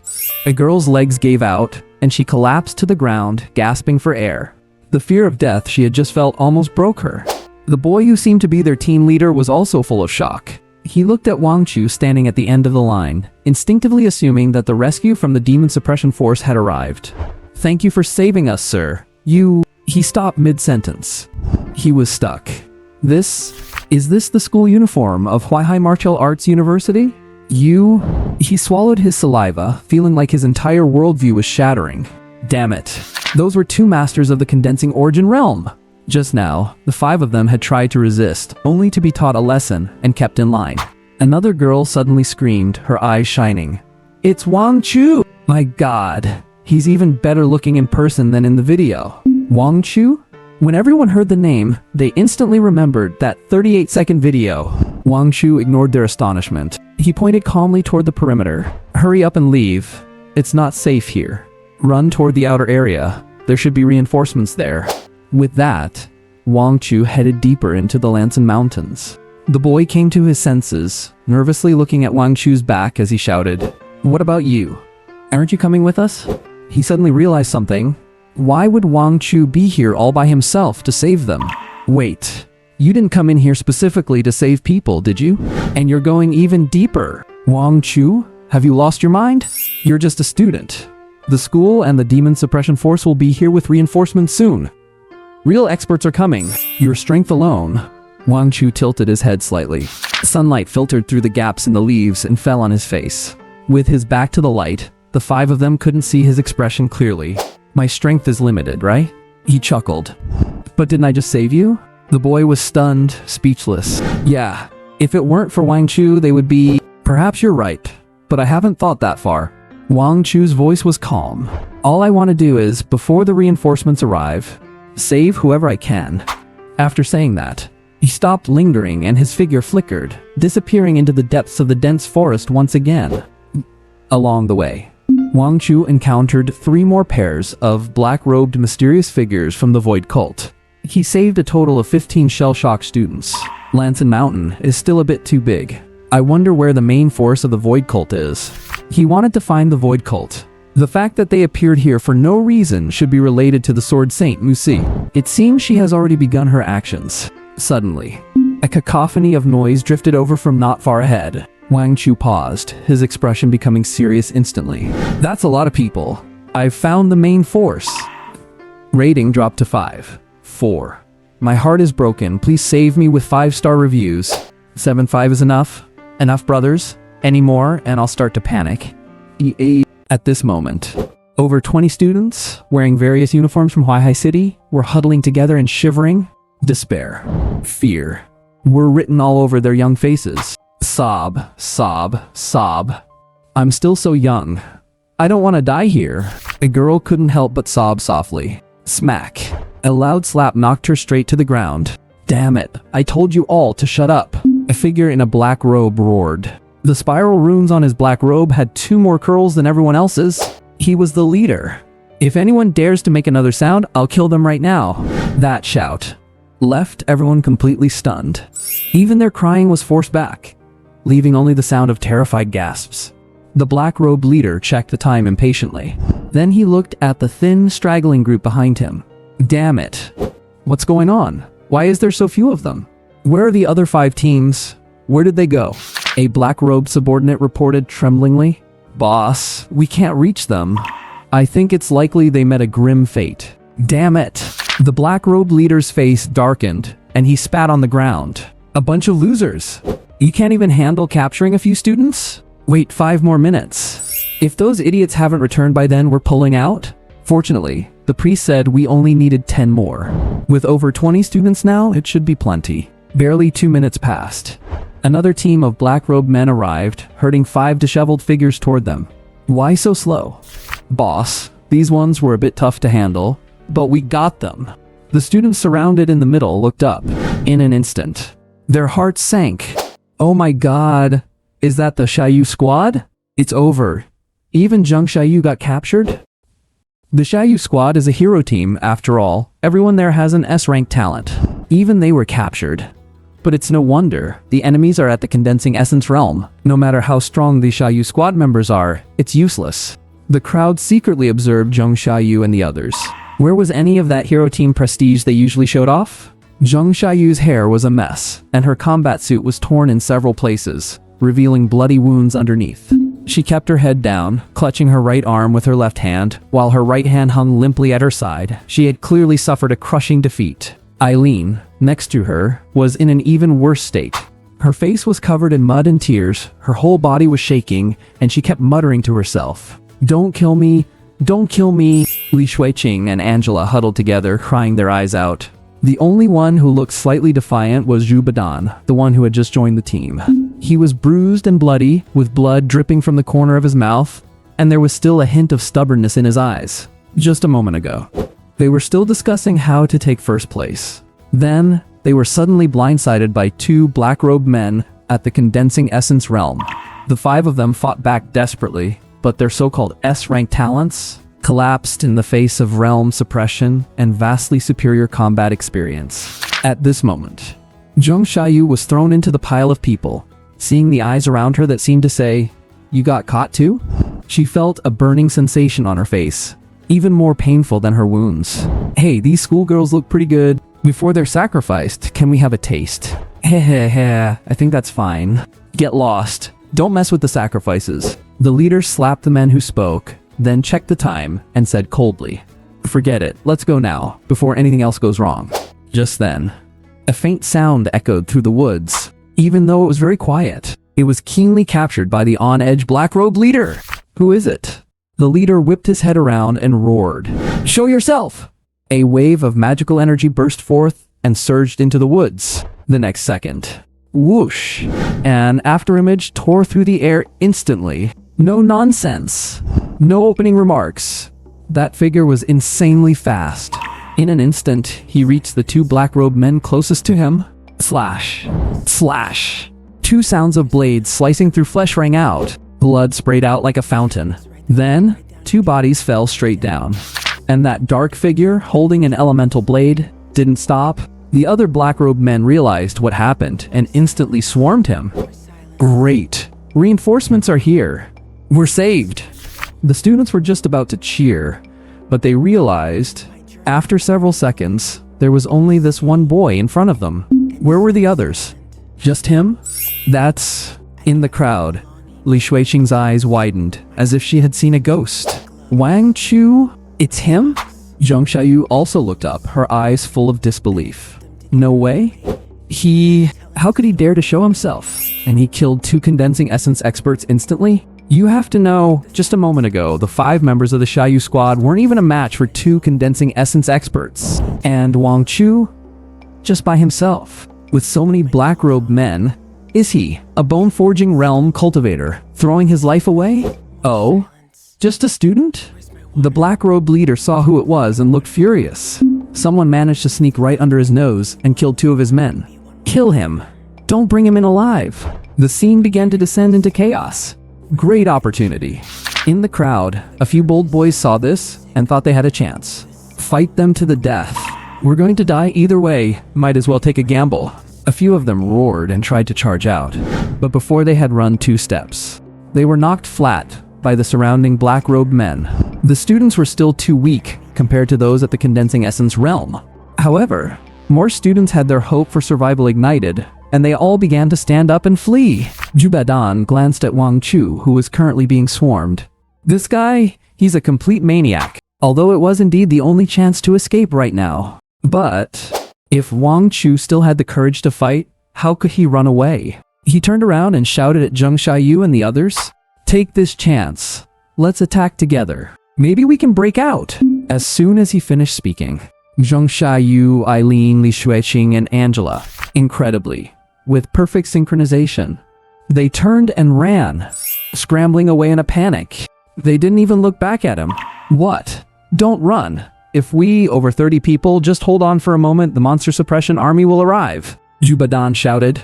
However, Zheng Xiaoyu and the others didn't hesitate for a second, disappearing into the woods. Oh my god! Zhu Badan cursed angrily. Just then, a sonic boom suddenly erupted from the sky. It seemed like someone was approaching at high speed. Damn it. How did they get here so fast? The black robe leader's expression changed drastically. Everyone, retreat. Grab as many as you can. He held an irregular stone fragment. Pitch black light flared up. In an instant, several void vortices appeared in front of them. Go! The black-robed men stopped engaging. They were quick, each grabbing the nearest student, as if they were picking up little chicks, leaping forward and jumping into the portals. Help me. I don't want to go. Jubadan couldn't escape either. He was grabbed by the neck by a black-robed man at the peak of the condensing essence realm. Zheng Xiaoyu's group of 4 had already run far away. They were hiding behind a tree, trembling as they watched this scene. There was only relief in their eyes, not a shred of guilt. Great, they're gone. But Jubadan got captured. Who cares? He's just an idiot for not running when he had the chance. Jubadan was halfway into the portal, still struggling frantically, flailing his arms in the air.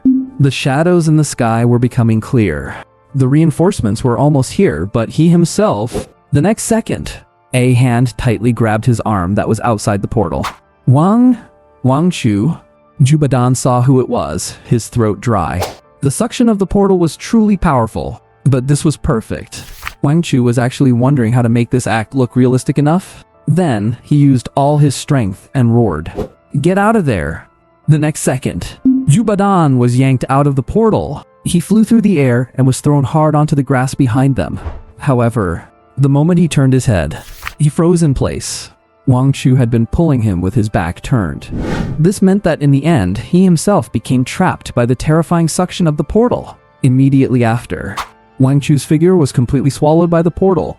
The portal closed, as if it had never appeared, disappearing without a trace, leaving only the empty field and a group of stunned people. Bang! Bang! Bang! Several figures dropped from the sky, slamming heavily onto the grass. Dust and debris filled the air. Li Meng looked around. The ground was a mess, littered with the corpses of figures in black robes and over a dozen terrified students. Damn it! We're one step too late. Li Meng stepped forward, his voice booming like a bell. I am Li Meng, commander of the Lansan Mountain Demon Suppressing Army Detachment. I am taking control of this area now. Everyone, assemble immediately. Upon hearing the words, Demon Suppressing Army, the shivering students finally felt like they had found a sense of security. One by one, they collapsed onto the ground and burst into tears. Only Jubadan remained. He was still lying on the ground, staring blankly at the empty patch of grass. His eyes were hollow, as if his soul had been taken away. Who is still coherent? Tell me what happened here, Li Meng said in a deep voice. Jubadan shuddered, as if suddenly snapped back to reality. He scrambled up, his eyes bloodshot and his voice hoarse. Our reporting officer?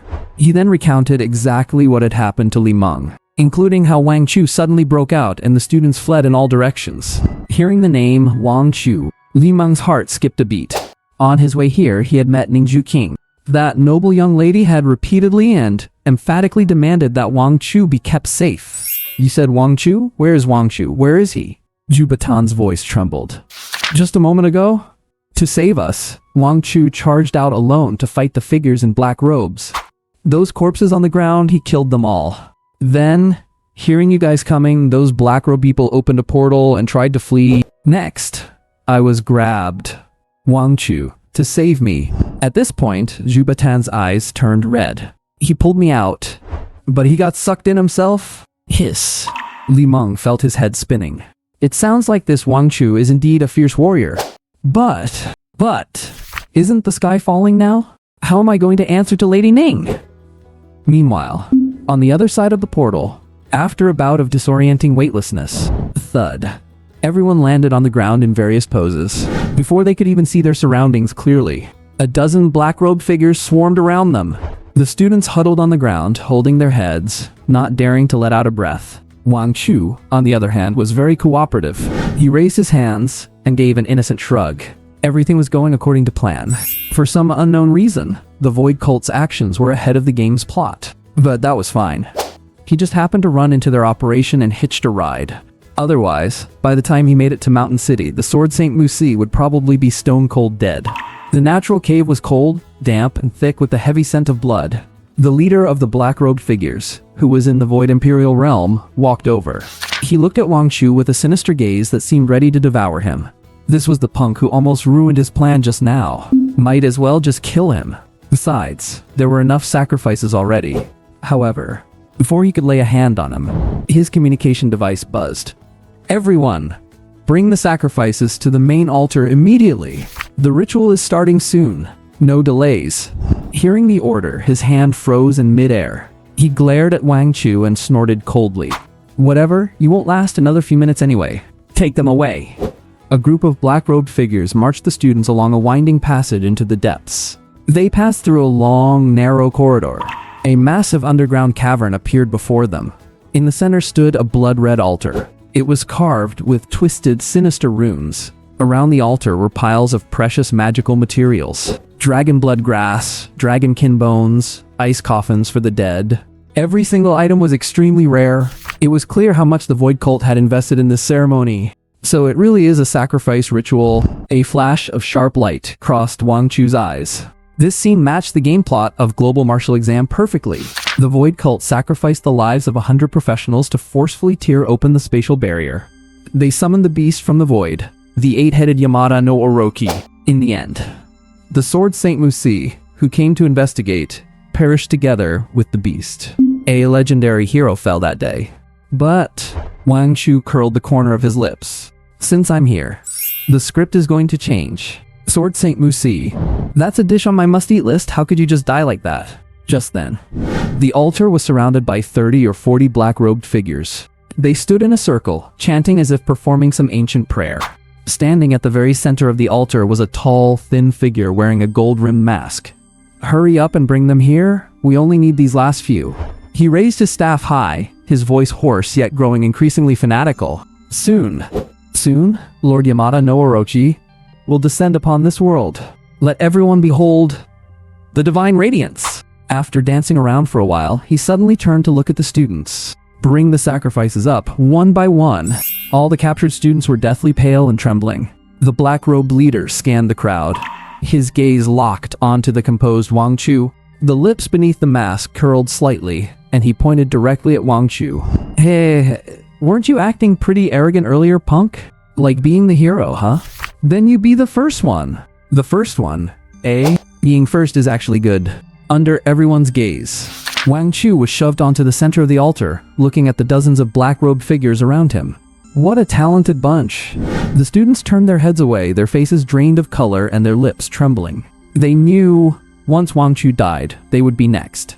Is there anyone who can come and save us? The black-robed figures nearby began their chanting. The priest in the center held his staff high, preparing to speak, only to hear a voice coming from the student standing before him with his head bowed low. O master of the rivers wandering in the cracks of the void, the gate has opened, and the contract is sealed. Your devout follower, Wang Chu, offers 40 black-robed cultists on this altar, with their flesh and blood as the lure, with their souls as the price. Descend now, Lord Yamada no Orochi. The black-robed priest held his staff, his hands shaking. What are you doing? Why are you saying my lines? Stop it. What the hell, did I just get played? The black-robed priest stood there, momentarily stunned. A mocking sneer curled the corners of his mouth beneath the mask. Young man, do you really think being a priest is that easy? That you can just spout a few lines and call it a day? Absolutely ridiculous. He looked at Wang Chu as if he were an idiot. His tone was filled with a sense of arrogant superiority. Do you have any idea how much immense spiritual power is required to guide the summoning of Lord Orochi? Do you know that every pause and inflection in this ancient ritual chant is strictly regulated? Just in those few sentences you uttered, there were at least 7 grammatical errors. And besides, the priest shook his head, his face full of disdain. Each sacrifice requires chanting 3 full minutes of incantations. Even I can only manage to sacrifice them one by one. And you just open your mouth and want to sacrifice all 40 of us? Are you here to perform a comedy routine? However, before he could finish his sentence, his smile froze completely on his face, as if someone had suddenly grabbed him by the throat. Gah! An unprecedented, terrifying aura was descending. It was like the gaze from the abyss. You... The black-robed priest couldn't speak, only stuttering out incoherent sounds. To this, Wang Chu smiled faintly. I don't know anything about what you mentioned, but what I'm chanting is a brand new version that you guys have studied. Boom! The next second, the entire altar began to shake violently. Scarlet runes began to flicker, flooding the vision of all the black-robed figures on the altar. How is this possible? The priest's pupils shrank to pinpricks, his entire body trembling like chaff. Psychological Commissioner, I'm not feeling right. Huaihai City. Lanson Mountain Demon Suppression Army Conference Room. The atmosphere was suffocatingly oppressive. Li Meng stood in front of the conference table, head hung low like a student who had made a mistake. Opposite him sat Zhang Yan with a livid expression. Commander Zhang, I'm sorry? Li Meng's voice was low, filled with self-reproach. Our reinforcements were still a step too late, leading to student Wang Chu and over a dozen other students being taken away by those black-robed figures. This is my dereliction of duty. Bang. Zhang Yan slammed the table hard. Dereliction of duty? Is this something that can be resolved with just a phrase like dereliction of duty? Those are a dozen human lives. Those are the future hope of our Huaihai City. He took a deep breath, suppressing the anger in his heart. Li Meng, write a self-criticism report later and put it on my desk. As for how exactly to handle you, it depends on the final outcome. If those people aren't rescued, you're finished too. Yes. Li Meng straightened his back and responded loudly. After the reprimand, Zhang Yun turned to look at Ning Juqing, who had been silent on the side. His tone softened slightly. Miss, although the situation is urgent, it's not entirely without hope. I just inquired about it. Recently, there have been a large number of professionals missing in neighboring Mountain City. Mountain City has already requested support from the prefecture, and Sword Saint Lord Musi arrived in Mount City yesterday to personally launch an investigation. Zhang Yuan paused and continued. Originally, those black-robed figures were acting quite covertly and cautiously, but we speculate that perhaps it was the arrival of the Sword Saint that put immense pressure on them. That's why they panicked and stretched their hands toward our Huaihai City, which was in the middle of a mock exam. So, Lord Musai must have obtained some clues, which is why they are so desperate. I believe, with the Sword Saint's strength, she will definitely be able to rescue Wang Chu and the other students safely. Speaking of which, Zhang Yuan frowned slightly and muttered to himself. It's just that I don't know what exactly they want to do after capturing so many professionals, regardless of what they are doing. With so many professionals missing, it's definitely not a good sign. It looks grim. Ning Juqing didn't speak. She was just silently biting her finger, praying over and over in her heart. Wang Chu, you liar. You promised me you would come back. Just then, a noisy argument suddenly came from outside the conference room. Why call us here? What does Wang Chu getting captured have to do with us? Exactly. It was him who loved to show off and insisted on running out to play the hero. He deserved it. The door was pushed open. Several Demon Suppression Army soldiers brought in the 5 members of the Xiaoyu team. Zhang Xiaoyu and Ailin's faces were filled with impatience. Seeing this scene, the anxiety in Ning Juqing's eyes instantly turned into cold anger. She suddenly stood up and walked over quickly. Smack! A slap, which directly stunned Zhang Xiaoyu. You hit me? What gives you the right to hit me? My mother is a sword saint. Ning Juqing stopped pretending and gave a cold laugh. Your mother is a sword saint. My father is the prefect. Wait, what? Your father is the prefect? Zhang Xiaoyu and the others instantly shut up. If your father is the prefect, you should have said so earlier. Ning Juqing clenched her fists, her gaze sweeping over Zhang Xiaoyu and the others. You all actually have the nerve to say things like that? As professionals, you chose to run away when everyone else was fighting back? Are you worthy of the title Brave Squad? Zhang Xiaoyu's face turned pale and then green from the rebukes. But she still bit the bullet and retorted. That's different. The opponent is of the Yushu realm. If we went up, we would just be throwing our lives away. Besides, who asked him to save us? Enough. Zhang Yuan shouted coldly. He scanned this group of so-called geniuses, his eyes full of disappointment, deserting in the face of battle, abandoning teammates, with absolutely no sense of responsibility. It's simply a disgrace to the Sword Saint, a disgrace to Huaihai City. He waved his hand. I hereby announce, effective immediately, the Xiaoyu team is stripped of the title Brave Squad. What? Ailin on the side panicked. Even if you are the commander of Huaihai City, you have no right to do that. My guaranteed admission. My resources. You can't just take them away whenever you please, can you? Zhang Xiaoyu also said angrily, If you dare to cancel our Brave Squad title, I'll go write a sob story on Xiao Hongshu to roast you." Everyone looked at her as if she were a fool. "Are you out of your mind?" Jubadan stood up abruptly, glaring at Zheng Xiaoyu and Ailin. "Zheng Xiaoyu, Ailin, I've endured you both for a long time. One is a sword saint who is useless except for dealing damage. The other is an archer who can't hit a target once she loses her arrows. And there's another mage who runs out of mana after setting off 2 fireworks. I've had enough of you trash. From today on, I'm quitting the Xiaoyu team. And another thing, if you dare to say one word of nonsense on Xiao Hongshu, I will step out and tell everyone about your desertion. Let's see who public opinion will side with. Jubadan, you traitor." Zhang Yan, Li Meng, and Ning Juqing all watched as Jubadan took on Zhang Xiaoyu and Ailin alone. Fantastic, truly fantastic. Amidst the catfight, no one noticed. Li Shuiqing's mind seemed to have already gone a bit astray. She kept her head down and didn't speak. Her eyes were vacant, as if she were immersed in some strange fantasy.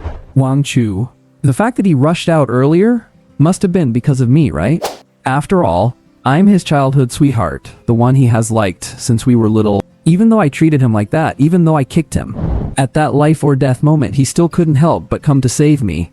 He really still loves me. Thinking of this, a weird smile actually curled on Li Shuiqing's lips. As for why he was getting close to my mother, it must have been to make me jealous on purpose. Because he couldn't have me, he had to look to her to soothe his lonely heart. If he can come back alive this time and confess his love to me, should I reluctantly accept it? But all that messy drama between him and Chen Lina, if he kneels down to me, I might be able to forgive him? Just then, Zhang Yuan's phone rang. He picked it up to take a look, and his expression changed instantly. Ning Juqing hurriedly asked, "Uncle Zhang, what's wrong?" Zhang Yuan took a deep breath and said in a heavy voice, "Urgent military intelligence from Mountain City. Just now, the Orochi has descended. Boom! The ground across the suburbs of the mountain city suddenly collapsed. Dust surged into the sky, reaching hundreds of meters high. A soul-freezing, terrifying pressure erupted from deep beneath the earth. Hiss, hiss, hiss. The air is filled with the scent of fresh, living flesh. Screams and cries erupted from all around, turning everything into chaos. Listen, what a delicious sound that is. Within the dust, the Yamata no Orochi said in an intoxicated tone. The very moment its words faded. Clang! A clear, resounding sword ring pierced through the noisy battlefield. A brilliant, silver sword light arrived from the horizon without warning, instantly scattering the dust. Fast. Too fast. So fast that even the Yamata no Orochi couldn't react. Flash! The sword light struck the central snake head with pinpoint precision. That massive head was severed clean off by the strike. Purple-black blood gushed out like a waterfall. Awoo! The Yamata no Orochi let out a shrill cry of pain, its massive body writhing violently. Who is it? It roared in anger, and its remaining 7 heads turned simultaneously toward the horizon. There, in that direction. A graceful figure in white stood suspended in midair. She was wearing a simple, form-fitting martial arts uniform, her stature tall and curvaceous, with her waterfall-like hair dancing in the wind. In her hand, she held an ancient longsword, its tip pointing diagonally toward the ground. One person. One sword. Such a strong aura. The Yamata no Orochi voiced in a low tone, "Are you the strongest of the humans?" "You beast." Musi parted her red lips slightly. Her voice was as cold as ice, carrying an unquestionable domineering power. "You really think you can run wild within the borders of the Great Xia Prefecture? Die." Action speaks louder than words. The moment she finished speaking, she vanished from where she stood. When she reappeared, she was already right above the Yamata no Orochi. 100-meter long, terrifying sword light erupted from her blade, descending with the force of heaven and earth. However, this time the Yamata no Orochi was prepared. The snakeheads attacked from different directions, directly disrupting Musai's offensive. Then, the Yamata no Orochi chuckled. From the neck that had just been severed, flesh buds suddenly began to wriggle. Pop! A brand new head grew back out. Foolish human? The heads of the Yamata no Orochi all laughed mockingly. Aren't you Underestimating me just a little too much? Musai's expression remained unchanged, cold and distant. I'd like to see exactly how many heads you have. Sword Technique 7, Myriad Phenomena. Down on the ground. Wang Chu was already organizing the students and other surviving professionals to flee. He himself hid among the ruins, observing the battle between Shanghai Realm entities at close range. Wow. This battle between Shanghai Realm fighters is way more terrifying than anything in the game. At least these special effects are free too intense. Musai truly lives up to the title of Sword Saint, completely different from her useless daughter. Her figure became countless after images in the sky, with sword chi crisscrossing everywhere. She was directly suppressing the Yamata no Orochi. Perhaps it's because the Yamata no Orochi just descended, but it still proves the power of Sword Saint Musai. However, Wang Chu clicked his tongue twice. As a player, he knew the old snake's trump card all too well. Musai has indeed defeated the Yamata no Orochi for now, but the Yamata no Orochi isn't weak. Before it dies, it will strike the Sword Saint with venom. And that venom, well, those who know, Sword Saint Musai would rather commit suicide than suffer such humiliation. And this venom is the key to whether Wang Chu can consume the Sword Saint on his must-try list. At this moment, the battle in the sky was approaching its end. Musai was covered in wounds, but she fought even more bravely. The final strike. Through the fight, she had already discovered the location of the Yamata no Orochi's energy core. A cold glint flashed in her eyes. The long sword in her hand let out a piercing ring. She and the sword became one, transforming into a silver meteor that couldn't be looked at directly. This strike was fast to the extreme. It was also her final blow. Slash. The silver meteor pierced directly through the heart of the Yamata no Orochi. The Yamata no Orochi let out a mournful howl. I did it. A hint of joy appeared on Musai's face. However, right at that moment, a purple mist transformed into an arrow and shot out from the heart of the Yamata no Orochi. She was so close, and with her guard slightly let down, the Sword Saint Musai didn't notice at all. Watch out! An anxious, angry roar suddenly rang out from below. Following that, a figure in a school uniform from the ruins below pushed with all his might and flew into the sky without hesitation. He had no flashy techniques, no defensive measures. He simply used the clumsiest method, opening his arms wide, using his own flesh and blood, blocking directly in front of Musai. Peef! A dull thud. The toxic arrow that would have hit Musai pierced straight into Wang Chu's body. In the game, Sword Saint Musai would choose suicide rather than suffer humiliation. Then I cannot gamble on the Sword Saint agreeing to let me help detoxify her. Wang Chu's figure began to fall from the sky. His pupils reflected the silhouette of Sword Saint Musai. If that's the case, come on, Sword Saint. You'll be the one to help me detoxify.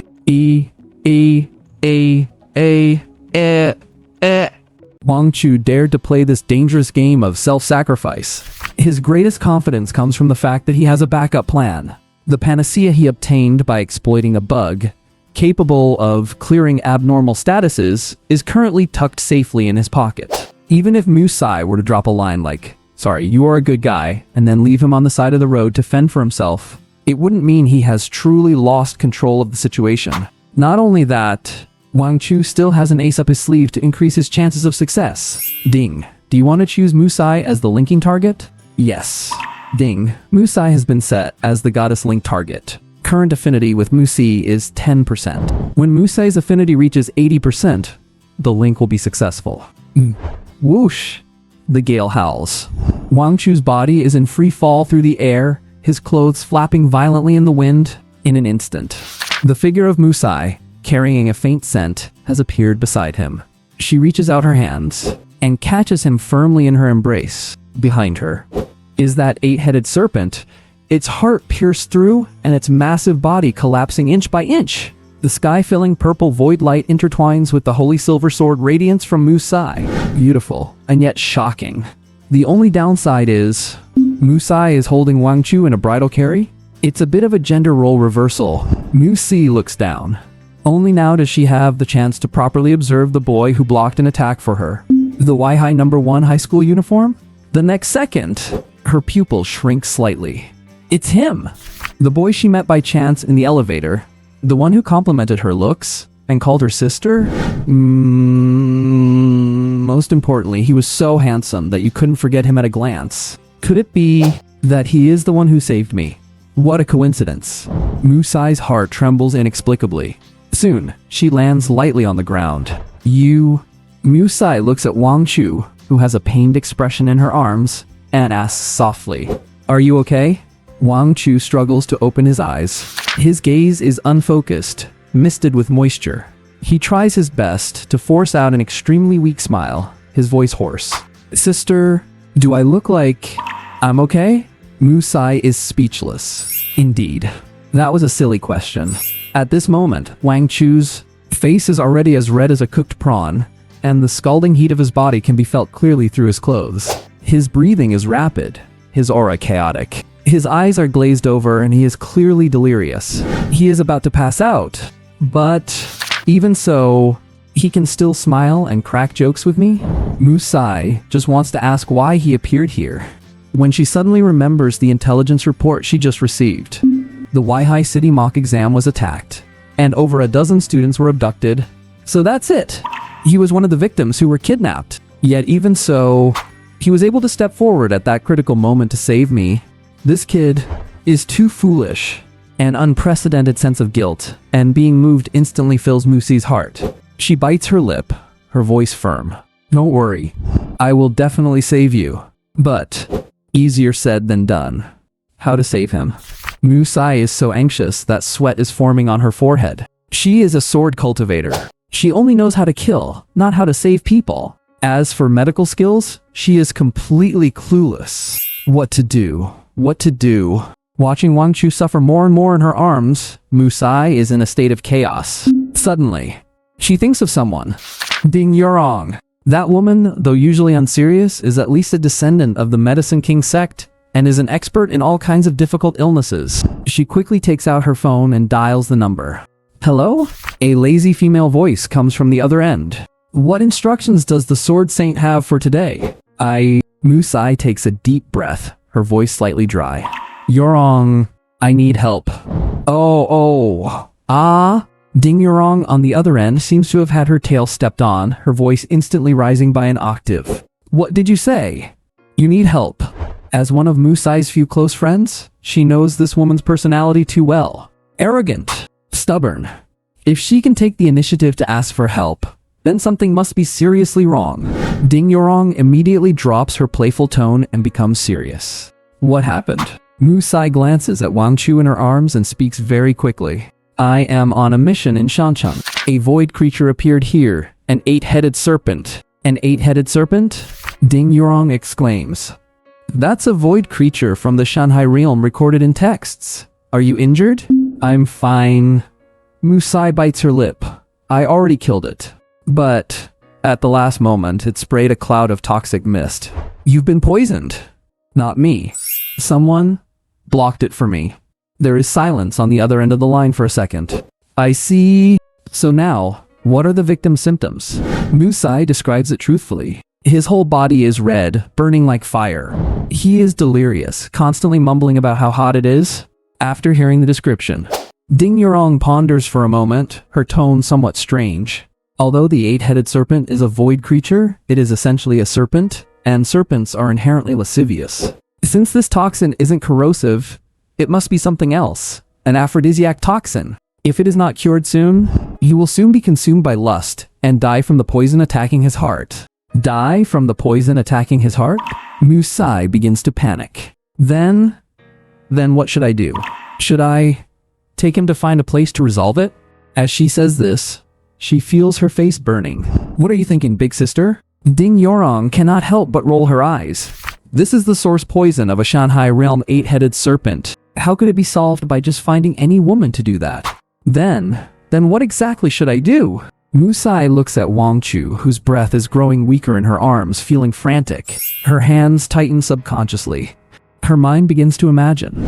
If Wang Chu hadn't blocked that attack for her just now, at this very moment, the one in this state would be herself. That would be worse than death. Ding Yurong on the other end hesitates for a moment before speaking vaguely. "Well, if you want to completely cure the poison, there are only 2 methods for now. The first one, Find a 1,000-year-old Tianan star growing in a frigid place. I can make a potion of the divine realm quality that could cure it, but you need at least 5 of them. Musai's heart sinks. Not to mention that the 1,000-year-old Tianan star is extremely rare, let alone needing 5 of them. By the time she finds them, the boy in her arms would have already cooled down. What about the second one? She asks eagerly. The second one? Ding Yurong's voice becomes somewhat strange. That would be, find a female professional whose strength is at least in the Shanghai realm, and give him, that thing. Then, at the moment of the intersection of yin and yang, use the massive magical power of a Shanghai realm powerhouse to help him purify the toxins. This method can quickly suppress the poison and achieve a full cure after multiple evolutions. There aren't many female professionals in the Shanghai realm. Not to mention having to do that kind of thing, I advise you to give up. Everyone has their own fate. Ding Yurong is still on the other side, blabbering with her analysis. And Musai on this side has fallen silent. A deathly silence. Shanghai realm. Female. She looks down at Wang Chu in her arms. She knows that Ding Yurong has left the choice to her. Okay, I understand. After a long time, Musai takes a deep breath, her voice terrifyingly calm. Wait, Ding Yurong on the other end of the phone is shocked. You aren't actually going to? Don't be impulsive. Beep, beep, beep. Before she could finish speaking, Musai has decisively hung up the phone and tossed the phone aside. She is afraid that if she keeps listening, she will waver. She will regret it. She will change her mind. Looking at this boy, who is about the same age as her daughter, but is hanging by a thread for saving her life. Musai's hands, which have held a sword for 30 years without ever shaking, at this very moment, are actually trembling violently. Even her neck and ears are burning red. She bites her red lips, a flash of determination appearing in her eyes. She leans down and whispers into Wang Chu's ear. Her voice is so soft it sounds like water dripping. You don't blame me. I'm doing this to save you, Sword Saint Musai. Musai found a relatively flat patch of grass in the mountains. With a casual flick, she cast a sword chi barrier to shut out any prying eyes. Wang Chu kept his eyes closed, his body burning with heat. But his mind was actually clearer than anyone's. Wait, what? What's she doing? I've been waiting forever. He only felt a pair of cool hands, seemingly at a loss for what to do. Wang Chu stole a glance with his eyes half open. He saw Musai's cold, stunningly beautiful face, her eyes filled with confusion, with a touch of helplessness? Hold on. Could it be that she has no idea how to do this? Wang Chu found it strange. That shouldn't be right. After all, someone with a daughter of her own. Although his mind was filled with doubts, the toxins in his body were indeed starting to take effect. And then, Wang Chu? No way? Musai is still... How is that possible? Then what about Zheng Xiaoyu? But regardless, this is not the time to be thinking about such things. The next second, Musai furrowed her brows, her face turning pale in an instant. Even with the physique of a Shanghai tier professional, she was incredibly vulnerable at this moment. Soon, affection level increased by 10%. Affection level increased by 15%. Lady Musai... Wang Chu looked resentful and couldn't help but remind her. Aren't you going to help me detoxify yet? The affection level has already gone up twice, come on! Musai snapped back to reality, her face turning beet red. Oh, I am so sorry. I forgot. Finally, affection level increased by 20%. The snake venom that had been coursing through Wang Chu since he was struck was instantly suppressed by the vast magical power of a Shanghai tier powerhouse. I have to admit, being Shanghai tier is truly powerful. Ooh. Wang Chu let out a long sigh of relief. The flush on his face caused by the toxins faded quickly, returning to his normal complexion. The battle was over. A dead silence descended within the barrier. Musai hurriedly packed her things, not daring to look back at him even once. I'm sorry. Her voice was filled with self-reproach and shame. I had to do this only to save your life. I hope you understand. She was a mature woman in her 30s. To think that something like this would happen, even if it was to save a life, she still felt utterly mortified. Will he think that I'm taking advantage of a younger man? The corners of Wang Chu's mouth curled upward. This is the time. Time to show the true techniques of a master. Gentle persona mode. Activate. Lady Musi, you really are such a gentle person. Wang Chu's voice drifted by like a soft breeze. Do you know how desperate I felt the moment I was teleported to the altar? Standing on that altar, I thought, if there were no miracles, I wouldn't survive. And you were my miracle. Big sister, I really love being spoiled like this. Big sister. Upon hearing this, Musi's shoulders trembled. I am your miracle? This was the first time anyone had ever described her that way. For some reason, Musi's heart began to flutter. She turned her head, her gaze soft as water. I don't even know your name yet. Wang Chu smiled and said, Lady Musi, Wang Chu. My name is Wang Chu. Don't call me Lady Musi anymore. Just call me Musi. Musi's expression softened. Xiao Chu, how is the snake venom in your body now? Wang Chu felt his body for a moment and said, with the way you just treated it'll probably take another 20 or 30 times to clear it out completely. Of course, it won't actually take 20 or 30 times. Wang Chu is just going to take an antidote later. Another 20 or 30 times. Musi gasped when she heard this. But she still said, alright, I will definitely help you clear the poison. Just then, an abrupt phone ringtone echoed. Musi fished her phone out from the pile of clothes, and seeing the name on the caller ID, she felt an inexplicable sense of guilt. She took a deep breath and answered the call. Mom. Zheng Xiaoyu's anxious voice came through the phone. I heard you fought against the Shanghai tier Yamada no Orochi. Are you okay? Did you get hurt? Musi replied calmly. I'm fine. Don't worry. That's good. Zheng Xiaoyu on the other end let out a sigh of relief, then shifted the topic, her tone becoming a bit aggrieved. Mom, there is one thing you must help me deal with. What? Musi felt a scorching hot body press against her. Sister Musi, Wang Chu whispered into her ear, his warm breath fanning against her earlobe. The snake venom seems to be acting up again. Looking at Musai from behind. Her skin is smooth, fair, and firm, and along her perfect curves are two beautiful dimples at the small of her back. Perfect for holding on to. Wait a second, Musai whispered, covering her mouth with her left hand. I'm sorry, Sister Musai. I feel like the snake venom is acting up again, Wang Chu said softly. It made Musai shudder. On the other end of the phone, Zheng Xiaoyu, who was busy chattering on and on about her unfair treatment, her disqualification from the hero squad, and begging Musai for help, suddenly noticed something. Why did Musai stop talking? She asked, feeling a bit confused. Mom, are you still listening? Yes, I'm listening. Zheng Xiaoyu felt a bit strange. What's going on? Mom, are you hiding something from me? She asked in a deep voice. Hearing this, Musai's scalp instantly went numb. After taking a few seconds to compose herself, Musai spoke with some difficulty. How could I be hiding anything from you? You're overthinking it, Xiaoyu. She was quite nervous. There was no reason for Zheng Xiaoyu to know that she was helping Wang Chu with the detox. After a brief silence on the other end, Zheng Xiaoyu's voice came through. Mom, are you seriously injured? Are you not telling me because you're afraid I'll worry? The Yamada no Orochi of the Shanghai realm must have been very powerful. I should have realized that sooner, but I didn't even show concern for you at first. Even though you defeated the Yamada no Orochi and protected Shanchang, the price must have been heavy. Zheng Xiaoyu breathed a sigh of relief. Oh, I see. So that's what you were talking about. Then I have nothing to worry about. With her heart finally at ease, she said gently, Xiaoyu, don't worry. It's just a tiny injury. It's fine. Zheng Xiaoyu? Compared to Li Shuiqing, Zheng Xiaoyu is still quite thoughtful. At least she knows to care about Musai at a time like this. However, her next words made Musai's heart, which had just settled down, jump out of her chest again. The existing call suddenly popped up a video window waiting for Musi to accept. Mom, I'm really worried about you. Musai said hurriedly. Let's leave it at that for now. I have something to do, so I'm hanging up. I'll contact you later.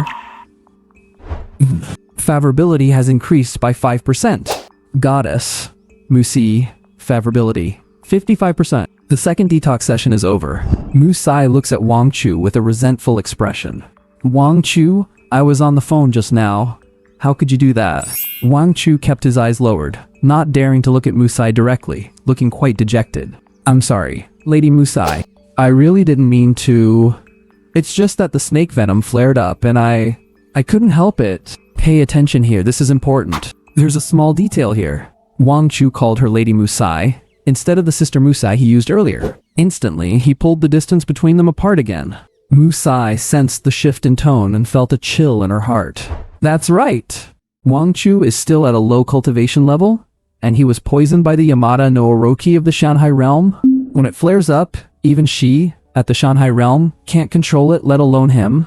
Besides, if it weren't to detox, he certainly wouldn't want to do something like this with someone old enough to be his mother. And what's more, clearly he was poisoned while trying to save me. And yet, here I am, blaming him? Am I even human? I should be ashamed of myself.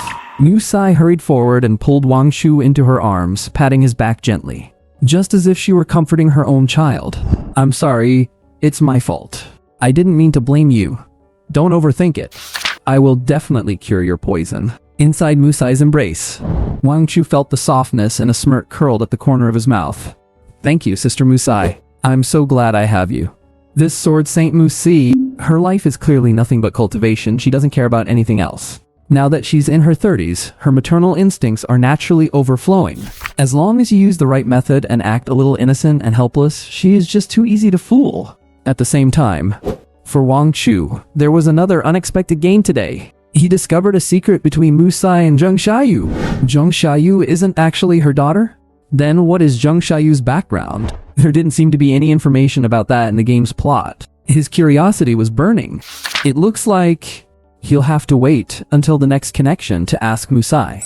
After resting a little, the two tidied their clothes, and Musi lifted the barrier. She looked at Wang Chu with her beautiful eyes, blinking as she spoke. I need to go back to Shancheng to report briefly on what happened today.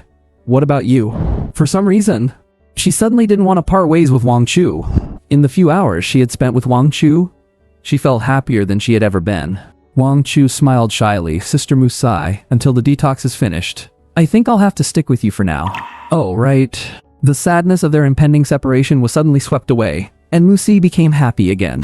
Ahem. Perhaps feeling that she had shown her emotions too clearly, she coughed twice to hide it. But I still have to go back to take the upcoming martial arts exam. What should I do? Wang Chu asked, pretending to be conflicted. Taking the martial arts exam meant he had to stay in Huaihai City, and Musai had come all the way from the imperial capital to Shancheng to help. At this, a faint smile curled at the corners of Musai's mouth. I have the authority to recommend students. You don't need to take the martial arts exam. You can be admitted directly.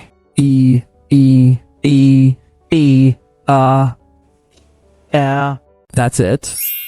However, Wang Chu just gave a faint smile and shook his head.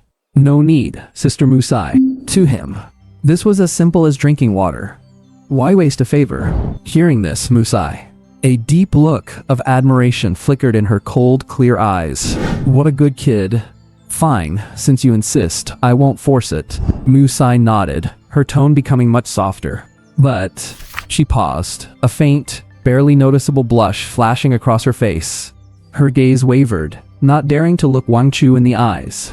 Since you have to stay in Huaihai City for the martial arts exam, then I will also stay in Huaihai for a while instead of heading back to the capital. I'll do my best to help you suppress the snake venom in your body. When she said the word suppress, her voice became noticeably quieter. With a few more treatments, the frequency of your flare-ups should decrease. Once you get into the capital, we can continue. That treatment. How formal that word sounded. But the moment she pictured that scene, Musai felt her earlobes burning. Then I'll have to trouble you, Sister Musai. Wang Chu also lowered his head, feigning shyness. Acting innocent and naive is my specialty. When Musai brought Wang Chu back to the governor's mansion in Shancheng, a few people were already waiting at the entrance. Wang Chu! As soon as he touched the ground, a beautiful figure rushed straight into his arms. How could you be so foolish? Ning Juking clutched Wang Chu's waist tightly, tears streaming down her face. It was none of your business, yet you went to save them. Do you have any idea how worried I was? Wang Chu reached out and gently patted Ning Juking's back, comforting her softly. All right, stop crying.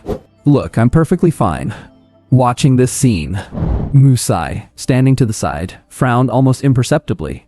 This is the governor's daughter, Ning Juking? Why is she so intimate with Wang Chu? Seeing them embrace and watching Wang Chu gently soothe another girl, For some reason, a strange feeling suddenly surged in Musai's heart. It felt sour. A moment later, Ningju King finally stopped crying and stepped back from Wang Chu's arms.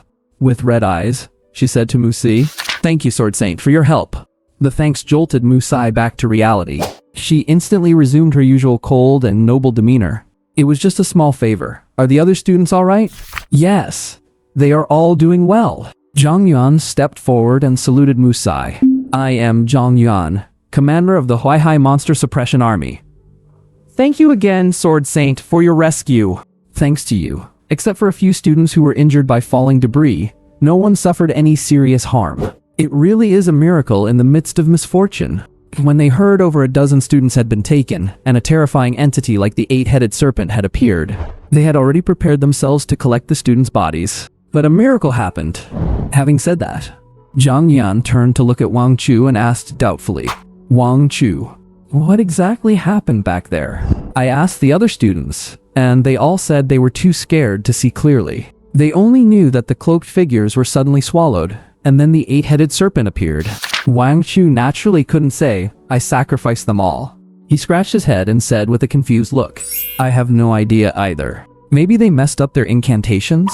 Zhang Yuan sighed, never having expected Wang Chu to know the reason, nor suspecting he had anything to do with it. He patted Wang Chu on the shoulder and said with emotion, "You risked yourself to save the other students. Perhaps this is what they mean by good deeds being rewarded. Saving someone?" Musai asked out of curiosity from the side. She didn't know about this part yet. "You may not know this, Sword Saint," Zhang Yuan quickly explained. "It was another student who was supposed to be taken. But Wang Chu, at the very last moment, pulled him out of the portal. He himself got sucked in instead." We were all stunned, hearing these words. Musai's gaze towards Wang Chu became even softer. Wang Chu, what a gentle, kind, and righteous kid he is. Helping him with the treatment? I was right to do it. After some more small talk, Wang Chu set off on the journey back to Huaihai City with Zhang Yuan and the others. Musi stayed behind to handle the aftermath. That evening, Musi had just arrived at the hotel she was staying at in Huaihai City. Her phone rang. "Hello, hello, hello." On the other end of the line, Ding Yurong's voice was burning with gossip. "Tell me everything. Did you really give yourself to him?" Musai blushed, but kept her tone cold. "It was to save a life. I had no other choice." "Ah?" Ding Yurong gasped. "I was just making a joke. You were serious. You are the dignified Sword Saint Musai of the Shanghai realm. To throw yourself away for some insignificant person? Insignificant?" Hearing this word, a nameless fire ignited in Musai's heart. She frowned and interrupted in a serious tone. "He is not an insignificant person. He saved me, and I saved him. It was only natural." There was a 2-second silence on the other end. Ding Yurong seemed frightened by Musi's tone. "Sis, I was wrong. Please forgive me."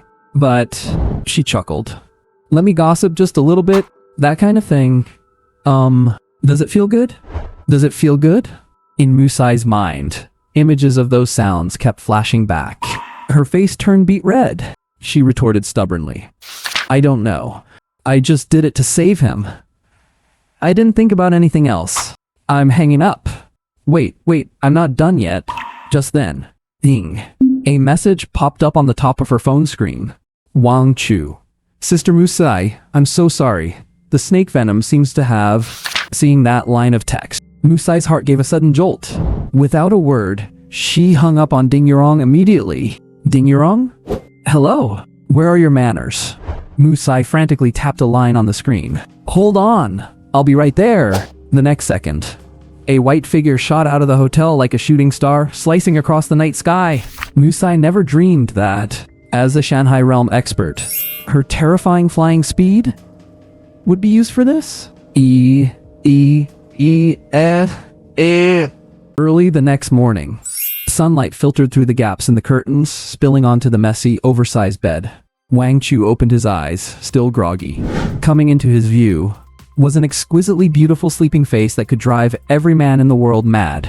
Musai was curled up in his arms like a gentle kitten. Her long eyelashes fluttered slightly, and her breathing was steady and deep. That face, usually so cold and arrogant, now wore a touch of laziness and a rosy flush. Beneath the covers, her shoulders, delicate as mutton fat jade, and her pulse pounding, perfect curves were partially revealed. Who could possibly resist this? Wang Chu's hand seemed to have a mind of its own. Musai let out a soft moan and snapped her eyes open. Whoosh! She launched herself off the bed like a spring, instantly jumping to the bedside. Her face turned bright red as she scrambled to grab the clothes on the floor to cover her chest. It was the first time she had ever woken up with a man beside her, and she was completely stunned. As her mind gradually cleared, she finally recalled what had happened yesterday. Xiao Chu, your snake venom isn't acting up, so there's no need for treatment. The subtext was clear. We have a strictly professional doctor-patient relationship. Keep your hands to yourself when you're not treating me. Wang Chu was trembling with suppressed laughter. Who was it last night begging for mercy and calling me good brother? Sis, are you really going to play dumb with me? I get it. Wang Chu immediately played along. I'm sorry, Sister Musai. It's just that you're so incredibly beautiful. I couldn't help myself for a second, and I just... Upon hearing this, Musai's face turned even redder, flushing all the way down to her neck. That's enough. She turned her back to him and quickly got dressed. I'll be staying in Huaihai City for the time being. If your snake venom flares up again, contact me again. After saying that, without waiting for Wang Chu's reply, swish, she threw open the window and leaped right out, disappearing into the morning breeze. Once she calmed down, Musai realized her face was hot enough to fry an egg. I'm crazy. I have truly lost my mind. A majestic powerhouse of the Shanghai realm, the #1 sword saint of the Daxia prefecture, sneaking in and out through windows like some kind of thief? What on earth am I doing? Watching Musai's flustered silhouette, a playful smile curled at the corners of Wang Chu's mouth. A closet case sword saint, huh? How interesting. Just as he finished washing up, his phone rang. Are you up? How are you feeling? Ning Juking's soft, sweet voice came through the phone, sounding truly concerned. Wang Chu replied with a smile. Nothing serious, thanks for worrying about me. Well, you're my teammate after all. It's only natural that I care about you. Ning Juking explained a bit bashfully, as if trying to justify her crying and holding on to Wang Chu yesterday. Only natural? Wang Chu glanced at her affection level, which had already soared to 70%. Oh, Lao Qing. Others need constant wooing. But you, the seemingly serious schoolbelle, your affection meter just keeps climbing on its own. Wang Chu even suspected that the schoolbelle spent her time at home thinking about all sorts of strange things involving him. Ning Juking continued on the other end of the line. The Demon Suppression Army has come up with a compensation plan for the students who were captured. All 16 students are being granted guaranteed admission to the Shanghai Martial Arts University. Wang Chu raised an eyebrow. I'm even getting a piece of the guaranteed admission pie intended for the ferry. However, Ning Juking shifted the tone of the conversation. This compensation isn't really useful for you. After all, you're the first place winner of the individual mock exams. Only a top-tier institution like the Daxia Martial Arts University is worthy of you. Wang Chu caught the hidden meaning in her words and said with a smile, Don't worry, I will definitely go there. Because... He paused, his tone becoming gentle. I'd like to continue being classmates with Comrade Ning Juking. Ning Juking's affection, plus 3%. There was a 2-second silence on the other end. Then, Ning Juking's voice came back, slightly shy. Just classmates? Oh, right. Wang Chu added with a straight face. And I want to continue being teammates with Comrade Ning Juking. Is that all? Just teammates? Wang Chu continued playing dumb. What else? Ning Juking let out a light huff. Although she hadn't gotten the answer she wanted, she was clearly in a great mood. There's one more thing. The Xiaoyu team has had an internal fallout. Yesterday, Zhu Badan scolded everyone on the Xiaoyu team right in front of everyone, and then he quit the team on the spot. Wang Chu sighed with emotion. To think there's still a normal person left, how hard that must be. Also, because of the cowardice they showed yesterday, the Xiaoyu team has been stripped of their Hero Squad status. Today, Zhang Xiaoyu and Eileen are snapping at everyone they see, acting like mad dogs. You need to be careful of Zhang Xiaoyu. After all, her mother is the same Lady Musai who saved you yesterday. I don't know Lady Musai very well, and I don't know if she'll forcibly stick up for Zhang Xiaoyu. If she comes for you, you have to tell me. Coming for me? Indeed. She was pestering me all night last night. It was truly terrifying. Wang Chu smiled and said, Alright, I'll be careful. After some more warnings, Ning Juking remembered something else. Also, I heard Li Shuiqing ran to your class early this morning asking if you'd come to school. She's been looking for you. Not sure what it's about. They chatted for a while longer before Ning Juking reluctantly hung up. The room returned to silence. Wang Chu let out a long breath. Although yesterday was satisfying, the truth is, he had been on edge the whole time. His nerves had been stretched thin. The opponents were the Void Sect and a Shanghai-level Yamada no Orochi. One wrong step, and it would all be over. Now, this hidden sequence within the game's text, which occurred before the main story began, had become the past. The Yamada no Orochi had appeared, and the Void Sect was starting their schemes. Sword Saint Musai had survived, and he had successfully linked with her. He wasn't far from reaching the 80% affection needed to gain the Sword Saint's protection. Although there were slight deviations from the plan, the result was consistent, and everything was progressing very smoothly. Next, just then, there was a knock at the door. Who is it? Wang Chu walked over and asked. Xiao Chu, it's me. Chen Lina's voice came from outside the door. He opened the door. She had clearly dressed up carefully today. She was wearing a form-fitting knit sweater and a pencil skirt. It perfectly outlined her plump, mature figure. Her hair was swept up in a bun, revealing a fair and slender neck. She radiated the mature charm of a married woman. At this moment, wearing gloves, she was holding a large, steaming pot. A gentle, virtuous smile graced her face. Xiao Chu, I heard you were in danger during the mock exams yesterday. I was so worried, but there wasn't much I could do. So I just brewed some soup to bring over to help you recover. Thank you, Auntie Lina. That's very thoughtful of you. Wang Chu smiled and stepped aside, welcoming Chen Lina in. However, when his gaze inadvertently swept over the pot of soup, he was left stunned. Auntie Lina, what exactly did you put in this soup? When Chen Lina heard this, her earlobes instantly turned red. Well, I added the tail of a Ningyuan-level black tiger, and the tail of a 3-colored deer, and century-old red mountain goji berries, and I looked it all up online. They said it's super nourishing for men. You should drink up. Wang Chu looked at Chen Lina, who was looking down shyly with a sultry, flirtatious gaze. The corners of his mouth couldn't help but twitch. You call this nourishing your body? You really think I don't know what you want me to nourish? No, seriously. There really isn't a single person in this gal game with a normal thought process. Damn it. Is it good? Chen Lina rested her chin on her hands, her eyes filled with longing. There are some premium Rushan oysters still steaming in the kitchen. I hear they are especially good for young men. Wang Chu's mouth twitched uncontrollably. Ha ha. Ha. Auntie Lina, you're so thoughtful. Really so thoughtful. Just then, a knock sounded at the door. Li Shuiqing's voice came from outside. Wang Chu, are you home? Upon hearing Li Shuiqing's voice, Chen Lina's face instantly turned deathly pale. Ever since that last comment about how dare you speak to Uncle Wang like that, her relationship with Li Shuiqing was completely shattered.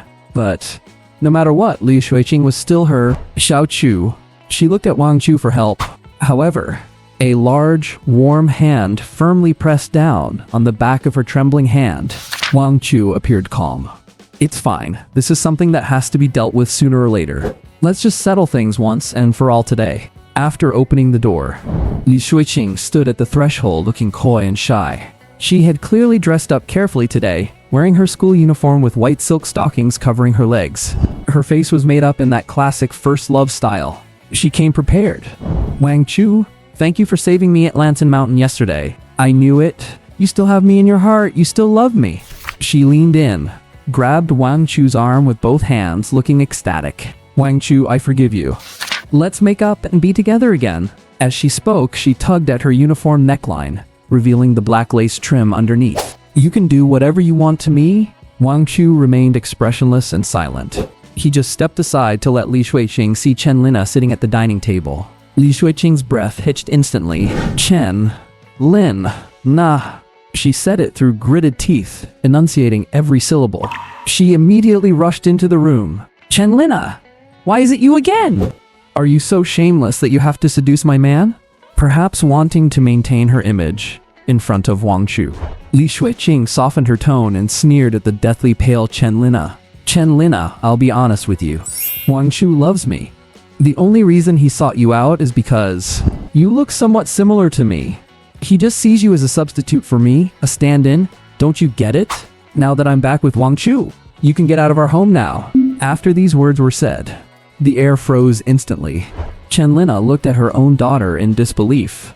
How could she be so delusionally confident? What are you talking about? I am your... How can you tell me to get out? Li Shuiqing acted as if she had heard the greatest joke in the world. Chenlina, so you finally realize you're my mother. Then why didn't you think about being my mother when you were seducing Wang Chu? Look at what you're wearing right now.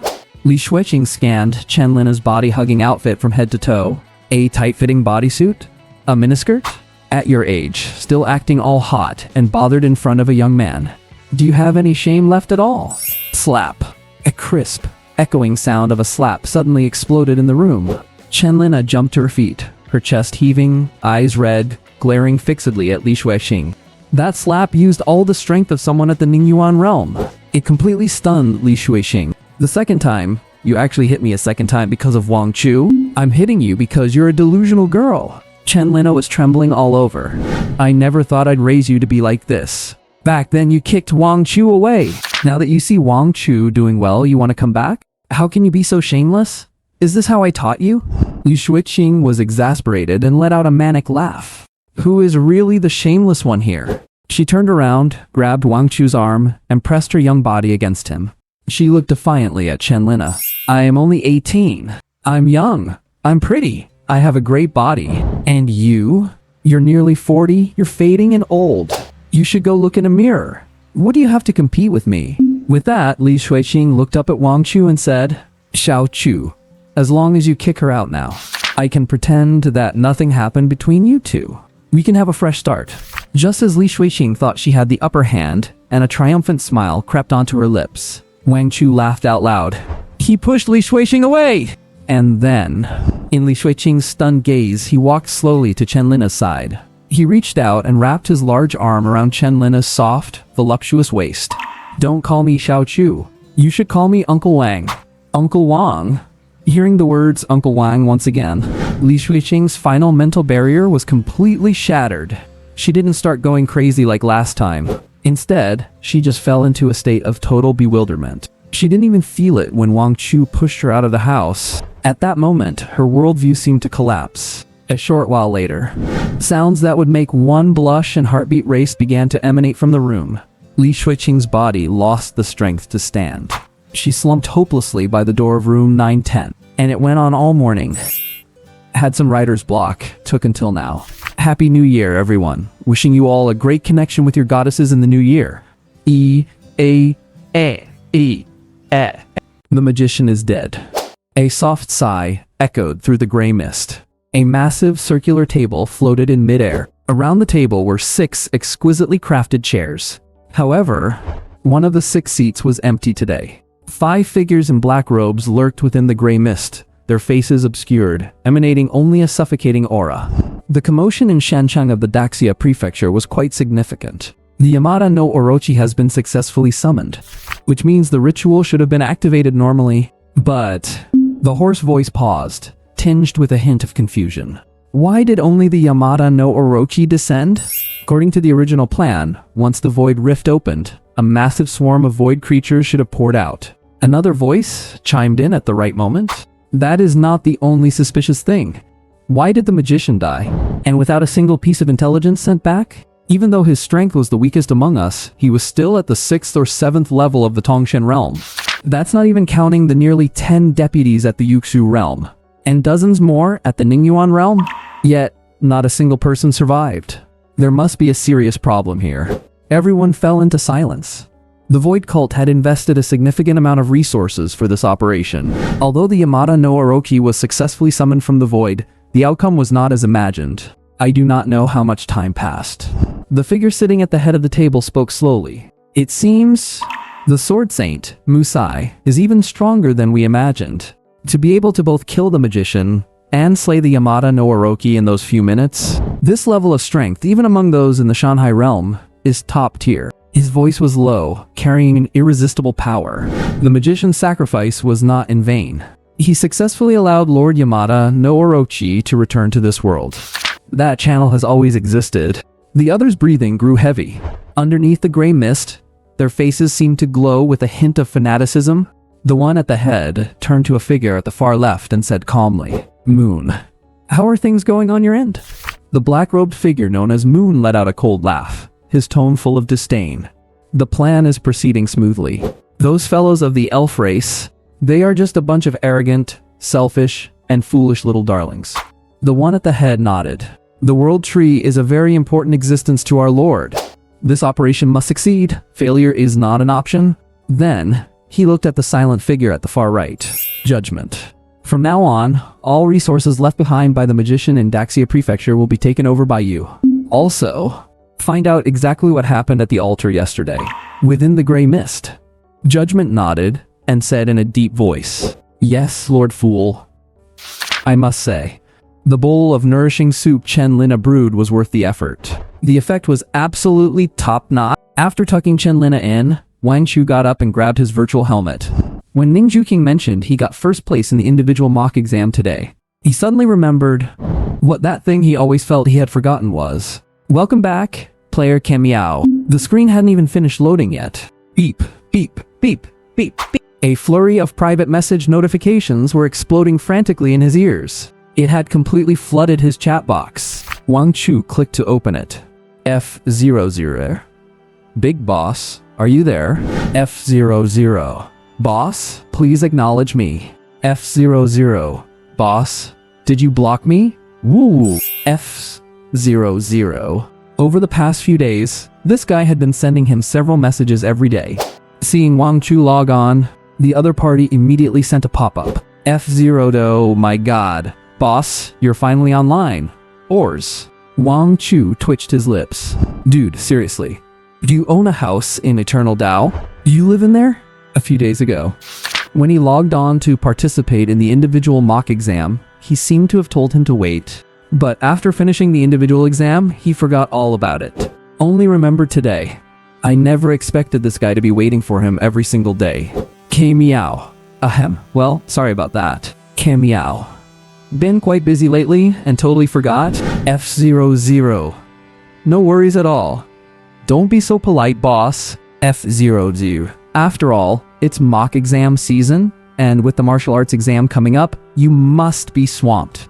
F0 though. Totally understandable.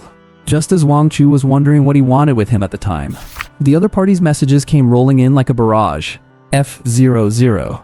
But boss, with the martial arts exam coming up, you should really play more of Eternal Dao. F00. You might be new to it, but playing frequently definitely helps refine combat skills. F0. If you're interested, you could try the single-player squad mode. It's basically for masochists. Oh no, for the strong. F00. The pressure of being surrounded and beaten by 3 big guys. The thrill is just amazing. F00. Also, the game recently launched a crossover event with Black Cat Detective. F00. For just 6 Daxia coins, you can buy a Black Cat Detective skin. It's super abstract. F0. Wang Chu looked at the messages one after another, his head buzzing. Not again. Why is this guy so talkative? Kim Meow. Wait a second. What was it you wanted to talk to me about last time? F00. Oh, right. Almost forgot the important part. F00. So, after we sparred last time, I showed the recording to my sister. F0. My sister was very interested in you after watching it. She wants to spar with you. F00. Do you have any free time, boss? After sending this, F0 seemed afraid Wang Chu would refuse, so he quickly sent a bunch of kneeling emojis. F00. Boss, please, I beg you. You have to agree. F00. If you don't agree, my sister is definitely going to beat me to death. Spar? Wang Chu rubbed his chin. This F00 can't be very old, at most a freshman or sophomore in college. So his sister, she probably isn't much older either. Here I am, a big shot on the forum, going to spar with a young girl? Isn't that just bullying? After waiting a few seconds without getting a reply from Wang Chu, Fu Dandan got anxious. F00. Boss, my sister is really pretty. F00 has a slim waist, long legs, and a great figure. F00.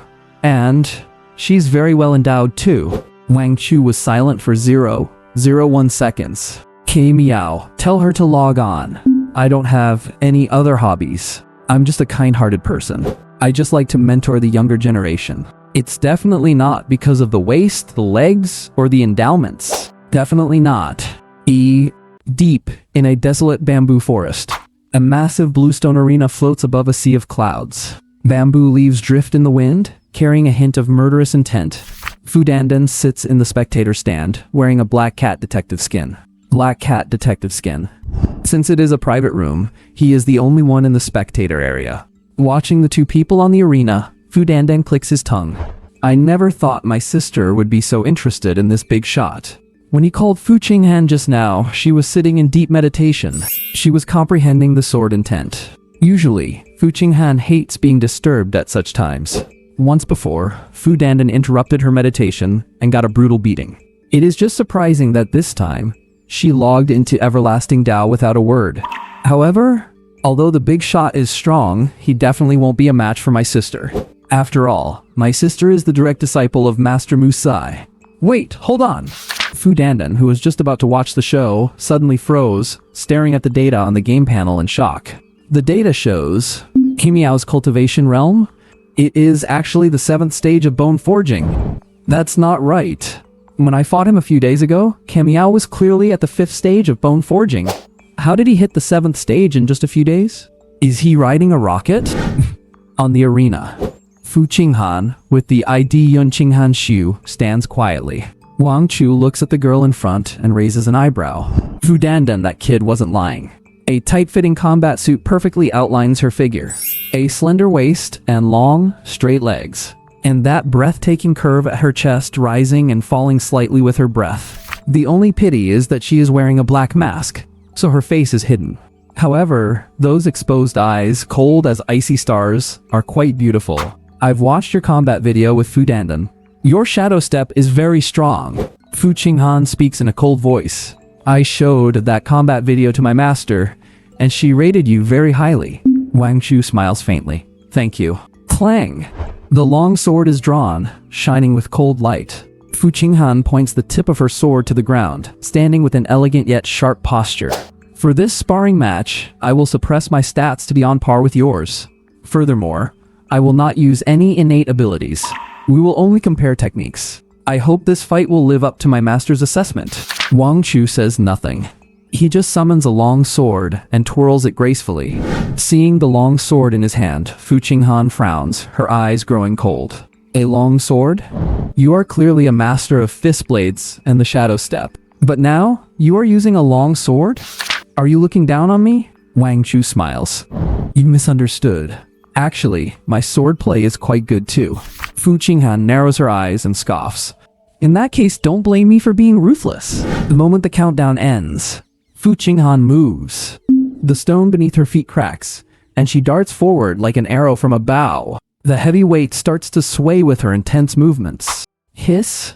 Seeing this, Wang Chu gasps. My goodness, even a tight combat suit can't restrain your charms? The future looks way too bright.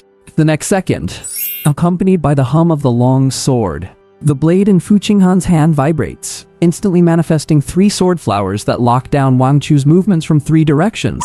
At this moment, Wang Chu is only 3 steps away from Fu Qinghan. Facing this all-encompassing strike, he has no room to retreat. But there is no need to retreat. Wang Chu flicks his wrist. His sword thrusts upward from below in a tricky angle. Clang! Crisp sound of metal clashing echoes. Fu Qinghan's sword momentum is instantly deflected. Not bad. A trace of surprise flashes in Fu Qinghan's eyes. An expert shows their worth at the first strike. The fact that Kimiao could quickly find the key to breaking the situation in seconds proves that his claim about his swordplay wasn't just bragging. But that's all it takes. That strike just now was only a test. Be careful. Fu Qinghan's expression is calm. The sword that was deflected uses the force to turn into an even fiercer arc slash. The sword energy is like a rainbow, carrying an overwhelming aura. Oh my god. Isn't that technique switch way too fast? Fu Dandan's eyes widen. As expected of my sister. She started with one move and instantly switched to returning wind-sweeping leaves from the myriad phenomena falling star sword. The big shot is in danger. However, Wang Chu, at the center of the storm, shows no panic on his face. He watches the sweeping blade. His eyes are calm as water. Returning wind-sweeping leaves? Myriad Phenomena Falling Star Sword? So the master this girl mentioned is actually Musai? That makes it interesting. Wang Chu curls his lips into a smile. In that case, I have to get serious. Let your master's senior teach you a thing or two about your swordplay. Just as the blade was about to hit him, Wang Chu shifts his feet slightly and leans back. Whoosh! The cold blade sweeps right past his nose, cutting off a few strands of hair. By a hair's breadth, he dodged it. Fu Qinghan freezes in surprise. This teenager's reaction speed is just too fast. And what's most surprising, his judgment of the returning wind-sweeping leaves is impeccable. If the angle were just a little off, that strike would have killed him. Interesting. Fu Qinghan narrows her eyes. Now, she is really going all out. She stops pursuing Wang Chu. She holds her sword with both hands, pointing it upward. The air is stirred up at this moment. An invisible sword aura starts to swirl around her. Be careful. Cold light flashes in Fu Qinghan's eyes. Sword 7. Myriad Phenomena. The strongest ultimate move in the Myriad Phenomena Falling Star Sword. It is also the technique she finally mastered after 2.5 years of practice. The strongest sword skill she has. My god, is this move Myriad Phenomena? Fu Dandan gasps in the spectator stand. When did my sister learn this? If I had known, I wouldn't have done my sister this favor. Kimiao might be strong, but he is just a freshman. Fu Dandan worries that Kimiao's mental state will be crushed by this strike. The next second, the long sword in Fu Qinghan's hand lets out a cry. She merges with her sword, turning into a dazzling silver meteor, and charges toward Wang Chu. It's over.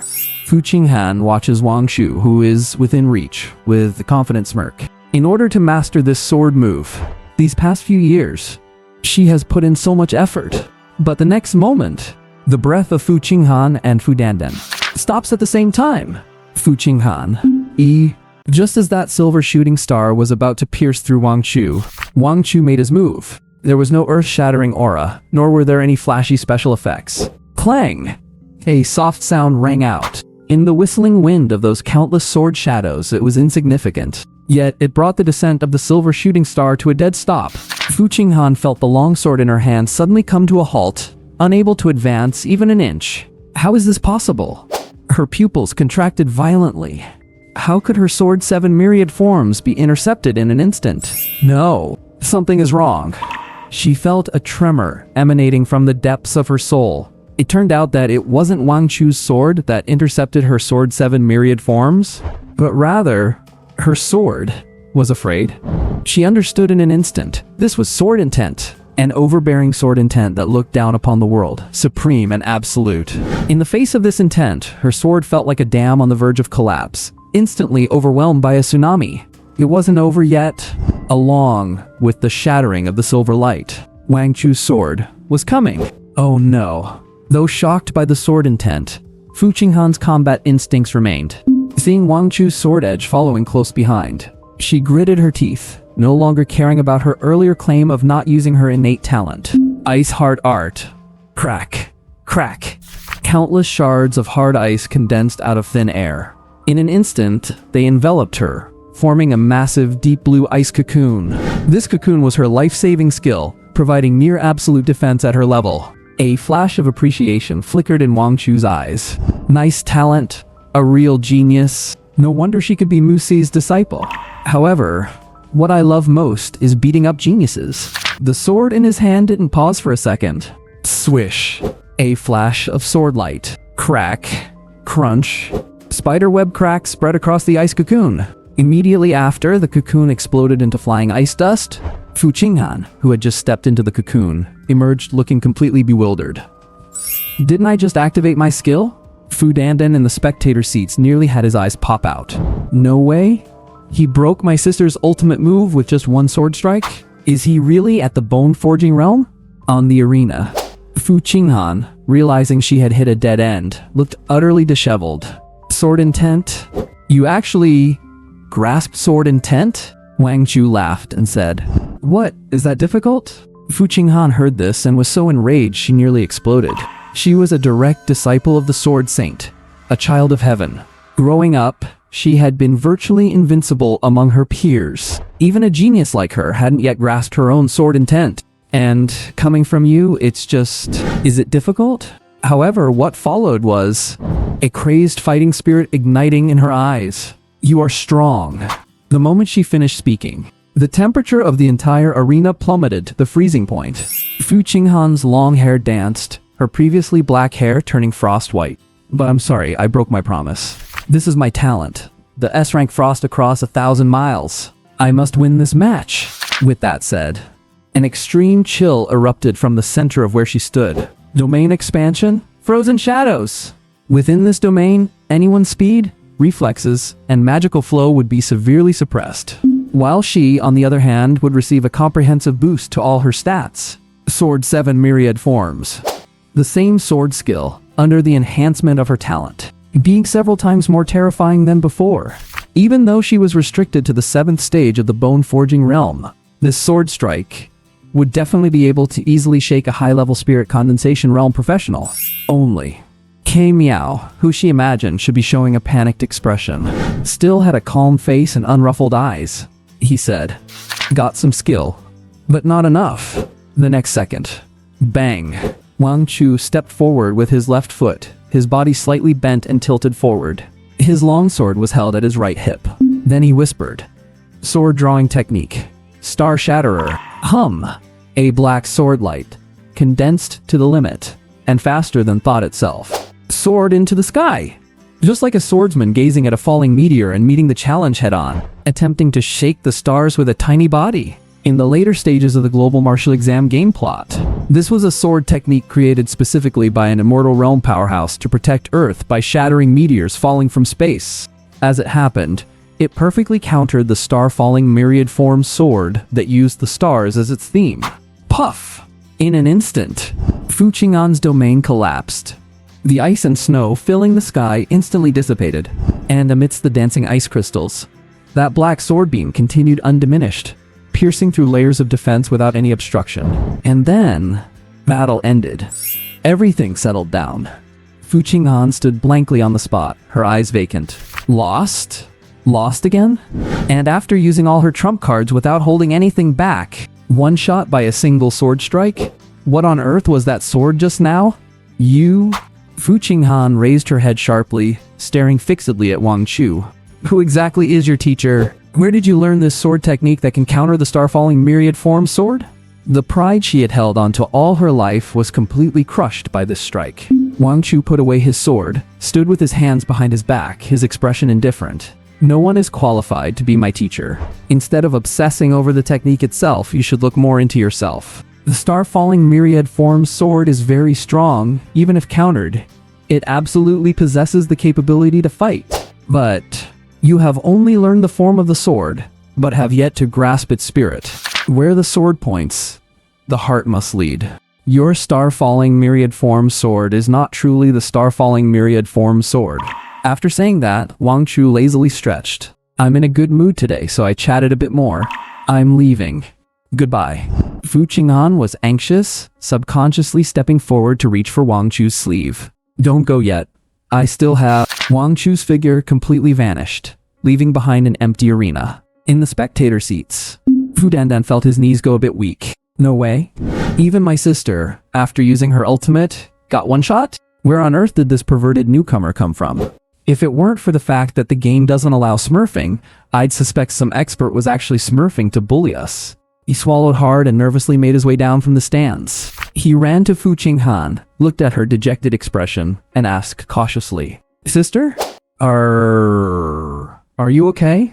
At this moment, Fu Qing'an was bowing her head, the hand holding the sword still trembling violently. She didn't speak. She just stared at the spot where Wang Chu had disappeared, her eyes filled with complex emotions.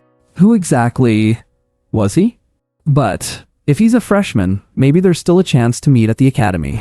A long time later, she slowly raised her head, a flame burning in her previously cold eyes. "My sword must become stronger. Dandan."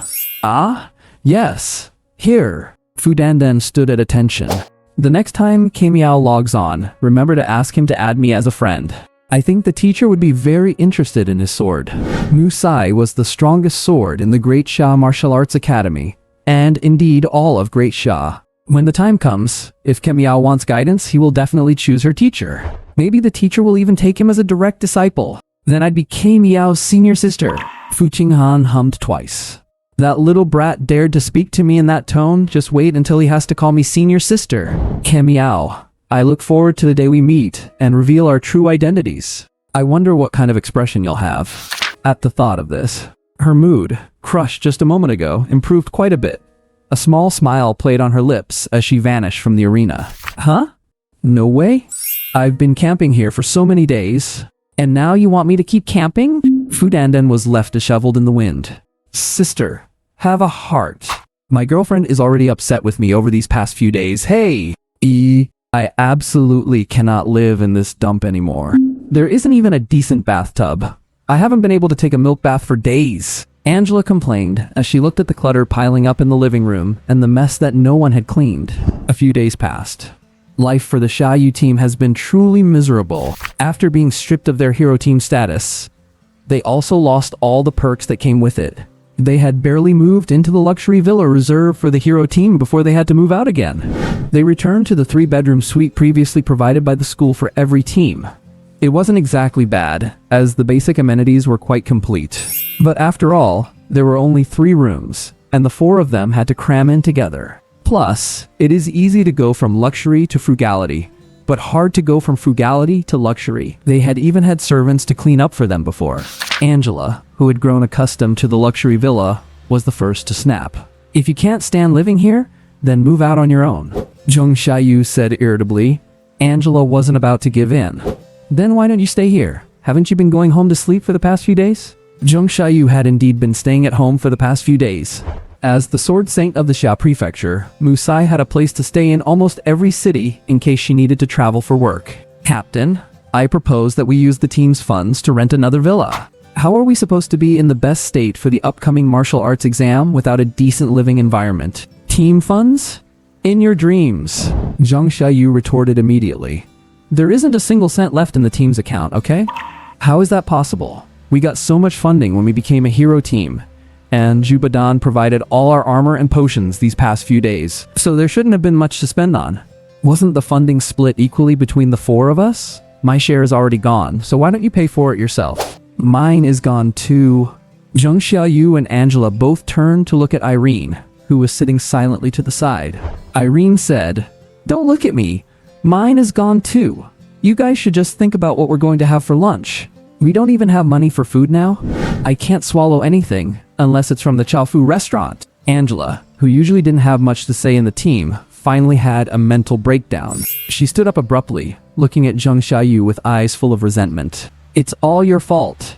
Zheng Xiaoyu, all of this is your fault. We were already a hero team, but you had to go and kick Wang Chu out. And then you brought in that unreliable Jubadan. Now, even he has run off. The martial arts exam is only a few days away. Who are we supposed to find to fill in for us? And another thing, I've been wanting to say this for a long time. Don't you usually act like you're so much better than everyone else? How come you got absolute crushed by Wang Chu in the individual matches? You made me a laughingstock of the whole school along with you." This string of insults, especially the mention of being crushed by Wang Chu in the individual match, pushed Zheng Xiaoyu over the edge. "Shut your mouth. Angela, who are you playing the innocent victim for? I asked for your opinion back then, and you agreed to it too. What? Now that you see him riding high, are you planning to run over and cozy up to him? Just look at yourself, a pathetic angel kicked out of the angel clan. What use are you? Do you think he would even want you?" Angela's face flushed red. "I was under your threat at the time. I had no choice but to..." Enough. Irene, who had been silent on the side, finally couldn't take it anymore. "Stop it. What's the point of fighting? Li Shuiqing has been cooped up in her room for days like she's had some kind of shock, and that's bad enough. The martial arts exam is almost here. Are we going to disband the team? Disbanding does none of us any good. At this point, we must work together to find a way to achieve good results in the exam. Captain, didn't you say the Sword Saint is in Huaihai City recently? Ask her for some help. Who would dare not do her a favor? If that doesn't work, at least make the school get us a villa to stay in." As soon as these words were out, Angela calmed down. She had almost forgotten in her anger that Zheng Xiaoyu's mother was the Sword Saint, Musi. There is no benefit in falling out with her. Zheng Xiaoyu took a deep breath, calming her rapidly heaving chest. "Fine, I'll try." With that said, she left without looking back, away from a place she didn't want to spend another second in. "Mom, I'm home." Zheng Xiaoyu called out listlessly upon returning home. She saw Musi's shoes at the door and knew she was home. Click. The bathroom door opened. A wave of steam with a faint floral scent drifted out. Shortly after, Musi walked out in silk pajamas, drying her wet long hair. "Mom, why are you taking a bath in the middle of the day?" Musai was a bit embarrassed, not expecting Zheng Xiaoyu to be home so early. "I just finished practicing. I was all sweaty." "Oh, I see." Zheng Xiaoyu nodded. Then she suddenly froze, staring blankly at her mother. Musai, fresh from her bath, had a glowing complexion and flawless skin. Her usually pale skin was flushed with a healthy glow, as if she were radiating light. She was giving off an unprecedented sense of vitality. Something felt different than before. "Mom, why do I feel like you've become even more beautiful than before?" Do I?" "Yes. And Mom, I felt like you've been a lot gentler lately, and you've been smiling a lot more too." "Mom, have you been dating someone?" Mom, are you, by any chance, seeing someone?" The lazy, content smile that had been on Musai's face froze instantly. What are you talking about?" Musai's fingers nervously twisted together. She hadn't expected Zheng Xiaoyu to say something like that. She suddenly felt like someone who had been caught doing something forbidden. Her legs rubbed against each other involuntarily, and her gaze began to drift. Just how old do you think your mother is?" "I'm almost 40. Why would I be dating?" She turned away, her ears already burning red. "Oh, really?" Zheng Xiaoyu narrowed her eyes. "Mom is acting suspicious. As a sword saint, Mom is usually always wearing a cold face. Since when has she ever shown such a bashful expression?" "I was right." She leaned in with her hands behind her back, a curious and gossipy expression on her face. "Oh, come on, Mom, don't be shy. I'm an adult now. I get it, I totally get it. Ever since I can remember, it's always been just you taking care of me. Although I don't know what my deadbeat father looks like or where he went. I know it hasn't been easy for you raising me on your own." As she said this, Zheng Xiaoyu sighed softly. "Out there, you are the high and mighty sword saint of the Shanghai realm, revered by everyone in the Daxia prefecture. But at home, in my heart, you are just my mother, an ordinary woman. Your life shouldn't just be about the sword. You deserve to be cherished and loved." She reached out, patted Musi on the shoulder, and smiled. "Mom, you can rest easy. If you really have found someone you like, your daughter will absolutely support you. I give you my full support, heart and soul." Watching Musai's face turn even redder, and seeing her flustered, helpless expression, Zheng Xiaoyu giggled with a wide, mischievous grin. "Mom, stop pretending. I heard that when a woman hasn't done that for a long time and starts up again, she looks like a flower that's been nourished, getting prettier and prettier. And with all your strange recent behavior, plus the fact that you suddenly started staying in Huaihai, I'm certain you must be dating someone. Please call me Detective Xiaoyu." Under Zheng Xiaoyu's relentless questioning, Musai's face was completely crimson. She pretended not to hear and ran toward the balcony, with Zheng Xiaoyu chasing after her, winking and nudging. "When are you going to bring him home for me to see? A man who can catch the eye of the prestigious sword saint? He must be outstanding, right? Could he be some big shot in the Rio realm? Wait, no, there are only 1 or 2 people in the Rio realm in the whole Daxia prefecture.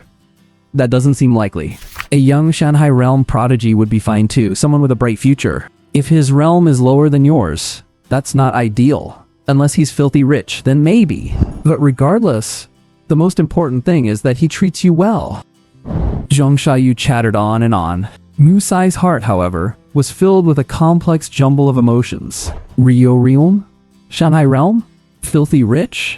The young and handsome face of Wang Chu floated into her mind. He didn't meet a single one of those criteria. Yet, her heart was thumping wildly. Dating, huh? To tell the truth, after spending these past few days with Wang Chu, she had gained a much deeper understanding of him. Not just about his physical attributes, but in every other aspect as well. The reason Wang Chu saved her in the beginning wasn't because she was Musi. If anyone else had been in danger, he would have helped and saved them without the slightest hesitation. Wang Chu was just that kind of upright and kind-hearted boy. So wonderful that it makes your heart ache. At first, she had been helping to treat Wang Chu's poisoning out of guilt and gratitude. She had never experienced anything like this before. Even as a Shanghai realm expert, she felt afraid, nervous, and shy. But despite that, when faced with her clumsiness, every time Wang Chu was receiving treatment, even though he was suffering from excruciating snake venom, he still cared about her feelings and took careful, gentle care of her. During many of the rest periods after the treatments, she would curl up in Wang Chu's arms, feeling the strong, steady heartbeat of an 18-year-old, listening to Wang Chu tell stories about his life. She began to realize someone had broken into her dull, decades-long life of cultivation, starting to shake the foundation of her rock-solid heart of the sword. Gradually, in front of Wang Chu, she began to have moments of fluttery heartbeats. That feeling was drawing her in, but Musi lowered her eyes, her eyelashes trembling slightly, and she let out a quiet sigh. Reality was cruel. That was an uncrossable chasm. Wang Chu, he's from the same generation as Zheng Xiaoyu. I'm old enough to be his mother. How could there be a future with this kind of gap? How could this ever be blessed? A young man like Wang Chu, he would only be a good match for someone just as outstanding as Ning Juqing, wouldn't he? And my relationship with Wang Chu. I'm not even an older woman taking advantage of the situation. Mostly. It's just a doctor-patient relationship, helping with treatments to repay a debt of gratitude. Thinking of this, Musai's mood inevitably dipped. Her earlier good mood dissipated for the most part. The next second, she shook her head violently, trying to toss those messy thoughts out of her mind. Why am I overthinking this? I only did what I had to in order to help him detoxify. This is just treatment. Right, it's just treatment. Once another 10 or so sessions pass, and the poison is completely gone, our relationship will come to an end. By then, we'll go our separate ways. Between us, there will be nothing left. Musai took a deep breath, forcibly suppressing the palpitations in her heart. Alright, stop guessing, there's nothing like that going on. She paused and added, if that day ever comes, I'll introduce him to you. Zheng Xiaoyu might not be her biological daughter, but she is family, so it would be right for them to know each other. Afterward, Musai pushed Zheng Xiaoyu's hand away and changed the subject. What about you? Why are you back so early today? Don't you have training with your teammates? The martial arts exam is starting soon, and you have time to gossip about me? At the mention of this, Zheng Xiaoyu's expression fell instantly. She plopped onto the sofa, looking deeply annoyed and aggrieved. Mom, don't even ask. I told you when I called a few days ago, but you were busy and probably didn't pay any mind to it. Not long ago, because of that unlucky incident where our team was attacked by the robed figures, the school revoked our Brave Squad status. Not only was our villa taken back, but all our resources were cut off too. Now we're crammed into that shabby apartment. Nobody can get a good night's sleep. My teammates? They do nothing but complain all day. It's so annoying. She looked up at Musi with eyes full of expectation. Mom, could you do me a favor? Could you talk to Zhang Yan, the commander of the Huaihai City Demon Suppression Army? Ask them to give our Brave Squad status back, won't you? For you, it's just a matter of saying one word. I already guaranteed it to my teammates, so you can't let me lose face. The second chapter today will be a bit late, or maybe this will be the only one. Musai was slightly taken aback. The other day? She tried hard to recall. It seemed that was indeed the case. Zheng Xiaoyu had called her that day and kept chattering on and on. But at that time, she was so nervous about not letting her daughter on the other end of the line hear certain strange sounds.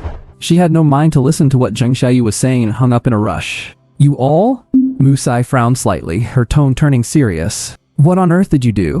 Why were you stripped of your Brave Squad qualification? After reporting the intelligence about killing the Orochi that day, she had left in a hurry without staying to learn more. At that moment, all she could think about was rushing to treat Wang Chu. However, although she didn't know the specifics, she knew the Demon Suppression Army wouldn't revoke a team's Brave Squad status for no reason, unless they had committed a very serious offense. Zheng Xiaoyu looked dismissive. She waved her hand with a relaxed tone. Ooh, it was nothing, really. Those people were just making a mountain out of a molehill. When we were taking the mock exam that day, didn't we run into an attack by a group of mysterious people in black robes? Our team encountered them too. We put up a fight. It's a pity that they were two high-level essence condensation realm professionals. How could we few be their match? We ended up losing, but it was a close one. Saying this, she even wore an expression of having lost with honor. And then we got caught, of course. Zheng Xiaoyu shrugged. Those black-robed figures gathered us together, ready to take us away. Later on, our team found an opportunity and took advantage of the chaos to escape. And just because of that, we had our Brave Squad qualification revoked by the Demon Suppression Army for no reason at all. Mom, Don't you think that's unfair? Took advantage of the chaos to escape? Musai's brow furrowed even deeper. She suddenly remembered what Zhang Yuan had told her that day. It was precisely because Wang Chu had dragged another student out of the portal at the last moment that he himself was sucked in and teleported to Shanchang. I heard. Musi narrowed her eyes. There was a student who stepped up at the time, not only saving many people, but also held out until the reinforcements from the Demon Suppression Army arrived. At that time, what were you and your team doing? What were we doing? Zheng Xiaoyu felt a bit unnerved by her mother's sharp gaze. She began to stammer, her eyes shifting away. It was so chaotic. How would I know what everyone was doing? That was it. Musai understood. Her heart sank to the bottom. An irrepressible wave of disappointment and anger welled up from within. So, you didn't have your qualification revoked for taking advantage of the chaos to escape. But because you deserted your post. You abandoned your teammates. Am I right? Caught on the spot, Zheng Xiaoyu flushed red and then white, becoming quite defensive. She retorted with her chin held high. Mom, how can you say we deserted our post? The enemy had 20 or 30 Essence Condensation Realm fighters. There were even Void Spirit Realm professionals among them. What good would it do for us students to fight back? Huh? Going up there would just be suicide. Besides, everyone in our Xiaoyu team has an S-rank talent. We are the future pillars of the Daxia Prefecture. Isn't it normal for me to order everyone to prioritize their own safety before we've had a chance to mature? As for those losers with only B rank or C rank talents, she curled her lip, looking perfectly entitled. If they die, they die. What does it matter? Anyway, they weren't of much val. Slap. Before she could finish her sentence, a resounding slap landed heavily on Zheng Xiaoyu's face. It left a bright red handprint right on her fair cheek. Zheng Xiaoyu was stunned. You hit me? I hit you because you deserve it. Musai's chest heaved with anger. Zheng Xiaoyu, do you have any idea what you're saying? What do you mean by what's the point of fighting back? What do you mean by it doesn't matter if those losers die? Musai looked full of disappointment and heartache. I didn't expect that you could say such things today. I told you a long time ago. Your talent, Heart of the Sword Saint, although only S rank, but its potential is boundless, not even losing to an SS rank. But why haven't you been able to unleash its true power? It's because you don't even have a true Heart of the Sword Saint. To run away like that, how can you face the sword in your hand? These words completely shattered the last shred of Zheng Xiaoyu's dignity. She broke down. Enough, she yelled hysterically. Always the same thing. From childhood until now, you've only known how to make me cultivate. Aside from that, have you ever cared about anything else regarding me? Other parents would pave the way for their children and give them the best resources. And you? You're the Sword Saint of Daxia Prefecture. Everything could have been solved with just one word from you. Yet you just watch as I get bullied? It was just a tiny qualification who would dare not show you respect. You wouldn't even help with such a simple favor. You just don't love me at all. All you care about is your sword. I hate you. Go live your life with your damn sword. After yelling this, Zheng Xiaoyu turned and rushed toward the door. Bang. The door was slammed shut. In the living room, dead silence returned. Musi stared blankly at the closed door, then sighed and slumped onto the sofa. She understands swords, but she doesn't understand her daughter's heart. I don't know how much time passed, but the vibration of a phone broke the silence. Musai came back to her senses. She glanced at the screen and answered the call immediately. She took a deep breath, trying to calm her emotions and adjust her breathing. She tried her best to make her voice sound gentler. Hello, Xiaochu. Has the snake venom acted up again? Where are you? I'll be there right away. On the other end of the line, Wang Chu's voice came through with a hint of teasing and laughter. Sister Musai, does that mean I can't look for you if the snake venom hasn't acted up? That's not it at all. Musai hurriedly denied it. She even forgot that just a moment ago she was firmly drawing a line in her heart, saying this was only a pure doctor-patient relationship. Then I'm relieved. Wang Chu smiled, his tone becoming expectant. Sister Musai, if you don't have anything going on this afternoon, could I have the honor of inviting you to go out for a while? Go out for a while? Musai held the phone, completely frozen. Could this be a date invitation? The warm noon sun filtered through the sparse leaves, spilling onto the street. Two figures, one tall and one short, stood side by side. One was straight and upright. The other had a curvaceous, stunning figure. Musai wore a white face mask and a black baseball cap, covering most of her face. As the sword saint of Daxia Prefecture, though not everyone would recognize her if she didn't cover up, she would certainly be identified. A simple white t-shirt outlined her breathtaking curves, revealing arms as fair and smooth as jade. She wore black athletic shorts on the bottom. Her long, firm, and flawlessly muscular legs were exposed to the air without reservation. This figure was simply criminal. Sister Musai. When he was a few steps away, Wang Chu called out excitedly and jogged over to her. Xiao Chu, Musai feigned composure, nodding and pulling the brim of her cap lower. Though inside, she felt a little flustered. After all, when they met over these past few days, it was basically always for treatment. Meeting like this, fully dressed, wasn't very common. Did you have anything urgent to ask me out today? Didn't we just, have a treatment session this morning? The snake venom shouldn't be acting up that fast, right? Wang Chu had called her out so suddenly today. It made her think about it the whole way here. She just couldn't figure out what exactly Wang Chu wanted to do. The next second, Wang Chu gave a smile as bright as summer sunshine and said, "I missed you." As soon as those 4 words were out, Musai completely exploded, her mind buzzing. Her fair face, hidden beneath the cap and mask, flushed deep red instantly, visible to the naked eye. The blush spread from her ears down to her neck, and even her collarbones turned a soft pink. This direct approach was way too intense. Completely stunned this battle-hardened sword saint. When in her life had she ever heard such things? However, before she could regain her senses, a thick, warm hand had already taken hers. Musai's hands were somewhat rough, with calluses on her fingertips and palms from years of gripping a sword. But Wang Chu didn't mind at all. Their fingers interlaced, held perfectly tight. The warmth of his palm traveled through her fingertips, reaching deep into her heart. As a sword saint of the Shanghai realm in Daxia Prefecture, Musai, who didn't even blink when facing the terrifying void creature Yamada no Orochi, at this moment, her palms were actually starting to sweat. Let's go, Sister Musai. You spend every day training and killing monsters, you rarely get to go out and shop, right? Take the day off today, lend me your time, and let's walk around together. Musai was led away by him, feeling dazed and having no idea how to resist. Or rather, deep down, she didn't want to resist at all. Along the way, the two of them were like a couple deeply in love, walking and stopping, sharing the same street snacks and drinking from the same milk tea. He even got her to take several close-up selfies together. Musai felt her heart had never beaten so fast or so erratically as it did today. Not even that first time she helped Wang Chu with his treatment had she been this nervous. Sister Musai, let's look around in here. Before they knew it, they had arrived at the busiest commercial center in Huaihai City. Musai looked up and saw it was the Qian family trading firm. Xiao Chu? Musai asked with some confusion.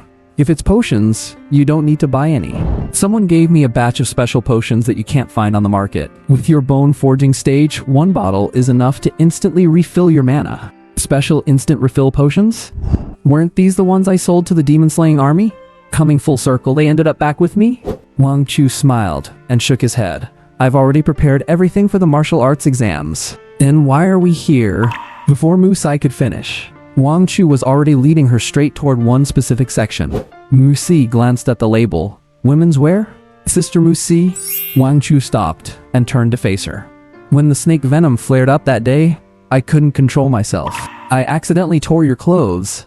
So today, I want to buy you a new one to make up for it. Wang Chu was referring to the day he was first poisoned. With the venom taking hold, Wang Chu couldn't worry about much else. Recalling the scene that day, Musai blushed and said, "It's fine. It was just a piece of clothing." No. Wang Chu looked down at Musai. As their eyes met, he said somewhat shyly, "Sister Musai, do you really need me to say it out loud? That I want to see you wearing various pretty clothes for me? Is that what it'll take? Wear various pretty clothes? For you to see?" Musi's breath hitched instantly. Various images couldn't help but flicker through her mind. When did I say I would wear them for you? She let out a shy, soft huff and averted her eyes. Her mouth said no, but her body was honest. She obediently let Wang Chu lead her inside. No one would have expected that the renowned sword saint of Daxia Prefecture, Musai, had been reeled in completely, oblivious to the world around her. Welcome to the Qian family trading firm. As soon as they entered the women's wear section, a beautiful figure approached them. Qian Yingying was wearing a dark green cheongsam today. The slit was cut very high, and as she walked, her long, fair legs were tantalizingly visible. She glanced at Wang Chu, a flicker of hard-to-detect coquettishness and resentment in her eyes. Honored guests, I am Qian Yingying, the manager of the Qian family trading firm in Huaihai City. How may I help you today? Wang Chu smiled and pointed to Musai beside him. Please help her pick out some pretty clothes. Qian Yingying looked at Musai, who was holding Wang Chu's hand like a shy young wife, and felt a bit envious. But maintaining her professional demeanor, she followed Wang Chu's initial plan. Your girlfriend has such a wonderful temperament and figure. She would look good in anything. Girlfriend? Hearing this, Musai's nerves tensed up instantly. She lowered her gaze and snuck a glance at Wang Chu beside her. He actually didn't deny it? Was he tacitly agreeing? Soon, Qian Yingying swayed on her heels, browsing through the gorgeous garments until she picked out a white cheongsam with golden cloud patterns. What do you think of this cheongsam? It really suits your girlfriend's temperament. Wang Chu looked at Musai and asked, How about it? Do you like this one, Sister Musai? After such a continuous string of combos, how could someone like Musai, who had been single her whole life, have any strength to resist? She looked at Wang Chu with liquid eyes and nodded gently. If you like it, I'll go try it on. Go ahead, you'll definitely look great in it. Watching Musai walk into the fitting room and draw the curtain, Qian Yingying leaned in close to Wang Chu, pouting, just about to speak. Shh. Wang Chu pinched her waist and pointed at his phone. Qian Yingying understood immediately and picked up her phone to type. Sword Saint Musai is a powerhouse of the Shanghai realm. If they talked out loud, she would hear every word. As you wished, master. I specially picked a cheongsam one size smaller. Won't you praise me? Well done. It's just... Master, you brought another woman to show off in front of your other woman. Is this really okay? I feel like a useless ex-girlfriend now. Silly. What do you think I'm doing all this for? Guess who she is? Who is she? Her name is Musai. You should have heard the name. Musai? Wait, don't tell me you mean the Sword Saint of the Shanghai realm, Lady Musai? No way, master? You managed to hook someone like that? My god. Just as the two of them were playfully teasing each other, inside the fitting room, Musai's voice suddenly came through, sounding anxious and tinged with a shyness that was hard to express. Xiao Chu. The zipper in the back seems to be stuck. Could you come in and help me? One more chapter coming. Poor useless lullaby. Musy, I am coming in. Wang Chu reached out and gently pulled back a corner of the dressing room curtain. Swish. The curtain fell back into place. Before his eyes was a scene enough to make any man's blood boil. Musy was standing in front of the floor-length mirror with her back to him. To make trying on the clothes easier, she had casually pinned up her waterfall of long hair. A few loose strands fell by her ears, exposing her swan-like neck completely to the air. Further down was a large expanse of back, as delicate as mutton fat jade. Under the dim and intimate overhead light, it glowed with a captivating luster.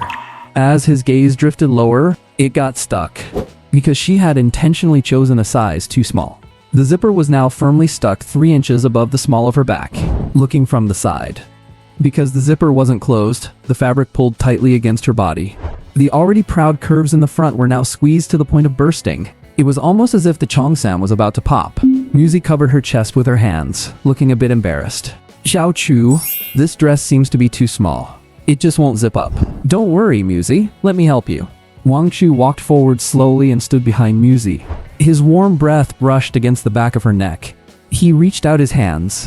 His fingertips trembled slightly as they slowly glided across her fair skin.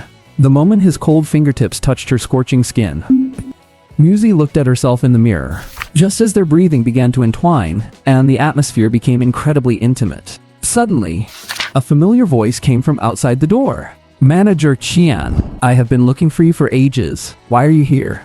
That voice is... Xiaoyu? Musy's eyes instantly cleared up. Why would she be here? Right outside the curtain?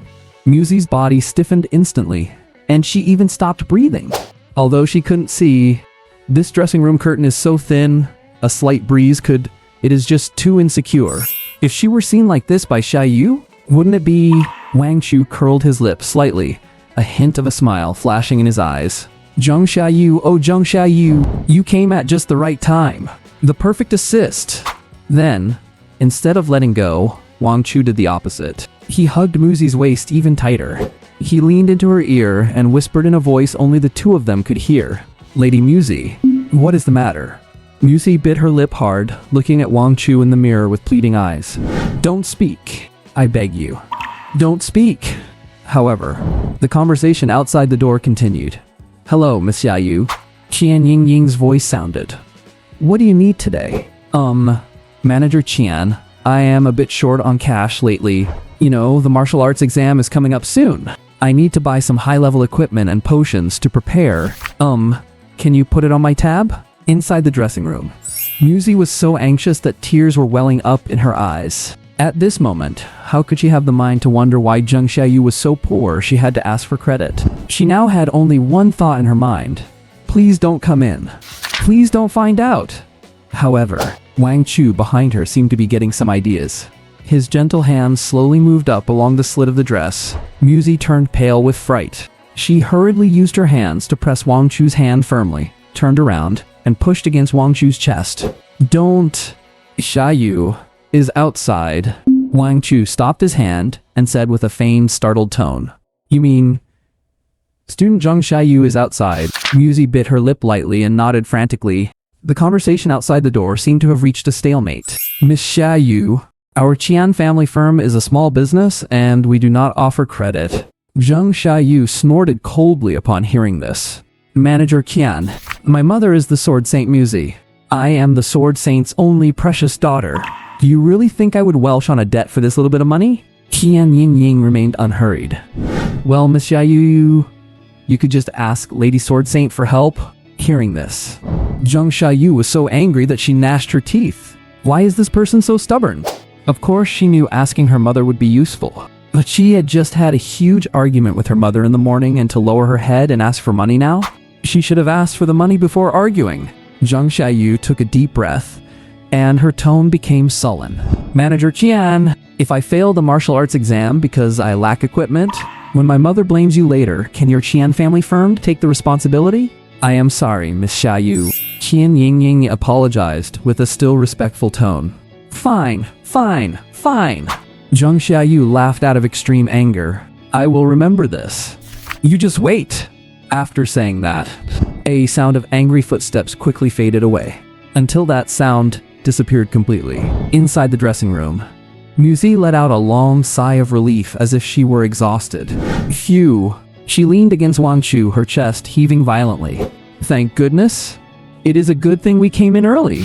If it were a few minutes later, and Xiaoyu had bumped right into us, the scene would have been unimaginable." "Xiao Chu?" Muzi raised her head, her eyes a bit dazed. "Let's leave quickly. I am afraid she might come back."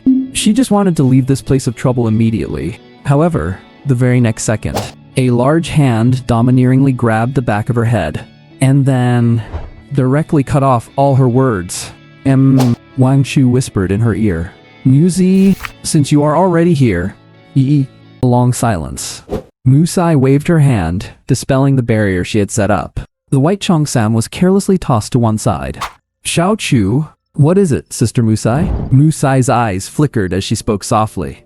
I did it to treat you, but just now, your snake venom didn't even flare up. And yet, She paused, finding it difficult to put into words. "Xiao Chu, if it wasn't for the sake of treatment, we shouldn't have had this kind of relationship. We can't make this mistake again. Let this be the only time." Watching Musai as she seemed to be comforting herself, speaking more to her own heart, Wang Chu pulled Musai into an embrace and said softly, "I'm sorry, Sister Musai. I lost control for a moment. I'll listen to whatever you say." "Heh, what a hypocritical sword saint you are. You were obviously making such a loud noise just a moment ago. Entering your sage mode now that it's over, huh? Fine. I've decided, from now on, I'll dub you the Oho Sword Saint." Seeing that Wang Chu didn't object, but instead accepted her proposal, Musai looked at the handsome, gentle, and considerate Wang Chu in the full-length mirror, her expression complex. She felt even more unsettled inside. It was her own idea, to not make mistakes again, that they shouldn't have this kind of relationship except for treatment. But why did you agree so readily? Could it be that you don't have any thoughts about our relationship at all? Couldn't you have fought for it a little? At the thought of this, Musai suddenly felt a bit aggrieved. I am a sword saint of the Shanghai realm. To save you, I gave myself entirely, and it was my first time too. Because of that, I've been chased by that girl Ding Yurong for days asking for gossip.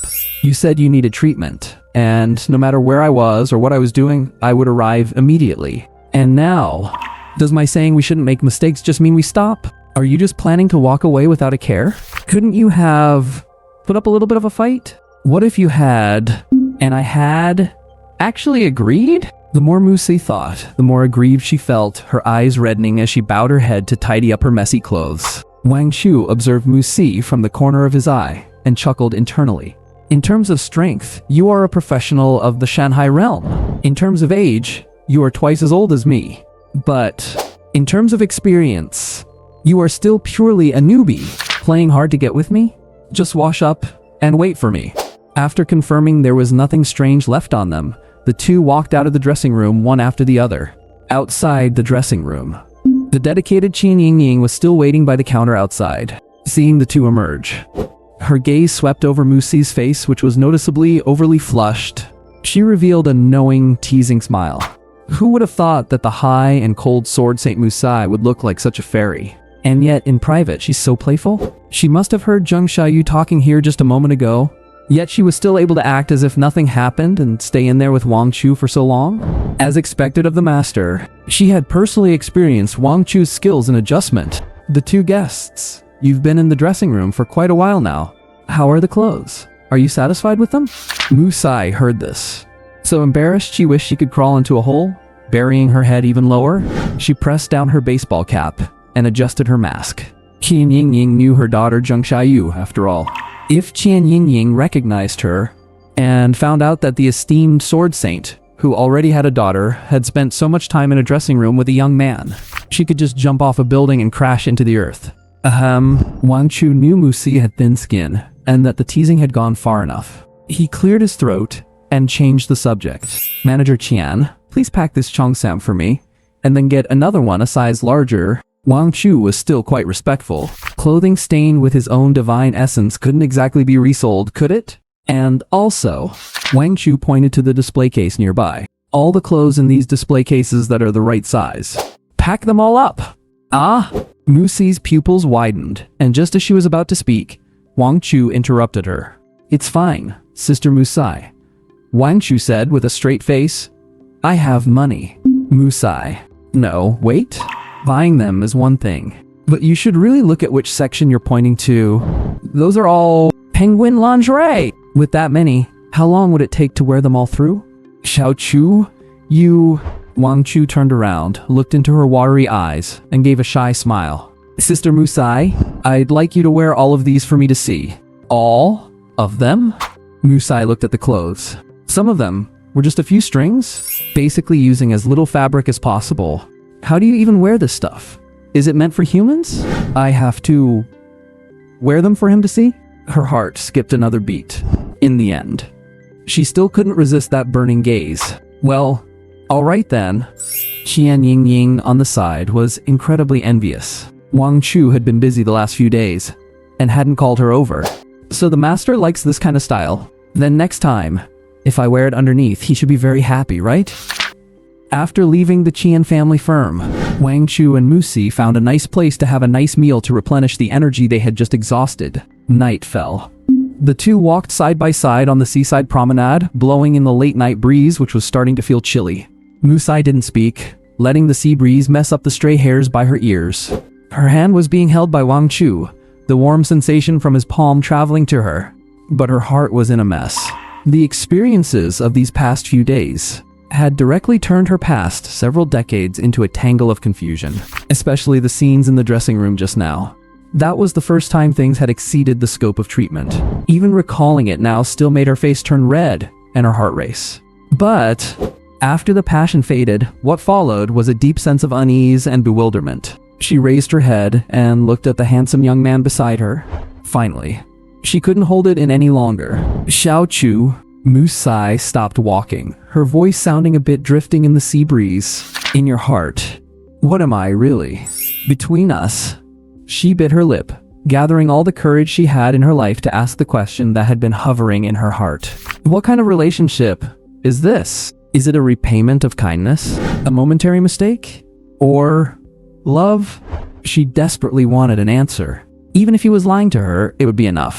However, facing that burning gaze, Wang Chu didn't answer right away. He just looked at the lighthouse in the distance, a faint smile on his lips, and changed the subject. Sister Musai, the night scenery is so beautiful tonight. Silence. The light in Musi's eyes gradually dimmed. It was as if a basin of cold water had been poured over her head. Her heart went cold halfway through. Wang Chu didn't answer. That already was his answer, wasn't it? Musai, what exactly were you expecting? I've told you many times, you are old enough to be his mother. Perhaps to him, I really am just a tool for treatment. But if I'm just a tool for treatment, why did you have to treat me so cheaply just now? An indescribable sourness and grievance rushed to her nose. Musi lowered her head, not wanting Wang Chu to see the disappointment and the little tears about to fall from her eyes. She took a deep breath, trying to pull her hand away from his broad palm. I'm a little tired. I want to go back now. However, just as her hand was about to slip away, that large hand exerted force again, fingers interlaced tightly. Wang Chu's slight strength meant nothing to her, as she was a master of the Shanghai realm. It was like a mayfly shaking a tree. But, let me go. Her voice held a tremulous, weeping tone, her brows lowered, and she didn't dare to look into Wang Chu's eyes at all. Sister Musai, just wait a little longer. Wang Chu's voice was exceptionally firm in the sea breeze. Let go. Musi felt even more aggrieved, tears already welling up in her eyes. She realized how useless she really was. In the end, the one who didn't want to let go was herself. At that moment, whoosh! A sharp, whistling sound suddenly tore through the silent night sky. Immediately after, boom! A fireworks display, incredibly magnificent, suddenly exploded in the night sky above them. Colorful lights instantly illuminated the seaside. Musai was startled and instinctively looked up, the fireworks illuminating Musai's stunning, tear-stained face. Before she could react, boom, boom, boom! Countless fireworks rose into the air one after another, blooming into a grand meteor shower in the night. And Wang Chu, against the backdrop of the sky full of fireworks, pulled her into his arms and held her tightly. He leaned down, whispered into her ear, his voice incredibly gentle. Sister Musai, happy birthday.